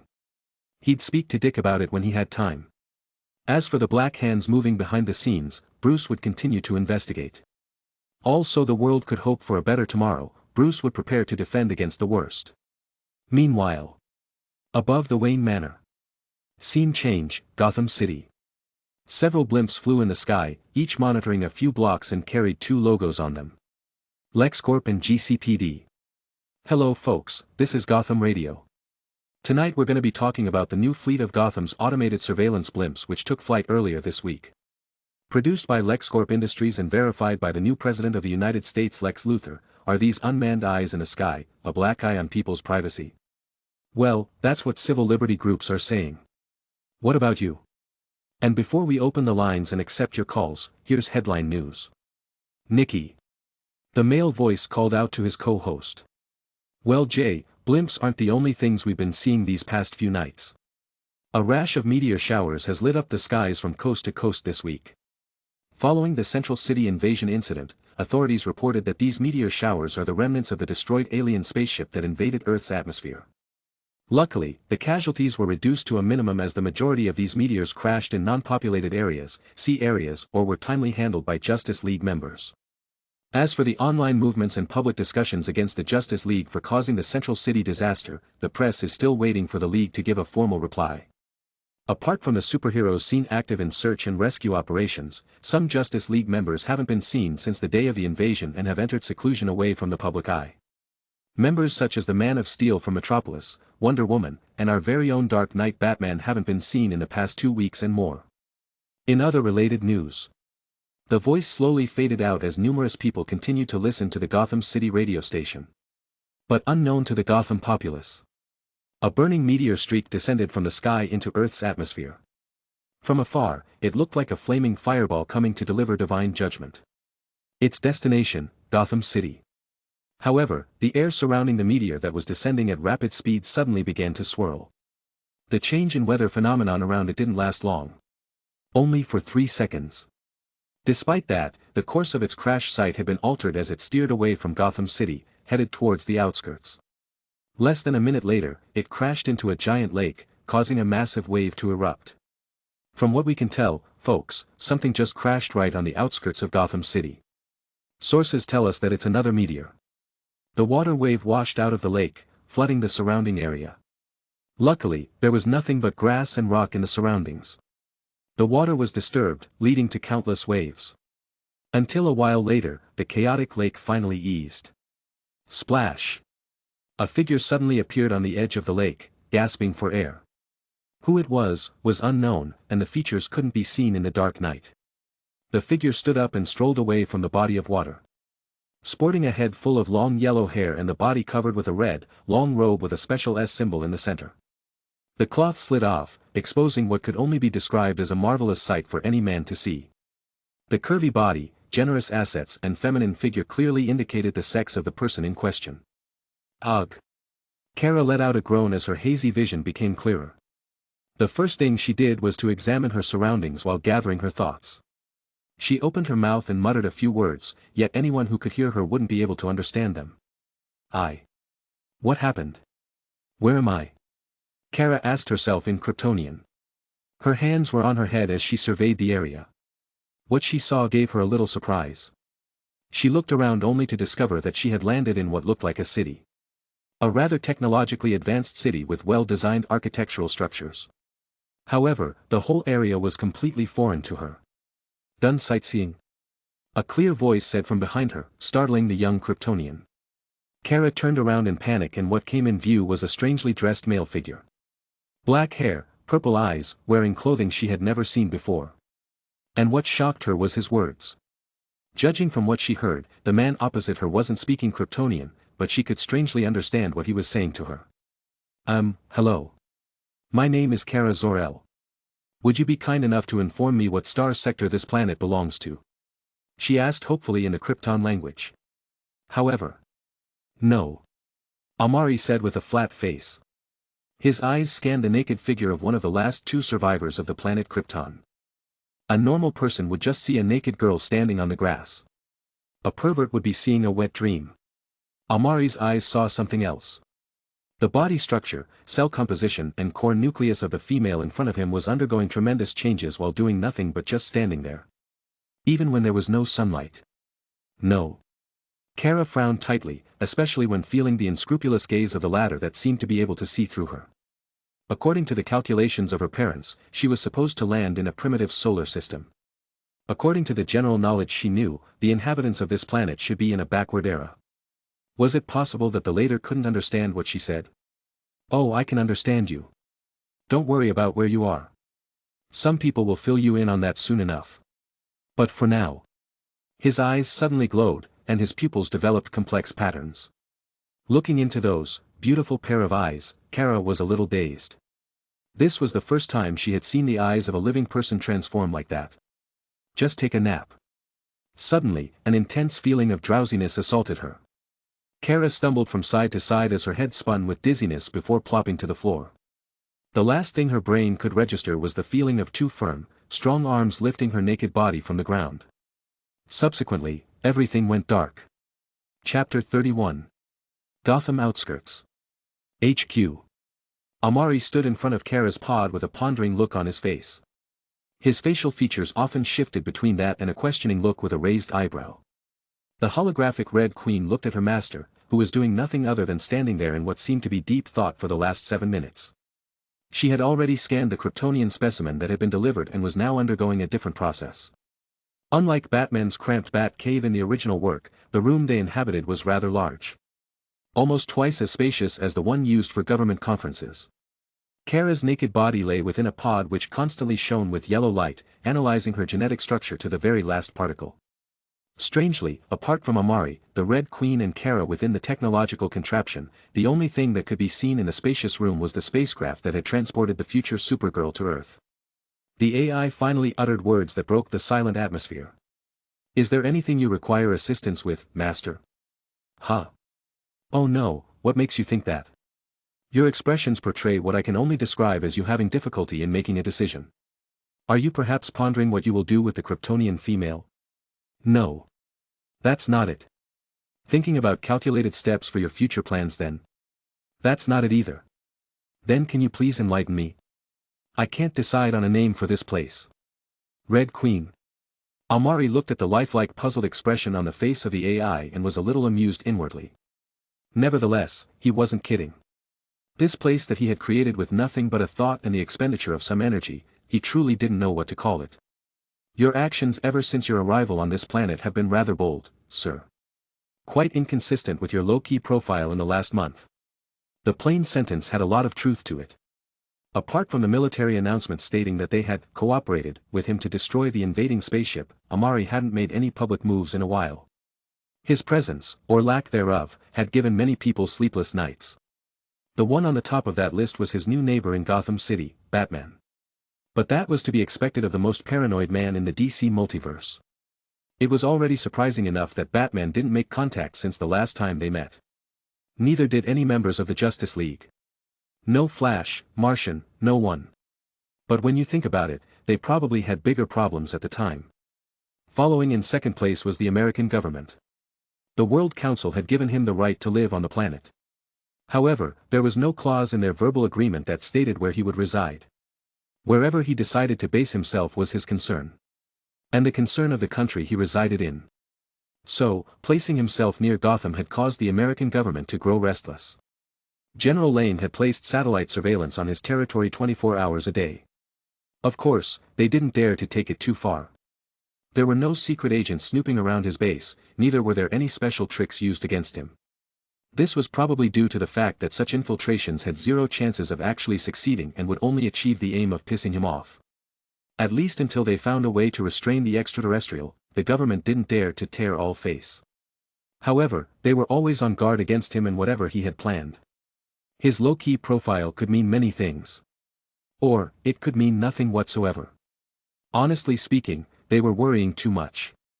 As long as they didn't cross his bottom line, Amari wouldn't bother with whatever they did. They weren't stupid enough to test him. Although, that didn't mean others weren't. But hey, he didn't have anything better to do. Until today, that is. Amari turned his attention back to the sleeping Kryptonian. Low profile, huh? If it's such a problem, then let's fix that. Amari said casually as he gave her a look. The AI, understanding what her master was conveying, began to take action. Inside the containment pod, several little holes opened up on the inside revealing sharp-pointed needles. The needles all pushed forward from their concealment and penetrated into the Kryptonian's skin. Blood immediately began to flow outward through the needles. Amari looked at the process with indifference. Kara was valuable to him, or rather, her Kryptonian DNA was. And this was the previous goal the energy sentient had set his eyes on. If he didn't know she was coming, he would have kidnapped Superman from the exploding spaceship and let the whole world think he was dead. Well, only until he drained the latter of all further use. Although not necessary, the DNA of a Kryptonian was needed to carry out his next course of action. Needed to reduce the costs of energy, that is. Master, a special action is going on that I believe you will want to see. The Red Queen suddenly spoke mid-process, successfully drawing Amari's attention. A holographic screen appeared to show a press conference. Another talk show concerning the actions of the Justice League again? Amari asked with a raised eyebrow and immediately lost interest in his thoughts. No sir. This one is talking about you. Her apathetic voice replied and the holographic picture played. It showed a broadcast, an evening talk show, with a woman and a man sitting next to one another in plush chairs. Amari vaguely recognized the man as a popular pundit. However, what caught his attention was the headlines. Gordon Godfrey clears the air on the infamous deviant, threat or hero. Me? Amari raised an eyebrow. This was something he had not expected. Frankly speaking, at this point, he should have already begun to fade out of the public light. The so-called announcement that the military released concerning their cooperation was just to make sure he didn't get angry at his credit being taken away. In essence, there were no interviews, no exclusive reports, no statements, nothing. No one knew how Amari had destroyed the spaceship that had already left Earth's atmosphere. As the military didn't know, they couldn't provide any details. The Justice League also couldn't release a statement on that subject. Amari, on the other hand, had never appeared in public to confirm the matter. Without enough content to actually print out a story, the subject of the destruction of the invaders could only be written as an afternote. Only enough to leave a mark in the minds of the citizens. And more importantly, Gordon. Amari's eyes narrowed as he watched the screen play out. An alien invasion attacked, and what happened? I'll tell you what, nothing. Not only did the Justice League fail to stop them from getting what they came for, they even left the planet. If their ship hadn't been blown to bits, the thousands of lives lost in Central City would have gone for nothing. That's the bitter truth, folks, and the unfortunate souls of Central City have the deviant, Amari, to thank for that. Gordon on the screen wore an olive green suit, his blonde hair was styled backwards as always. Amari? The alien that first appeared in Metropolis? The woman on the set placed a finger on her chin. Forgive me for asking, but are you truly the Gordon Godfrey we all know? She asked with a hint of doubt in her eyes. Seeing this, he smiled and turned towards the camera. I know what you're all thinking. Old Gordon's gone soft, but I assure you people at home, the reality is far from that. Unlike a certain group of masqueraders, this deviant, Amari, actually came in through the front door. He said as he pointed forwards. Superman and the likes of the Justice League came in unannounced. But his existence was actually verified by the government. Not only does he not parade about while wearing a mask, we've all seen what he looks like. We know who he is, and he knows who we are. That's how it should be, folks. That is the right way to integrate into society. True equality. His actions have shown that he, as an outsider, actually wants to cooperate with Earth, on our terms. Amari watched as the video continued to play, his expression grew more and more indifferent as the seconds passed by. So unlike the others, this alien, Gordon Godfrey, have no prejudice against. Unless he does something that can make me say otherwise. Pause. Amari's cold and clear voice sounded out, bringing the talk show to a halt. A chair had materialized behind him at some point, prompting him to lay his body on it. His finger continuously tapped the armrest of the chair while staring at the paused holographic video without saying a word. After a while, a small chuckle escaped his lips. He. I just thought no one would be stupid enough. It seems like someone wants to prove me otherwise. The chuckle held no warmth in it and even carried a hint of murderous intent. Testing me? What's your purpose? He said to no one in particular. Master, do you mean? Yep. Someone's messing around where they shouldn't. Who was Gordon Godfrey? The Jonah John Jameson of the DC world. Such a person was doing what? Speaking up for him. When did they make acquaintances? Why would he take such an action? From the goodness of his heart. If Amari were a regular human, a sneer would have crept up his face at this moment. Do you know who it is, sir? The Red Queen asked. He. Apart from Luthor and the Light, who else could it be? His earlier question was just for show. He already knew the who, why and what in this case. Anyone with random DC knowledge would be able to pick up the clues. Gordon Godfrey was an associate of Darkseid, but Amari and Darkseid had never crossed paths. So the latter had nothing to do with this. Luthor on the other hand. The bald egomaniac had just become president. His mind was probably spinning with several dark schemes. And bringing Amari into the public spotlight was most likely just one of them. Should I just kill him? Amari pondered on the question casually. He looked at the sleeping Supergirl who was being drained of blood for a while nonchalantly. After a few moments of contemplating, he shook his head in refusal. The Red Queen looked at his pondering figure and tentatively asked. Do you intend to eliminate him? Oh. Not just yet. Besides, where's the fun in that? Amari's voice sounded as he continued to tap the armrest lightly. He hasn't done anything yet, and Lex still has some use to me. With a light shrug, he continued. Whatever he has planned, it doesn't matter. Besides, I'm a little bored, so let's leave him alive until then. A certain someone, on the other hand, I feel they've lived long enough. His words would bring a chill to whoever heard them. The AI just nodded. Amari's eyes flashed with a cold light. With his current strength and amount of energy, there were hardly any things he needed to worry about. Lex Luthor wasn't one of them. So Amari ultimately concluded on letting him live for the meantime. There were still some events that hadn't happened yet, and some of them held part of his plans. Or his tools for amusement.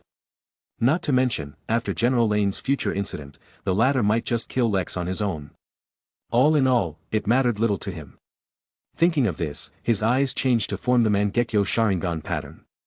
So in the meantime, let's go hunting for some stowaways. And with that, his body blurred before disappearing in place. The chair dematerialized out of existence, and the holographic AI also disappeared. All that was left was a sleeping Kryptonian who had turned into a blood donor. A meteor crash. Bruce listened to the Gotham radio reporting the news concerning the crash of another meteor near Gotham, and his flat expression grew a little rigid. The Bat computer had already pulled up a live video footage of a reporter from the Gotham Daily flying towards the area of the crash site on a helicopter. Chapter 32. Another one. Bruce listened to the Gotham radio reporting the news concerning the crash of another meteor near Gotham, and his flat expression grew a little rigid. The Bat computer had already pulled up a live video footage of a reporter from the Gotham Daily flying towards the area of the crash site on a helicopter. Cynthia Hull from the Gotham Daily Bugle with reports of another meteor crash outside the vicinity of Gotham. Contrary to what people would expect, however, the news chopper stopped about a mile away from the reported landing area. As you can all see, folks, the trail of smoke in the air shows that the meteor landed in that area. Home and private territory of the infamous alien otherwise known as the Deviant. Unfortunately, however, authorities have clearly stated that this area is strictly off-limits to even the press populace, and according to past news reports, the whole area is shielded by an energy shield. Further entry is not only forbidden but also unsafe, as the barrier is said to be impenetrable. The citizens of the nation are beginning to wonder whether Amari is. With furrowed brows, Bruce took a sip from his coffee, placed his favorite mug down on a coaster and stood up from his chair. At the moment, Bruce wasn't putting on casual wear but was donning on pitch-black tights, a long black cape with a black bat symbol on his chest area. The Batman getup. The pitch-black spandex suit with highly advanced tech equipped within it stuck close to his body. Amari's energy dome doesn't allow entry to foreign entities or objects, and yet miraculously, a streaking meteor makes its way into his territory without intrusion. Bruce narrated his thoughts to no one in particular, as he was the only one present within the Batcave. He already knew about the energy barrier surrounding the area. If Amari hadn't set up those shields, then there would always be a group of reporters who didn't know what was good for them, attempting to sneak into his base unnoticed. Knowing that such a place was the base city of an unknown, very dangerous extraterrestrial entity should supposedly dissuade them from having such thoughts and engaging them. Bruce knew that the answer to that question was a big fat no. If you want proof, all you had to do was look at people like Iris West Allen and Lois Lane, who put their lives in danger time and time again while chasing after potentially dangerous leads. Honestly, he thought it was nothing but madness. There would always be reporters willing to put their necks on the line for a good scoop. There were those like the above-mentioned who had a natural yet synonymously dangerous curiosity for the unknown and the supernatural. While there were others who would do it for a possible promotion or a quick buck. Bruce remembered clearly Clark and Barry's stories concerning how these two women spent majority of their time stalking their alter egos. He found it somewhat amusing actually, but that wasn't the point. The dome was erected to prevent anything from getting in. But now. Computer, play satellite imaging on the meteor's descent. Bruce gave an order and the screen changed. The surveillance footage of the meteor descending on Gotham City played on the screen. Rewind. Pace in slow motion. Batman said solemnly as he studied the video of the falling meteor. It didn't take him long to notice the very abnormal change of trajectory during its fall. Run playback, zoom in.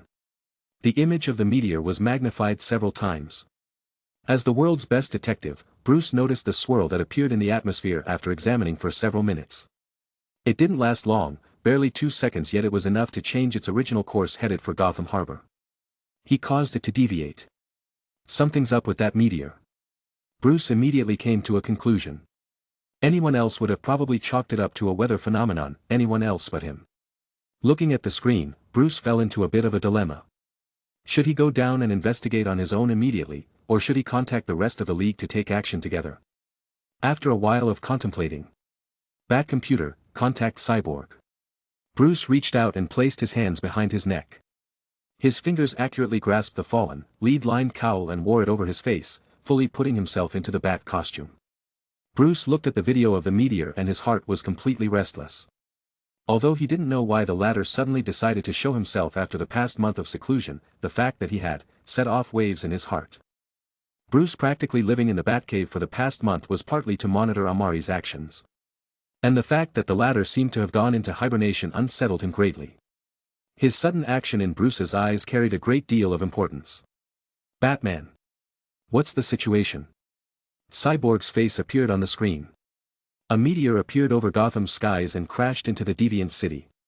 His reply was curt and concise, giving all important information in as little words as possible. And? What did you find out? Cyborg asked curiously. He knew Bruce too well. For the latter to suddenly call him, something strange must have happened. Here's the thing, it wasn't meant to crash there. He pressed a button and the screen showed 2 lines curving in different directions. They indicated the meteor's change of trajectory. From what I can tell, I believe he personally caused it to deviate. The energy shields around his base didn't try to prevent it from getting in. Something's wrong with this meteor. I see, so what are you thinking? Amari's involvement directly makes this event anything but normal. I don't know what he's planning, but one thing's for sure. This falling meteor isn't simple. We have to find out what. Bruce stated the facts. Get up to the watchtower, I'll notify all available members of the League and we'll discuss what's happening and a possible course of action. Vic said with a solemn look on his face. Understood. Bruce gave a light nod. Cyborg out. Cyborg's video went off, leaving Batman alone in the Batcave once again. Bruce let out a heavy sigh before turning towards a side of the Batcave. That side happened to have a Zeta tube. Meanwhile, back on the watchtower hovering above Earth's orbit. Within the med bay, Clark's sleeping figure laid within a solar regeneration pod which was surrounding by a lot of classy tech ensuring the continuous procedure of his ion radiation transfer. His upper body was naked while his lower half was clothed with white pants. The perfect, well-lined muscles on his body didn't give off an ooze of sweat under the intense solar radiation. Suddenly, Superman's fingers within the pod twitched. United States. Project Cadmus. On the outskirts of Metropolis. If one looked closely, they would see a figure high above the clouds dressed in a loose-fitting black shirt and shorts, his form reflected by the moon.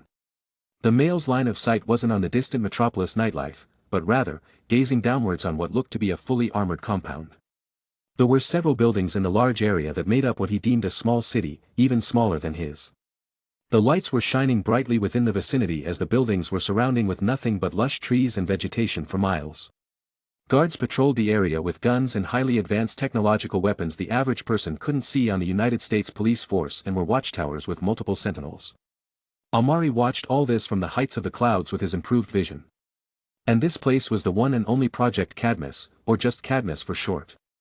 A secret division of the United States government dedicated to countering the power of metahumans in the world, particularly the members of the Justice League. And the first founder and chairman of this operation was the infamous Lex Luthor.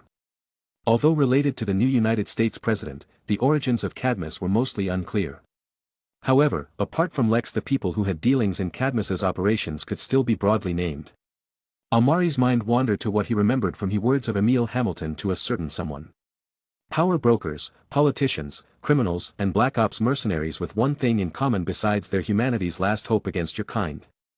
Project Cadmus was in the business of developing weapons, specifically to fight powered humans such as the metahumans, Justice League and aliens.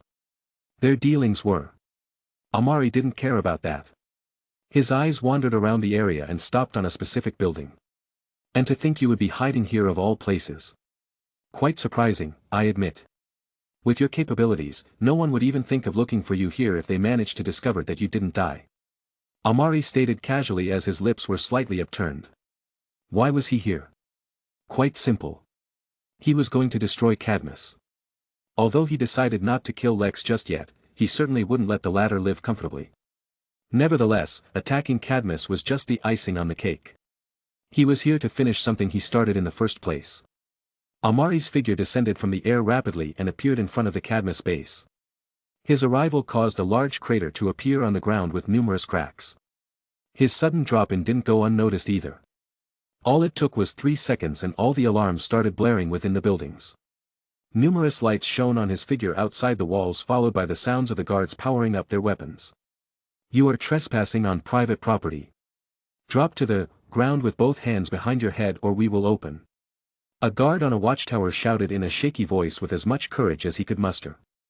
This guy had dropped in from the sky and the cracks on the ground indicated that the latter was no small character. His grip tightened on his laser pulse gun, the only thing that currently gave him a sense of security, and he threatened the intruder as best he could. However, his words stopped as he recognized the figure standing under the spotlights and his eyes widened in shock. It's you. You're that alien. His voice was very loud, losing a large amount of the fear he previously had. Amari wasn't hard to notice as his picture and video were all over the internet. Especially with the new rounds of promotion from Gordon Godfrey. The signature marks within his purple eyes just made him all the more easier to spot. Glad that you recognize me, so hello. Amari raised his hand and waved with a nonchalant smile on his face. And goodbye. Then his patterned eyes glowed brightly. The eyes of all the guards looking at him suddenly lost their light and became dull. Then, plop. Several fell to the floor, some fell off their platforms and Amari walked forwards indifferently. The illusion of his eyes had just put everyone to sleep with a single gaze. Nothing special. Boom. With one punch, the gates were blown away and landed several meters in the distance, looking completely deformed. Amari stood in place without moving, seemingly waiting for something. And thankfully, he didn't have to wait long. In a matter of moments, numerous reinforcements arrived on the scene with high-tech weapons, blasters, missile launchers. There were even several tanks. However, compared to the ones at the door, Amari quickly noticed that these guards were dull-looking and had flat expressions. Similar to when he hypnotized the earlier guards. Mind control. Controlling baseline humans with weapons to attack me? You do know it won't work, right? His indifferent voice questioned to the group of guards. The mind-controlled humans didn't utter a word and immediately opened fire. All kinds of weapons, lasers, plasma rockets, kryptonite-powered blasters converged towards his standing space. A burst of explosions sounded in the quiet night as dust and debris flew in all directions. The smoke spread all over and could be seen a few miles away. The guards didn't stop firing, but continued to shoot blast after blast. That will be enough of that. The indifferent voice came from behind all of them, causing the heavy fire to cease. Although they currently didn't have any awareness, the coldness emanating from those words caused a chill to run down their spines. Kamui. Amari activated his ability without a second thought. Although these group of humans were being mind-controlled, it didn't matter to him. No one who attacked him would go scot-free. The degree of damage he would unleash would depend entirely on his mood at the time. The guards only felt a strong suction force envelop them all, and then squelch. The unbearable pain, regardless of mind control, caused them all to scream at the top of their lungs. Some had their arms ripped off their shoulders. Others were their legs, while some even had their bodies divided in two from the waist. The scene was bloody carnage as dozens of men wailed in agony. The cause of all this had his body disappear on the spot. And appeared somewhere within the lower levels of the Cadmus building. As soon as he appeared, several heavy metals suddenly sprung out of unknown positions and rapidly entangled him. Amari didn't move an inch and watched it happen without even activating Kamui, watching the whole thing with interest. Then, a short sword appeared behind him and accelerated rapidly, aiming for his heart. A flash of coldness appeared in Amari's eyes. Unlike his bindings, that metal wasn't from Earth. Thinking of this, he immediately made a move. Dark red aura seeped through his clothes and the metals binding him decayed rapidly and broke into countless pieces. The dagger accelerated towards him only to be caught firmly within his palm. Looking at the weapon made from foreign materials, the murderous intent in his heart grew by the second. Alkan metal. This should be what Sevimark's twin-tail chains were made of. Sharp enough to even tear through the defense of a Kryptonian. I admit it would have posed a threat if your efforts had actually succeeded. His voice was flat and his face was indifferent. He looked towards the end of the room where a certain containment pod full with liquid was mounted. Inside the pod was a creature with skin half black, half white and all the identifiable features of a Martian. Marikraz. The Psion experiment wasn't in human form and her characteristics as a Martian were completely showcased. However, parts of her skin were severely burned and a leg was missing. Although just an insignificant threat, it's a threat nonetheless. You have a hint of my respect. Amari said indifferently. Unfortunately, that will in no way prevent you from dying. Marikraz still didn't say a word, but her actions were in no way slow. Her powerful telekinesis unfolded, sending a massive invisible storm in his direction with as much power as she could muster in her injured state. At the same time, her body activated density shifting and went invisible as she immediately aimed to escape from this place. Anywhere would do as long as she got far away from him. However, seeing the fleeing figure of Marikraz, it all played in slow motion within his eyes. His eyes suddenly glowed as he activated the second pupil technique within his other eye. Amaterasu. Pitch black flames appeared within the surroundings and expanded rapidly, devouring everything in its wake. Chapter 33. The sudden explosive rise in room temperature was accompanied by the scalding heat exceeding thousands of degrees. Boom. The lab filled with several important experiments, heavily invested equipment and research facilities amounting to millions was swept away by a raging black inferno. The pitch-black flames reacted like a starving living entity, engulfing and devouring anything and everything in its path. Everything that met its touch was destroyed in a split second. The fleeing Martian felt the scalding heat, and the bald scalp in her Martian form tingled. Marikraz was so frightened that her intangible form quickly phased right through the nearest wall.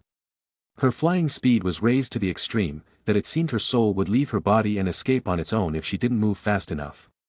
At that moment, the all-too-familiar feeling of fear and crippling anxiety assaulted her nerves and threw her mind into chaos. Fire. A Martian's worst fear. Marikraz, who knew all too well how vulnerable she would be if she didn't get as far away as possible from that blazing heat, ran as fast as she could. With her Martian abilities, she phased through wall after wall in a frenzy. Amari saw her escape from the room, and his body blurred after her. A second after he disappeared, the spot where he stood was enveloped by the pitch-black flames. Blar! Blar! Blar! The alarms sounded throughout the buildings like sirens, yet Maricroz paid them no heed as she focused all her might on escaping. Her body was invisible and intangible, enabling her to move at high speeds without being noticed.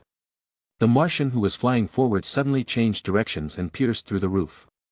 Her body appeared on the upper floor. Appearing here, she instantly deactivated density shifting and, in her Martian form, spat out a mouthful of blood. The bloodline oozed from the corner of her mouth. Seeing the blood, the white Martian was visibly gloomy. Using her powers wasn't effortless. It would be if she was in perfect condition, but that wasn't the case at the moment. The consistent use of telepathy, telekinesis, and density shifting carried a rather heavy strain on her damaged body. This could be seen through the very visible scars on her form and the leg area that was missing a foot. If she couldn't fly, her mobility would have been greatly limited.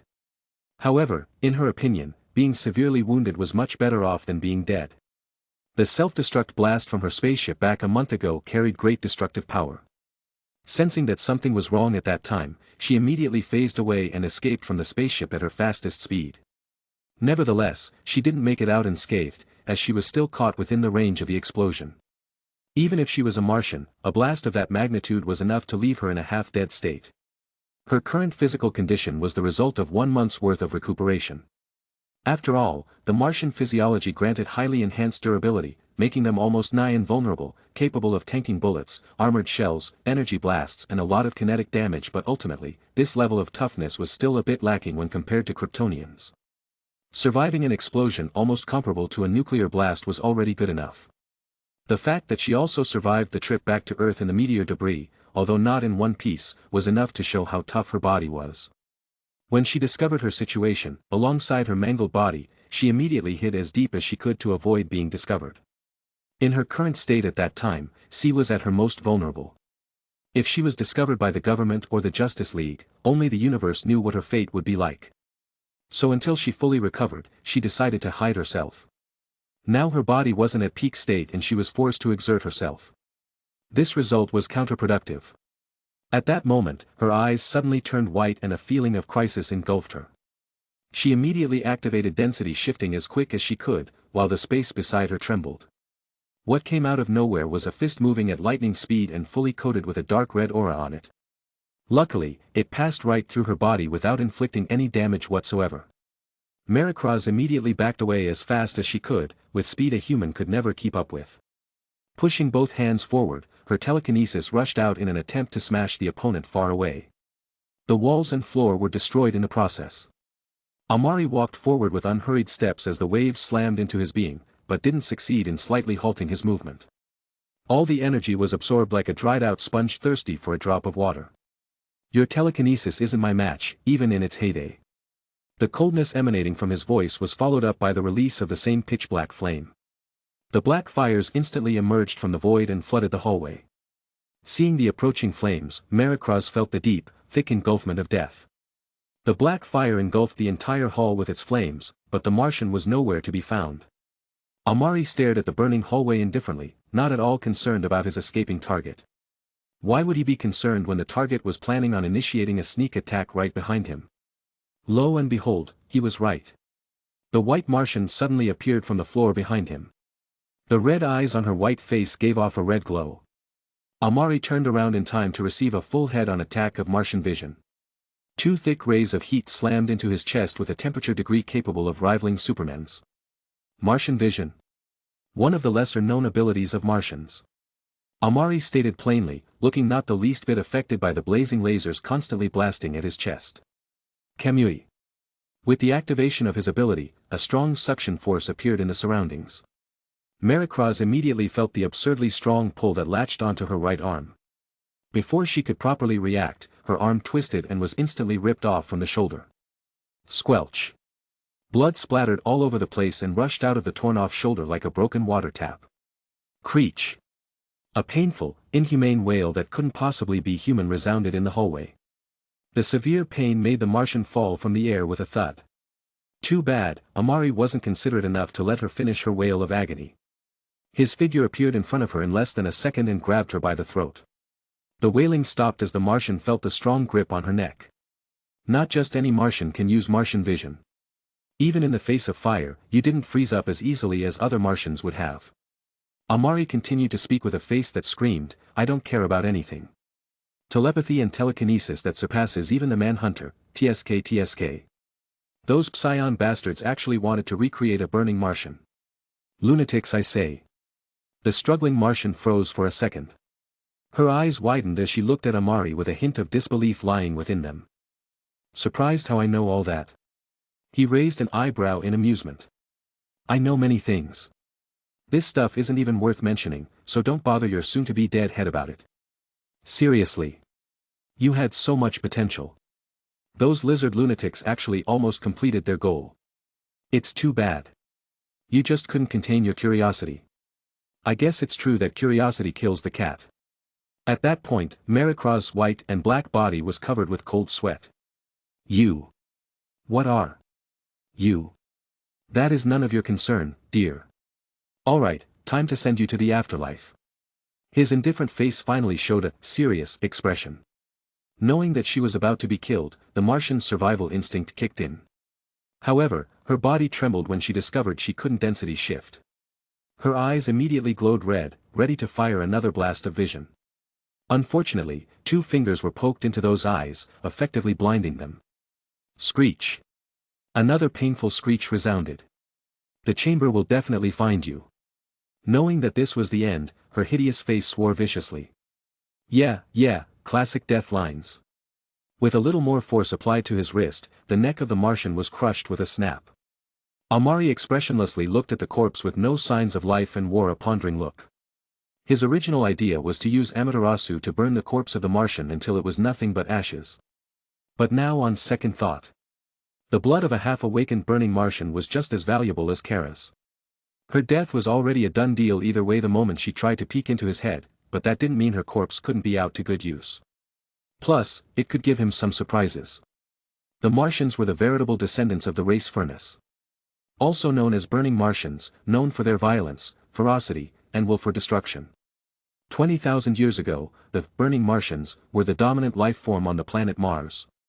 Their name originates from the fact that each Martian was perpetually ablaze with a glowing halo of fire. They were a ruthless and barbaric race whose life's goal was to wage never-ending war against one another. The Guardians of the Universe, who had been observing Martian culture for quite some time, decided to intervene the moment it became clear that it wouldn't be long before they developed interstellar travel. They programmed a genetic weakness towards fire into Martian physiology to prevent them from evolving back into their natural forms. All of this aside, it just emphasized on the fact that the furnace race was powerful. Thinking up to this point, Amari quickly stored Maricra's corpse within the Kamui space. Great. Now that that's settled, let's make this quick. His body disappeared as soon as he finished his words. The sound of alarms rang out within the Cadmus base, instantly sending the whole facility into a frenzy. Security guards were mobilized, staff and personnel immediately went to work to discover the situation. What the hell is happening? A stern middle-aged woman dressed in an executive lab coat yelled at the top of her lungs as the elevator door opened up. "We're under attack, Dr. Horton." Someone replied in a loud voice. "Don't you think I know that?" Hearing his obvious reply, her face was ugly. The male, seeing her gloomy expression, shrunk back a bit, not daring to utter another word. "Project Cadmus is an investment of countless bigwigs. I want to know who is attacking us right this minute and what gives them the audacity," Horton said with a frown on her face. However, several explosions from the lower levels of the building caused everyone in the command room to stagger, while some who were already standing fell on their butts. "What was that?" "It's not good, ma'am. Sublevel B-16 has gone up in flames." A man yelled in anxiety. "B-16. Fuck. What's happening down there?" "I don't know, ma'am." The man's face was hideous. Cadmus's research was aimed at creating powerful genetic weapons. It didn't just include human experimentation, but also the creation of special vials and serums capable of creating powered individuals. The majority of these serums were failures, but they were expensive failures and valuable research material. The surveillance footage of the mentioned sublevel appeared on the screen. What could be seen was a rapidly spreading black flame, devouring everything in its path. "Damn it. Dr. Horton roared distressed. The fire. Whatever it is, it's spreading rapidly. What should we do? A personnel questioned with a bit of timidity. What should you do? Find people and get down there to put it out, you nuthead. The roaring voice of the doctor could be heard in the command room. However, high above the Cadmus facility, the space around an area distorted slightly and Amari's figure appeared in the air. He looked towards the buildings below and the patterns in his eyes spun rapidly as if accumulating power. A few seconds later. Amaterasu. The void suddenly cracked open, followed by a massive gush of black flames pouring down upon the earth like hell's judgment. And right in front of its path was Cadmus. Boom. Send the word out. We need to let them know that the Dr. Horton said, but before she could finish her words, the entire Cadmus building was engulfed in black. Chapter 34. Metropolis Outskirts. Cadmus. A job well done, I suppose. Looking at the entire area practically covered in a sea of black flames, Amari thought inwardly as he flew above it all.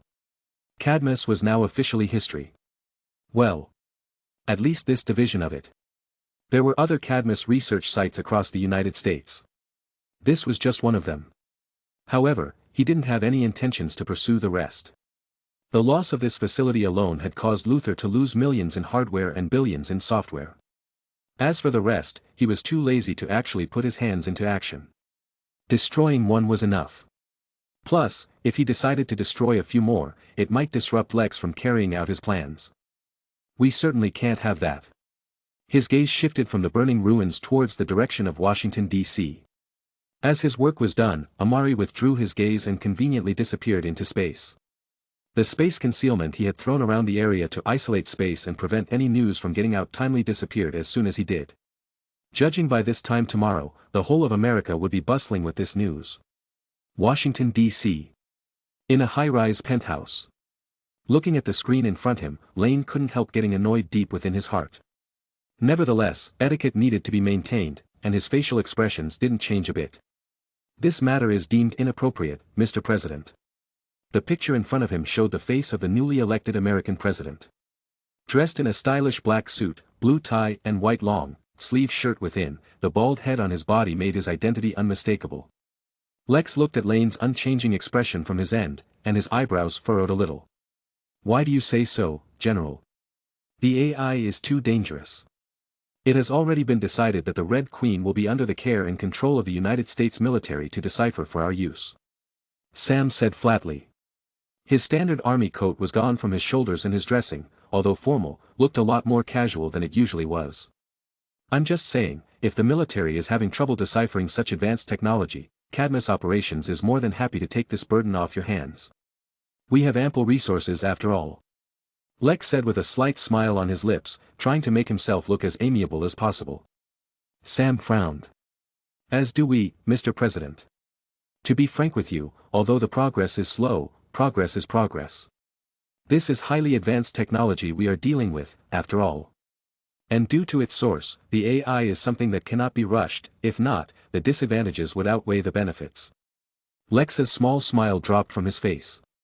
Sam's words contained all the information he wanted to portray. A direct refusal. Due to the invasion incident of Central City, Lex, who had suffered a loss and almost lost his life, used the tragedy of Central City's destruction to fuel his campaign. Promoting his ideals on the need for increased national security and the helpful additions from GBS pundit Gordon Godfrey on the Justice Leagues and aliens as a whole, he was able to smoothly bag the presidential post less than a month later. This could be considered a great leap forward in his ambitions and the ambitions of the light. Naturally, after becoming president, his influence had risen tremendously. The same applied to his access to confidential government secrets. Finding out the inner workings matters of the World Council's deal with the mysterious alien, the Deviant, was only a matter of asking.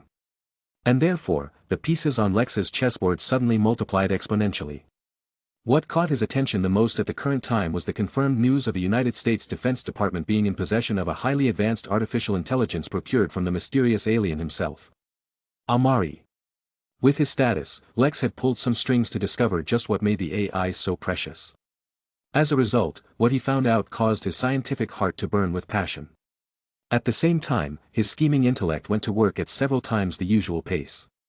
An artificial intelligence capable of controlling the world. If gained possession of, Lex couldn't imagine what heights he could reach.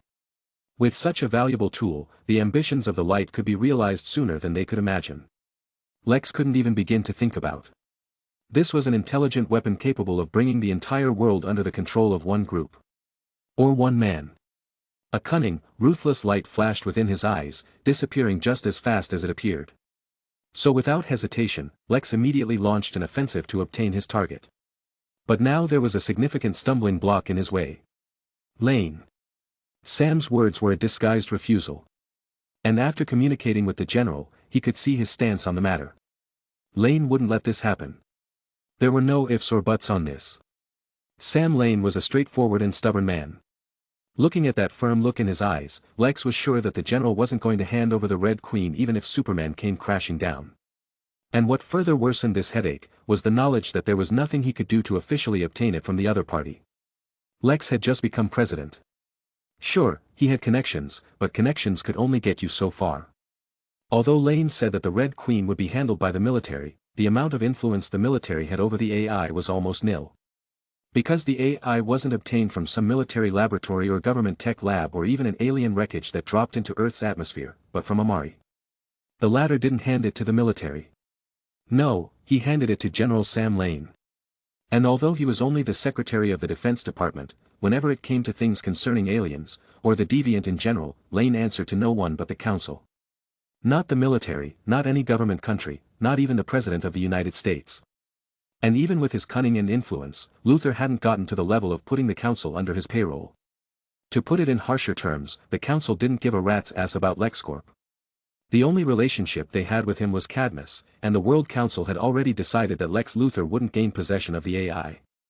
Not even their investment in the biological weapons would change that. So now Lex had officially swallowed a hard bone that just wouldn't go down. If Lane refused to give permission, Lex was helpless. Sam looked at the slightly frowning face of Lex Luthor and his heart didn't stir up any waves. In fact, his words earlier were a coded lie. According to their current level of research, his slow progress actually meant no progress. In their attempts to crack the Red Queen this past month, his research team hadn't progressed an inch. Nevertheless, Lex was right about one thing. Lane would never hand the AI to Luthor unless the world was about to perish. Lex, who was looking at the expressionless Lane through video call, had a slight headache. At that moment, the door to the Oval Office received a light knock. Hearing this, Lex frowned even more, a little annoyed. "Come in," he uttered and turned back to the screen. "In that case, General, I wish you good luck. Do update me on your progress when you have acquired substantial results." Without another word, Lex ended the video call. His face turned dark as he continued to look at the blank computer. "Didn't go well, huh?" Mercy's voice sounded as she walked into the room. The new arrival was none other than his assistant and driver. "No, it did not," Lex replied, an eyebrow raised in contemplation. "Bad mood?" She tilted her head and asked. Her right arm held an electronic tablet. "Slightly, yes." "Well, heads up. It's about to get worse," Mercy said emotionlessly as he pulled the tablet from her other arm and showed Lex the contents. Lex looked at the tablet with puzzlement. After the Central City incident, things had been flowing rather well. What could possibly cause his mood to turn worse? A few seconds later, Lex's face was as dark as the bottom of a used pot. The tablet showed a received Cadmus alert followed by satellite imaging. Right outside Metropolis, where Cadmus once stood was replaced with nothing but raging flames.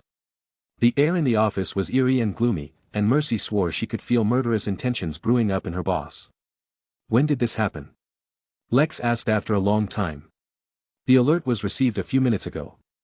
The reply came to his ears. "Who did it?" "We don't know." "Huh? We don't know." The office was silent. Seeing that the atmosphere was getting worse, Mercy continued. From 9:16 p.m. to 9:20 p.m., satellite surveillance suddenly malfunctioned. Nothing within a 10-kilometer range of Cadmus labs could be monitored during that time. "My guess, you were targeted." "Yes, my dear Mercy, I believe that point is overly obvious by now." His words were mixed with sarcasm and coldness. At this point, even if someone told him this was all a coincidence, Lex wouldn't believe it. But whether it was a coincidence or not wasn't relevant at the moment. Cadmus was destroyed. Although only the one in Metropolis, it was destroyed nonetheless. Not to mention that the Metropolis Cadmus facility wasn't a branch. It could be considered as the main Cadmus facility with lots of important research projects and materials. And now, it was gone. All gone. Lex's face was incomparably ugly. Cadmus's board of directors certainly wouldn't be pleased when they heard about this. Neither would the World Council, who had put in substantial investments into the development of biological weapons.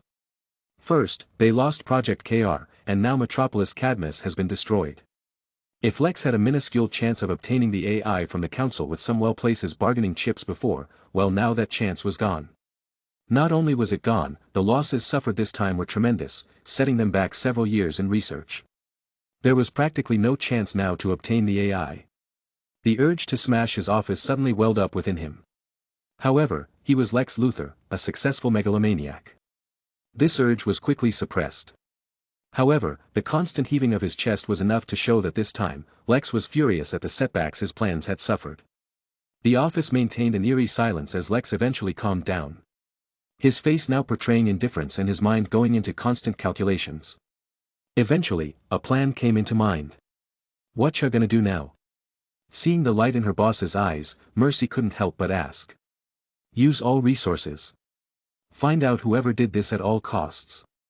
I want to know everything there is to know about them as soon as possible. Lex tapped the table with his fingers. As for the AI. Since the good general won't hand it to me willingly, then I'll just have to resort to more extreme measures. Either way, I will get what I want. Lex said coldly. Lex's interest in the Red Queen was rather immense. Due to the capabilities of the AI itself on one hand, and its mysterious creator on the other. But Lex wasn't ready to confront Amari just yet. Now certainly wasn't the time. Meanwhile, the news of Cadmus's destruction spread rapidly like wildfire. Just as Lex Luthor received the news, many forces also obtained information on the Cadmus accident. The United States government, General Lane and his Department of Defense, the various newspapers all over the country, the Hidden World Council, other miscellaneous forces and the most notable, the Justice League. The Watchtower. Recognized, Flash 04. A rapid flash of yellow lightning streaked within the Watchtower and instantly appeared in the mission room. Alright guys. I'm here to help out. Barry, who just arrived, stopped his sentence midway. Within the mission room, his eyes captured Wonder Woman, Cyborg, Batman, Green Arrow and Captain Atom. Martian Manhunter was also in the room. Oh, when did Jaeon get back? I just arrived. Martian Manhunter said candidly as the majority of those present all stared at the Watchtower computer. Did I miss anything? Barry asked with a hint of puzzlement. You did. A lot of things, actually. For one, Cadmus was just destroyed. Batman replied to his question blandly. His arms were covered within his cape, giving him a broody vibe. Cadmus. How? Who? Flash asked, clearly bewildered at the sudden information. Weren't they here to help with the teleportation platform? How did it suddenly become Cadmus's destruction? The who's what we want to find out. Bruce replied. Wonder Woman continued. As for the how. Take a look. Flash turned his attention to the Watchtower computer. The scene of the black flames engulfing the area was rather vivid. Why are the flames black? We don't know. Batman interrupted. Looking at the monitor, his features under the cowl portrayed no expression. Then are we? Barry asked. No, we aren't. Bruce once again finished his thoughts with an answer to his question. But this time, Barry was dumbfounded. They weren't going to go down to solve the Cadmus issue. We aren't going to solve this. But that thing could burn down the surrounding forests if left unchecked. It could even spread to Metropolis. Seeing Barry's confused look, Captain Atom looked at the screen and solved his doubts. It won't. While the scale of the flames are large, for some reason, the fire isn't spreading and is even actively receding from what I can see. Batman nodded at the words. Correct. This fire isn't ordinary just based on its color.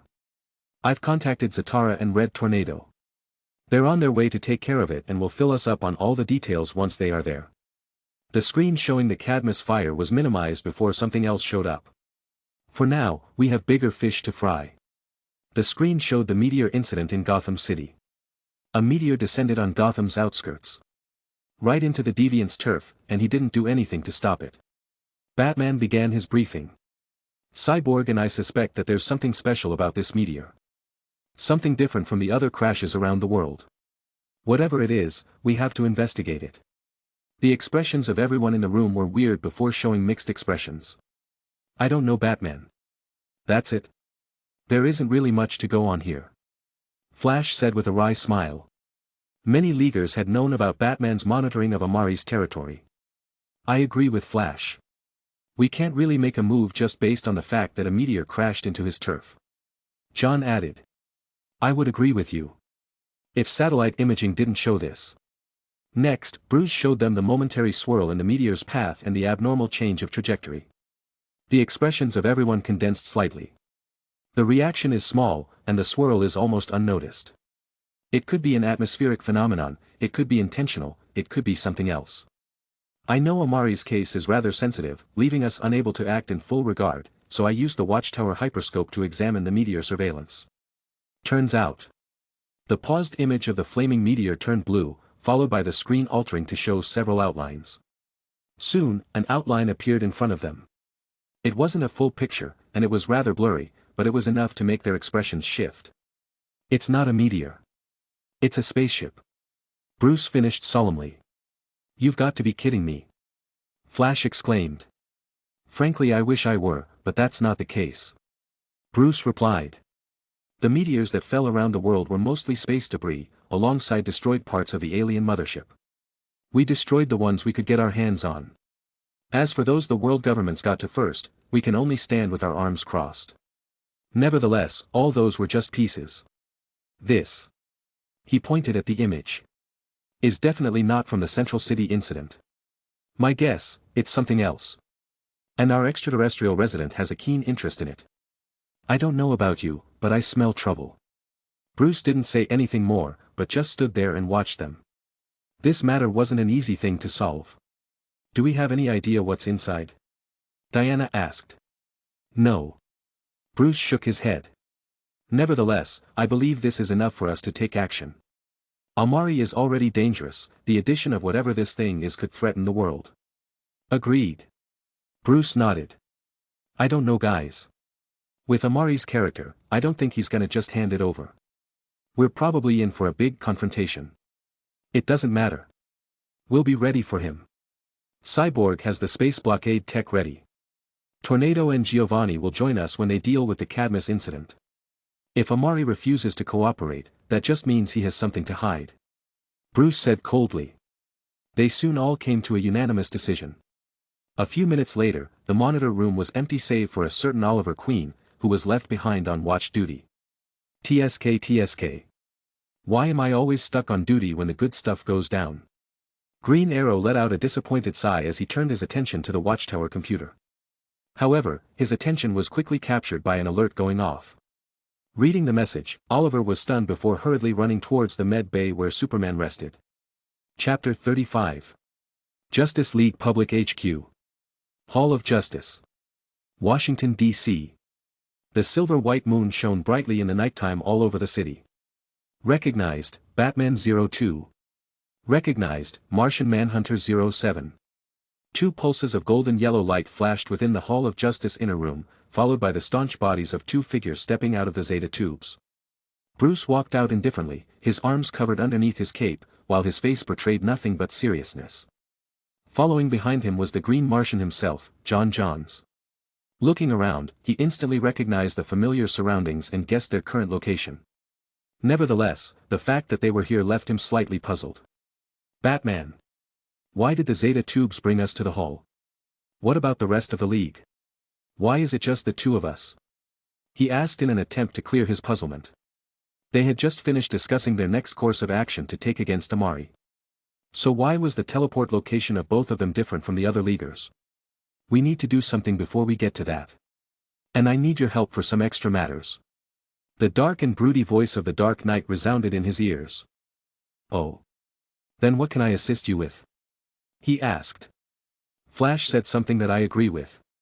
With his character, I'm afraid that Amari won't just cooperate with our actions. We might be in for a difficult battle tonight. Normally, that wouldn't be an issue. Bruce paused for a moment, bringing slight suspense, before continuing. However, the target location this time is his base. Let's not even mention the energy shield. Facts state that we know nothing about that place or what defenses it could have. This alone puts us at a disadvantage. Listening to Batman's words, Martian Manhunter quickly understood what Batman was conveying. Amari was already a mysterious character, even to the League, who had access to the Green Lantern database and a wealth of information about various life forms all over the universe. Apart from the respective abilities he had openly shown, they knew nothing else about this otherworlder.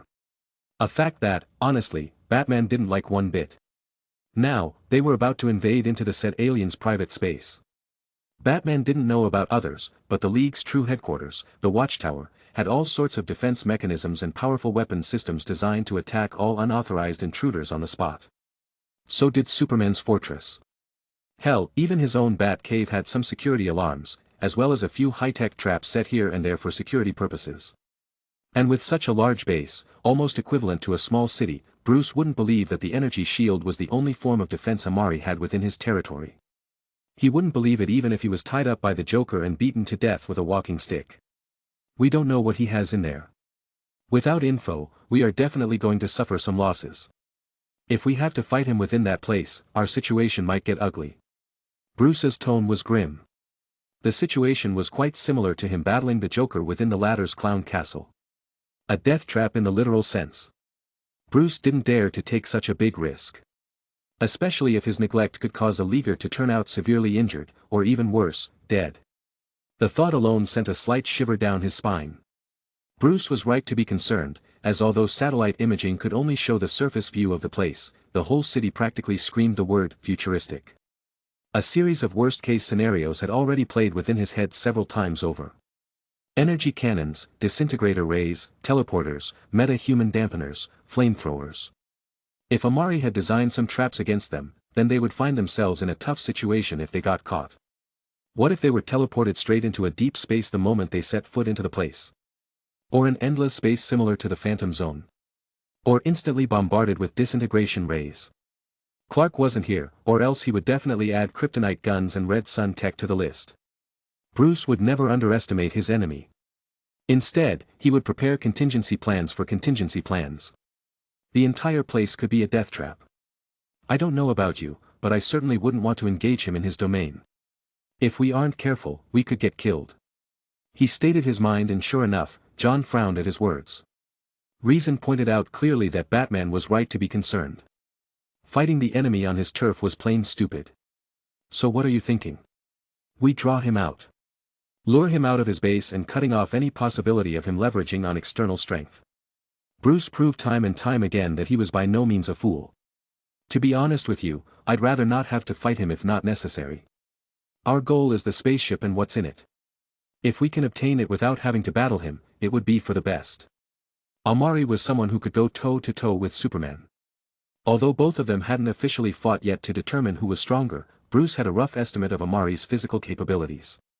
The fact that he had beaten Green Lantern in less than 30 seconds was a testament to his capabilities. That wasn't his concern, though.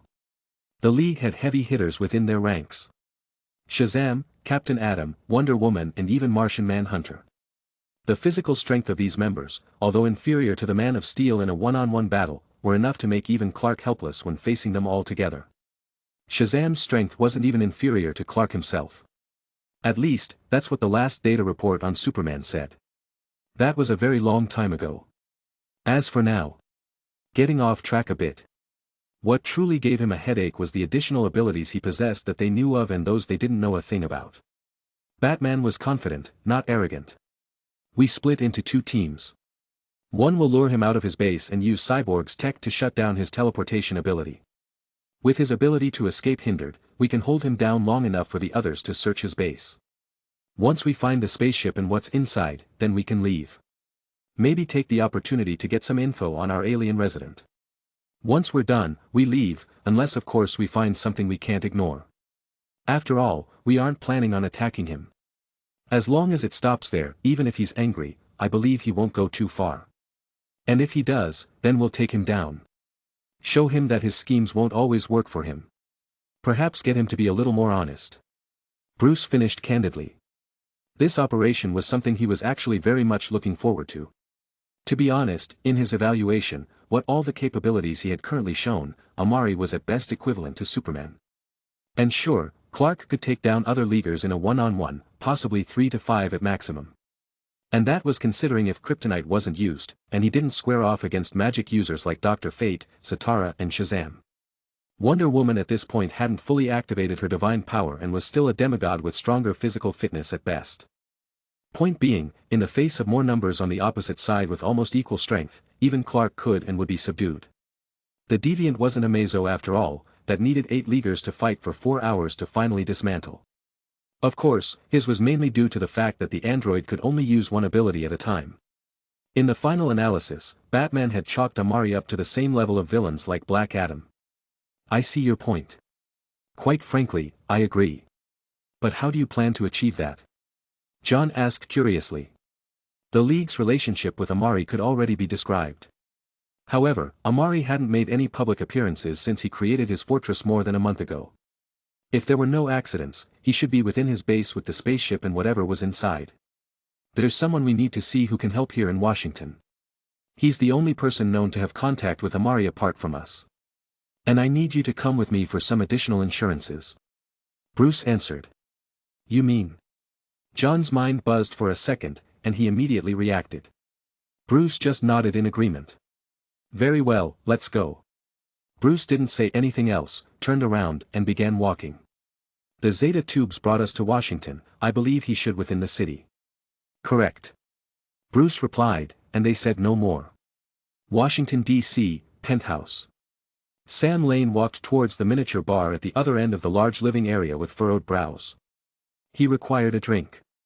The call from Lex Luthor less than 2 hours ago really killed his mood, and he needed to shake off the slight depression. Whiskey? No, a martini would do just fine. To be honest, his impression of Lex Luthor was just as bad as the Justice League. That conniving, scheming, ambitious bastard. If he could change reality, Sam honestly didn't want Lex to become the new president. But hey, the world made it so he could only cope with it. Pouring himself a glass, Lane took a full gulp as the drink slid down his throat into his stomach. His facial expressions had several changes in a matter of minutes as his mind wandered here and there. One thing was for sure, though, the Red Queen couldn't and wouldn't fall into the hands of Mr. President even if Superman was dying right in front of him. Of course, for now, Lex had other things to worry about. The Red Queen had shown him the info of Cadmus's destruction. This brought a bit of light into his somewhat sour mood. But that didn't mean that he wouldn't find out who was behind it. Cadmus was a military investment, after all. The destruction of even one of its facilities was a massive loss to the government. Eventually, he would find out who was targeting Cadmus's operations. If he had full control of the Red Queen, he could probably find out in a matter of minutes. Alice, can you find out who is responsible for this? That's right, Sam had decided to give the AI a name. With my current access permissions, it is temporarily impossible. Nevertheless, I would like to inform you that you have 2 uninvited guests who have infiltrated the building. One is currently standing on your balcony. The sentence stunned Lane for a moment. Someone was here. His hand immediately reached for a hidden chamber nearby to pull out a gun. He turned around immediately, pointing his weapon towards the window area that blasted a fantastic view over Washington's nightlife. However, seeing the figure that appeared, Lane was once again slightly surprised before several black lines appeared on his forehead. If he had known, he wouldn't have turned around. General Sam Lane. Batman said in a low voice. Sam's eyebrows twitched. His mood that was already hanging low fell even more. First the bald president, now the broody bat. Neither of these two were people he wanted to deal with. Batman. Sam replied indifferently. His gun still pointed at the caped crusader. What do you want? Why don't you put the gun down first? You know I don't like uninvited guests. The atmosphere was rather silent, until. Please put down the firearm, General. We mean you no harm. We only wish to talk. A voice sounded from another side of the room. Sam turned his head to see the appearing figure of Martian Manhunter who had just lifted his invisibility. I'm in no mood to discuss with you, so let's cut to the chase. What do you want? Lane said and asked again without a change in expression. Amari. Bruce spat out a word. Sam had his face wrinkle slightly. I should have known. Sam put the gun away, grumbling. His face eased up after taking another gulp of his drink and looked at the two uninvited guests blandly. To be honest, I expected you to come sooner. Bruce didn't pay any heed to his words. His gaze had drifted away to the holographic red girl projecting at the center of the room. Artificial intelligence? Bruce deduced in his mind and asked Lane vaguely. The Red Queen had stated that two people had intruded into the penthouse. Noticing him was not surprising. But Martian Manhunter on the other hand was a different story. Alice, say hello to our uninvited guests. Sam waved his hand and said nonchalantly. Hello Mr. John Johns. Good evening, Mr. Wayne. As soon as her words fell, the atmosphere suddenly solidified to the extreme. Bruce's face grew stiff for a moment before the gloominess surrounding him intensified several folds. Batman's true identity had been exposed. Chapter 36. How? After a long time within the tightening atmosphere, Bruce finally uttered a word, emotionlessly. What one would expect from a normal person who just had his cover blown didn't happen. The man didn't twitch, flinch, or move so much as a muscle at the revelation. Nevertheless, his tone had gotten visibly colder. He didn't confirm, nor did he bother to deny it. He just asked a one-word question that was an answer on its own. This was the outward facade Batman always portrayed. Dark, gloomy, composed, always seeming to adapt to every situation. Worthy of being the man who fought against gods with nothing but his peak human physique and a bunch of high-tech bat gear. Nevertheless, that didn't mean that Bruce wasn't unsettled inwardly. The situation had spiraled out of his control less than a minute after he arrived. As Batman, he always trained himself not to underestimate anyone. To vigorously prepare for the unknown, to expect the unexpected. Living in a city with mentally insane and psychologically criminals like Joker and Riddler had taught him that and much more. Especially when it came to the Joker, a guy who could take a beating until all the bones in his body were broken and still give off a creepy smile like it was nothing. You could never guess what the hell was going on within that horror space the mad clown had for a mind. As for the Riddler, well, that was another nutcase that wasn't mentally mad, but was equally troublesome. A depressed, attention-seeking maniac with a goal to show his brilliance to the world in what could be deemed to be the most ridiculous way possible. I mean, come on. Who still goes on about riddles in the 21st century? And these two insane freaks were just the regular bad guys that Batman had to face. Then let's add Poison Ivy, Killer Croc, Bane, Clayface. When someone thinks about it carefully, it was a miracle worth testifying about in church that Batman was still alive after all this. Point being, with all the things he had experienced in the past decade, there were hardly any things in the world that could catch Batman off guard. And strangely, while this was one of them, Bruce was more concerned on something else. That concern was vividly represented in his question. For artificial intelligence to clearly call his name, Bruce knew that the jig was up. What he wanted to know was how high up had it gotten to. He immediately prioritized what he felt was important. Seeing that Batman was unmoved by Alice's remarks, Lane nodded inwardly a bit. His evaluation of the Dark Knight just grew a little higher. As the famous detective of Gotham, I believe you can deduce the answer to that question yourself. Lane said in a bored tone. Since Batman didn't give off any exaggerated reactions, his interest had waned considerably. This AI? John asked with a bit of surprise. The situation had taken a sudden turn that he didn't expect at all. I'm Alice, currently the most advanced artificial intelligence on your planet. Created by the one your species popularly refer to as the Deviant, Amari, and currently under the command and control of General Sam Lane. But you can call me by my original name, the Red Queen. The childish voice of the AI answered the Green Martian. Bruce, whose face carried no expressions, frowned inwardly again. As soon as the holographic AI called him out, he already had his suspicions on her origins. And now his suspicions were confirmed. Please do not be mistaken. Your secret identities were not told to the General by the Deviant, but analyzed by me through the loose ends I uncovered. The Red Queen paused for a moment, placed her holographic hand on her chin, effectively making a cute pondering expression, before continuing. Or to put it in better terms, the loose ends you failed to properly tie up. Bruce's eyes narrowed. His brain spun into full gear and deductions came up one after another. The sidekicks incident. Bruce said calmly. It wasn't a question but a statement showing that the Dark Knight was 100% confident in his deductions. Correct. A holographic picture appeared beside the Red Queen. Bruce stood unmoved.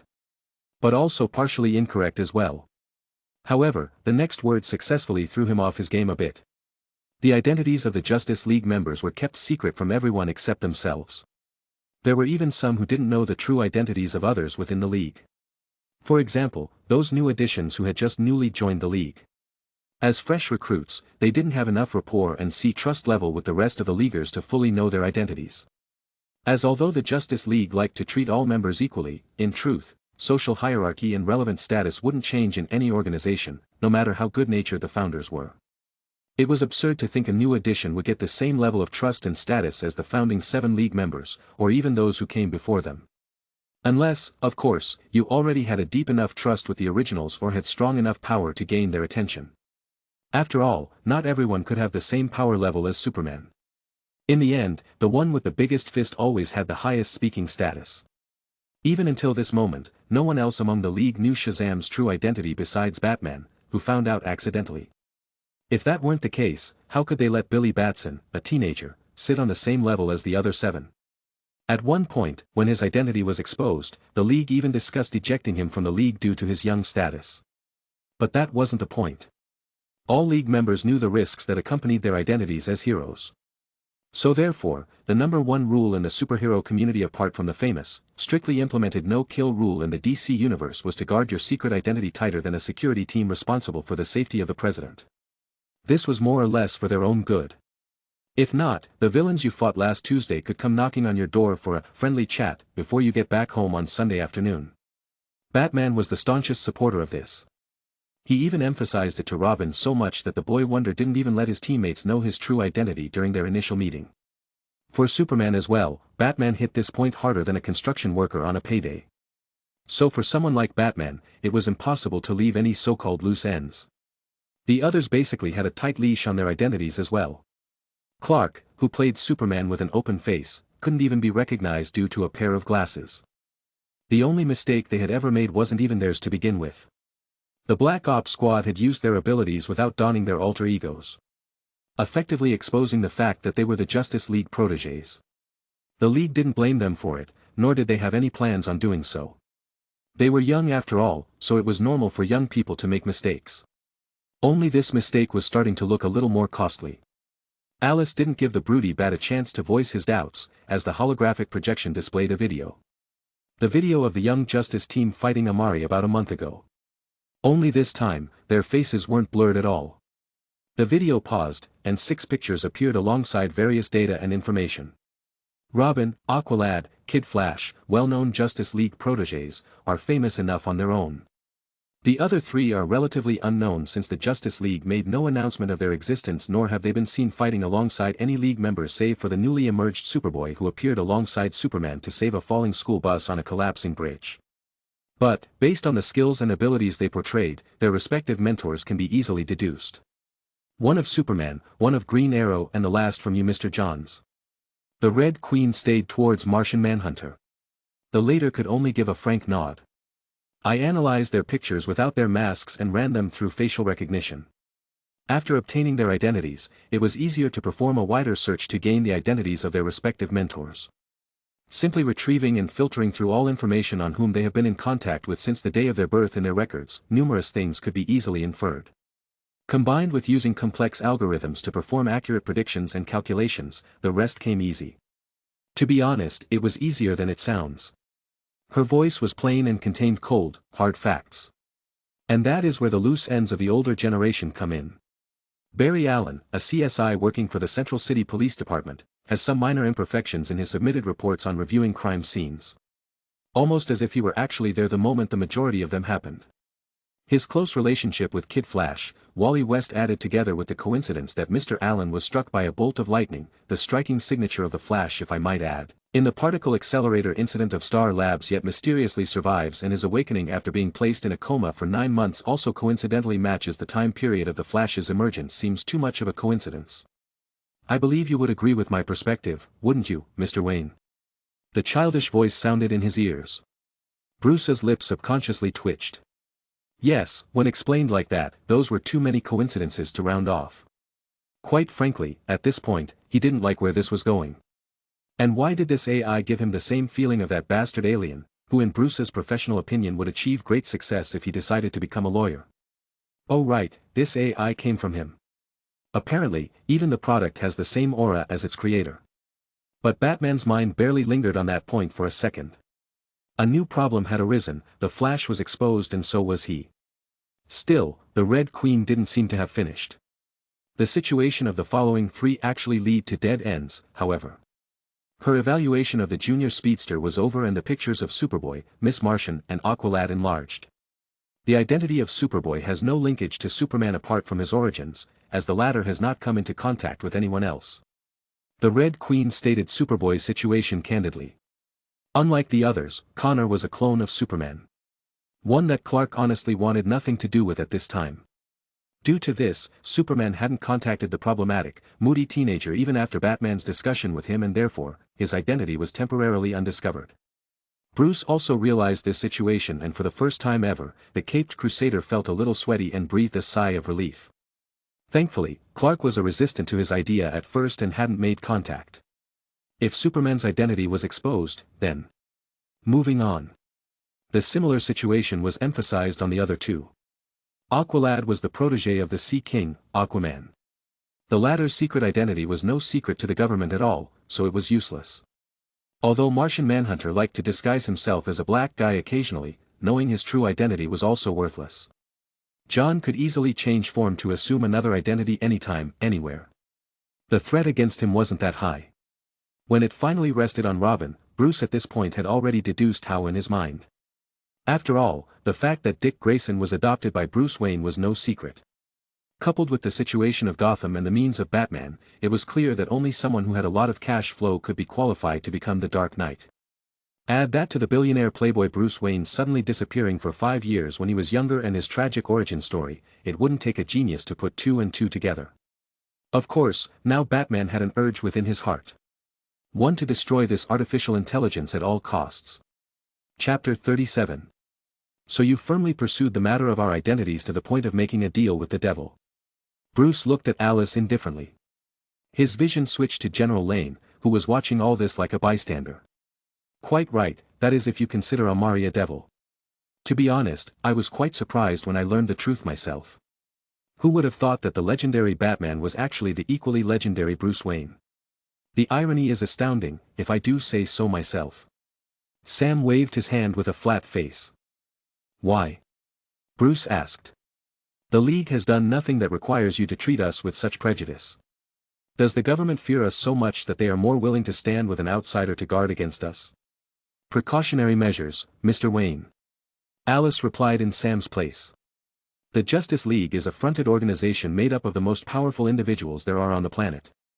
With their strength and abilities, conventional human weapons are unable to pose a threat to them. Even the weakest members of your league are capable of soloing an elite group of highly trained special forces agents by virtue of their unique abilities or honed combat effectiveness. Your martial arts prowess coupled with the highly advanced tech at your disposal is enough to make you a formidable opponent to any tactical team. From the little information my limited access could gather. Holographic videos appeared again. The dark and gloomy atmosphere of the city could almost be felt through the hologram itself. How that was possible? The videos showed Gotham City, home to the highest crime rates in the world. Damn it, it's him. Open fire. Fuck. Batman's here. Duh. In the holographic screens were playing, and the dark lighting showed that it was nighttime. Several monsters opened fire with their guns in hand at an erratic figure, constantly disappearing into the shadows and striking back at high pace. Many attacks were dodged, and many more bounced off his bulletproof combat suit. The agile and flexible movements combined with the lightning-fast reflex strikes, time coordination of attacks and ingenious combat awareness made Batman in the video look like a shark among fishes. Even after turning on full bombardment, the gangsters suffered a one-sided massacre, unilaterally beaten by the Caped Crusader. Batman watched the video without a change in expression. Martian Manhunter was in a similar state. Another video appeared alongside it. Nighttime. Joker and his goons led an attack on a charity event high up in the large hall on the 22nd floor of a Gotham skyscraper. Batman crashes in through the glass window and begins to attack, subduing goon after goon. The same thing appeared in many videos that displayed one after another. The fighting scenes of the Dark Knight were put on full display by the artificial intelligence for the three viewers to behold. Your fighting styles are diverse and include many martial arts combined. From my calculations through your combat videos, you are proficient in more than 50 different martial arts styles. And this alone is a conservative estimate on my part. Something that is considered extremely difficult if not outright impossible for even the best Secret Service agents the government has to offer to accomplish. Nevertheless, your individual strength and combat effectiveness within the League can only rank among the lower levels of individual power. Alice's long speech came to a temporary halt. Her expressionless face looked at Martian Manhunter and Batman with a hint of sarcasm within. Something that both of that caught immediately. It was fleeting, but it was there. Lane, who had turned on the spectator mode, was already on the verge of chuckling. And while the Justice League do advocate justice and constantly perform acts of heroism, it hasn't changed a crucial fact. You have protected the world from ambitious supervillains and alien invasions, but the strength you possess which enables you to achieve such makes it unforgettable that you are and always will be a possible threat to mankind. The calm word sounded a bit cold. At least it did to Batman and Martian Manhunter. So even with all we have done to prove our stance, we can't be trusted. The League isn't meant to be looked at as a possible threat. Batman said disapprovingly. Ever since its inception, we have guarded and defended the Earth against countless threats. With all we have done, I believe it is enough to show that we mean no harm. John added on the side. Yes. All you've done. Does that also include how many times your power has been used against you by the threats you guard against? The Red lowly questioned. Martian Manhunter was momentarily taken aback. The power your League wields is too much to be left unchecked. There are several cases where Justice League members have been mind-controlled, brainwashed, deceived and their powers have caused disasters done against their own will. You are the strongest existences on this planet, but also the most dangerous. What would happen if the League one day decided to stop being saviors? To stop protecting the innocent or to take justice into their hands? It is estimated that by that time, the Freedom Era would come to an end and in the face of someone like Superman, there is nothing mankind can do to stop it. Taking steps to limit you and your operations follows logical reasoning. The AI said tacitly. Superman and the Justice League would never do such a thing. Batman quickly replied. Your word and the word of the League carries no value. Without an actual form of guarantee, it is useless. Bruce didn't retort. As the master of Wayne Industries and the skillful Bat of Gotham, he had already mastered the art of politics to the highest level. For those government officials and the World Council, he knew what was going on within their minds. In a way, the AI was right. The power of the League was too great to ignore and would give those people in power sleepless nights. Although the Justice League acted as benevolent saviors now, who could predict the future? That if would always exist within their minds. Knowing that there was someone who could literally break into their homes and snap their necks without anyone knowing was worrying. Only when there was equal strength between two parties could cooperation exist. When the power of one side vastly overpowered the other, the weaker side would have countless insecurities.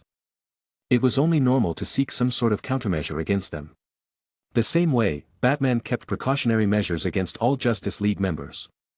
In case any one of them went rogue, there would immediately be a response plan to contain them as soon as possible. So his earlier retorts were just for the sake of it. Batman knew that as long as the League existed, those people in power never be able to trust them. Whether it be out of fear of their abilities or fear that the League would infringe on their interests, they would constantly look for ways to restrain them. The same way, he as Batman could never trust Amari. And how does discovering our secret identities fit into your precautionary measures? Batman asked. The cold, indifferent voice had an edge to it that could bring a chill to the spine of an ordinary person. Lane, however, didn't seem to notice and played dumb. The Red Queen, however, had no inhibitions on what she could say and answered bluntly. Of course, as a form of guarantee. The true identity of Batman would certainly cause your alter ego a lot of trouble if the word were to spread. Dangerous trouble. Is that a threat? Bruce's tone grew colder, with his eyes narrowing to form the classic piercing glare. Even Martian Manhunter, who was standing at the sides indifferently, turned visibly gloomy. Unlike the neighboring Marvel universe, the superheroes of the DC world kept their secret identities secret through any means necessary. If the identity of Batman got out, then Bruce Wayne and everyone he ever cared about would face endless retaliation from the villains of Gotham. Not just Gotham. Numerous DC villains would immediately swarm to attack the Dark Knight like moths to a lamplight. Joker, Penguin, Killer Croc, Mr. Freeze, Riddler. The list was so long it was almost endless. If it were only him, then things wouldn't be so bad. But it wasn't just him. There was Alfred, and Dick, Barbara and Jason. Thinking of this, Bruce's face was grim as countless thoughts raved through his mind. Martian Manhunter frowned as he could feel Batman's chaotic emotions. No threat, Mr. Wayne. Just a small display of my current capabilities. Nothing more, nothing less. Alice replied in a bland tone. From what you performed, I wouldn't say those were just small displays. Bruce said aggressively. The whole object of their coming here had been temporarily forgotten at the moment. Although important, their original agenda could wait. This small incident, on the other hand, had the possibility of exposing the entire Justice League. Something that Batman didn't want to see happen. As for the AI. This AI was obtained from Amari. Sure enough, anything that relates to him is nothing but trouble. This Red Queen is extremely dangerous. Bruce thought to himself inwardly. As a master detective, Batman smelt some sort of conspiracy in the air. He didn't know what it was, and he couldn't put his finger on it. But by the Greek gods, Bruce was sure that something wasn't right. This AI was anything but normal, and Batman was determined to get to the bottom of it. Is that your opinion? Well then, I'm sorry to inform you that this truly was a small display of my currently limited capabilities. If you think that my previous operation was anything noteworthy, then you are truly mistaken. Alice said to Bruce indifferently. What do you mean? His senses tingled a bit. Batman, whose curiosity was stoked, inquired from the AI. First of all, please do not limit me to your species' primitive understanding of artificial intelligence.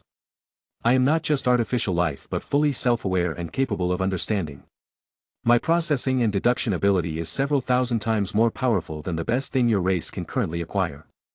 I am an artificial neural network-based conscious group mind. However, I am currently not connected to the global network, thereby placing heavy restraints on my abilities. If that were to change, I would be more than capable of controlling all electrical-based hardware on the planet connected to the network.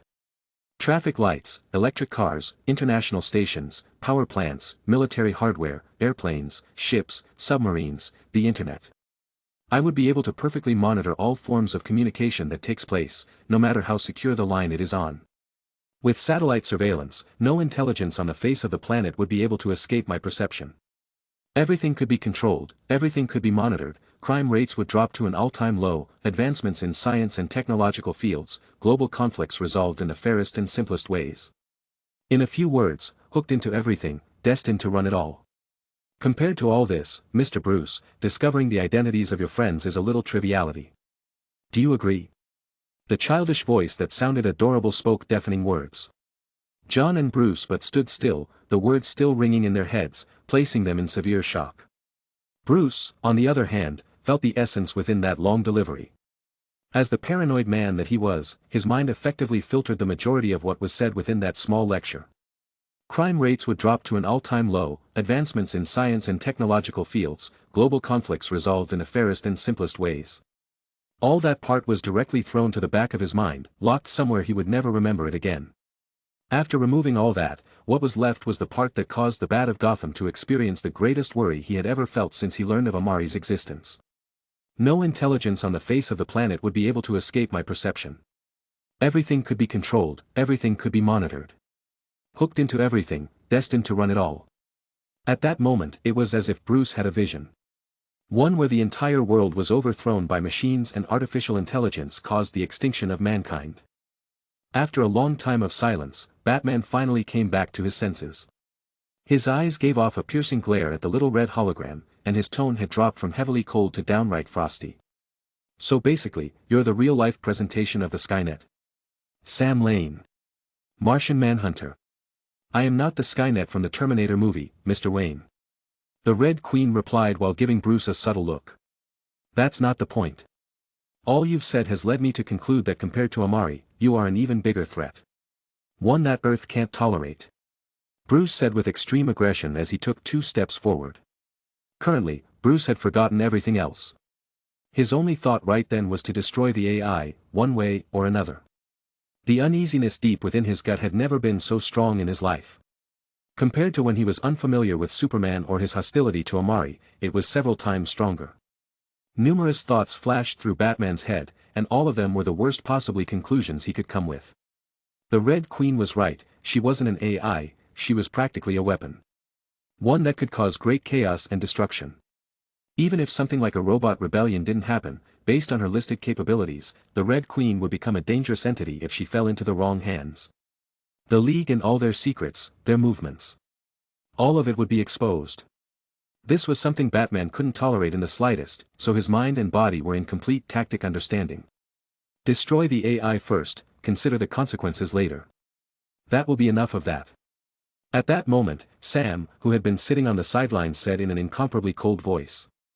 His eyes had narrowed into slits as he stared at Batman and Martian Manhunter with a hostile expression. The Red Queen is a government investment, a trade deal negotiated with Amari under the supervision of the World Council, directly under our care and control. The accords clearly state that both sides will not get involved in the matters of the other. So concerning the AI, the League has no right to interfere in her handling. I suggest you think carefully and weigh the consequences before you take your next decision, Batman. Sam said, his grim expression and hostile tone were brewing with an icy coldness, and his sitting posture involuntarily exuded a sense of oppression.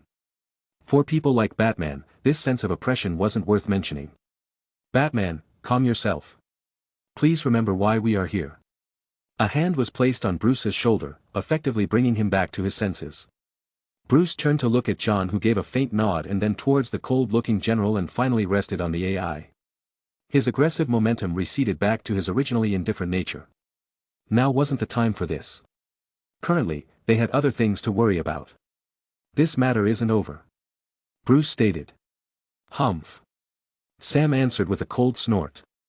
Seeing this, Martian Manhunter immediately stepped up. This isn't why we are here. Our purpose lies not with the AI, but Amari. Hearing his name again, Sam frowned and asked impatiently. What do you want?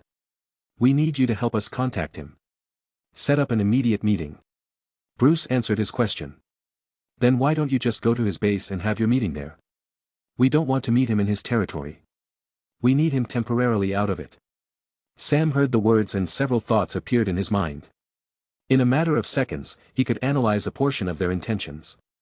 But it was precisely because of this that he denied without hesitation. I refuse.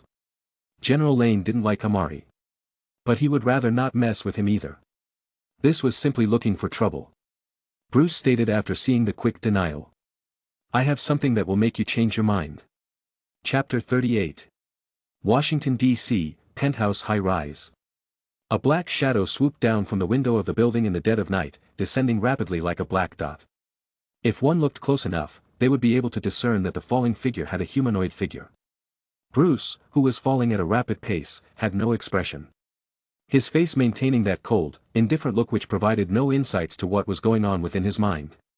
Yet despite that being the case, the thoughts currently roaming through his head were almost endless, and the worries in his heart were even more so. It did little to hinder his next course of actions, however. Without so much as a thought, like a conditioned reflex action, his black cape opened up and stretched out, attached to his arms to form his classic paragliding suit. It's time for a change of plans. Bruce thought to himself as he glided with the wind, steering himself in the direction of the hull.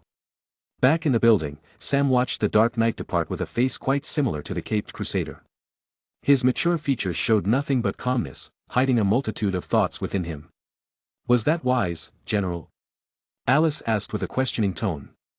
The holographic AI looked at the open window that let in the cool evening breeze and back at the cold-faced General Lane in inquiry. What do you mean? Sam replied with a question of his own. If I didn't have enough understanding of your Earth's guardians and their characteristics, I could only deem your current display as no different from seeking death. Sam chuckled unceremoniously at her words. Come to think of it, were his actions suicidal? If it were powered beings other than the Justice League, then yes, his actions would be tantamount to suicide. You are asking if it's wise of me to provoke the Justice League? Sam said in a bland tone. Yes. Like I previously stated, under your orders, the League consists of the most powered individuals on your planet and beyond. Not only have they stopped countless natural disasters and prevented numerous villains from causing mass destruction, they are also your planet's only defensive measure against extraterrestrial invasions and threats like Darkseid. And most importantly, your government have no measures to contain them. At this point, the Justice League are a force Earth cannot do without. If they one day decide to go back to their normal lives or start taking the law into their hands due to your targeted actions, the World Council will suffer the biggest disaster since its inception. From a normal perspective, antagonizing them is pure stupidity. She finished all her observations in one piece. It didn't matter if the Justice League were authorized to do what they did. The facts clearly stated that with all the world had seen in the past few years, the League had practically become indispensable. Look at Steppenwolf's invasion many years ago, and then look at Central City that had a new metahuman causing some form of chaos each week. People needed to slap their faces hard and wake up to the bitter reality. The Earth wasn't the same world it once was. The day Zod invaded and Superman officially made his debut, it was no different from the legendary revival of spiritual aura in the fantasy novels. Countless crazy, vengeful, ambitious superpowered villains sprung up from obscurity and mediocrity like monsters in MMORPG. Without specially leveled up players, aka the Justice League and their associates, the rest of the world were practically newbies with trash equipment who were unable to level up. The famous saying went thus: "The poor rely on mutation and the rich rely on technology." How many poor people could successfully undergo mutation without dying or becoming a monster in the process? Not everyone was Spider-Man who had genius parents to pave the way for him, or Deathstroke who relied on his steel will and luck to successfully inject Mirakuru. Look at Rudy Jones who became Parasite, and you will know the consequences of an unsuccessful or partially successful mutation. If that wasn't enough, look at Cadmus and the list of poor subjects who were experimented on. How many came out alive? The results were obvious. As for the rich, in the DC world, the most obvious example was the Dark Knight who burned millions of dollars every month just to keep all his equipment in check. Batman literally said his superpower was, "I'm rich." So in the literal sense, the day Bruce loses his fortune is the day the legend of Batman comes to an end. How many people could withstand such crazy consumption? So in simple words, not everyone could be a superhero, but almost everyone could turn into a villain.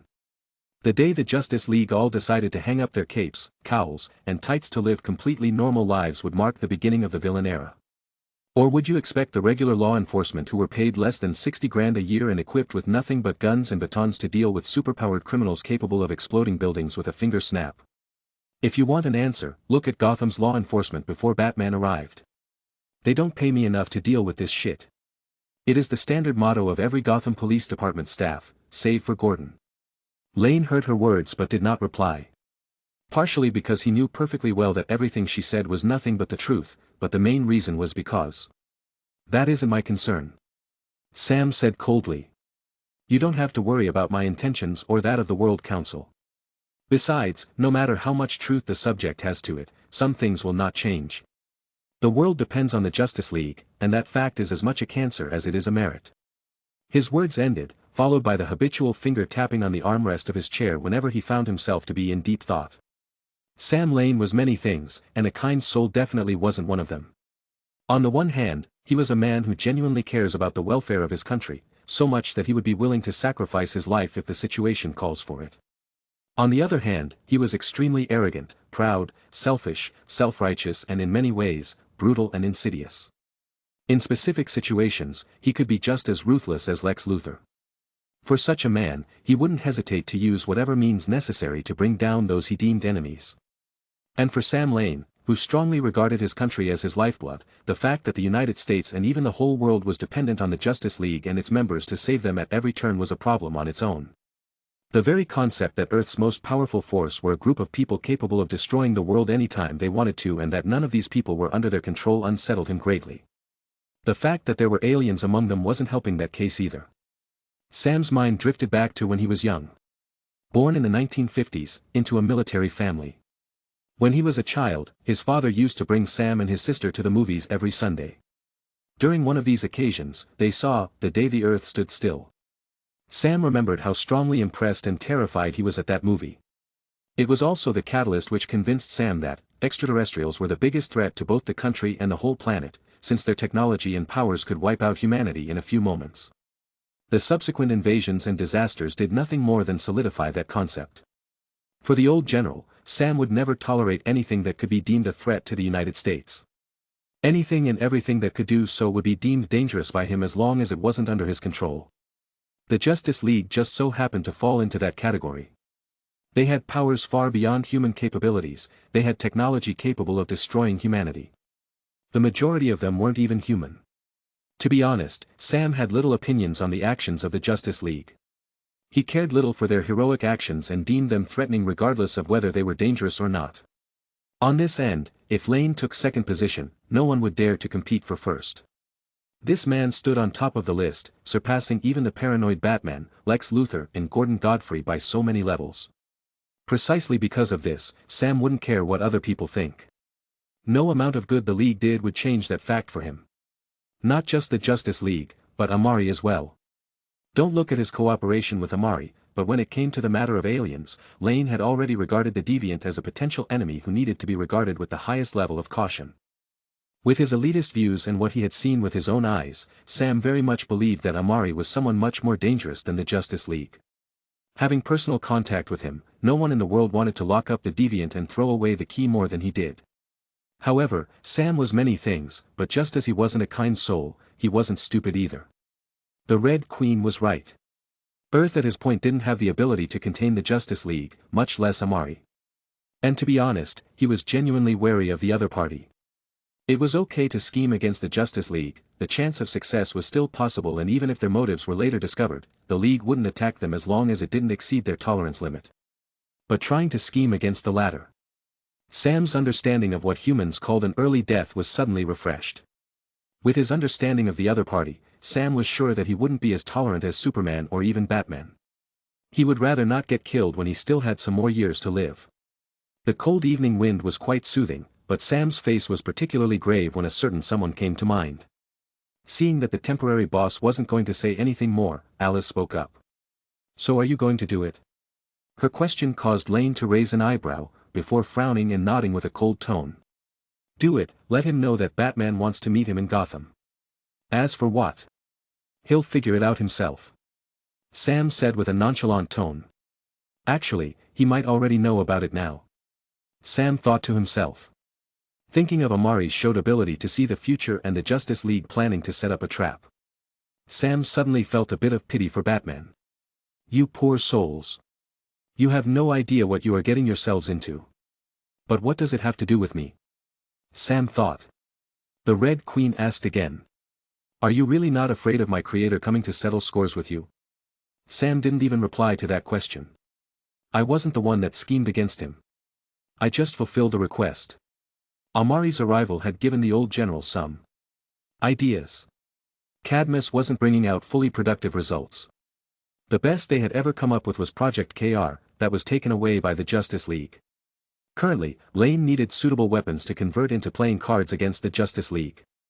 And Amari was the person who could make it happen. With all of this based on mutual transactions, this was the nature of their cooperation. But Amari himself was a wild card that couldn't be controlled. The same way the secret identities of the League members could bring him some usable playing chips, Sam required a way to restrain Amari as well. Of course, as previously stated, he wasn't stupid. He didn't dare to provoke this alien whose thoughts he couldn't fathom. He didn't want to quietly disappear only to make the headlines a few weeks later as a corpse. Not to mention, there wasn't anything he could use as leverage against the other party. But just because he couldn't, didn't mean others were the same. As an insidious character, Sam had a few tricks up his sleeve. The Red Queen's earlier debate was completely on his instructions. Once the League had a thorough understanding of the Red Queen's capabilities, they would be unable to sit still. Aside from himself, the creator, Amari would be their first target. Sam saw both sides as ideal restraints for each other. Amari knew the true identities of each League member and could target their loved ones if he ever wanted to. The League would definitely be guarded against him. Thereby putting their attention on Amari as much as possible, effectively making sure that the latter doesn't carry out any threatening plans on the Earth. During this time, Earth could quietly develop their technology and superpowered forces. At least in Sam's view, no matter how powerful Amari was, he couldn't defeat the entire Justice League at once. Sam's insidious thoughts continued to ferment, not knowing in the slightest that he was being targeted by an even more insidious Luthor. Gotham outskirts. The sight of a planet in outer space came into view. The planet started emitting streaks of white cracks on its surface, emitting blinding light the next second, and then boom! The blinding brightness shone everywhere. No! The shrill scream of a female sounded in the room. Kara jolted out of bed as she yelled at the top of her lungs in native Kryptonian. Her frenzied emotions from the nightmare caused her abilities to activate on their own. Two beams of scalding hot lasers shot out of her eyes, blasting towards the nearest wall. Feeling the heat being emitted from her eyes, Kara, who was panicked, quickly closed her eyes in shock and anxiety. If she noticed, she would be surprised to find that the extremely concentrated laser beams spanning thousands of degrees failed to create a dent on the plain wall. Kara, whose emotions were extremely chaotic presently, was almost a complete mess. She took deep breaths amidst pants of depression, and barely regained some composure several minutes later. Then, she slowly lowered her hands from her face, and only then was she able to examine her surroundings. Blue. The blue color of the surroundings was quite soothing at first sight. Kara looked at the surrounding area that gave off a similar futuristic vibe as Krypton, and her frenzied heart regained an unexpected sense of calm. Where am I? Kara asked dazedly in Kryptonian. The answer to your question is rather broad if you put it like that. The childish voice sounded from everywhere in the room, causing Kara to shrink back on the bed instinctively. Who's there? She examined everywhere in an attempt to find who had spoken. Me. The cheery voice sounded once again, only this time, a virtual hologram appeared a few meters away from the bed. Kara was stunned at the sight. AI. Kara could tell at a glance. You. Pleased to meet you. As a special, uninvited yet very much welcome guest, my master said I should take good care of you until his return. I am the Red Queen, or, for a better reference, you can call me Alice. And welcome Miss Zor-El to the Axiom. Chapter 39. The Axiom. 1 hour later. So I've been. The voice was slightly trembling with a bit of shock and dread obvious within it. The female felt like her mental faculties were about to go haywire. Yes, Miss Zor-El. The tender, childish voice responded to her unfinished questions. You have been in a comatose state in a timeless void dimension for the past few years. The truth hurts. Deeply every so often. Kara looked at the holographic projection with a hint of despair and sadness on her face.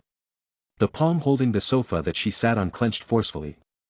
Luckily, the furniture wasn't damaged or crushed as it would have been if it were normal. Kara, still completely unaware of her vastly increasing strength, remained oblivious to this knowledge. Her mind was still trying to process the shock concerning the tragedy that had befallen her. So. Krypton. My parents. Kara felt like she had just gone through a nightmare. A nightmare she so desperately wished to wake up from. Krypton has long ceased to exist for more than 28 years now. As for Kryptonians, only one more is publicly known to exist. Alice continued indifferently. A burst of sadness overwhelmed the young Kryptonian blonde. Her eyes were red and filled with tears, seemingly ready to burst into existence. How long had it been? Well, it all seemed to happen overnight. Within that distorted period, she had lost everything. Her parents promised that they would be right behind her. But now, her home, her family, her planet, all gone.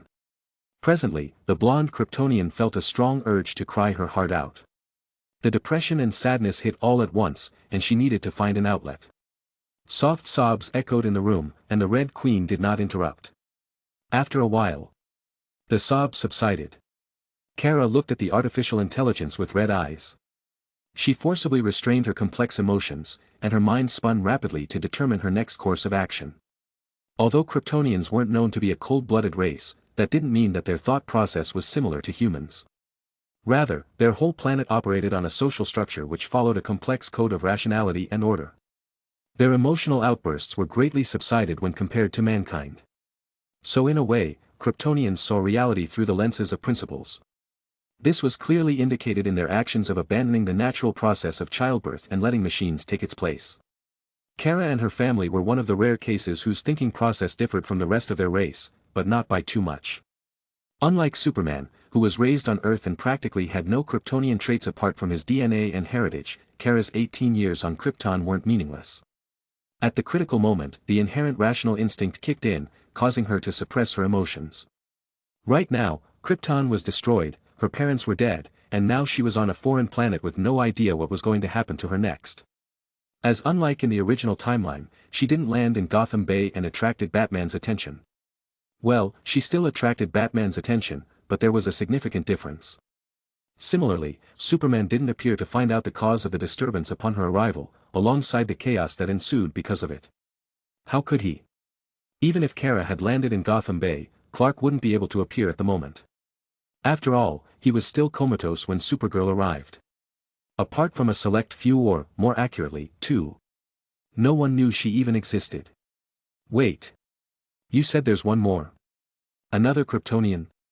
Kara's eyes lit up with a bit of hope. From once thinking she was the last lineage of Krypton to suddenly realizing that she wasn't the only one, made her question with curiosity. Affirmative. The familiar holographic screens appeared, in which showed several videos, pictures, and information. The picture of a male figure lifting a falling plane in the sky with his bare hands.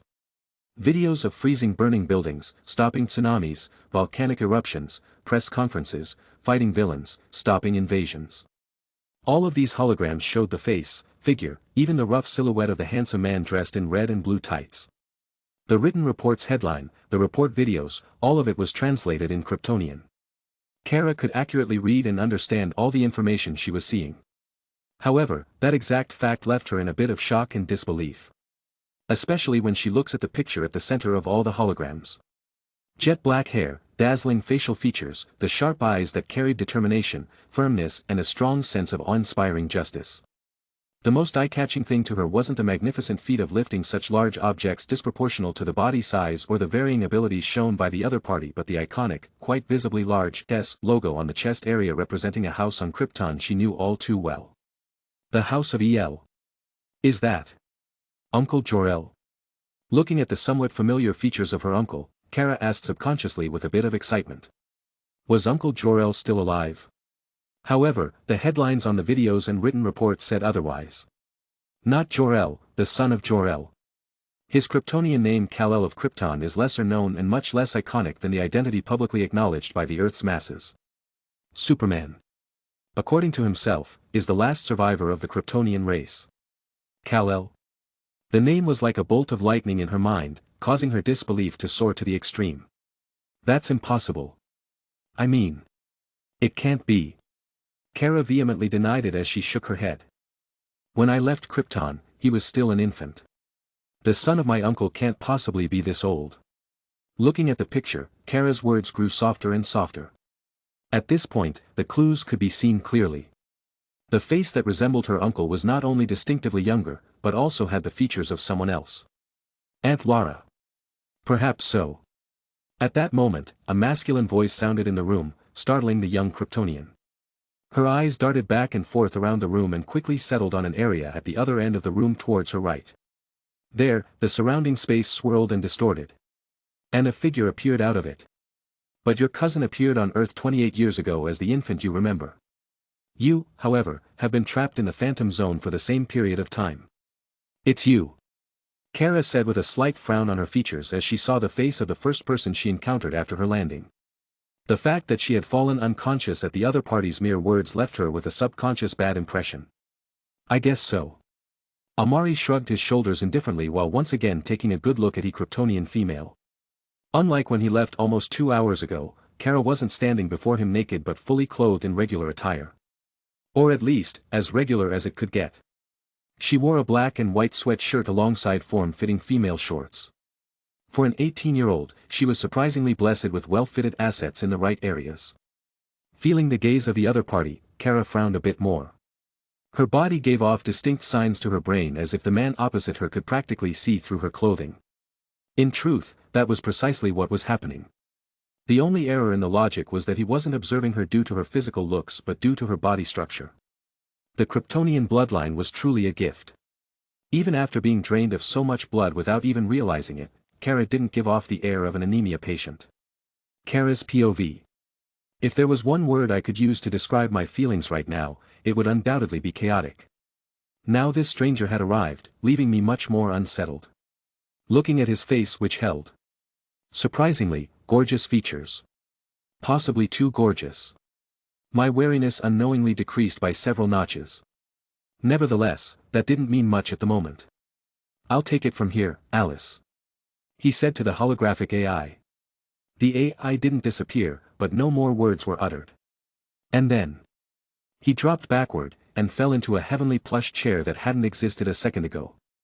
Seeing this scene, I raised an eyebrow. You must have a lot of questions. He was correct. I did have numerous things to ask. With everything that's happened to you, you probably feel extremely unsettled. Now, that was rather moderate. At the moment, I was terrified. The sadness and loss that stemmed from the destruction of all I held dear combined to give life to the dark, crippling fear within I was currently experiencing. Nevertheless, my facial expressions gave no hint of it. A stone-cold look was portrayed on my face as I tried to mask my inner emotions as best I could. I couldn't show fear, I couldn't show vulnerability. Right now, what I needed most was to understand my situation and keep my composure as best as possible. Too bad, someone wasn't buying it. For questions. He suddenly said 2 words. Huh. My mind went blank for a second. Well, sorry to say, but I don't have the time nor the desire to completely fill up your curiosities. So you get 4 questions worth of my time. I will answer those 4 questions as comprehensively as I can. So go on. Ask away. He made a gesture to me as he relaxed into the chair. Silence reigned for a few seconds, and Amari didn't interrupt. I looked at the lazy figure reclining on the chair with his eyes closed and was inwardly speechless. Where is Kal-El? Finally, my cold voice broke the silent atmosphere. I looked at the man opposite me, who looked the same as usual. His expression seemed to say that he had expected that to be the first thing I asked of. Your cousin, Superman, is currently indisposed of, just so you know. As for his location, he's currently in the Justice League watchtower above this planet's orbit. He replied to me in simple words. Superman. You haven't caught on yet? Yes, Superman, Kal-El's alter ego in this world. He said blankly. Kal-El, the last son of Krypton. You already know your origins, so I don't have to explain that part. Both of you were supposed to arrive at Earth within the same period. However, when you were sent away from Krypton, the shockwave from the planet's destruction knocked your pod off course, sending you into the Phantom Zone. A void where time has no concept. And while you slumbered, your cousin arrived at Earth 28 years ahead of you on schedule and became Superman. Publicly acknowledged as the most powerful being on the planet. His words were supplemented by the holographic pictures and videos that appeared earlier. I looked at it all with a bit of disbelief in my eyes. But how? I asked doubtfully. Kryptonian physiology. The reply came to me with a leisure tone. The cells of your race are relatively special and would react differently under different solar conditions. The red sun of your planet, Krypton, could be thought of as a limiter on the genes of Kryptonians. Under it, your physical abilities are set to normal. Superior to the average human beings on this planet, although not by much. However, under a yellow sun like the one this solar system possesses, it becomes a thoroughly different story. Enhanced strength, enhanced speed, invulnerable physique, enhanced senses, heat vision, freeze breath, flight, biological force field. Your kind would transform from the average Joe to human-shaped monsters with powers far surpassing what many races can achieve. Your cousin has been on Earth for the past 28 years, absorbing solar radiation from the yellow sun, making him ridiculously powerful. Somewhere along the lines, he became who the humans of this world know as Superman. A hero, a champion of their world that many idolize and adore. Alongside a group of extraordinary people similar with abilities of their own, they have defended this world from numerous threats. And about a month ago, Kal-El faced another one. The key being that he didn't come out completely unscathed this time, hence his current indisposed state. Listening to the large amount of information being fed to me, I felt a bit overwhelmed. But then something clicked in my mind. That means.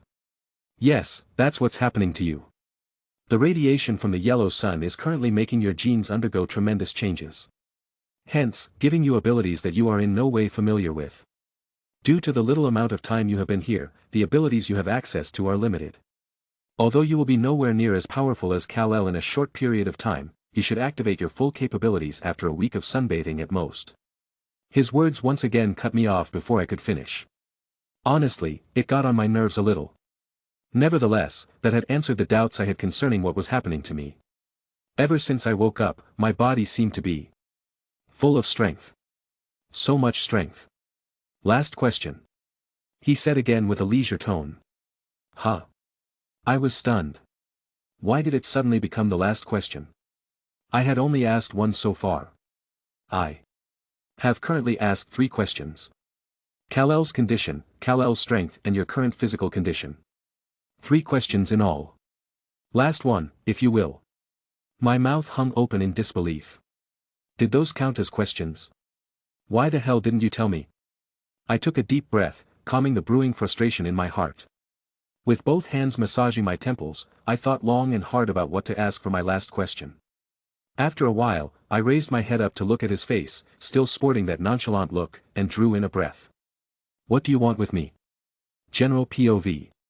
Amari watched nonchalantly as she rubbed her temples with her fingertips. And then. What do you want with me? The question was expected. Still. You mean? He asked with a raised eyebrow. Kara frowned slightly. Was he playing dumb?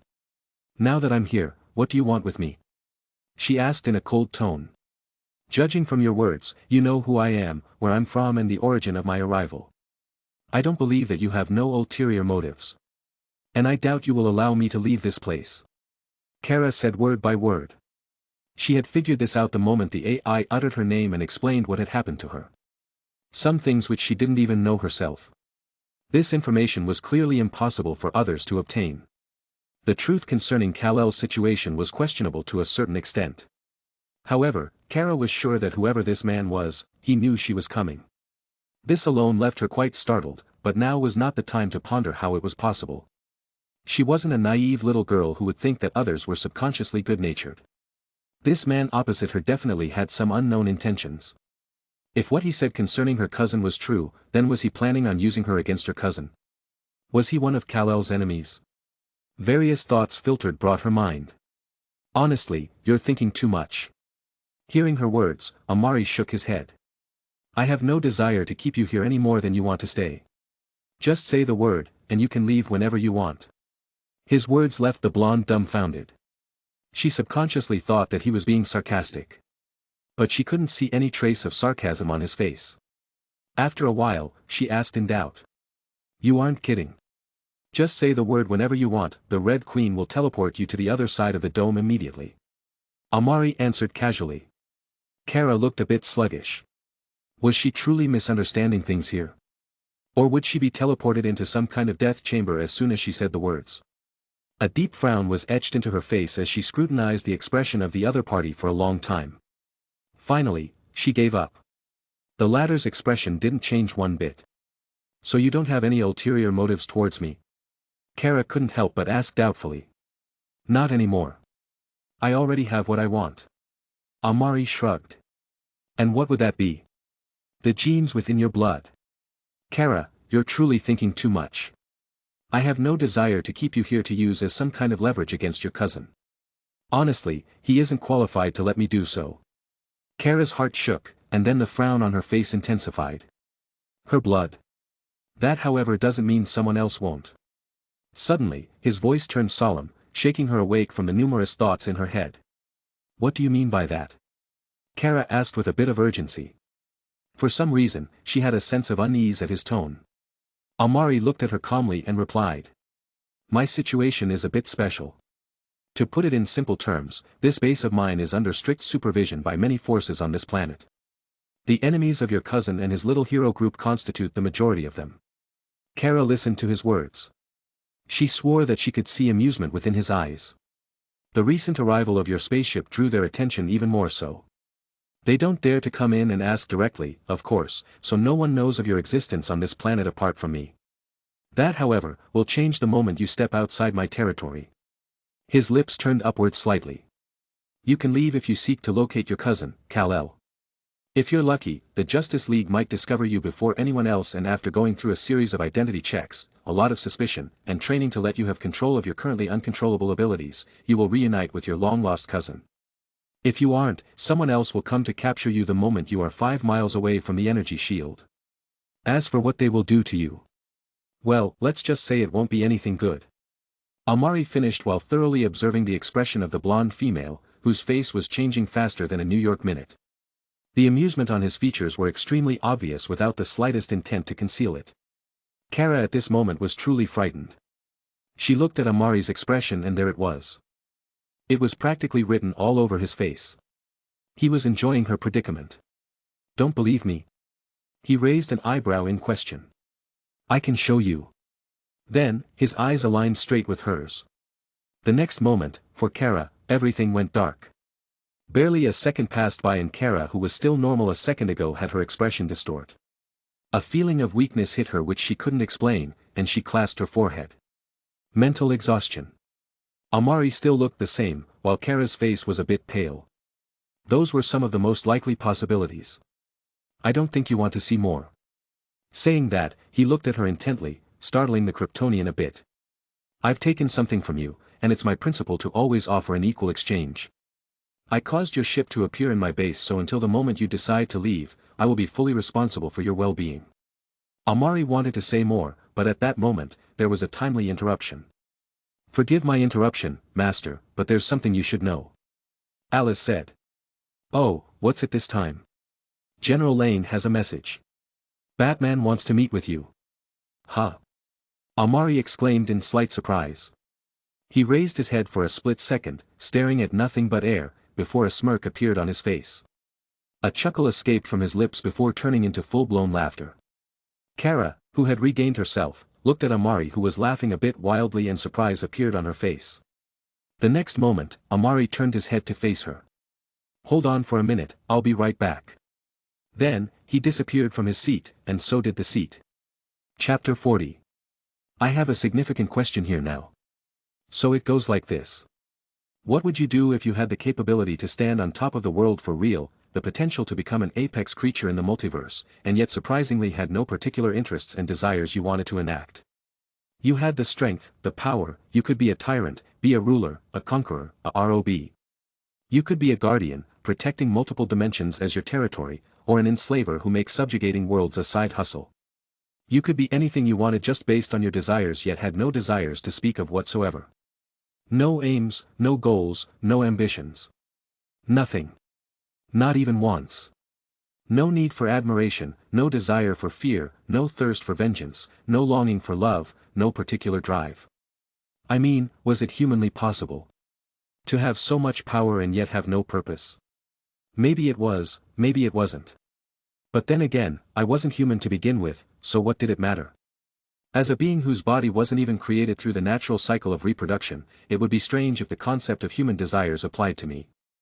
I wasn't one of those first to third-rate main characters who suddenly found themselves reborn with power beyond their wildest dreams and reincarnated into one of their childhood fantasies in the guise of a new chance at life.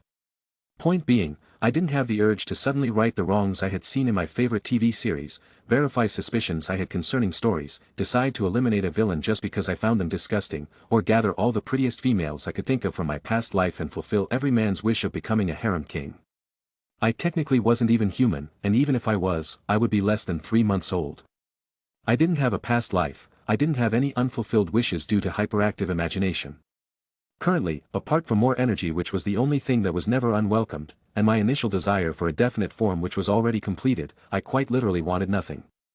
All that power with no desires, allow me to understand why those powerful entities would suddenly find a random soul, bless them with one thing or the other, and throw them into a world to cause chaos. Boredom, curiosity, literal lack of anything better to do.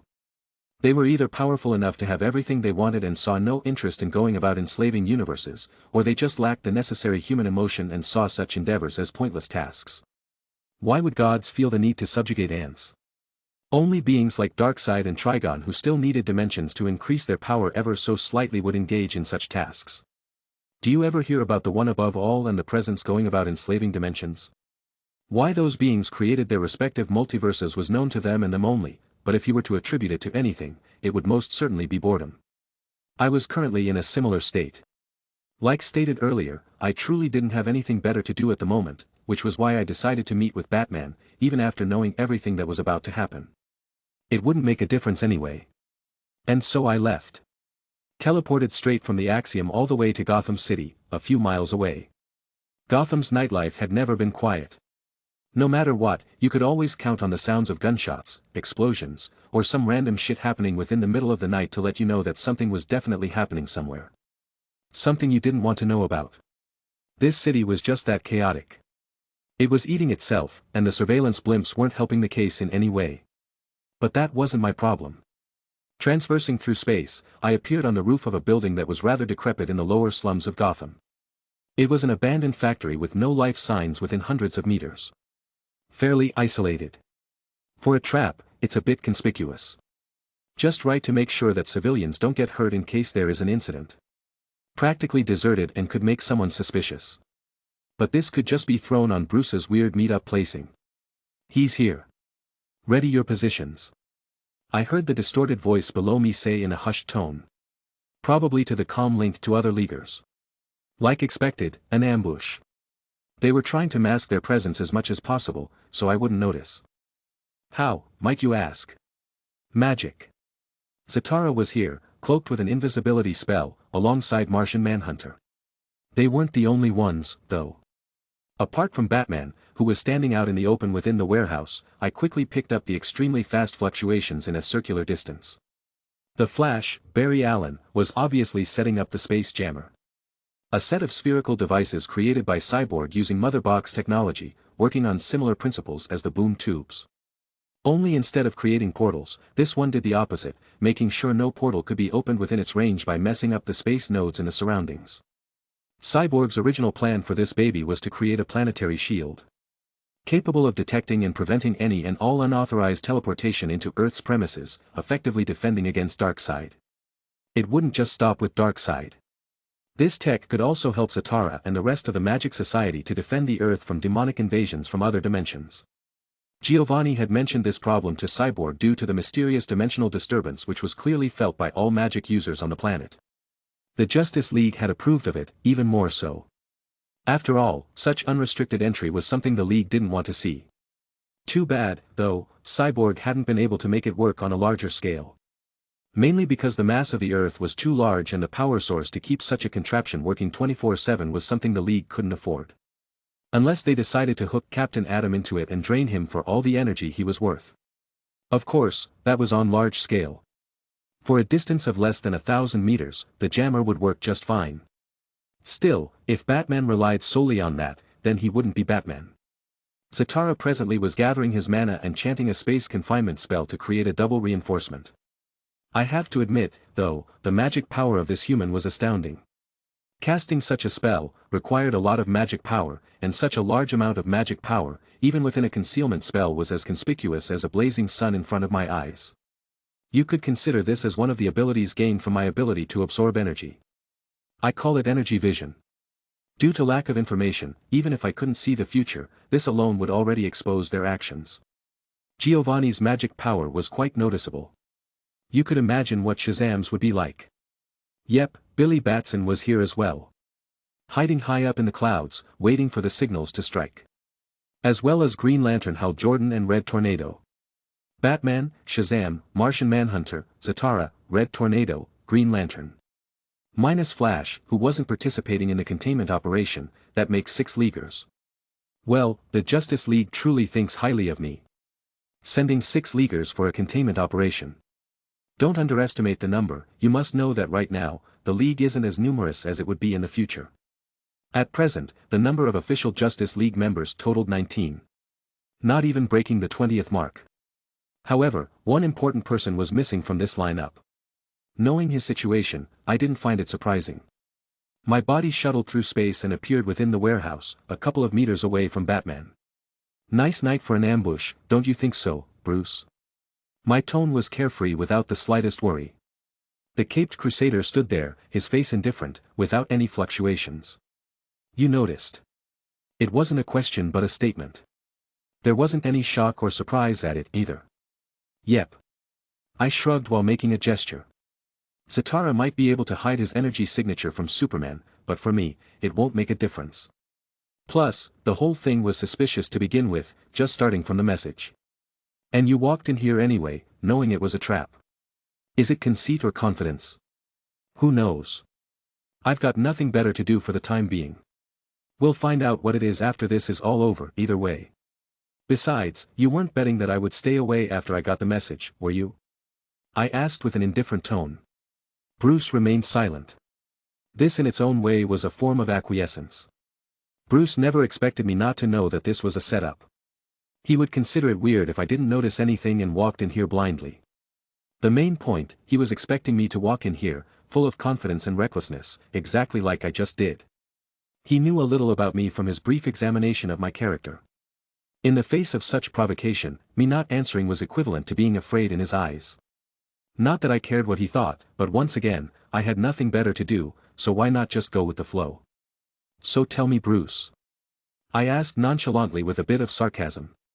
What exactly did I do this time that threatens the Earth so much that your team dispatched 6 Leaguers to deal with me? I don't know if my memory is wrong, but I haven't done anything that's worthy enough to be targeted. Bruce's face turned a bit ugly for a split second. It disappeared quickly but still. The meteor. We need to know what's in it. Bruce said solemnly after a while of silence. Nothing. It's just a regular old meteor. I plainly replied. Forgive me if I don't believe you. I don't care if you don't. I'm not your Patreon Greek god, your belief has little value to me. I replied. Batman frowned. I see you want to be difficult. We both know that wasn't an ordinary meteor but a spaceship. Due to the agreement with the World Council, we haven't bothered you in your time here. But any actions you take that might threaten the world cannot be taken lightly. And I haven't done anything capable of threatening the world. Besides, I already made a deal with your World Council concerning this meteor. This meteor is practically my private property at this point. You aren't backed by the law to take out any actions on me concerning this issue. So, like the law stipulates, please come back when you have sufficient evidence and a government-approved search warrant. Until then, Tada. Bruce's face fell. I didn't know what he was thinking, but I could make some really accurate guesses. This meteor is more valuable than I thought. Whatever it is, it has to be important. We can't just let this be. I saw Batman regain his composure. His eyes narrowed as he said in a slight threatening tone. We don't want to conflict with you on this. It's not worth it. You just need to tell us what's inside and hand it over, and all this can be called square. Do we have an agreement? My dear overgrown bat, we most certainly do not. My reply was something even I didn't expect to say. Then I'm afraid we can't let you leave. Bruce said, and pressed a button on his suit. Shum. The space jammers place that surrounded the area came alive at that moment. Everyone, now. Shazam suddenly crashed through the roof behind me at that moment. His face carried seriousness and some excitement shone in his eyes. We do not wish to have conflicts with you, Mr. Amari. Please understand that our actions are not targeting you, but mainly concerned for the well-being of humanity. Who else would it be if not John Johns? No need talking to him. He's not going anyway. Hal said with squinted eyes. Red Tornado said nothing but floated in the air with a mini tornado covering his lower body. Since you won't cooperate, then we have no choice but to keep you here until we discover what we want. Batman continued. As long as there's truly nothing wrong, then all this is settled. I'm willing to personally apologize for any actions taken here today. Bruce's next words made everyone look at him with a bit of surprise in their eyes. Truly, the majority of them felt like what they were doing was a bit wrong, but they just had to. Batman's willingness to lower his head and apologize, while surprisingly, was not unthinkable. Still, that wouldn't change much. Currently, they just had to be ready for a big fight. Whatever Batman said was meaningless. As to them, I certainly wouldn't just take things lying down. They were right about that. But... So your plan is for one team to keep me here while the other invaded my base? No one replied. Their muscles were tense, just waiting to spring into action. But my next words left them completely disorganized. Okay. I said nonchalantly. Ha. Ha. Ha. Ha. 4 consecutive exclamations arose. I ignored their exclamations of disbelief and fell backwards. The same chair that appeared back at the base was here again, cushioning my fall as I sank into its soft embrace. My eyes slowly closed as I left the 6 Leaguers in battle postures, completely bewildered. What's happening? Shazam asked in astonishment. This isn't following the script. Hal scratched his head in equal astonishment. Only Bruce narrowed his eyes. You don't intend to resist? Nope. I replied as a book suddenly appeared in my hand. I opened up the first page, crossed one leg over the other and began to read. Aren't you afraid that the League will discover what's within your base? Hee hee. A chuckle escaped my lips. First, let your second team succeed in getting past the first round of defense, the energy shield. Then we'll talk. Chapter 41. Gotham City. Nighttime. A rather decrepit warehouse building. The pungent smell of Gotham slums was truly assaulting on the nostrils. A ghastly silence enveloped the atmosphere, and the tension on the scene was so palpable, it could almost be cut apart with a kitchen knife. Anyone's first impression in Gotham of what was happening in such an environment would be a classic murder. A bloody corpse sprawled on the floor with wide eyes filled with anger and fear, maybe a maniacal gangster with a butcher knife in his hand, and a bunch of other creepy stuff that seemed as if it was an opening scene for a horror movie. The reality, however, was much different from that impression. 6 Leaguers, bona fide Justice League members, all stood and floated in the air on alert. Their eyes wide open and their muscles tensed. Surrounding a male figure who was sitting in a comfy, plush chair, reading a book without a care in the world. In the dead silence, the flipping of pages was particularly jarring. "Something's wrong," Hal said with narrowed eyelids. Weirdly enough, his lips didn't have any movements and remained sealed. "I know," Bruce replied, his lips equally unmoving. "This is not how I pictured things would turn out," Billy said with a puzzled expression. His right arm was scratching his hair, and the look of confusion in his eyes were difficult to conceal. "Agreed. Giovanni, is the spell working?" Bruce asked through the mind link. "Yes, it is. The spell is active right now," Satara replied. "Then why isn't he doing anything?" Hal's question was what they all wanted to ask. Everyone turned to look at Batman, who had a blank expression. "I don't know." Another one. The familiar feeling of frustration hit Bruce again for the nth time. Amari's reaction to their operations was not within his calculations, and it bothered him. It bothered him a lot. Why was Amari still sitting there so calmly?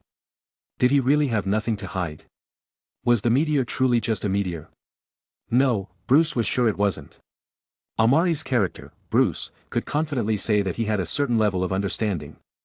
It didn't matter whether Amari had something to hide or not, he would certainly not allow them to invade his space, even if they were mistaken in all their assumptions. So it certainly wasn't the confidence of an innocent man that made him sit down so nonchalantly. Or was the space blocker and Zatara's spell unable to restrain him? Meaning he had full confidence to leave here whenever he wanted. Or was he truly certain that the other Leaguers wouldn't be able to get past his energy shield? Was he even really here? Batman to Wonder Woman, what's your status? Batman? We're moving on this end. Where exactly are you now? We're outside the energy dome, what's wrong? Did Amari escape? Diana's voice came from the other side of the comms. Bruce was silent for a few moments. Just when Wonder Woman thought something had happened. No. He's here. He is? Yes. Then why? He's not resisting. His tone was a bit grave. Explain. Diana said seriously. He appeared here as expected, but that's it. There was no fighting, no arguing, no threats, nothing.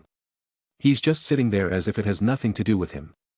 If Hal's ring didn't tell us that he's real, I would suspect what we have is a decoy. Diana, something's wrong. Bruce stated.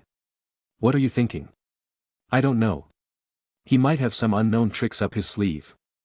Who we're facing might not even be the real him. You suspect he has some kind of duplication ability? I do. That's what I'm worried about. What's your situation? A bit troubled. Getting in will be harder than we thought. The shield's almost impenetrable, opening a portal directly on the other side didn't work. Flash couldn't phase through it either. Judging from that, John's density shifting wouldn't work. It might be possible if we had someone with magic on our side. Bruce was silent. For the meantime, the only magician the League had on their side was Zatara, and he was needed to keep up the confinement spell. One of Bruce's true trump cards in the magic side was currently indisposed of. Dr. Kent Nelson, or more specifically, Dr. Fate. A Lord of Order whose magic capabilities put him at the forefront within the League's top combat power. Dr. Fate, for some reason, had suddenly gone missing. Bruce had entrusted the task of investigating his whereabouts to the protégés, who had been rather idle recently. Then let Adam give it a try. Bruce said after a moment of silence. Are you sure, Bruce?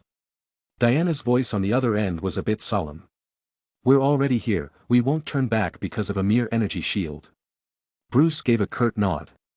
Be careful when you're in there. I feel slightly uneasy about all this. Understood. The comms went silent.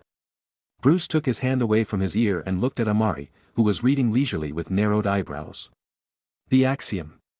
Outside the dome. Diana's face after cutting off comms was slightly serious. The Justice League's second team stood a few meters away from the pulsing energy shield. Wonder Woman, Flash, Green Lantern Stewart, Cyborg and Captain Atom. Atom, you're up. Diana said as she looked at Nathaniel, who had complete silver skin save for his gloves, boots, and the emblem on his chest which were red. Even his hair was a complete silver. Atom didn't say a word, giving only a nod of understanding and moved forward. There were currently only two ways to get past this shield. 1. Bombard it with enough force to create an opening. That would be incredibly challenging to do, especially without their heaviest hitters. And 2. We don't know how much power this thing can generate. As soon as it shows signs of exceeding your limit, stop immediately. Diana said as she watched his moving back. Yeah, we would rather not see you disappearing in time again. Barry gave a light joke. Captain Atom didn't reply, his gaze fixed on the barrier before him. With both palms covered in red gloves, he extended his arms out and made contact with the energy barrier and began to absorb it. Gotham City. Decrepit warehouse. As time passed by, the uneasiness within Bruce's heart grew. Time passed slowly yet nothing happened. Shazam was no longer in a fighting posture but leaned on an iron barrel with one leg crossed over the other. Hal was equally bored. His arms were crossed over each other on his chest area as he floated several inches off the ground. Martian Manhunter frowned slightly and said through the mind link. Something's wrong. They've been gone too long. Bruce's face was grim as his fists clenched even tighter. No response. Hal asked. None. The words were heavy. Followed by the silence which, if possible, got heavier. Is it possible we are thinking too much? I mean, we already expected that all comms would be down if they got through. Yes, but it's already been 20 minutes. If they aren't in danger, what's taking them so long? Zatara asked in his Italian accent. Maybe. The place is too big. Billy said awkwardly. At this point, even he could notice that something was off. Soon, another 10 minutes passed. Time's up. Bruce said, with his tone taking a frosty edge. If emotional changes could be visualized, the gloominess around him would have intensified several times over. His words brought everyone back on alert. Batman looked at Amari coldly. What have you done to them? Everyone's attention refocused on the man on the chair. Bruce. I have no idea what you're talking about. Amari casually replied, still flipping through a book. It wasn't the same one, however, as he had changed 6 different books in the short 30 minutes he sat there. The rest of the League are unresponsive. Wonder Woman and I agreed that they would find a way to send out a message on their situation once inside. If they couldn't, then they would abort. If there was no news after 30 minutes, then something went wrong. He spat out with a growl. That. He spoke with a drawl. Is TNMP. What? Totally not my problem. The silence was deafening. Several pairs of eyes bored into Amari's silhouette with hostile intent. Mr. Amari, please do not do anything we will all regret. John spoke out as a pacifier. We all care about our teammates. To most of us they are basically family. Any rash actions that you take will leave us irreconcilable. A declaration of war. Martian Manhunter said with a grim tone. The anxiety within it was obvious. Right now, John inwardly prayed that things hadn't gone too far off. If Amari had killed the others, then it wouldn't matter who was right or wrong in this matter. Their hostile relationship would instantly become irreparable. The chaos that would come as a result would be catastrophic. I wasn't the one who rushed into someone else's territory without due invitation. Please tell me, Mr. Johns, who's declaring war on who? The book in his hands disappeared. What replaced it was a newspaper. Amari raised his head and looked at Batman with an indifferent expression. I mean, come on, you're supposed to be the brains of the Justice League, Bruce. What exactly were you expecting when you allowed your teammates take on such a task? Are you expecting me to fight? So you can find a legitimate reason to convince yourself that what you're doing is right? 'Cause from your lineup, I'm guessing you weren't expecting anything less. He pointed at everyone present in a sweeping manner. Or were you expecting it to be, like the way you raided Cadmus? Or any other illegal government facility, villain organization, LexCorp lab and whatnot? Get in, face a large encirclement of high-tech firepower, missiles, lasers, maybe giant kryptonite-powered robots made from nth metal, or even some futuristic shit you've never seen, crush all of it and come out unscathed? Maybe even myself. You probably thought what was sitting in front of you wasn't my real body but some kind of duplicate. Then, you'd all converge together to fight me back at the Axiom all at once. Make a big splash about it. Amari chuckled. Batman clenched his teeth audibly. If he were holding something sharp, his palms under the gloves would be bleeding from squeezing too hard. I underestimated you. No. Amari shook his head. You didn't underestimate me. You overestimated yourself. See, I don't want to say something like, you haven't seen anything yet, or, you don't know what true power is. It'll make me sound like a boss-level bad guy you're used to fighting every now and then. But here's the thing. I literally didn't do anything. A smile appeared on his face. The smile was filled with ridicule, and his eyes practically radiated mockery.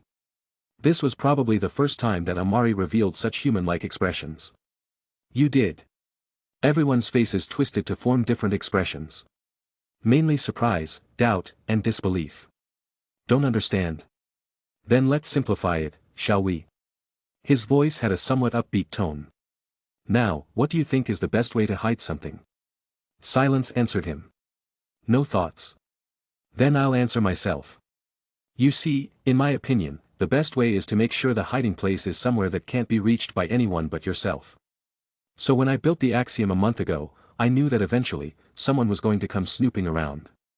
It might be the Joker, or Luthor, Vandal Savage, Reverse Flash, you guys. You get my point. So I thought of the perfect security measure. Instead of installing countless weapons of mass destruction to eliminate intruders, I could just skip all that trouble and build the Axiom in a place incapable of being reached. To be specific, another dimensional space. His casual words were equivalent to a bomb in their ears. People like Shazam, Martian Manhunter, and Hal Jordan had incredulous looks on their faces, while Zatara had a thoughtful expression. Impossible. Red Tornado, who had been quiet all this time finally, uttered a word. We have observed your base and the area surrounding it at all times. There were no abnormalities detected. Plus, how can it be in another dimension if we can see it? Batman agreed with Tornado darkly. What you're seeing is a virtual projection across dimensions. It looks lifelike, but it's not really there.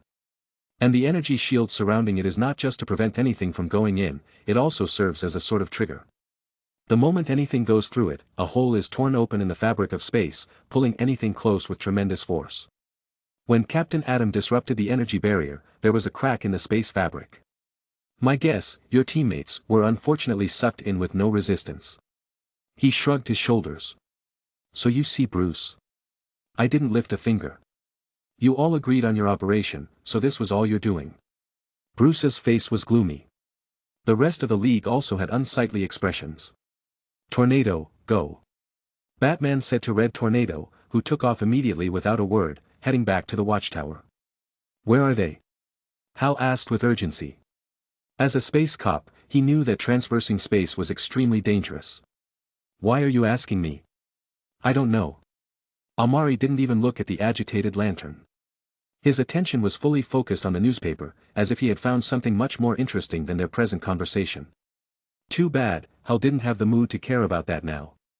Don't give me that shit. You set this all up. He growled with anger. His mood was understandable as his friends were in possible danger. Yes. And you guys are the unlucky ones who walked into it. You decided to break in by force, so the repercussions are your problem. Yet, what did that have to do with Amari? He literally couldn't care less. Don't go too far. At that moment, Bruce spoke coldly. His eyes had narrowed to form a sharp, penetrating glare. I admit that we were wrong in our handling. But the lives of the League aren't joking matters. You've made your point. Amari looked at Batman with the expression of looking at a fool. You don't seem to understand. This was never about making a point. I don't have your teammates captured somewhere because I don't control the spatial tear. Wherever it takes them to is not in my knowledge. They could appear in places as close by as Aquaman's bedroom, or as far as an unknown space sector on the other side of the universe.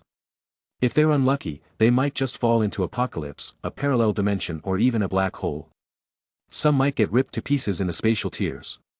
The moment they got sucked in, their life and death had nothing to do with me. Amari said with an equally cold tone. What kind of fool do you take me for? He ground out. The mood instantly plummeted even lower than it already had.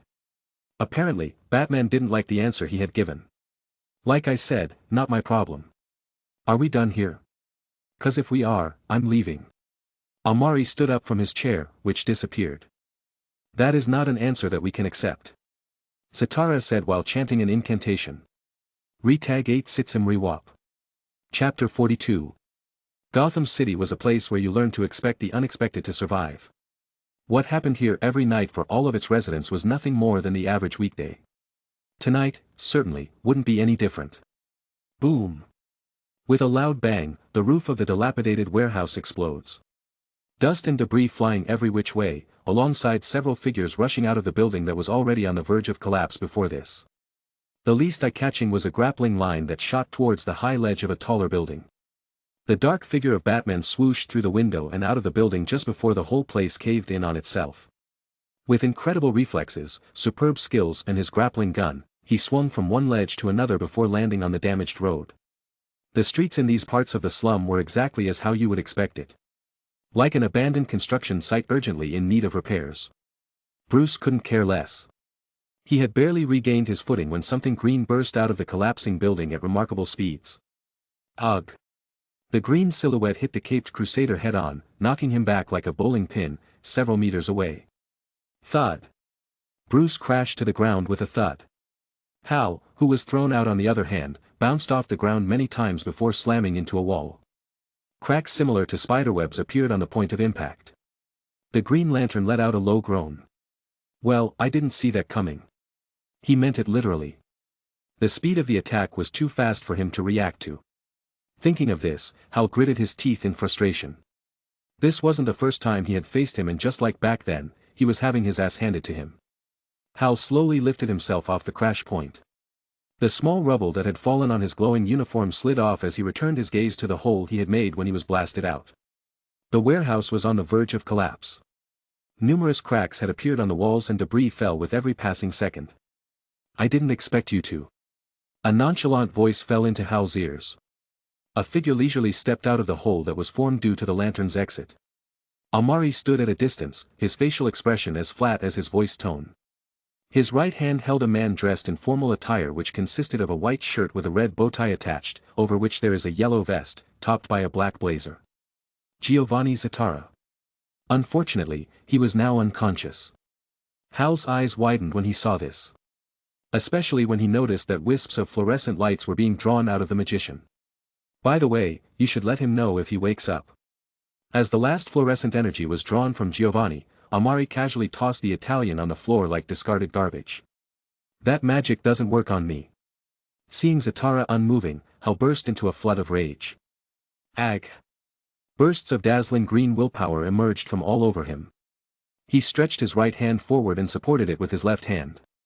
A beam of terrifying energy condensed on his ring. I'll kill you. His expression looked hideous as he fired with full force.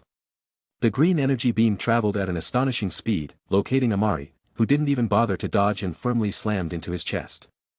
There was a giant explosion in the area Amari stood. However, it quickly receded as fast as it appeared, all into the body of the deviant. Kill me? That's funny. Amari let out small chuckles. If only you could. Hal stood there slightly dumbfounded. His clothes didn't have a dent, his hair wasn't ruffled. There wasn't even a drop of sweat on his forehead. Unfortunately, you can't. As soon as his words fell, his figure disappeared. Hal's pupils shrank and a barrier appeared, shielding him on instinct. Too bad, Amari appeared beside him and swung his fist at supersonic speed. Coated with a terrifying energy of destruction, the will-powered barrier which was strong enough to withstand Superman's slightly stronger attacks was effortlessly broken. Same attack, same place, same result. With a blow to the chest, Hal Jordan was sent flying through 3 buildings, blood bursting out of his mouth. Boom! Boom! Boom! The sound of destruction was loud enough to alert the Gotham citizens. In the abandoned slum district where crime was the most prevalent, the quality of buildings were particularly trashy. A superhero flying through 3 buildings was already equal to a demolition order. Houses collapsed one by one. Amari watched it with an indifferent look in his eyes. Totally aware of Batman's sneak attack with 3 batarangs he had taken from his utility belt. The 3 bat-shaped weapons cut through the air and landed on his back, followed by multiple explosions. Still, a similar situation to Hal's energy blast occurred. All of it was absorbed the moment it came into contact with him. "You do know that you're really getting on my nerves, right?" he said with a questioning look. Batman didn't reply. With a cold face, he leapt upward and shot his grappling gun. As his body ascended, various explosive gadgets were thrown towards Amari one after another. Tonight's Gotham nightlife had an explosive rhythm to it. The weapons all exploded one after another. Batarangs, explosives, bombs. The place where Amari stood turned into an explosive pit. Dust and debris flew everywhere, and the flames and smoke billowed for a moment. The attack was textbook, the results were less than ideal. The flames and smoke receded like a retreating tide. Amari still stood in the same place, without a change in expression. He didn't look like someone who had just been bombarded with numerous explosives. "Enough!" a voice shouted. The figure of a giant sea serpent emerged from the ground, behind Amari, and quickly entangled him. The serpent head changed to the upper body form of Martian Manhunter. "Something's wrong. Things have gone out of hand. We did not want matters to come to this." Hee hee. Amari chuckled lightly. "The fight has already started, and now you notice that something's wrong." At that moment, a silhouette dressed in red tights and a white cape flew down with extreme force. "Lights out, dude!" Shazam yelled as he dropped in front of Amari's wrapped figure and threw a punch with his fist completely submerged in golden lightning. Bam! Amari's head tilted to the right as the blow landed. Then his face straightened again as he looked at Shazam with a raised eyebrow. "You done?" Billy's eyes widened in surprise. That punch carried his full force. Even Superman wouldn't be able to withstand it so casually. "Don't worry, you can have it back." With a mere thought, golden lightning that was absorbed covered his entire body. Arg!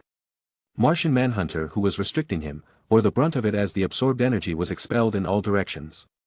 He was blasted backwards, the attack causing him to release his shape-shifting form on the spot. The floor under Amari caved in from the sheer destructive power released. Shazam was also knocked back several meters. "I've had enough." The words fell into the ears of Shazam, who had barely regained his composure, and a figure appeared in front of him, followed by an uppercut which connected straight to his face. Kaboom! Shazam flew backwards at an alarming pace. His body destroyed numerous obstructions in his way before crash landing on the ground. Even then, he continued to slide away, leaving a deep gully on the already terribly road. The force was so powerful that a regular person would be ripped to shreds if he happened to get in the way of that speeding figure. Billy's mind was blank. The blow was so powerful that it made him dizzy. Since the day he became Shazam, this was the first blow he received that truly made his teeth ache. His body that had dug an ugly trench bounced off the ground several times, leaving deep pits, and then bounced into the air after a ricochet from a dumpster. Right now, he couldn't even stop his movement. His eyes had barely opened for a split second when he saw a fist land straight on his face again without giving him the luxury of reaction time. Kaboom! Billy's body sped up again in the opposite direction, but Amari was far from done. He teleported straight above the dazed Billy Batson and punched downwards. From the air back to the earth. Shazam crashed towards the ground with a loud boom. The impact caused the whole of Gotham City to shake for a second. Crashing on the floor, a giant crater was formed beneath Shazam's body. Ugh! He groaned painfully as the superhero lifted his body from the crater sluggishly. On a close building, the space distorted and Amari's figure stepped out of the void. His blank gaze stared at the man in red tights. "Not down yet?" he asked himself with a raised eyebrow. As for if he was referring to Shazam or Martian Manhunter, who was? Before he could finish his thoughts, a humongous telekinetic force slammed into the building he stood on. The building itself was reduced to rubble in one attack. Amari appeared on the ground completely unscathed. However, what greeted his sight was the rain of building parts shooting towards his figure. Boom! In less than 2 seconds, the place he stood was submerged with heavy rocks. John, who was floating in the air, stared at that point with a serious expression on his face. He knew that his opponent wasn't easy to deal with. Sure enough, a dark red glow could be seen from within the rocks. And then it burst out in a directions. Everything that came in contact with the dark energy crumbled with rapid speed and turned to dust. All the obstacles were cleared. Amari's figure emerged, bathed in dark red energy. His eyes didn't give off the distinctive purple glow anymore but had turned dark red with special patterns. So this is the true power of the Martian Manhunter. I always thought you were often underestimated. His tone was flat, carrying no hint of praise or appreciation whatsoever. This has gone on for long enough. Please stop. John said gravely. The destruction that their short battle had caused was tremendous. John couldn't continue to let the matter escalate, especially when he finally discovered that something was up. You were the ones who started this. Why should I end it when you want to? Amari tilted his head with a look of amusement. Something is wrong. I believe the League members may have been affected. He said solemnly. However, what responded to him was a dry chuckle. I don't know how many times I have to say it. He shook his head repeatedly before fixing his gaze on the levitating Martian. That. The energy of destruction around him receded, and his eyes returned to the standard purple color. Only this time, the patterns were spinning rapidly. Is not my problem. Kamui was activated at that moment. The space around Martian Manhunter's arms suddenly distorted to the extreme. Squelch. The sound of ripping flesh could be heard, followed by John's miserable scream. Blood flowed down from the arms of the green Martian as what was previously present from the elbows downward had been twisted off and transported into another space. With a flash, he appeared behind John in the air. A powerful kick landed on his back, propelling the Martian back towards gravity's call. The Martian crashed back to the ground, with a loud thud. Arg! The impact wasn't enough to knock him unconscious. The pain of losing both arms was reflected in his hideous expression. Amari appeared several meters away from him and watched. Suddenly, several circular balls were thrown in his direction, simultaneously exploding at the same time. This is Batman, calling in all available Leaguers to Gotham City. We have a severe situation. The flames dissipated quickly, absorbed into Amari's body. Before he could make a move to solve the broody bat, Shazam appeared in his line of vision again. There was a bloody line running from his nostrils and 2 cuts on his face, but he didn't care. The latter channeled his energy towards his hands and shot a massive burst of lightning towards Amari. The attack landed, but not on Amari, as the lightning strike passed through his body without obstruction. Instead, it hit Martian Manhunter, who was now missing 2 arms and had no time to react. Hit by Zeus's lightning, John was blasted into the distance, slamming into a building.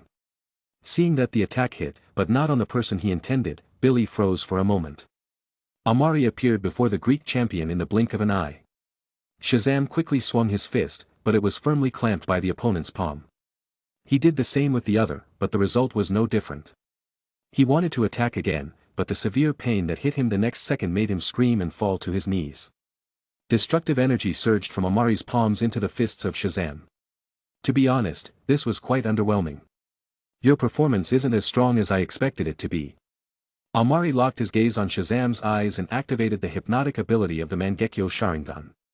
A strong mental force invaded Billy's mind 1 second and his vision darkened. In Amari's line of sight, Shazam's eyes grew dull. Well, you've all performed, so let me show you a trick of my own. All you have to do is say the magic words. Amari said nonchalantly. The will that belonged to Shazam's subconscious resisted desperately, but eventually, a single word left Billy's lips under deep resistance. Shazam. A bolt of lightning appeared from the clouds, landing on the figures of both men. A second later, the lightning was gone and what remained wasn't 2 men but a man and a boy who suddenly fell unconscious. Shazam had returned to his original form of Billy Batson and fell to the ground with a thud. However, both of his arms were charred black. Amari, on the other hand, stood firmly with a ball of energy in his palm. The energy of 6 Greek gods that fused to form the powers of Shazam. Chapter 43. Feeling the tremendous power in the spherical energy ball at his fingertips, Amari examined it closely. In this universe, the power of the gods were still powerful enough to be paid attention to. With a thought, the powers of Shazam were disassembled and absorbed into his body. As for Shazam, well, just like Satara, what was left of him was a broken magic man. Unless Shazam regained his abilities through some other methods, Billy Batson would have to start considering his future in society seriously. And then there was one. Amari turned his head to the distance. He could easily spot Batman, hanging off a window ledge on a nearby building. His tightly clenched fists and gritted teeth were fully displayed close up in his eyes. I've had enough fun. So let's end this. Amari said to himself as he stamped his foot on the floor. A stream of destructive energy emerged from the soles of his feet, penetrated into the ground and rushed in a straight line towards its intended target. Bruce's pupils shrank, and he quickly shot his grappling gun towards the nearest rooftop. His body had barely been pulled away when the energy stream rushed towards the abandoned building and then... boom! Flames burst out and the whole place exploded. Bruce, however, didn't escape unaffected. The shockwave hit the back of the caped crusader, affecting his escaping posture. Batman's body fell as the hand holding the grappling gun faltered, landing hard on a nearby roof. Nevertheless, Bruce wasn't a martial arts master for nothing. His body rolled, and he performed a handstand followed by a backflip to stabilize his landing posture. Bruce landed firmly in his feet, but a figure appeared in front of him at a speed faster than he could react. Amari's palm landed on Bruce's chest, sending the latter flying off the rooftop several hundred meters away. The back of the Dark Knight slammed into a tall building. At this point, the fight had already escaped the area in Bruce's restriction and had approached more populated places in Gotham. The heavy impact caused by Batman's collision caused the wall to develop cracks, frightening the family of 4 who lived on that floor. Bruce felt something, warm and metallic, in his throat. His body fell sharply from the high height, and even with his customized bat suit, he was sure that he would definitely suffer greatly if he crashed into the pavement with this level of momentum. Several sharp spikes appeared out of a section around his arms and legs. Bruce leaned towards the building and dug them into the building, causing slash marks to appear as he continued to descend. Then, he pushed off the building when his descent had slowed down, landing with a roll. Bruce spat out a mouthful of blood in a kneeling posture. He raised his head to the side, and what greeted his vision was a timely kick to the face. Amari stood on the side with both arms in his pocket as he watched Bruce's body crash. The coldness in his eyes were almost overflowing at this point. Ugh! A groan escaped from the Dark Knight. Pain, even with the bat suit on, Bruce felt pain overwhelm his senses. His body trembled slightly as he pushed himself from the floor. Blood flowed from his lips and nose, nevertheless, his expression remained unchanged. Your starting lineup was wrong. His words drifted into Bruce's ears. Batman supported himself on something as he rose from the ground. Looking at Amari, his fists were stubbornly clenched. If glares could kill, then under the intense look in Batman's eyes, Amari would probably be dead. What? Satara, Green Lantern, Shazam, Martian Manhunter, Red Tornado, and yourself. A worthy lineup for any foe, even if Red Tornado had to leave halfway. Amari said nonchalantly. Still, it wouldn't have mattered much if he stayed anyway. I would have probably had his limbs twisted off like I did Jaon's. His words made Bruce's eyes narrow even further. Gloating? So you came to mock me? He asked with a cold tone. I never took you for an egotist. Yeah, and I never took you for an arrogant idiot. Amari retorted indifferently. 6 Leaguers, 2 were magic-based individuals, 1 was a defeated opponent, and Martian Manhunter's greatest telepathy advantage has no effect on me. You even had the guts to let Tornado leave halfway. The heavy hitters aren't complete, even Lobo could have taken you down with enough time. His words, while plain, had a strong edge to it. I've been looked down on by the Dark Knight himself. TSK. Bruce frowned. They were selected specifically for restraint tactics.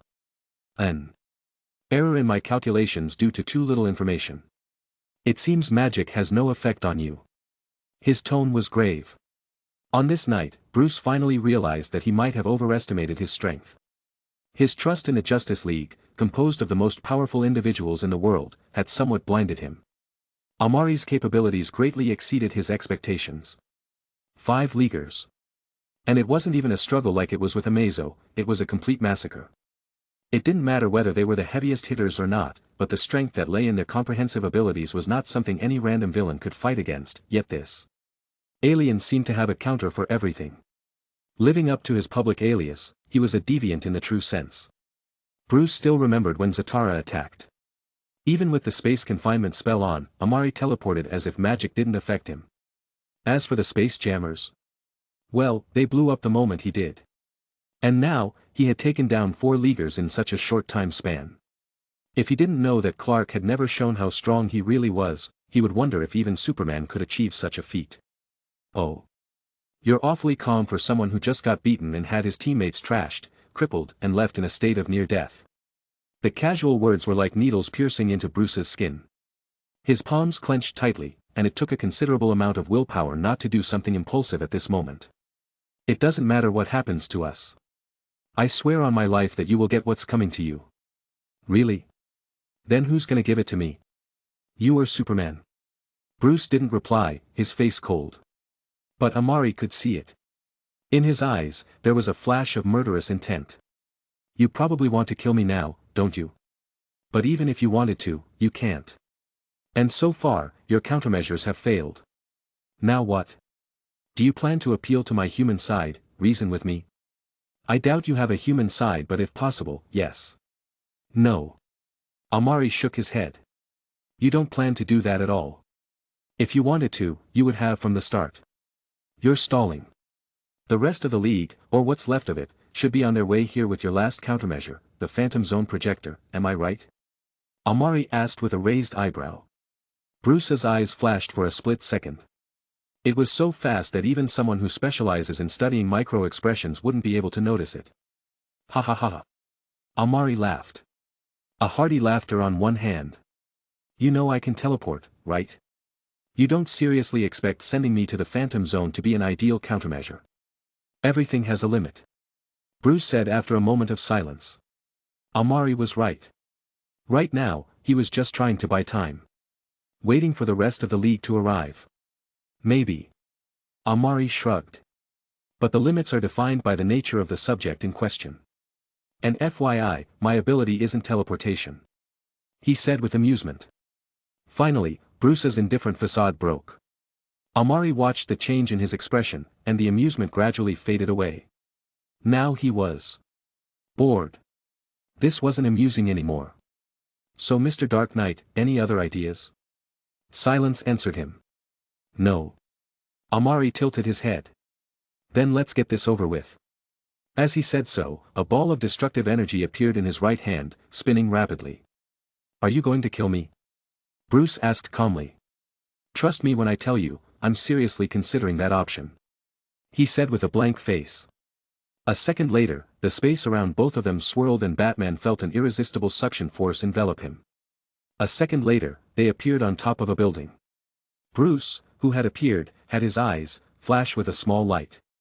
So that's how it works. Your ability virtually lets you travel through dimensions. You just move between the two so fast that it looks like teleportation. Correct. Amari remarked. But let's leave gathering intel on my abilities for later. After all, that's not why we are here now. At that moment, Bruce had an ominous feeling overcome him. He turned his head to examine his surroundings and quickly discovered where they were now. On the rooftop of Wayne Industries. But why did he bring him here? Bruce frowned and turned to Amari. Why are we here? Like I was saying, I seriously gave it a lot of thought about killing you. 'Cause honestly, your actions and that of the League tonight are coming close to touching my bottom line. But I quickly realized. Killing you wouldn't fix the problem but aggravate it. His words were plain and concise as he gestured to the side. Your death wouldn't deter the Justice League from pestering me but achieve the exact opposite. Those are troubles I would rather not have to go through, so I have no choice but to take an action that would prevent you from having any more harmful thoughts. The ball of destructive energy hummed as the size underwent multiple changes. Sometimes enlarging before shrinking again and again multiple times as if it were being compressed. Amari finished his words and turned his vision away from Batman and looked towards the distance. Since you want to know so much about my abilities, then I don't mind letting you know something else. As you should already know, I can release a form of destructive energy from my body capable of destroying whatever it comes in contact with. Even Superman's invulnerability to everything but magic wouldn't change that fact. This ball in my hand. His purple eyes returned to the condensing ball of chaos. Is a swirling mass of that same energy compressed into miniature size. Its current power is strong enough to wipe a city off the map. Once it leaves my hand, it will destroy everything it comes into contact with. Stone, steel, flesh, all of it will crumble and turn to ash in a matter of seconds. Even Superman can't put a stop to it. Bruce's face turned grave as realization struck him harshly. So tell me, Bruce. The indifferent tone could send chills down the spine. Would your league stop provoking me if Gotham disappears permanently? Whatever this was initially about, it had long been forgotten. As for Martian Manhunter's words, whether something was wrong with the league or not was none of his concern. This was more than just right and wrong, this was about proving a point. Chapter 44. Destroying an entire city filled with millions of innocent lives to prove a point. You've gone mad. Bruce growled angrily. The display of anger on his face was so vivid that people who knew Batman would be surprised. Really? I don't feel like a madman. Amari raised an eyebrow and said with a blank face. Anyone who would even consider destroying an entire city filled with millions of people in cold blood is nothing short of a monster. Bruce's heart beat frantically, the palpitations due to worry and fear. All the hairs on his body stopped on end when such a dreadful possibility appeared in his mind. The extreme sense of crisis that ball of energy gave to him only assured him that this wasn't a bluff at all. That energy ball was real, and capable of doing what Amari said it would do. As for whether Amari would do it or not, the indifferent expression on his face was practically an answer on its own. Amari chuckled at his words. Whether I'm a monster or not is debatable. But do I look like I care about the result? Why? Bruce asked grimly. Why, you ask? Your actions are plain madness. No matter the result it accomplishes, it will make you and the Earth irreconcilable. Batman staggered a bit, yet his firm tone never wavered. We might be wary of you, but we will never stop hating you, stop loathing you, stop looking for any possibility to defeat you. Bruce spoke solemnly. The situation had escalated far out of his control. First, it was a spaceship, then missing Leaguers, then beat-up Leaguers, and now the possibility of the destruction of Gotham. This was something he couldn't allow to happen no matter what.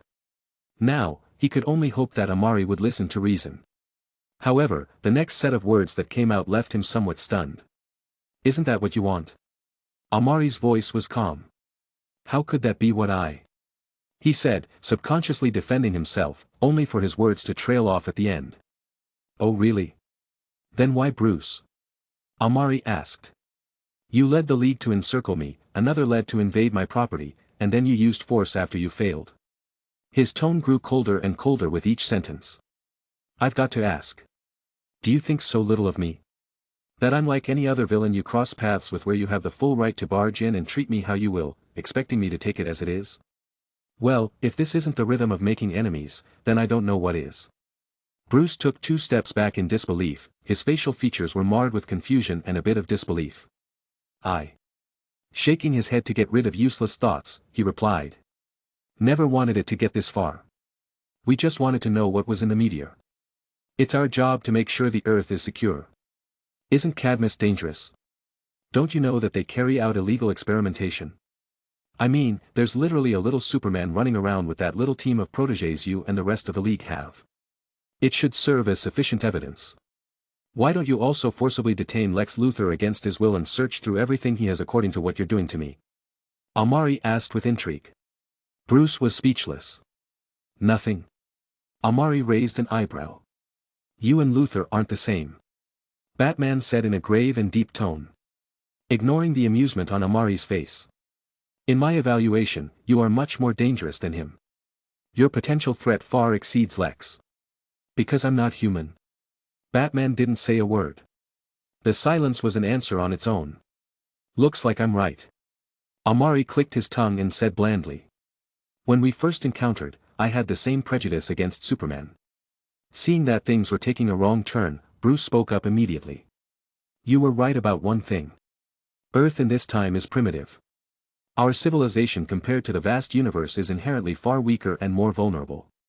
Both in terms of power and technology, therefore when someone with far stronger capabilities notice us, we can easily be enslaved. His tone gave off a dark and gloomy feeling. The hoarse voice, which was due to the voice modulator within his suit, amplified this feeling. Amari listened to his speech and felt like Bruce was telling some kind of cool action story, or a movie intro talking about the initial dark times. When Superman first announced himself to the world, I was skeptical. Wary that he would suddenly get drunk on power and try to turn the entire world into his domain. As that kind of power easily corrupts and is not something any man should easily wield. My assumptions were proved right when General Zod, a survivor of Superman's race, appeared on Earth and decided to wipe us out for his own selfish goals of rebuilding his destroyed civilization. You otherworlders have that preconceived notion within you. A classic conceit for the ones you deem inferior species. You see humans no more than ants to be trampled on, as entities not worthy of your concern. Our lives are probably no more than street cabbage. Although his tone was flat, Amari could hear the slight grinding of the caped crusader's teeth, the tensing of his fists and the arching of his back. Thankfully, I was wrong about Superman. The same, however, can't and won't be said for you. Batman's gaze landed firmly on the spinning energy ball that pulsated with pure destructive power, letting out occasional hums as if expressing its desire to destroy. You, John and Clark, may all be aliens, but you are different from both of them. I've seen it in you. Similar to Zod, Steppenwolf and other villains we have faced, you don't regard human life as anything important. As can be seen from your apparent willingness to destroy all of Gotham to prove a point.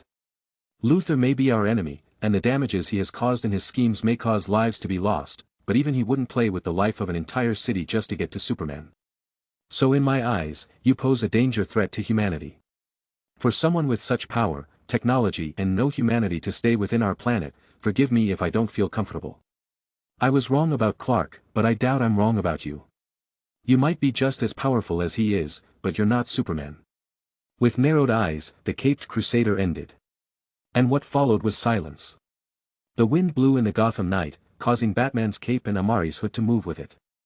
Bruce had solemnity in his eyes, while Amari plainly held a ball of mass destruction in his right hand, sporting an amused face. Until. Ha ha ha ha. Amari laughed. Oh my God. I mean. Sorry. He he he. The laughter soon broke down to small chuckles under Batman's confused gaze. Sorry about that. I just couldn't help myself. I mean, although it sounded pretty good, touching and inspiring, all that coming out of someone who's under the influence of mind control, now that's rich. Another round of laughter escaped his lips as Amari chuckled in genuine amusement. But Batman wasn't amused in the slightest. Bruce frowned, and his narrowed eyes gave off the signature bat glare. What are you talking about? Hee hee. Oh. You still haven't realized it, have you? Amari clicked his tongue and asked with a smile. Then let me show you. As soon as he dropped his words, Batman's consciousness was pulled into an illusion. A second later, his mind was returned to his body. Right when Bruce regained himself, his face turned slightly pale while taking multiple steps backwards. No. No. He muttered the same word over and over. Surprised? Amari asked. It can't be. Bruce retorted with a growl. Oh, how the mighty have fallen. Amari remarked calmly, to which, the Dark Knight grunted and held his head in pain. A member of Earth's mightiest heroes, mind controlled by an enemy for so long without he, or his friends, noticing. A chuckle escaped his lips. But don't feel too bad, you're not the only one who suffered. The rest of the League experienced the same thing as well. If not, at least someone would have stepped up to rebuke your actions. Batman still held his head, unable to regain his composure. It's sad really. When? Bruce, who was slowly regaining himself, asked in a low tone. During the Central City invasion. Marikraz. He answered with a few words. The White Martian. Bruce's eyes narrowed. Yep. With a nod, Amari continued. Marikraz isn't just a regular white Martian. As you can see from the white and dark skin in her Martian form, her telepathic capabilities are so powerful, she could cover the entire planet in her telepathy. When they were departing, she extended her telepathy to cover the entire Earth, where she not only planted subtle psychic imprints within your minds but also tried to invade mine. As you can tell, she failed miserably. And due to her actions, I destroyed their escape vessel. He said with a nonchalant shrug. She probably meant to leave these imprints dormant to be activated for a later use.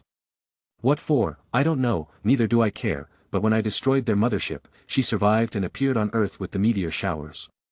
Scared that I would discover her existence and come to finish her off, she decided to use those imprints for something else. The more Bruce listened, the uglier his face became. With her telepathy, she was able to find out the nature of my existence on this Earth and the fact that I wasn't warmly welcomed by its protectors. So by subtly controlling your subconscious thoughts, she guided you into making troubles for me, posing as a distraction to buy her time until she recovered from her injuries. By escalating the conflicts, she could push both sides into war. If your Justice League managed to destroy me, then she could slowly brainwash all of you after a period of time with none being the wiser and take over Earth. You, the Justice League, protectors of Earth, would become nothing more than her pawns and would probably meet a miserable end after you have outlived your usefulness. Amari narrated flatly like he was reading a detailed document. Not in the slightest paying attention to Batman's unsightly expression. And if it was the other way around, then by that time, she could safely recover and escape before I could find her. Amari suddenly focused his gaze on Batman.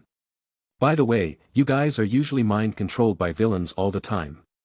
His eyes shone with peculiar curiosity as he asked. How many times would this make it? I don't believe you. Bruce said with a deep frown. Is that so? Amari raised an eyebrow. For all I know, you could be deceiving me. Why should I trust what you say? You don't seem to understand, Bruce. Give me one good reason why I should care if you do. Where is she? Bruce asked with a serious voice. Dead. What? I repeat, dead. I killed her. Amari looked at Batman's tensing fists and was a bit surprised. Was Batman disturbed that he had actually killed her? Did he value his no-kill policy so much that even the murder of an enemy would make him uncomfortable? You didn't have to. No, but I wanted to. Silence. Why are you telling me all this? Bruce's eyes narrowed.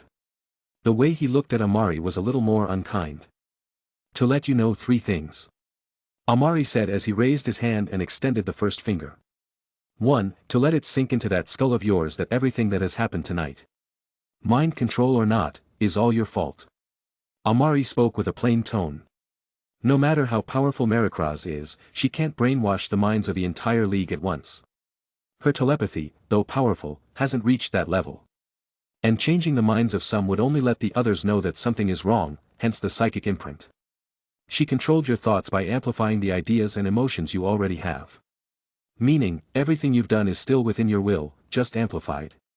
Your paranoia was already outrageous to the point that a little push caused you to become arrogant, make errors in your judgments, underestimate your opponent and push your teammates into uncertain factors with little information all, so your inner control freak would be satiated.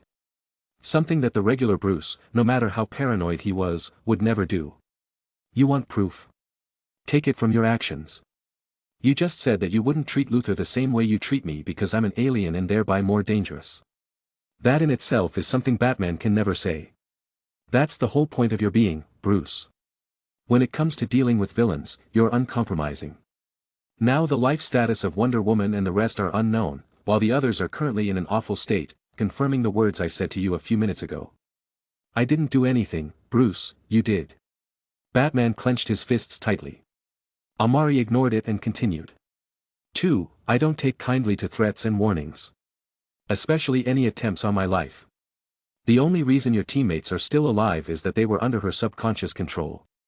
I broke your league apart as a primary warning. If you decide to do this again, then I won't show mercy. Amari said with a cold voice. To be honest, B had other reasons for keeping the league alive. But he wouldn't say it right now. And 3. Do not even think you can control me. I have no interest in causing chaos, destruction, harm, or taking control of your planet. Those things are ambitions for the weak and jobless and are insignificant in my eyes. Whether you believe me or not, none of you within the League are my match. Not even Superman. If I wanted to, I could destroy you all and take over your primitive species, but then again. Amari shrugged his shoulders. As long as you don't provoke me, then we'll get along just fine. His words finished and what was left was Batman, who was staring straight at him with an intense gaze. What do you want? Bruce asked. None of your concern. Forgive me if I don't believe you. I doubt you're here for a vacation. You can always try to pull off what you just did tonight. The end results will be rather gruesome. Because in everything you said, you're correct about one thing. Amari said as he looked Batman straight in the eye. I'm definitely not Superman. Bruce's vision immediately darkened. Then the next moment, he found himself nailed on a cross like wood. His bat suit was gone and what was left was a muscular Bruce Wayne dressed in nothing but a pair of pants with a naked upper body. I'm something worse. Amari's voice sounded, followed by the appearance of his figure. You. What are you doing? Bruce asked with a glare. Punishment of course. Amari said with a shrug. Your actions were under the influence of a telepath, hence my principles make me reluctant to kill you. That, however, doesn't mean I'll let you go scot-free. Bruce was silent, his eyes narrowing, almost forming slits. Where am I? Which dimension did you bring me into? Where? Oh, we haven't gone anywhere. We're still on the roof. But since you want to know where we are, then welcome to the Tsukiomi space. Arg. At that moment, Bruce suddenly groaned in pain. The feeling of something sharp penetrating his flesh stung deeply. In here, I control time and space. A sword appeared in Amari's hand, which pierced straight into Batman's torso. Arg. For the next 72 hours, you will experience this pain over and over again, while only a second has passed in the real world. Don't worry, though, it's just an illusion. All this pain doesn't affect your real body. Your mind, however. Amari said as he indifferently pierced another sword through Batman's body. In many universes, it's said that the will of the Dark Knight is far stronger than even Hal Jordan. Amari raised his head to look at Batman, whose face was trembling in agony. For your sake, I really hope that's true. Arg. Chapter 45. Ugh. Bruce's eyes snapped back to reality. The surroundings were the same as he last saw it before Tsukiomi. But Bruce didn't register any of it. He only felt his vision darken immediately as soon as he returned from the Tsukiomi space. Like a deflated balloon, Batman's body seemed to lose all strength and fell from his invisible support. Thud. The body fell to the ground with a small thud. Amari watched him fall blankly. And that wraps up tonight's turn of events. Despite saying that, the ball of destruction rotating on his hand gave off no signs of dissipating. Unless, of course, the Man of Steel has something to say about it. Do you, Mr. Kent? Amari twisted his neck slightly to make a popping sound. In the eyes of a normal person, his words seemed to be directed at the wind. However, less than a moment passed, and a figure appeared on the roof at lightning speed. The blurry silhouette faded and what was revealed was the well-built, muscular figure of a man, with his upper body completely naked. Wearing loose-fitting pants, black hair, blue eyes and chiseled features. Clark looked at Amari with narrowed eyes. His gaze drifted between Bruce's fallen body to Amari's face to the ball of destruction rotating within his palm. Amari examined the Man of Tomorrow, who looked in better shape than a recovery patient checking out of the hospital just after stepping out of the Watchtower's med bay. The frown on his face clearly showcased his current mood. What did you do to him? Clark asked grimly. If not for the fact that he could still hear Bruce's heartbeat, although beating irregularly but still beating, only God knows how Clark would react at the moment. Tortured him mentally. Amari responded plainly. Clark's eyes widened before he clenched his fists. Still, the Man of Steel didn't make a move. What you've done? Clark was interrupted mid-sentence. Was all their fault? Amari said apathetically. You said it yourself, they were under control. I missed the part where that's my problem. Clark's frown deepened. Green Arrow barely had time to put him up to speed concerning all that was happening when he woke up. As soon as he realized what Bruce had taken the League to do, he immediately knew that something was wrong. And so, Clark rushed over. As could be inferred from the fact that he wasn't even wearing his supersuit. Still, though, his arrival was a bit late. He only made it in time to listen to Batman and Amari's conversation. The fact that the League had been mind-controlled bothered him a lot, but the result of this altercation left Superman noticeably surprised. The senses of a Kryptonian under Yellow Sun for almost 30 years were powerful. Even while speaking with Amari, he could hear Green Lantern and the others being rescued by other League members. Although Clark had a deep feeling that the Deviant was powerful, he didn't expect it to reach this level. Shazam was strong, and he had Hal and Martian Manhunter alongside Zatara. Their comprehensive abilities combined would give even him a slight headache. Still, just because they were his teammates and friends, Clark wouldn't cover up for them when they were in the wrong. The actions of Batman and the others were too much, and it was normal for Amari to retaliate. But still, what he had done was too severe. He clearly knew that they were under control and not doing it in their right minds. Still, the hand he laid was heavy. You went too far. Clark said after a while of silence. I have my principles. They irritated me, and it's okay that I didn't kill them. The apathetic tone that seemed to regard lives as street cabbage was particularly grating in Clark's ears. For a while, Superman didn't know what to do. From Amari's tone, his impression of this outsider who was quite brutal wasn't good. But did that matter? Currently, Clark only knew the general knowledge. The full ins and outs of the matter hadn't been fully uncovered yet. Plus, the main point laid in the fact that the League started all this. With arched brows which quickly settled, Clark took 2 steps forward, bent down and picked up Batman's unconscious body. Clark, who wanted to say a few words before leaving, had his frown re-emerge on his face when he took a look at Amari's right hand. "Aren't you going to put that thing away?" Clark's gaze rested intently on the rotating ball of compressed energy. He had already used his enhanced vision to see past the outer appearance and peer into what's inside. Clark had one word. Chaos. What could be seen on the outside was just a dark red swirling ball that gave off an ominous aura. What Clark could see was violent, chaotic, a mishmash of destructive energy contained and compressed into something more dangerous than it could be. The sight of it made him more uncomfortable than seeing Bruce in such a state. If that thing dropped, then one thing was for sure. Gotham City would disappear from the map, and even he couldn't stop it. Yeah. No. Amari shook his head. "Stop it, or I'll do it for you," Clark said solemnly. "You can try, but let me assure you that you will fail. In front of this." He raised his palm to showcase the swirling ball. "Your invulnerability has no effect. It wouldn't make a difference even if you had Captain Atom and a platoon of Green Lanterns at your disposal." Clark was silent for a long time. And Stewart, who was flying high above them, clenched his fists uneasily. "I can't allow you to drop that. With all you've done tonight, I believe you've made your point. But these people have done nothing wrong. They're all innocent." His tone was slightly grave. Amari didn't reply but raised an eyebrow in silence. The seconds ticked by with neither side uttering a word. "That I have, Superman. That I have." Finally, the deviant broke the silence. His words made Clark subconsciously let out a sigh of relief. However, the next words almost made the Man of Steel have a heart attack. "Still, I promised Batman that I'd show him the consequences if I'm provoked again. Since he's currently out of commission, let me show you instead." And with that, Amari drew his right hand backwards, and with that action, the ball of chaos flew out of his hands towards Gotham's center at frightening speed. "No!" Clark exclaimed with fright and took off faster than he had ever gone before. The rooftop of Wayne Industries was shattered due to the loss of power control. Clark's figure was faster than a blur, and the body of Batman had been thrown high into the sky at some point for Stewart to take care of. Clark only had one thought in his mind at that moment. He must stop this rotating ball of destruction at all costs. He couldn't allow it to explode. He couldn't allow it to destroy a city filled with millions of innocent lives. Clark would sooner have his head cut off by Steppenwolf before letting such a possibility occur. He had to do something. Anything that could achieve some result. His super brain spun at thousands of times the speed a regular human could achieve, and the solution came out.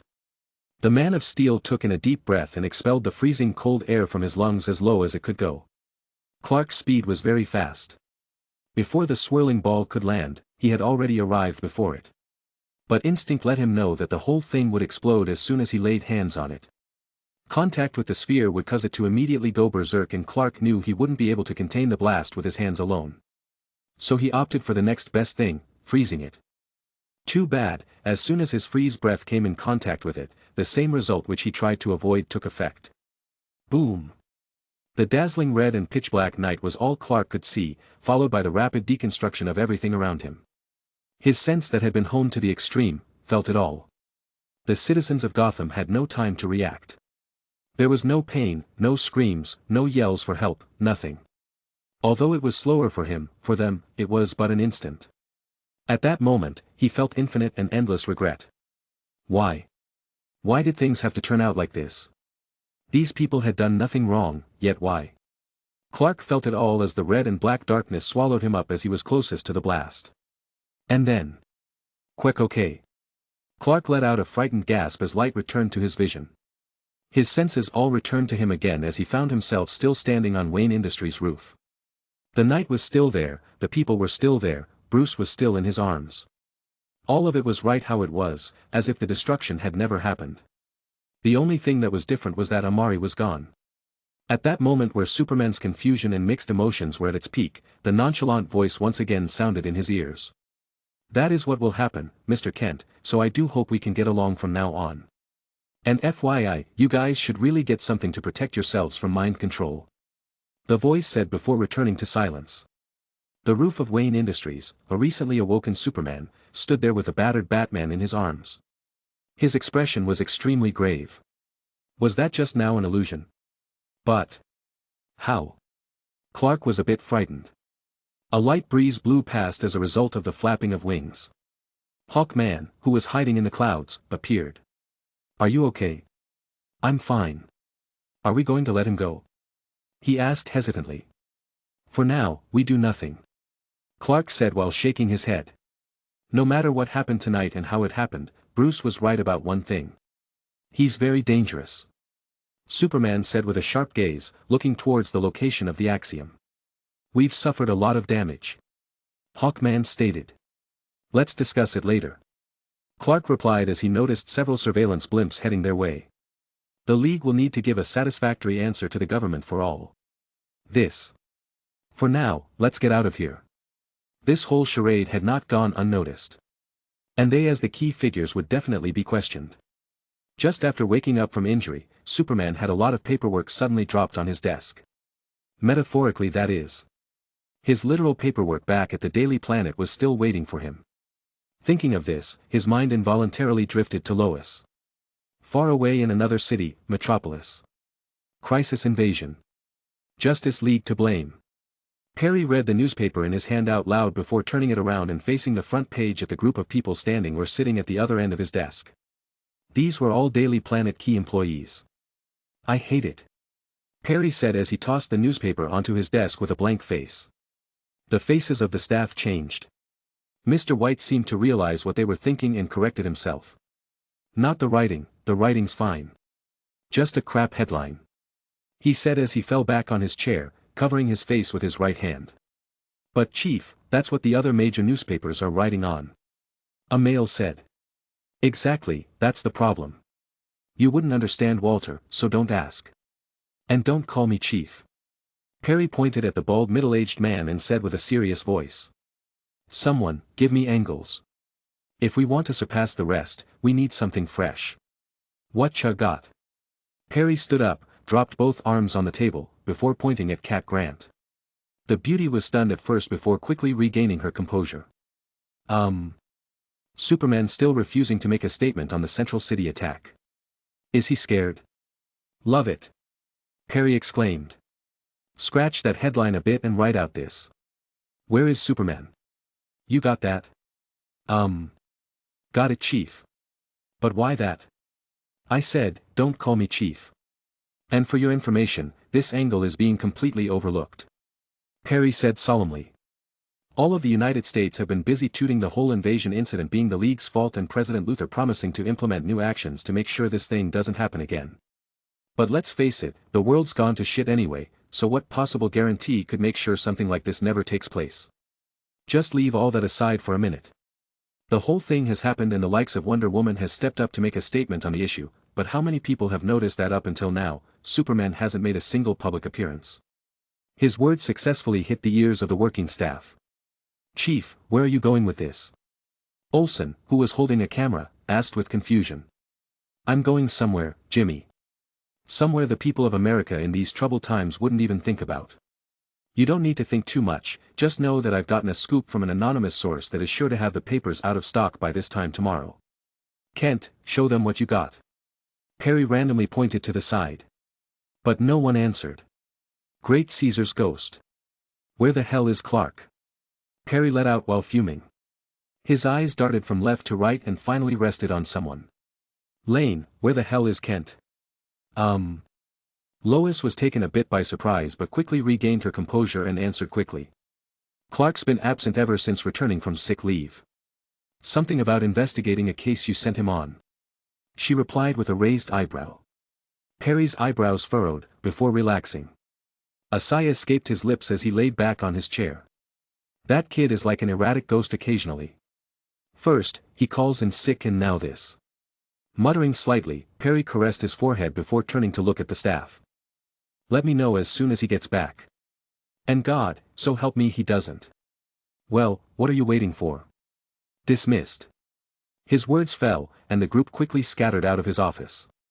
Perry watched the leaving figures of his employees. His clear eyes drifted from their departing behinds, back to the computer on his desk. He clicked on the keyboard a few times and turned open a video. The one where Superman was in the hands of the Flash, surrounded by League members, bleeding out severely. He had given this video to Clark when the latter returned from sick leave. After all, Clark was one of his best reporters, and he wrote excellent reports, especially when it concerned the Man of Steel. Also Clark could investigate and see if he could get some info on possibly the biggest scoop of the century. The Death of Superman. Chapter 46. The Death of Superman. After all, if that weren't the case, why was Superman missing recently? Perry White had received this video from an anonymous tip-off. After confirming several times that it wasn't fake, Perry saw the possibility of a big scoop. If it was true, then this would definitely be the scoop of the century. If it wasn't, then it would still cause a considerable impact. The invincible Man of Steel is far from invincible. How much longer can Superman protect us? Man of Steel in critical condition. Superman defeated by aliens. One headline after another appeared within his mind. At the end of the day, he was the Daily Planet editor.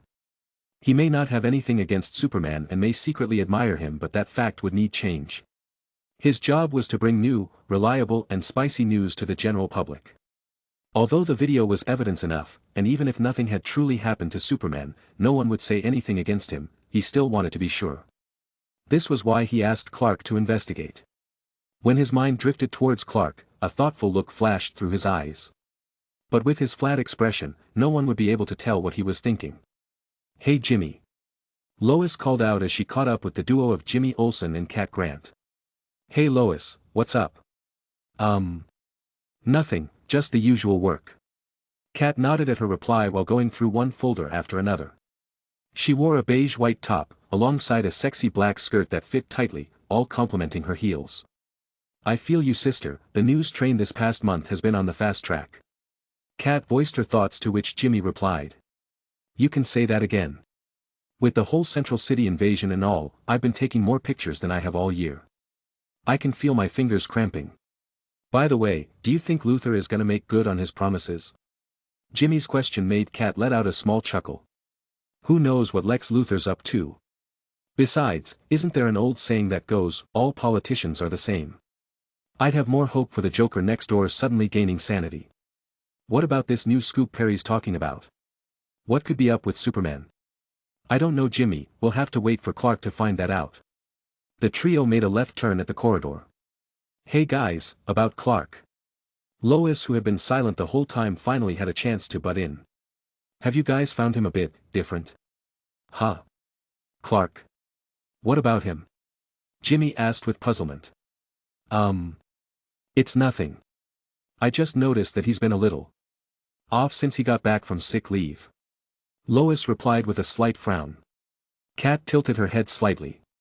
Her eyes narrowed and Lois felt an intense gaze boring into her face.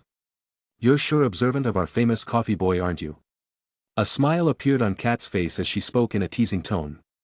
"I." Lois blushed slightly. Oh. Has our special office flower finally found someone of interest?" Cat continued to tease. "Don't talk nonsense." Lois's face turned red. I don't get what's going on here." Jimmy scratched his head with a look of confusion. "How did the topic deviate all of a sudden?" "You're no longer needed Jimmy, I can take it from here," Cat said with an increasing smirk. Waving her hands to shoo away the ginger-haired reporter, she grabbed Lois's hand and pulled her away, leaving Olsen to stand in the hallway in a slight daze. "So spill it, how long?" The dark-skinned woman's eyes shone with gossip intent. "You noticed?" Lois asked with a wry smile. "How many tall, handsome guys with a nice smile do we have in the Daily Planet?" Cat asked rhetorically. Lois looked a bit embarrassed. "So fill me on all the deeds. What's the issue?" "It's nothing really." Lois shook her head and said. "I just feel he was acting a bit weird when I last saw him. I can't quite put my finger on it." "Well, he did just return. Maybe he's still feeling a bit under the weather." Cat raised an eyebrow and gave her evaluation. "Well. Maybe." Lois shrugged as well. The two talked for a while before going their separate ways. Meanwhile, somewhere else. "Okay. Jimmy Olsen, who was no longer needed, went elsewhere to continue living his life. Unfortunately for him, however, his shift wasn't over yet. Jimmy sat at his desk typing on his computer. "I need a coffee," he said a little begrudgingly. "Hey Jimmy." The sweet sound of a female voice entered Jimmy's ears. "Huh?" The ginger-haired cameraman raised his head up to take a look. "Oh. Hey Lana. What's up?" Jimmy asked with a raised eyebrow and a friendly tone. "Have you seen Kat? Chief's looking for her again." "Kat? Oh yeah, last I saw her, she's with Lois," he answered nonchalantly as he returned his gaze to the computer in front of him. He was honestly fed up with anything that had to do with work at this point. Now, all he wanted was to go home and get a sandwich. "Lois?" The answer given instantly captured her attention, but not in the way Jimmy imagined. The busy cameraman replied without raising his head. "Yeah. Kat and I saw her when we were leaving Chief's office." The two of them started talking right after. "Something about Clark, getting caught up in their bestie talks again, totally ignoring my existence." Olsen grumbled. "About Clark?" Lana mumbled under her breath.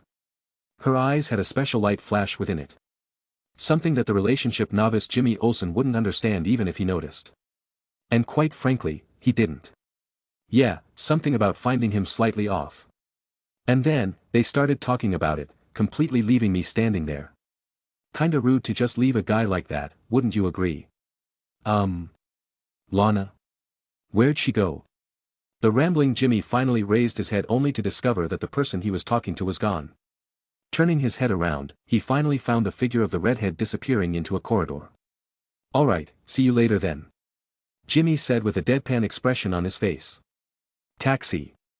Lois waved her hand at the passing taxi. It stopped and she got in. 922 Oak Hill. She called out her address, to which the driver nodded and started the car. Thankfully, traffic was smooth. The sound of the key being inserted could be heard, followed by the turning of the knob, and voila. The slight creak as a result of a door being opened could be heard. Lois stepped into her apartment, tilting her head with her hand on her neck, exposing her collarbone. "Ugh. What a rough day," she exclaimed as she took off her shoes, dropped her handbag and flipped the switch for the lights. Nothing happened. "Huh? Nothing?" She flipped the switch again, expecting the lights to come on. Unfortunately, the darkness remained the same without so much as a flicker. "That's odd. Did I blow a fuse or something?" Lois said to herself in confusion. Reaching into her pocket, she took out her phone and turned on the flashlight. Walking towards the center of the living room, a trace of doubt flashed in her mind, but after checking around, she couldn't find any traces of faulty wiring. She turned on her phone, opened the contacts list and clicked on the number that was saved under the name, Electrician Guy, before putting the phone close to her right ear. Unknown to her, however, in a conspicuous dark corner, a figure slowly that was well hidden in the dark suddenly opened his eyes. "Hi, this is Lois Lane in apartment 214. "Yeah, that's right. I need some." Lois turned around as she spoke on the phone to face the television screen. Raising her head slightly, her line of vision appeared on the television screen, where she saw two pairs of gleaming green eyes appearing behind her. "Hello Lois." Shock and fear instantly overwhelmed the reporter and her body subconsciously froze for a second. Smack. A heavy yet adequately controlled palm strike landed accurately on Lois's neck, knocking her unconscious. The sound of heavy metal and the movement of robotic parts could be heard within the room. Standing above the fallen body of Lois Lane was a metal cyborg with glowing green eyes. "You are coming with me." The hoarse, robotic voice of Metallo was heard by no one other than himself. The cyborg raised his head to look out through the window, his gaze fixed specifically on the Daily Planet. Superman. Chapter 47. The room was dim with mood lighting. The light screens shone in the place, giving the room a not-so-gloomy atmosphere. Through them, however, some very particular faces could be seen. Several faces that practically any Justice League member would be able to recognize at first glance. On top of the League's priority target list. "This is intriguing, I must admit," the owner of the voice said firmly. His stature was tall, his body build was muscular, and his eyes shone with calmness and serenity. Dressed in a gentlemanly Englishman blue suit, Vandal Savage in the light screen observed the video that played before him and his cohorts with interest. It is an unexpected development. A female voice inclined. Now lays the important question. Could it be of any use to us and our cause, or? The voice paused, adding a bit of tension. Will this deviant pose a stumbling block on our path? Lex Luthor, who was present within the room in his actual body and not a light projection, tapped his fingers on the armrest of his chair. A proper answer to that question cannot be given for the time being. Lex said with a serious look on his face. Hey. Does it matter much? It's not like there haven't been others who stood in our way. The voice of the maniac witch boy, Clarion, entered into their ears. For once, I agree with Clarion. Ocean Master added indifferently. We continue our operations. It would be best for the alien to keep to himself, as he has usually done. If not, a lesson should be in order. Bold talk, Ocean Master. Queen Bee retorted. The light screen showed her sitting on a throne, looking regal and beautiful. She had an imposing aura around her mixed with a hint of charm. Last time I remembered, you couldn't even defeat your brother, Aquaman. He was a half-blood, if my memories do not fail me. Has your magic made outstanding improvements recently? Considerable enough to give you the courage to face off against 5 leaguers and come out victorious? The voice was dripping with naked sarcasm. ORM's hand gripping the trident tightened.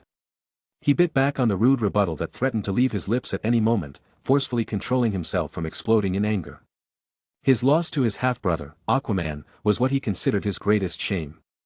During the battle of the Atlantean army against the surface world, I single-handedly took down the Justice League on my own. With the Trident of Atlan, even Superman wasn't my match. The League underestimated you.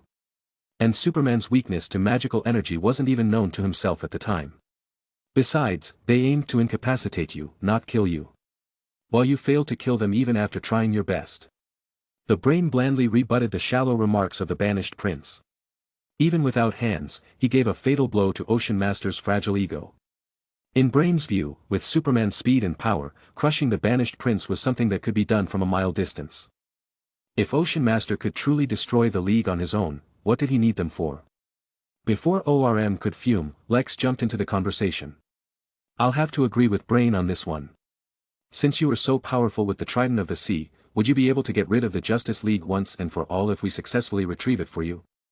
Luthor's tone was neutral and devoid of any ridicule, but in the ears of ORM, the mockery could be heard, seen and felt clearly.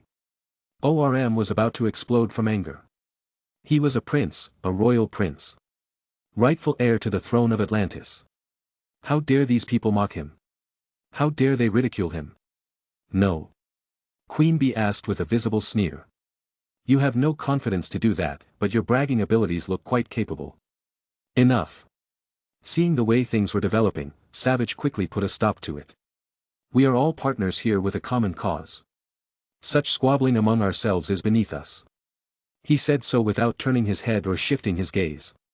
It remained focused on the video of Amari squaring off against Batman and the rest of the League. Where did you obtain this from? Savage asked in a plain voice. The clone, of course. Lex said with a matter-of-fact expression. It was gotten straight from the Justice League's watchtower. Explain. Savage said. Luthor frowned at his tone, but explained nonetheless Amari's situation with the League through Red Arrow's understanding. The actions of the League are strange, to say the least. Savage said after a moment of silence. Lex nodded at his words. I agree. It is not in line with Batman's principles to act in such a way. And yet, he did. What do you think could be the cause of this? Unknown. Perhaps Batman's control issues have finally overwhelmed him. Whatever be the reason, it does not change the fact that this deviant, as they call him, is not to be trifled with easily. Indeed, according to the Insider, the power of Martian Manhunter and Shazam is infinitely close to Superman's. His shown ability to defeat them with the inclusion of the Green Lantern and the Magician is concerning. What do you think, Luthor? The light screen showing the picture of the brain turned its attention to Lex Luthor and threw out a question. While the deviant is truly a cause for concern, he has not actively threatened any of our interests. I doubt you called for this assembly just to let us know the League has taken a beating. You are right. Lex nodded and pressed a button. The screen changed to show a detailed report that the Light's Insider, Red Arrow, had given. I wouldn't call you all here if it were just that, but we will need to consider our advances in the following steps of our plan. As not only did he defeat 5 League members, but made 5 more disappear. Luthor went on to explain the situation. So you mean that the Justice League is currently understaffed? Queen Bee asked with a bit of incredulity. This does change things. Brain uttered. You are proposing we take advantage of the League's absence and speed up our plans, Lex? Savage stroked his chin thoughtfully. It is a window of opportunity. An unexpected one but still valuable nonetheless.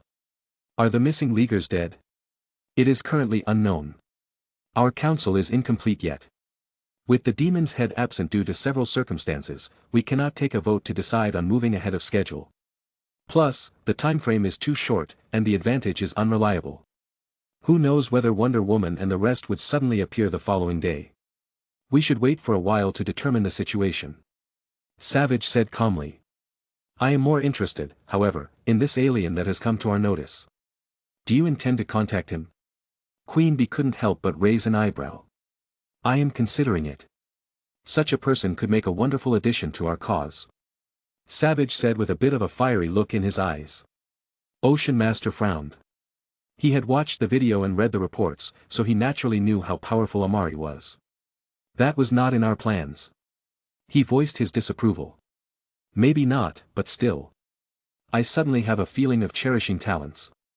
With the abilities he has shown, it would be such a waster if we can't pull him to our side. He replied as he stroked his beard that was full all over his chin. Those powers are precisely what makes him a considerable threat. It wasn't ORM who spoke this time, but Queen Bee. We have had no prior contact with him and have no idea of his motives.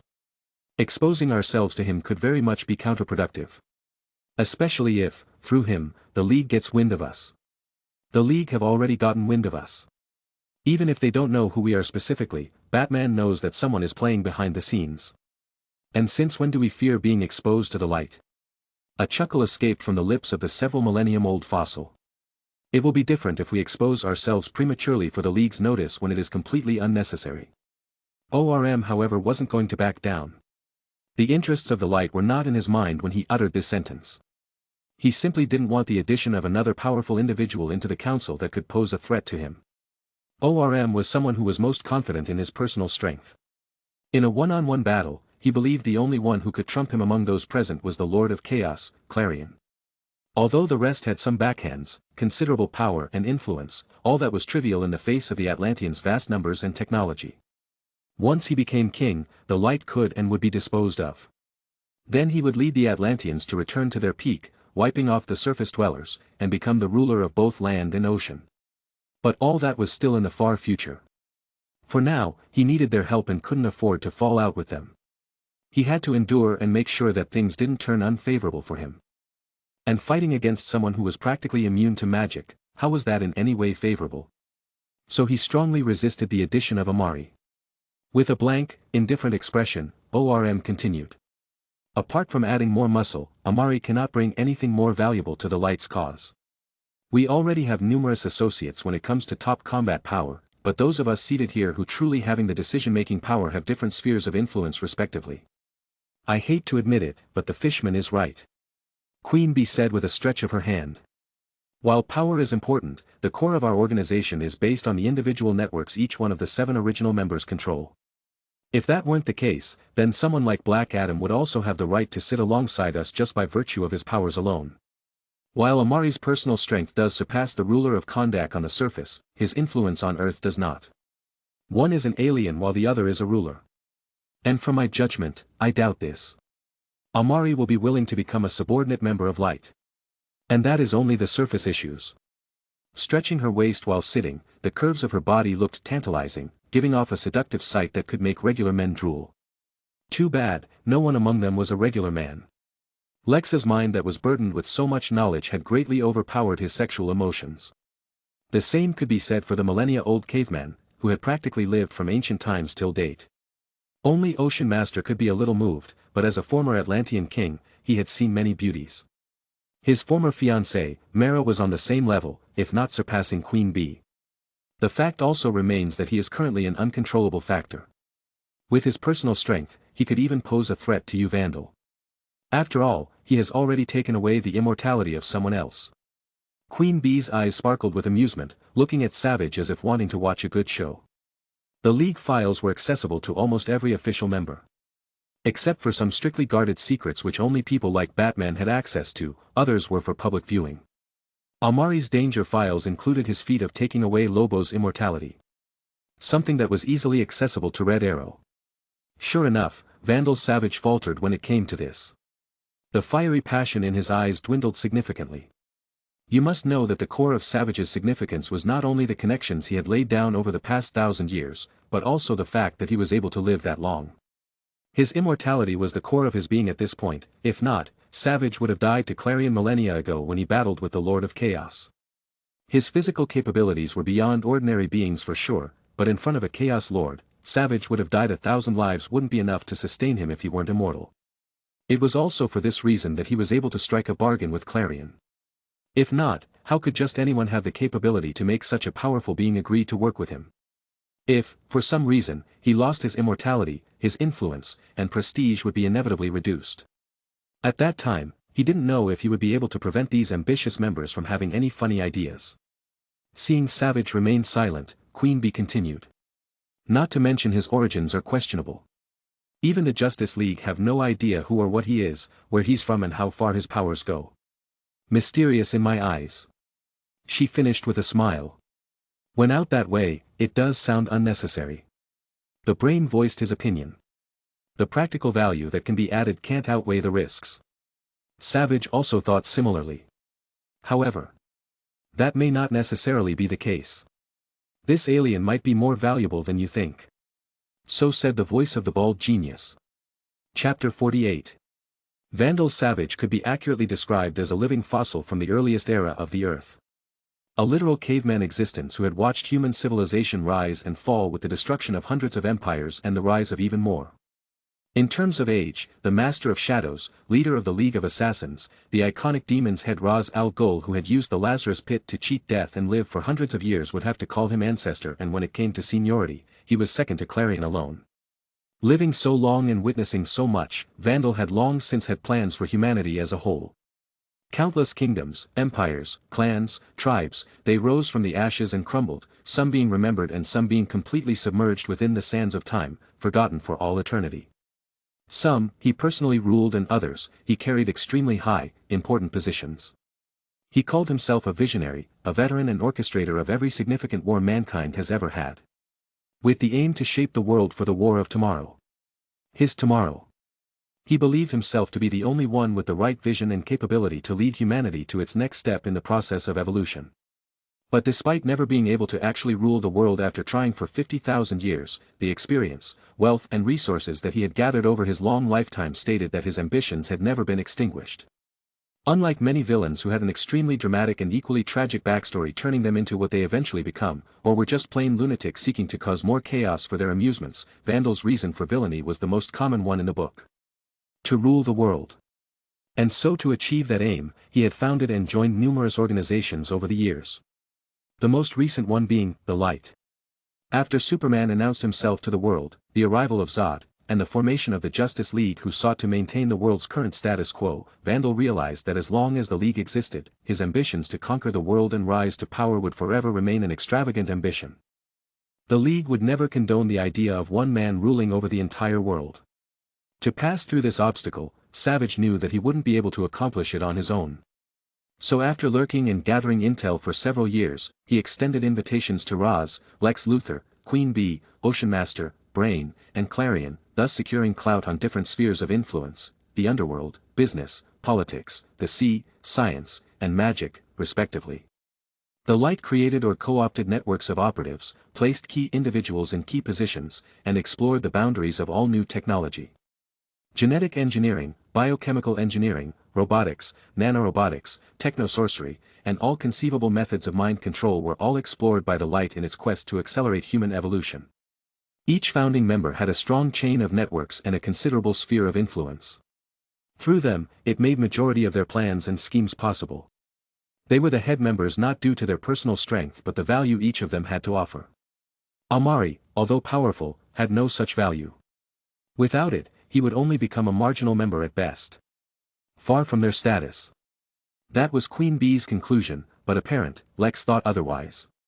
Oh. Really, Luthor? Savage turned to Lex and examined with interest. What more value could the deviant possibly have to offer to our cause? Technology. Lex responded with one word. It caused a wave of furrowed brows. For those who had them anyway. What are you talking about, Luthor? The brain asked with a lot of curiosity. When it came to technology and bioengineering, that was his turf. As could be seen from how he was tasked with reverse engineering the last vial of Cobra Venom Taskmaster had retrieved from Santa Prisca. What possibly technology was in the alien's possession that could move this black-hearted businessman? Was it weapons? I'm talking about this. A holographic projection appeared on the screen. The projection of a little red girl. This was the Red Queen that Lex had gotten information on in his quest for discovering as much about Amari as possible. Of course it wasn't the real deal. Just an image obtained from military files. Apart from that, there was nothing else. Lex had to admit that the old general was truly good at keeping those things he wanted hidden away. What is this? ORM asked with a frown. Why were they seeing the picture of a little red girl? A possible resource. Lex said firmly. A resource? ORM raised an eyebrow. Artificial intelligence, Luthor? Brain stated in a questioning tone. Lane procured it from the deviant. Lex said seriously. I failed to catch on. Brain's tone was growing colder. The other light members were frowning as well. Except Clarion, of course, who looked like he wasn't even paying attention, bored out of his mind. Lex didn't pay attention to their slightly unsightly expressions. He focused his gaze on the holographic picture and began the introduction. After becoming president, I spent a considerable amount of time investigating everything I could get my hands on concerning Amari. After more digging than I thought, I found out about an unrecorded transaction between our mysterious alien and the United States Secretary of Defense, backed up entirely by the World Council. The Council? Queen Bee asked in a slightly higher tone. As a figure of high influence in politics, of course she knew about the World Council. Yes. Lex nodded. Apparently, they and Amari came to some form of mutual agreement granting him the right to live openly on Earth. And their first official cooperation began with this. An advanced artificial intelligence. The main purpose for her acquisition at the time was to help the military successfully defend the Justice League's repeated entries into their systems. And the result of the League losing possession of the Amazo android speaks for itself. Lex made a gesture. While impressive, it pales in comparison to what I discovered this AI could truly accomplish. And what might that be? Vandal asked. Full control. Huh. Lex swept his gaze across everyone present. Ocean Master said it himself that the light has been able to achieve our current results not because of overwhelming strength but by the careful planning that relies heavily on the network behind each one of us present. We have co-opted networks of operatives, placed key individuals in key positions, and explored the boundaries of all new technology. Genetic engineering, robotics, nanorobotics, and all conceivable methods of mind control. We have successfully placed a sleeper agent within the League's ranks to provide us with valuable information at appropriate times and monitor their movements. All of this relying on our efforts, all to gain a major grasp on the world authority. To gain more power, more influence, more chips and pawns. All of it, to facilitate the next step of human evolution. His tone suddenly took a turn. I discovered that this Red Queen has more potential to it than meets the eye. The AI is capable of linking itself to multiple systems from different locations. Capable of achieving billions of digital connections from across the globe with precise accuracy, without fail. Anything ranging from a mobile phone to a government satellite would be under its control. You can imply the ramifications of such a possibility. Communication channels, surveillance cameras, 24-hour monitoring, automatical control of anything and everything connected to the grid. Factories, submarines, missile bases, airplanes. Lex listed out the possibilities one after another. The whole place had gone deathly silent as various expressions appeared on the faces of those who could actually make a face. That means full control. Lex finished his remarks. Your statement means that whoever possesses this AI could virtually control a country. Queen Bee said with a serious expression on her face. The ramifications far exceed the scope of controlling countries. Brain uttered with a high appeal in his tone. Anything connected to a system would be under its authority. There would be no secrets. Control of nuclear weapons. Vandal Savage pondered on the possibility. His light screen was silent for a while as numerous thoughts spinned through his head. So do you still stand with your previous claim, Ocean Master? Lex turned his attention to ORM. The prince frowned considerably but ultimately said nothing. Luthor clicked his tongue and relented from going further. Looks like the banished prince with a hot temper wasn't dumb. At least he knew when he was at a disadvantage. Do you have a personal interest in him, Luthor? Vandal, who had been silent for a while, finally asked. You all know that I'm a simple and honest businessman with a promising intellect. It's normal to develop interest every now and then. Lex answered nonchalantly. That doesn't change the fact that he's dangerous. ORM said with a final word. I admit that it does have its risks. Lex said with a shrug. But when it comes to dangerous people, who in this meeting can be exempted? It seems that we might have to discuss more deeply on this. Well, that will be without me. In response to Vandal Savage's words, Brain bluntly declined. I still need to continue my research on the cobra venom. Whatever decision you come to on this matter can be made without my notice. With that, his screen switched off. I'm more interested in this guy's ability to cause trouble. He. It should be fun. But I'm bored here, so if he's leaving, I'm going to go have some fun. Clarion chuckled at the thought. And with that, his screen went off as well. I must be leaving as well. I still stand on my opinion though. ORM's screen darkened right after. Are you really going to go through with it, Savage? Queen Bee asked curiously. Time will tell. Savage responded indifferently. How are you sure this won't attract the attention of the Justice League? Amari's relationship with the League is relatively poor, as you can see. I believe it won't be too difficult as long as we find the right approach. Luthor responded to her words. It doesn't matter. Vandal said. The fact reigns that whether we like it or not, this alien is something the light can no longer ignore. In time, we will eventually make contact. It just depends whether it's sooner or later. For now, we need to keep monitoring the deviant. Queen Bee raised an eyebrow. That's easier said than done, Vandal. Indeed, her words were spot on. The deviant hadn't made a public appearance in the last month. If not for this incident, who knows how long he would continue to fly under the radar. He had a public base, but not just anyone could get in. You need not worry. Leave those matters to me. Lex turned his attention to Queen Bee. Contacting Amari can be dealt with slowly. For now, I feel our efforts will be best spent on acquiring the AI. And as far as I know, Amari is not the only one in possession of it. Lex's body, motionless on the plush chair, finally moved as he stood up. Adjusting his clothes, the bald egomaniac added. However, I will need someone from Ularain. Someone with excellent mind control capabilities. Queen Bee listened to his words and tapped her fingers for several seconds. Then, a charming smile appeared on her face. I have a perfect candidate in mind. 1 week later. United States Scientific Weapons and Biological Research Base. Cadmus Underground Facility. I hope this isn't another one of Lex's excuses anymore. Wearing a standard military uniform, with black hair that had multiple streaks of gray within. His blue eyes stared at the man in front of him with a cold expression.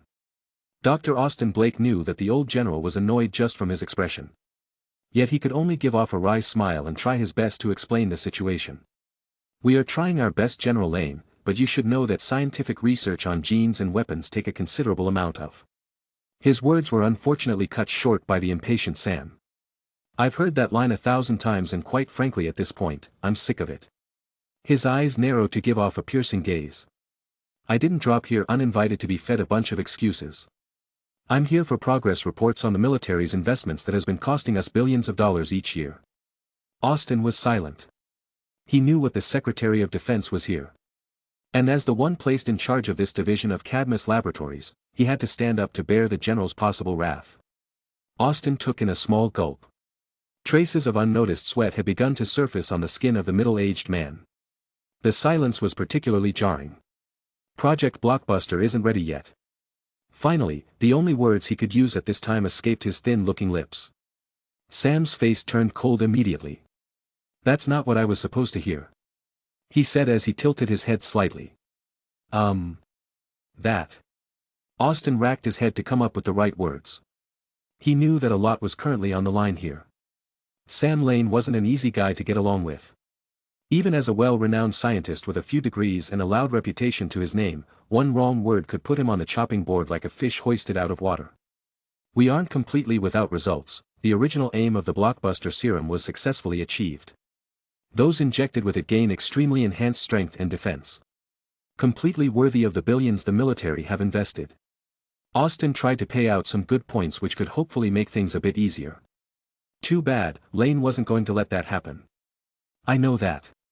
But it would be good if that was all there was to it, am I right? The cold tone made Austin develop cold sweats. As a renowned chemist who worked for Cadmus, how could he not know the features of the blockbuster serum? We've tried to eliminate the side effects caused by the transformation. But the serum has proved too violent for the test subjects to handle. All the experiments ended with failure. After injection, the formula would turn the unfortunate test subjects into raging monsters whose rationality were greatly reduced. A failure then. Lane portrayed an indifferent expression. In that case, then from today onwards, Cadmus can say goodbye to its funding.